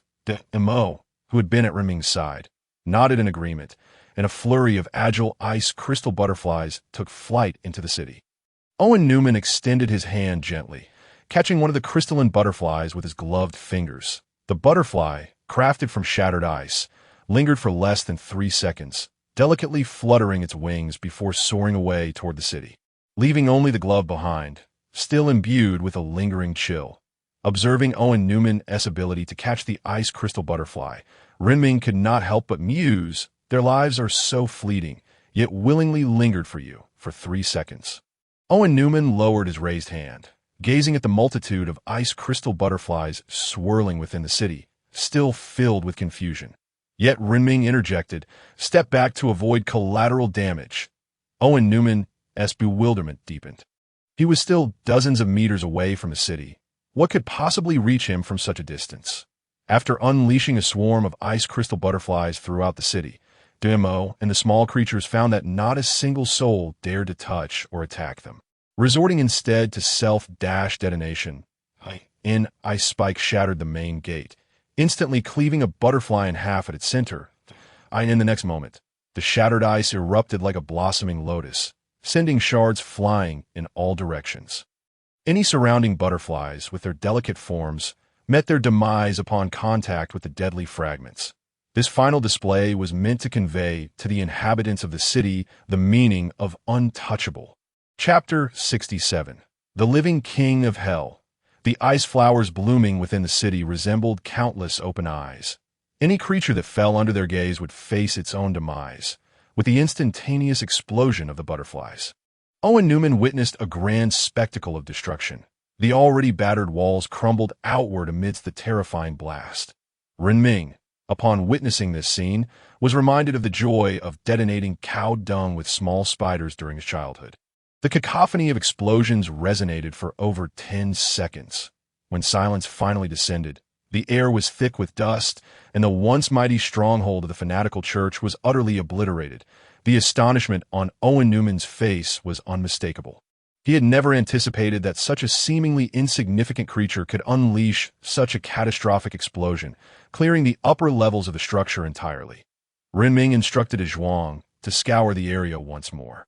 He was unconvinced that the elderly denizens had not burrowed underground. Rather than fearing the overwhelming firepower of his ally, Owen Newman found himself increasingly intrigued by Renming.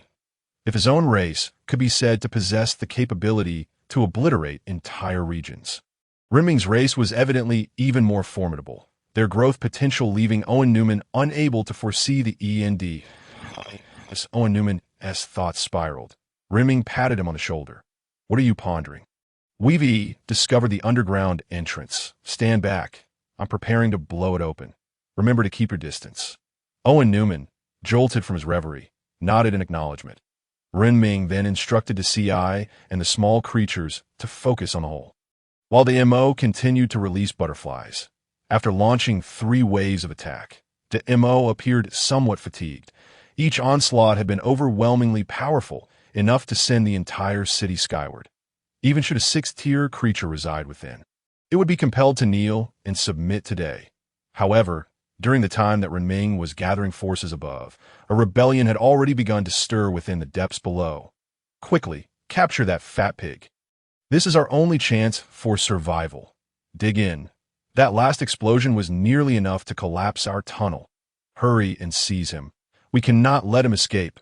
A gathering of lords sat in the conference room, frantically pursuing the fleeing figure of Jean d'Exut.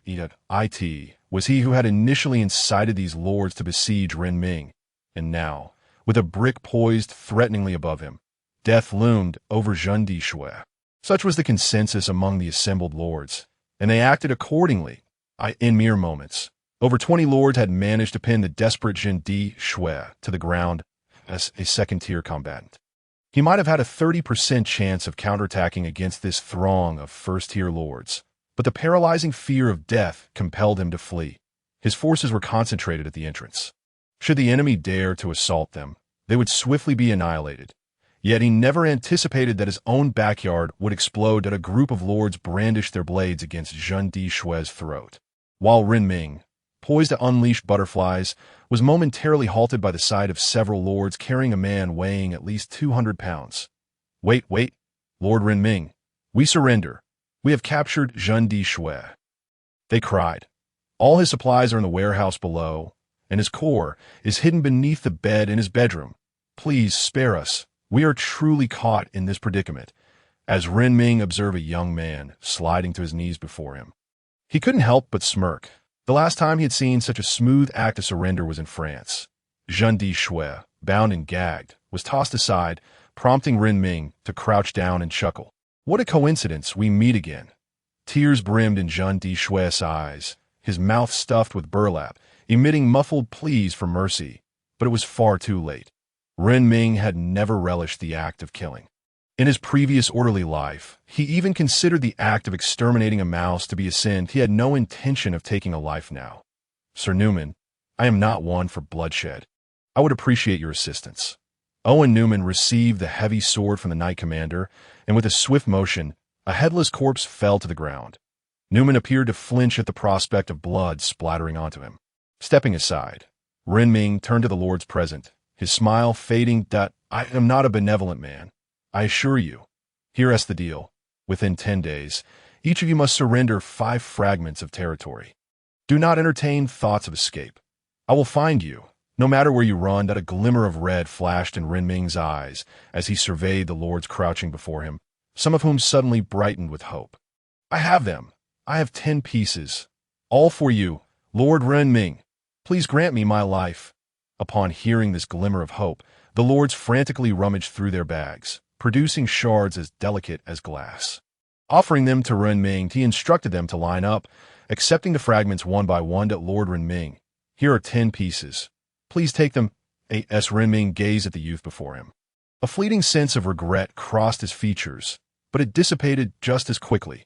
You may leave now, he said, waving his hand after accepting all the fragments. The youth, realizing he could indeed live, cautiously began to retreat, gradually picking up speed until he was running. The hopeful eyes of the surrounding lords followed the figure growing smaller in the distance, their pupils shimmering with renewed hope. More than 70% of them could likely gather 5 fragments, if not more.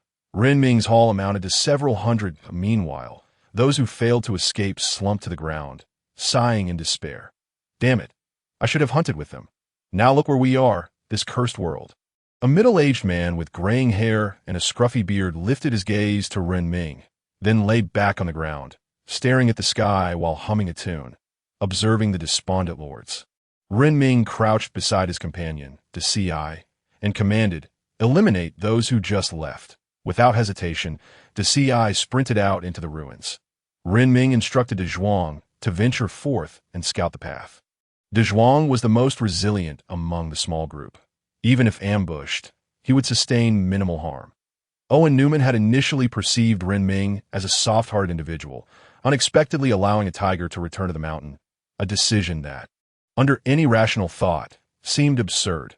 Little did he know, Renming was akin to the Grim Reaper, intent on extracting their value even as they faced their demise. Chapter 68. The Oath of Sovereignty. De Zhuang, sent to explore the cave, soon returned, having thoroughly scouted the interior. There are no guards left. The giant insects have been slain, he reported. Renming exchanged a glance with Owen Newman before striding into the dark cave. They paid no mind to the captives lying on the ground. After walking several paces into the cave, the flickering torchlight illuminated their surroundings, revealing the layout. It resembled Renming's ant nest, though here the walls and corners were haphazardly hewn. The two explored room by room until they reached the deepest chamber, pushing open the heavy door. Before them lay a grand bed, nearly devoid of adornments, exuding an eerie silence, while several corpses of women lay on the ground, seemingly recently deceased.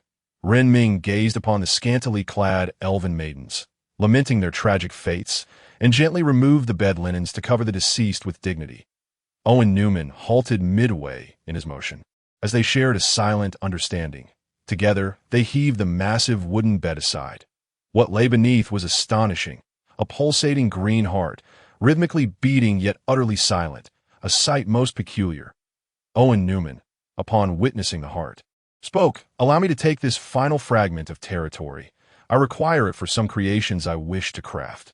Renming, glancing at the 125 fragments in his pack, silently stepped back. Owen Newman seized the heavy sword from the Knight Commander, raising it with one hand and thrusting it into the heart. The once vibrant organ, abruptly pierced, ceased its rhythmic pulsing as if it had jammed. Owen Newman retreated a couple of steps. A torrent of green blood erupted forth. He staggered back several more paces, the warmth of his previous smile replaced by distaste. He had slain many lords before, but none had repulsed him quite like this. The green blood splattered onto his gloves, prompting him to discard them in disgust, magically producing a fresh pair to don. The flow of blood gradually slowed until it finally ceased. The heart, resembling shattered glass, began to crack from the center, ultimately disintegrating into countless fragments. Owen Newman caught one of the shards and waved his hand, turning to accompany Renming to the warehouse to strategize their spoils. "Let us split it 50-50, Renming suggested, to which Owen Newman nodded in agreement. The two selected 2 of the 4 warehouses and began to sell off their contents. The laborious task of hauling everything back was deemed an impractical choice. Renming opted to convert all items into magical energy, as he lacked nothing at home. The warehouses contained items he already owned, and even his largest storage, filled with ores, was nearing capacity. He sold the contents at a price 10% below market value, quickly clearing out 2 warehouses and amassing over 2,000 units of magical energy, a satisfactory haul indeed, having sold everything available. Renming and Owen Newman stood at the doorway, ready to fulfill their final promise of collaboration. "What would you like me to send?" Renming inquired, his gaze questioning the enigmatic man before him. Owen Newman smiled. "Just mirror what I post in the world chat." Renming nodded, watching the chat channel closely. "What the hell is this for real? After all this time, the brutal church hasn't uttered a word. Surely they can't have been completely wiped out, can they?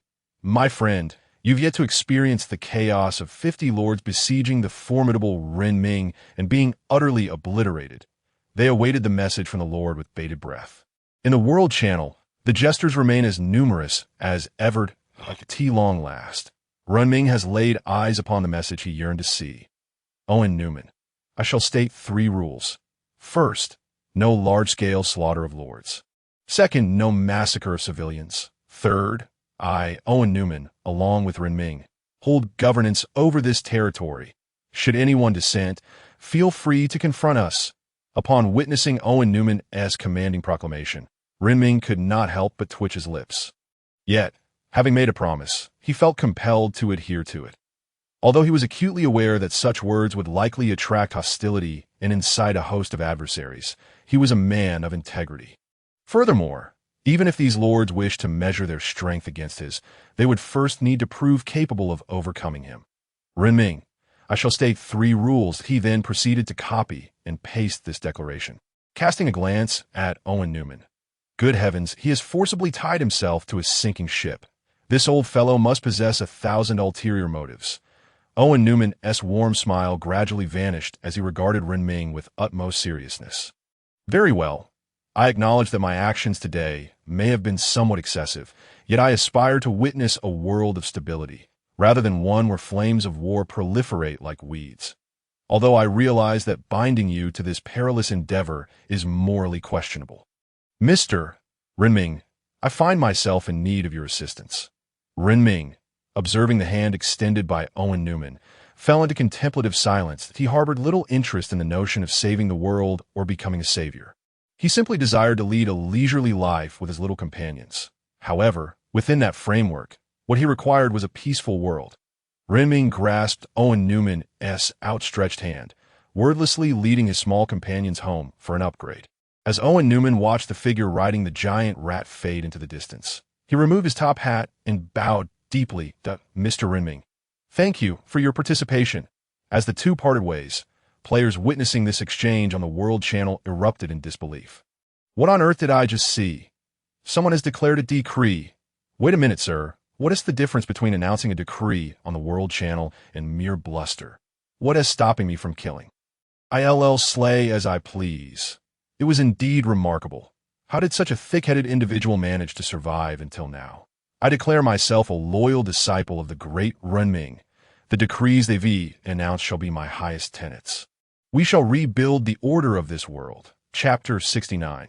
The Holy Light, and regardless of whether they were jesters or genuine players wishing to establish order. The World Channel was soon flooded with the newly released 3 rules. Unbeknownst to Renming, he had already established a modicum of influence within the World Channel. Upon returning home, Renming promptly cut to the chase. The panel of the Magic Research Center illuminated, and he decisively selected to learn the life core. Subsequently crafting it, the creation of the life core took considerably longer than previous items. Renming waited for over a minute before a diamond-shaped crystal materialized in his hand. The red diamond crystal emitted a soft glow, and merely holding it imparted a warm sensation throughout his body. After such a lengthy endeavor, Renming was elated to finally produce this crucial item for upgrading his territory, unable to contain his excitement as he leaped about. The little companions around him, having resumed their daily lives, looked on with curiosity at their master's exuberance. However, sensing his joy, they merely tilted their heads in confusion, opting not to disturb him. Once his excitement subsided, Renming clutched the life core and accessed the territory panel, but he noticed the glaring upgrade button at the bottom and, with trembling hands, clicked to upgrade it. In the next moment, the surroundings shook violently several times, accompanied by the system's notification sound. Acquisition, territory recovery speed increased by 5. Acquisition. Energy recovery within the territory increased by 5. Yet, Renming did not bother to discern the implications of these notifications, for his attention was captivated by the slightly panicked voice of Xiaoyun. Master, what has happened to me?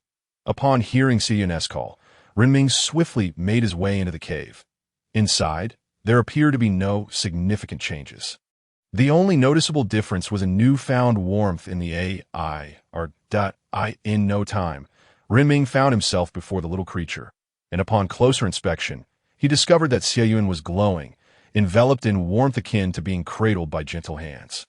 As Renming entered, he beheld Xiaoyun, now resembling a glowing light bulb, and reached out to open its panel. Name: Ant Queen level, Tier 5, 0300 Strength, 21 Attack Power, Constitution, 31 Vitality, Agility, 32 Speed, Spirit, 31 Skill Power, Skills, Greedy Breeding Unleash Skills, Selective Evolution Unleash Skills, Life Inheritance. Offspring have a chance to inherit all evolutionary traits, skills, life aura. All creatures connected within the territory experience a 20 life recovery. Description: unexpectedly formidable. It is now a super octagonal warrior capable of both offense and defense. It no longer requires your protection. Renming was astonished to realize that Xiaoyun had leveled up again, prompting him to question his own existence, that he had been out and about, still a mere Tier 2 underachiever. While this little creature, merely staying at home, had ascended to Tier 5 after just a couple of excursions. Such conflicting emotions were swiftly quelled as Renming came to terms with the fact that Xiaoyun's newfound strength was undoubtedly a positive development. Who cared how it had achieved that strength? As long as Xieyuan was unharmed, he exited the cave and accessed the territory panel to assess the materials required for the next phase. Territory name: Ant Nest Territory Level, Tier 5 Recruitable Units. Soldier Ant, consumes 10 magic energy.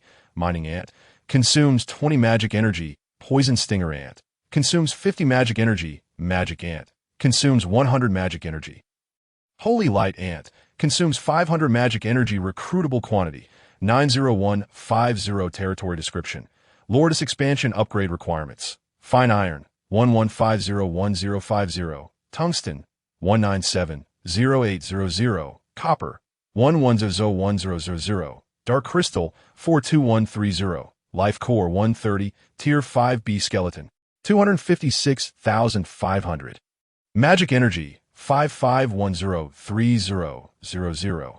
Challenge Demon Tide, 01. Start challenge with the increase in recruitable population. Renming could finally summon epic units, though the cost of 500 magic energy per one was exorbitant. Nevertheless, the allure of the term epic compelled him to summon 10. After all, reaching Tier 6 would necessitate a considerable quantity of Tier 5 skeletons, which he could not procure even through dubious means. Moreover, the newly introduced challenge Demon Tide reminded him of the brutal onslaught he had endured just after the protection period ended. Even with 4 Tier 5 companions at home, he dared not recklessly experiment. Who knew what formidable foes might emerge? Should a Tier 6 or 7 boss materialize, it would spell disaster. Renming promptly expended 5,000 magic energy to summon 10 holy light ants, in an instant. 10 glowing eggs appeared on the ground. Renming seated himself on a wooden stool, awaiting their hatching while contemplating names for them. Being inept at naming, he often found himself scratching his head whenever a new member joined. As time ticked by, having squatted on the stool for over half an hour, a glimmer of inspiration sparked in Renming's eyes, and he declared, "That's it," just as he settled on a name. One of the eggs began to tremble incessantly, and a small creature adorned with golden patterns and a snowy white coat emerged from within. Upon seeing the full form of this new arrival, Renming's mouth fell agape. The little creature was indeed quite charming. The golden markings on its head extended gracefully down its body, and its lively golden eyes sparkled with vitality. "Master," the adorable voice of the little creature reached Renming's ears. He crouched down, extending his hand to gently stroke its head. "You are the first to be born. I shall name you Daba." The naive little creature, upon hearing the name bestowed by its master, joyfully rubbed its head against Renming's hand. The other little beings born after the Great White also received their names. Renming truly despised the act of naming. However, a sudden flash of inspiration struck him. Why not allow the little ones to name themselves? He merely needed a small notebook to record their chosen names. Renming was utterly convinced that this was a stroke of genius. Yet, before announcing this idea, he decided to inspect the attributes of the Great White. Name: Holy Light Ant Level. First rank 0-10, Strength. 1 Attack Power, Vitality.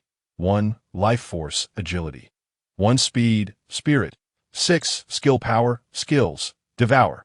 After consuming, it randomly inherits 1 attribute or skill from the devoured creature. Current Energy, 0-100 Skills. Holy Light Evolution. Each level up grants a skill evolution. Skills: Holy Light Healing. The wounds of the touched target rapidly heal, with the speed and effectiveness dependent on spiritual strength. Description: If there exists a deity in this world, this little creature surely deserves a place among them. Chapter 70. The Bones. Upon witnessing the skills of the little creature, Renming couldn't help but marvel at its epic nature. The newly acquired skill, Holy Light Evolution, allowed for the upgrade of a skill, making it an exceptionally powerful asset regardless of its application. Furthermore, the Great White functioned as a healer, effectively reviving allies on the battlefield. Among all attributes, its spirit was the highest, even surpassing that of the newly born Great Demon. Summoning the stronger little beings, the Zhuang, Zhuang 4, and Zhuang 5, Renming instructed these higher-ranked creatures to accompany the Great White and intimidate the tree demons nearby. Meanwhile, he returned to the Magic Research Center, crafting 70 life cores to be stored away and left to gather dust. Subsequently, he clicked on the newly illuminated technology tree associated with the life core. Tree of Life requirements for learning. Life Core X500, Life Seed X5, Magic Energy X7000, Magical Wood X10000, World Tree Fragment X1. Gazing at the required materials displayed on the panel, Renming felt as though he might shatter his teeth in frustration. It was as if the words outright theft were inscribed there. No, even theft would be swifter. 7,000 magic energy. Even if he sold himself today, he wouldn't be able to amass that amount. Not to mention the world tree fragments and life seeds. Just gathering the 500 life cores was beyond the capacity of any individual. Muttering curses, Renming exited the panel and opened the advanced staff technology tree, curious to discover what further enhancements it might bring him. Yet, as he entered the panel, he suddenly realized that his magic energy had been completely depleted after summoning the Great White. His resources had been entirely exhausted, prompting him to pat his stomach and resolve to prepare himself a dinner first. 3 plates of dishes and 8 bowls of rice later. Renming dined while observing the lords discussing various matters in the World Channel. From now on, this region shall be known by the surnames Run and isn't that splendid? The 3 decrees they issued are all aimed at protecting the weak, although the last one is somewhat tyrannical. Should they begin their slaughter, I doubt we could intervene. Forget about that. Let the big shots do as they please. After all, following them means we might not get to feast on the meat or drink the broth. But at least we can lick the plates clean. By the way, have you heard? Someone has actually unlocked advanced units. Advanced units, they say, are immensely powerful and aspire to dominate the territory. Is it true? Why must there always be lucky individuals? Luck be damned. Hey, let me tell you, something big is about to happen. Internal news suggests that a world boss will be deployed in this area soon. Is that true? If it's false, I'll have you reduced by a centimeter. Reconsider. Reconsider. As Renming pondered these messages in the World Channel, he recognized their mix of truth and falsehood. The only thing he could do now was to enhance his combat prowess. Contemplating this, he finished the 3 plates and washed a bowl. He then called upon to Ci and to Zhuang, along with a multitude of little creatures, to seek out 5th-rank beings, 5th-rank creatures, even in this perilous forest. Our formidable rulers.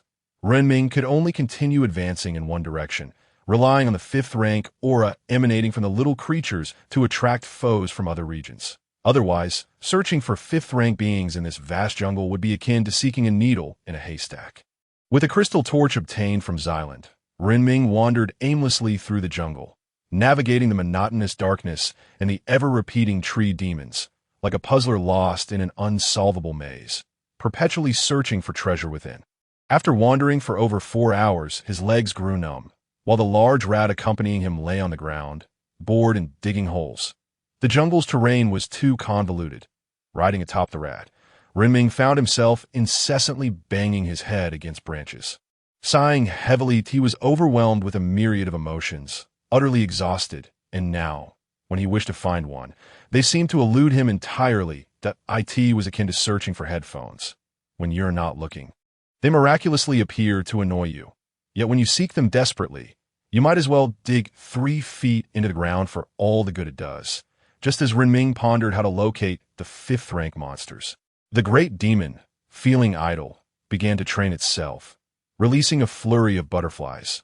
The butterflies were small, with only a trace of energy infused within them, their sole purpose seeming to be the creation of sound. Renming, equally bored, gazed at the countless butterflies fluttering about in the sky, lost in thought. The butterflies gathered in increasing numbers, ultimately forming a massive cluster that danced in the air like a starry night sky, illuminating the long darkened forest.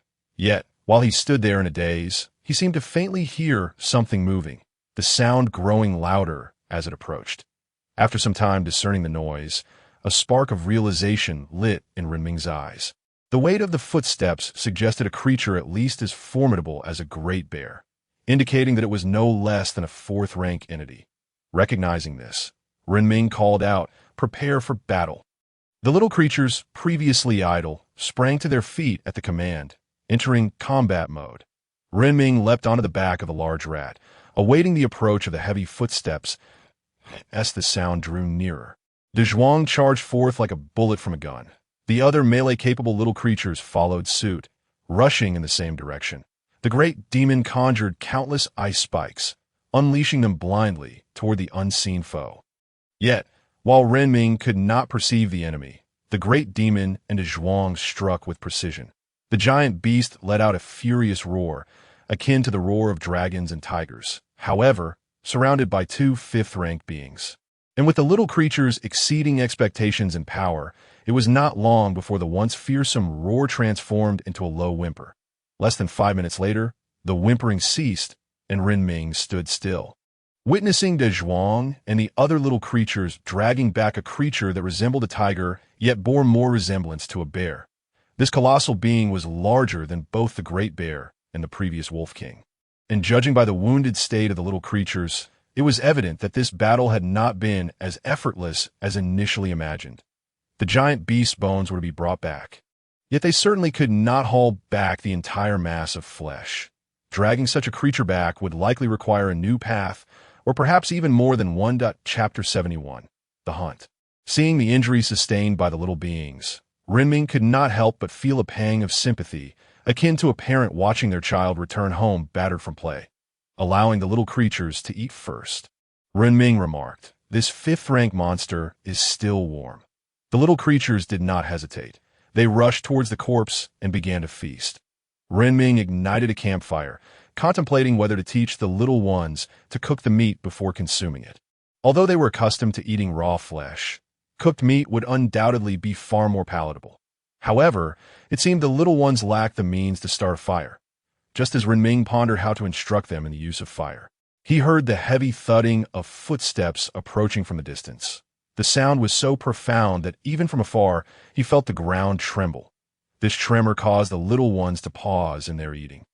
Renming couldn't help but reflect on the peculiar principle that when one seeks something, it always eludes them. Yet when one no longer desires it, it appears right before them that he sighed at his luck. But now he had to ensure the little ones recovered from their injuries to face the impending threat. They needed to consume the life hearts they carried, heal their wounds, and prepare for battle. At the command, the little creatures eagerly tore open the cloth strips, utilizing the life hearts that had gone unused in the previous battle. I could see that moment. Renming also mused on the value of these resources. The healing effect of the life hearts was remarkable, capable of mending wounds within a mere 5 breaths, making it seem almost instantaneous. As the footsteps grew nearer, Renming caught sight of a pair of blood-red eyes, and he couldn't help but acknowledge the irony of fate. The stone giant, racing towards them, was utterly captivated by the light scattered across the sky, oblivious to the tiny insect observing him from below. He yearned for that illumination, desperately craving it in this desolate place, where light was a scarcity. Now a vast expanse of it was within his reach. The allure of the butterflies, driven by desire, intensified. Renming, mounted on a large rat, quietly observed the rapidly approaching figure, muttering, "Let us deal with this." De Zhuang was the first to charge forward, followed closely by the other little ones, all rushing towards the giant. Mo also locked onto the enemy and began a relentless bombardment. However, it was evident that this stone giant was even stronger than the previous fifth-tier foe, primarily due to its formidable hardness. Aside from De Zhuang and a few fourth-tier creatures, most attacks were rendered ineffective. Yet Mo, from a distance, aimed for the giant's eyes and unleashed a merciless barrage. The ice spikes, more potent than armor-piercing rounds, pierced through the giant's defenses, each strike dislodging substantial chunks of stone. In pain from the ice spikes, the giant uprooted a tree and hurled it in their direction. However, the agile ranged attackers evaded the projectile, which, despite its fierce appearance, posed no real threat. The large rat, seeing the monster prepare to strike, swiftly turned and fled, moving with such speed that it was hard to determine whether it or the fifth-tier De Zhuang would win in a race. The giant, shifting its focus from a flurry of butterflies to the small creatures below and the pesky nuisances in the distance, began its onslaught.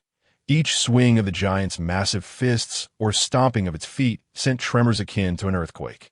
Watching from a distance, Renming felt his heart leap into his throat. The last time he faced this behemoth, he had been chased in a state of disarray. Now, though he was stronger, the oppressive aura of the creature was still overwhelming. It felt as if a towering building had suddenly risen before him, ready to crush him. The Mo, while drawing the enemy's attention, continued to attack without pause, and the concentrated firepower eventually pierced one of the giant's eyes. The shattering sound was akin to glass breaking, echoing through the forest. The giant emitted a silent roar, its vision now severely restricted. Unable to discern the locations of the little creatures attacking him, he relied on the areas being struck to anticipate their movements. Yet, with only one eye remaining, distinguishing their positions became an even greater challenge. The giant floundered like a headless fly, ultimately succumbing to Demo's relentless assault, losing its sight entirely and expiring from sheer exhaustion.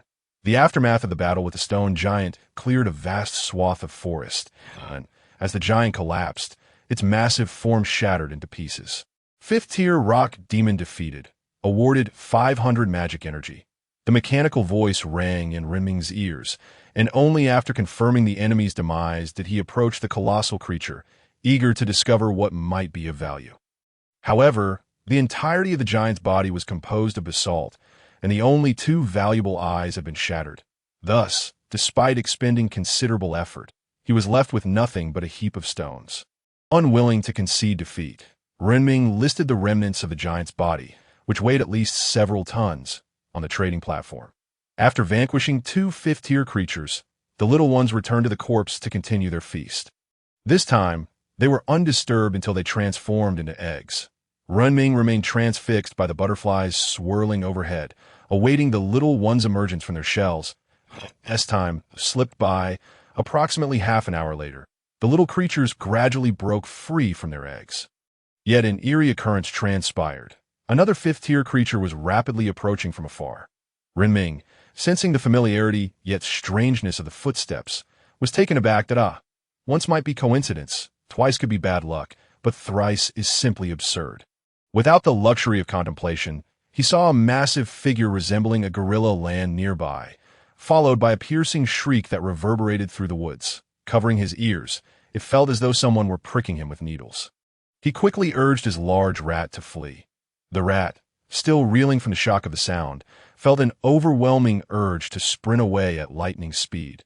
The little creatures, having gained a significant boost in power, each acquired a new attribute or skill from the fifth-tier beast. As the giant monkey descended, it reached for the myriad butterflies above. However, Demo's ice spikes effortlessly pierced its arm, akin to stabbing tofu.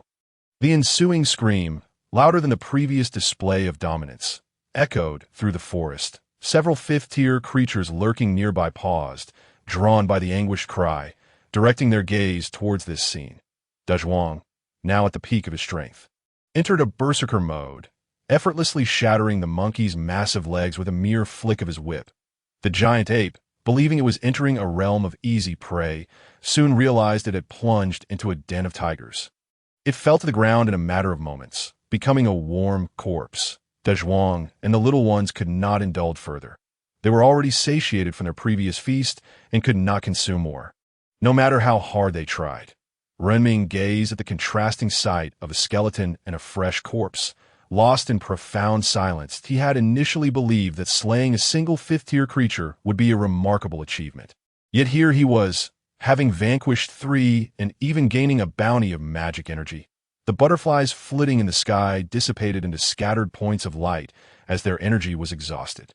Renming decided to send Dezhuang, the fastest, back home to fetch some help to completely devour the fresh corpse and bring back the remains. Time flew by, and after only a brief glance at the world channel, Dezhuang returned with the little ones, having consumed the entire body and swiftly dismantling it. With such bountiful rewards, Renming ambled towards home. However, before he could arrive, a familiar voice reached his ears. Congratulations, player Oren Newman. You have discovered a regional resource point. The location of the resource point has been announced to the entire server. Current occupation progress. Wondered upon hearing the familiar server-wide announcement, Renming was initially taken aback. But his interest waned upon realizing it was merely a resource point, that he already possessed one, and the meager daily output of a few hundred magic energy hardly justified the effort. Hunting would yield swifter results. Even a rampage by the Great Demon would be more efficient. Less than 30 seconds after the announcement, Renming's private messages chimed. Those who could send messages were at least at level 5. And with a hint of curiosity, he opened the message panel to find it was from Owen Newman. Owen Newman. Mr. Renming, it seems I require your assistance. The MY soldiers are currently ensnared by a troublesome group of players, and I fear I need your help. Owen Newman. Of course, I shall not ask for your aid without recompense. You need only defend for 7 hours, and I will offer you a reward of 1,000 magic energy. Having read both messages, Renming promptly replied with a simple affirmation. Renming, certainly, I can assist. As for that 1,000 magic energy, I shall forego it, but I wish for you to owe me a personal favor. Renming lacked for such valuable items as 1,000 magic energy. What he truly sought were allies who could provide critical support in times of dire need. This exchange was a bargain indeed, trading a mere 1,000 magic energy for an invaluable favor. Owen Newman, Mr. Renming, your favor is indeed costly. I accept your terms. In less than 2 hours, my knight commander will arrive at your doorstep. You need only dispatch your forces. After reading the messages, Renming chose not to respond further, instead clutching the 2 large bones in his arms more tightly. Little ones, it appears we must hasten our pace. Someone is in need of us. The leisurely little creatures quickened their steps upon hearing of the need for their assistance. Meanwhile, the large rat beneath them, sensing the sudden acceleration, could not help but frown in dismay. Oh dear, I truly wish to avoid this competition. Just as Renming returned home and tossed the bone into the storage, a figure clad in golden armor atop a white steed approached and knocked on the door. Mr. Renming, we require your aid. The somewhat anxious voice from outside reached his ears, and Renming, being quite affluent, promptly dispatched both the great demon and the cunning dragon. A versatile fighter. The cunning dragon at level 4 could hold its own against level 5 opponents, making it a worthy choice for support. Having sent out approximately 30 little creatures, Renming urged the knight commander to depart swiftly. He feared that if they delayed any longer, his strategic ally would soon be overwhelmed by a horde of lords. Owen Newman was akin to an ultimate, invulnerable prize. They were not merely vying for a resource point. They sought a pretext to target this grand prize. In the shadowy jungles surrounding Renming, the brilliant light columns were undoubtedly invisible. Yet this did not hinder his grasp of the battlefield. The world channel was ablaze with players clamoring to tear their teammates apart. Upstairs, surrender quickly. If you do not yield, beware as we rush in to slay you all. Go on, you lot upstairs, charge. If not, then get lost. We are on the verge of breaking through. We are already on the first floor. You useless bunch, clear the way. Are you all just loafing around? A bunch of good-for-nothings. Get out of my way. Watching the vitriolic exchanges on the world channel, Renming silently closed it. Well, it is likely that Owen Newman is holding firm, having just returned from a hunt and earned a fair amount of magic energy. Renming clicked on the Magic Research Center, knowing full well that this energy would soon vanish into thin air. Upon illuminating the technology tree for the advanced staff, he opted not to create it, but instead clicked on the newly available technology tree behind him. However, this new addition was quite perplexing, enough to provoke a few expletives from Renming. Low-level magic turret requirements. 10 advanced staves, 20 intermediate staves, 50 low-level staves, 1 life core, 1,000 magic energy, 600 dark crystals. Gazing at the plethora of materials required, Renming nearly overturned the small round table in frustration. What on earth? Robbery, and they even throw in blueprints? Truly, this is too much. I could weep. While he could overlook the 1,000 magic energy, the 600 dark crystals were not something easily acquired. Even if he sold everything he owned to obtain those 600 crystals, the combined cost of 10 advanced staves, 20 intermediate staves, and 50 low-level staves was astronomical. Should he attempt to learn this today, he would either be utterly foolish or simply out of his mind. With a sigh, Renming closed the panel, listening to the incessant kill notifications echoing in his ears, aware that the little creatures had already engaged in battle with the lords. Chapter 73. This group of lords, I just can't. Having dispatched the great demon, Renming observed the little creatures in his abode, busily and efficiently engaged in their tasks. He decided to craft some magic saplings at the workbench and took a few of the little ones along to plant trees. The magical trees from his previous gathering had been entirely depleted, and the remaining 50 trees, which he had not felled, were inevitably destined for his hands as well. Magical trees were truly wondrous. Even without water or fertilizer, they grew vigorously, thriving on mere exposure to the elements. The consumption of magic had reached colossal proportions, forcing Renming to establish another grove of magical trees, less the Magic Research Center. This insatiable pit drained him dry. After planting 100 saplings, Renming returned to the Magic Research Center, intending to process a batch of life cores for sale. The accumulation of beast corpses at home had lingered for quite some time, and he planned to clear them out. Time flew by swiftly during his busy hours. After processing around 300 life cores, each fetching about 130 magic energy, he sold off the second-tier corpses at a decent price. While the first-tier ones were practically given away, akin to cabbage prices. After over 6 hours of toil, the kill notifications never ceased, and Renming mused that if this continued, he might just become deafened by the incessant sounds. The underground of his home had been transformed into a vast mining pit, extending nearly 2 kilometers. Once he completed these tasks, Renming stretched, prepared a simple dinner, and retreated to his quarters for rest. He had no worries regarding the safety of the little ones. Those dispatched were all at least level 4, capable of fleeing if necessary. Renming enjoyed a deep, restful sleep, but during this time, the world channel became inundated with cries for help.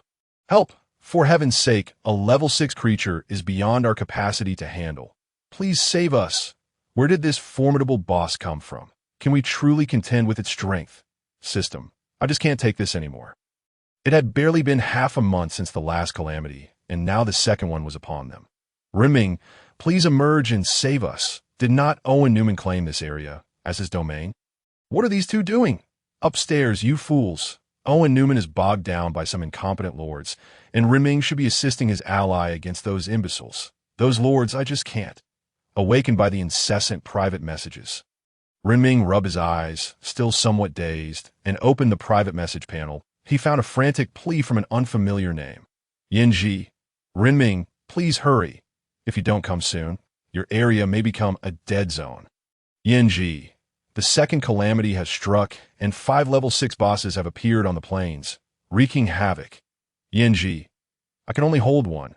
Owen Newman can handle another, and a horde of lords is collaborating to subdue one.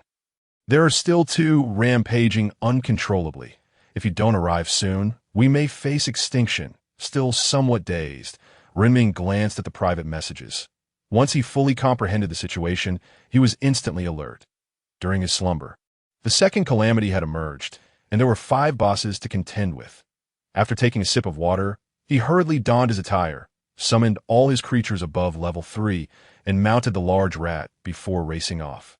On the way, he sent a message to Yinji. Renming, I am on my way. I will arrive at the battlefield within 20 minutes. Yinji, finally, a response from the Great One. Please hurry. After completing all these tasks, Renming rubbed his still somewhat drowsy eyes and caught a glimpse of the large white creature trailing alongside the group. Duh, I had only been born a few days prior. And to Renming's astonishment, it had already reached level 3. Moreover, Debai's speed appeared remarkably swift. Even when faced with the fully exerted efforts of the large rats, it maneuvered with remarkable ease within 5 minutes. Renming had emerged from the thicket, greeted by the glaring sunlight. The brilliance of the sun was dazzling, causing him to squint momentarily as his eyes adjusted from the darkness. Once acclimatized to the brightness, his pupils dilated in surprise. In the distance, he spotted 5 colossal figures resembling towering stone pillars. Their immense frames appeared as though they could upheave the very heavens in their brawls. That moment, Renming was still over 1,000 meters away from these giants. The busy demons returning home were equally taken aback by the sight of these titans. These stone giants were simply gargantuan, easily exceeding 20 meters in height, and from afar, they resembled living mountains. However, Renming had no time to marvel at their enormity, for suddenly, a system notification echoed in his ears. Random area, natural disaster. Random completion of the stone troll statue's descent. 5 6-tier stone troll statues. Each kill increases rewards that we hope you survive. Upon hearing the system notification, Renming initially thought he had merely missed it in his slumber, never realizing this phenomenon had a designated area. Yet there was no time for curses, as one of the stone giants charged toward a nearby village. Witnessing the giant's massive hand poised to strike the village, Renming immediately commanded, Demon, shoot at it. The closer he got to the behemoth, the more he felt an overwhelming sense of pressure. Once within 100 meters, the fully unleashed firepower of the demon, accompanied by the ranged little creatures, unleashed a relentless barrage upon the stone giant's massive form. Fluttering butterflies soared toward their target, while the stone giant, feeling the sting of the attacks, turned its head to see the nearly insignificant creatures below, attempting to swat them like ants. Yet, unbeknownst to it, a vast swarm of butterflies danced in the air along its path. The butterflies were so minuscule that even when clustered together, they appeared merely as a handful of dust in the giant's eyes, failing to capture its attention. However, in that fleeting moment when it swung its hand, all 5 fingers were shattered by an overwhelming force that sent its entire body reeling backward. By following the melee group, charged beneath the stone giant's feet to initiate a demolition operation. The giant, towering above, could only lower its gaze to identify the tiny pests gnawing at its ankles. But the moment it bent down, the group of little demons demonstrated just what it meant to feel a free zone of fear. Chapter 74. Xylan apologies. Renming's entrance left the recently rampaging giant disoriented. However, it was essential to remember that there were still 4 giants on the battlefield. The remaining giant, noticing its companions were being ignored, began to wreak havoc indiscriminately. Those mere 3rd and 4th tier lords were easily flattened by the giant's swipes, experiencing a dimensional collapse that reduced them to mere shadows. Unfortunately, there were only so many overlords in this area. One could not simply conjure another from thin air.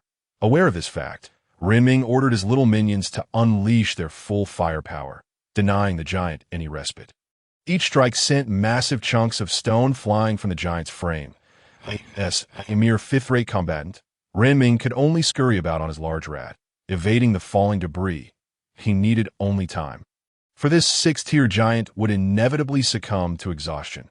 However, Owen Newman found himself utterly powerless against such a colossal foe, even if the rain of arrows turned the stone giant into a pincushion.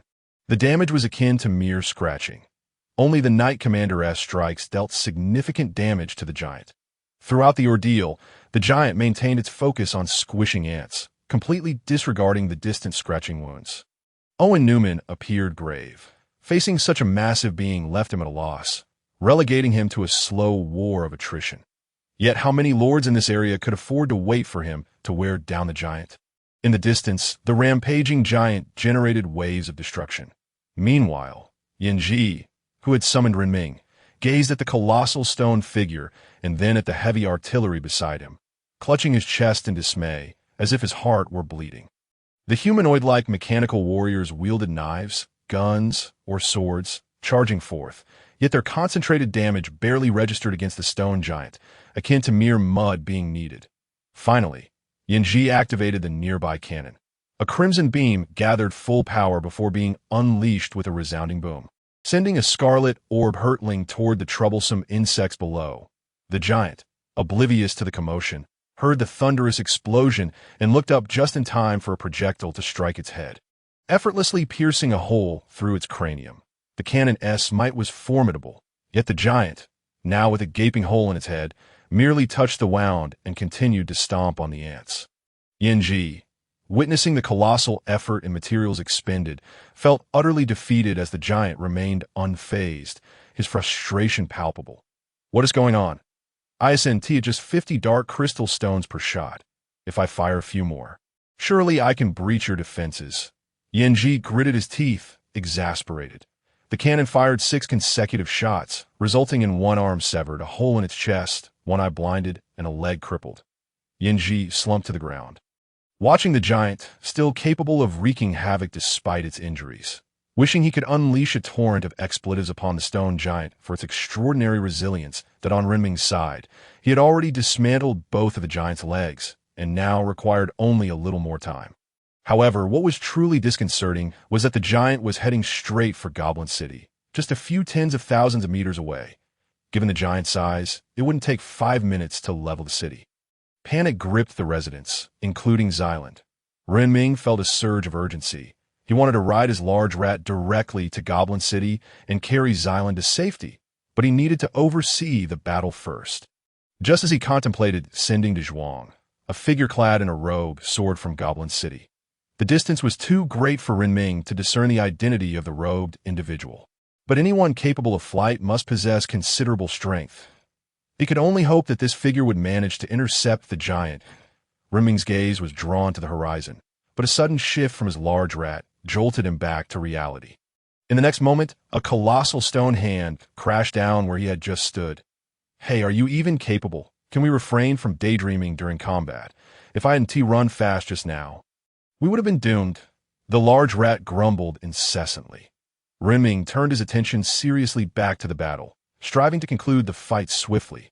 This time, he refrained from shattering the giant's ruby-like eyes, curious to see their worth. However, as he diligently commanded the battlefield, a resounding crash drew his attention within mere minutes. When he turned to look, he beheld a holy sword coalescing from the sky, cleaving the 20-meter-tall giant in half. Renming's mouth fell agape, his expression one of utter disbelief. What on earth is this?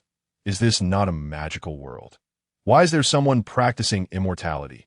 The terror that gripped Renming came to an abrupt halt as the colossal stone giant in the distance succumbed and fell. The figure clad in robes observed the battle before him, seemingly listening to an account being narrated. After a brief moment of contemplation, he soared towards this direction.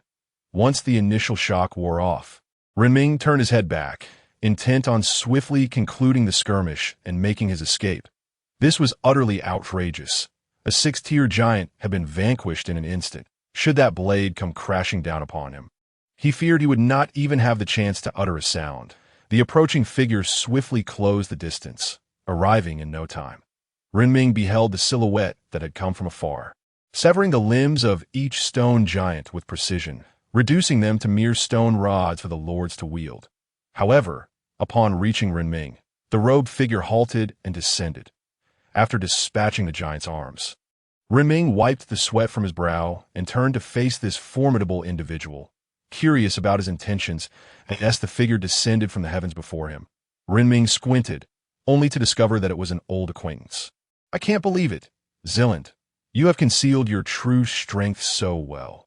Had I known you were this powerful during our last adventure, we could have simply lifted the coffin lid." The gravity etched upon Renming's face transformed into a bright smile, while Zilland, now grounded, regarded him with a hint of perplexity. Renming noticed that this loquacious friend refrained from boasting about his prowess, instead appearing somewhat confused. However, the moment Zilland began to speak, Renming's face flushed crimson. "Oh, my apologies, you may have mistaken me. Zilland is my younger sister. I am Ziviel, her elder sister. It is a pleasure to meet you. Zilland has mentioned you in my presence." Chapter 75. Ziviel, faced with this slightly awkward situation. Renming scratched his head and offered an awkward smile. Zilland and Ziviel were nearly indistinguishable. They bore an uncanny resemblance that made it exceedingly difficult for Renming to discern any significant differences between them. Even upon close inspection, Ziviel seemed accustomed to others mistaking her for her sister, a subtle smile gracing her lips as she regarded the young man before her. After a brief moment of discomfort, Renming's astute mind began to rally. "Thank you, Ms. Ziviel. Had it not been for your assistance, today would likely have culminated in disaster." Renming expressed genuine gratitude for Ziviel's help, had the stone giants continued their rampage across this stretch of land. The local lords would have faced utter annihilation. Ziviel waved her hand dismissively. Compared to Zilland, she exuded a youthful charm. "It was no trouble at all, Mr. Renming. Would you care to visit my lord's manor? Zilland seems quite eager to spend time with you." Upon hearing an invitation from someone capable of cleaving a 6-tier stone giant in twain, Renming hesitated for a moment before shaking his head. "I appreciate your kind invitation, but I must first attend to matters here before I can pay a visit. When I do come, I shall surely bring a token of gratitude." Ziviel smiled, seemingly unconcerned about the notion of a gift. And with a flick of her wrist, she took to the sky, vanishing into the distance. Renming gazed at the soaring Ziviel with eyes aglow, envious of her ability to fly. What boy does not harbor dreams of soaring through the skies? In the end, the 6-tier stone giant, faced with the combined efforts of the young ones, ultimately did not.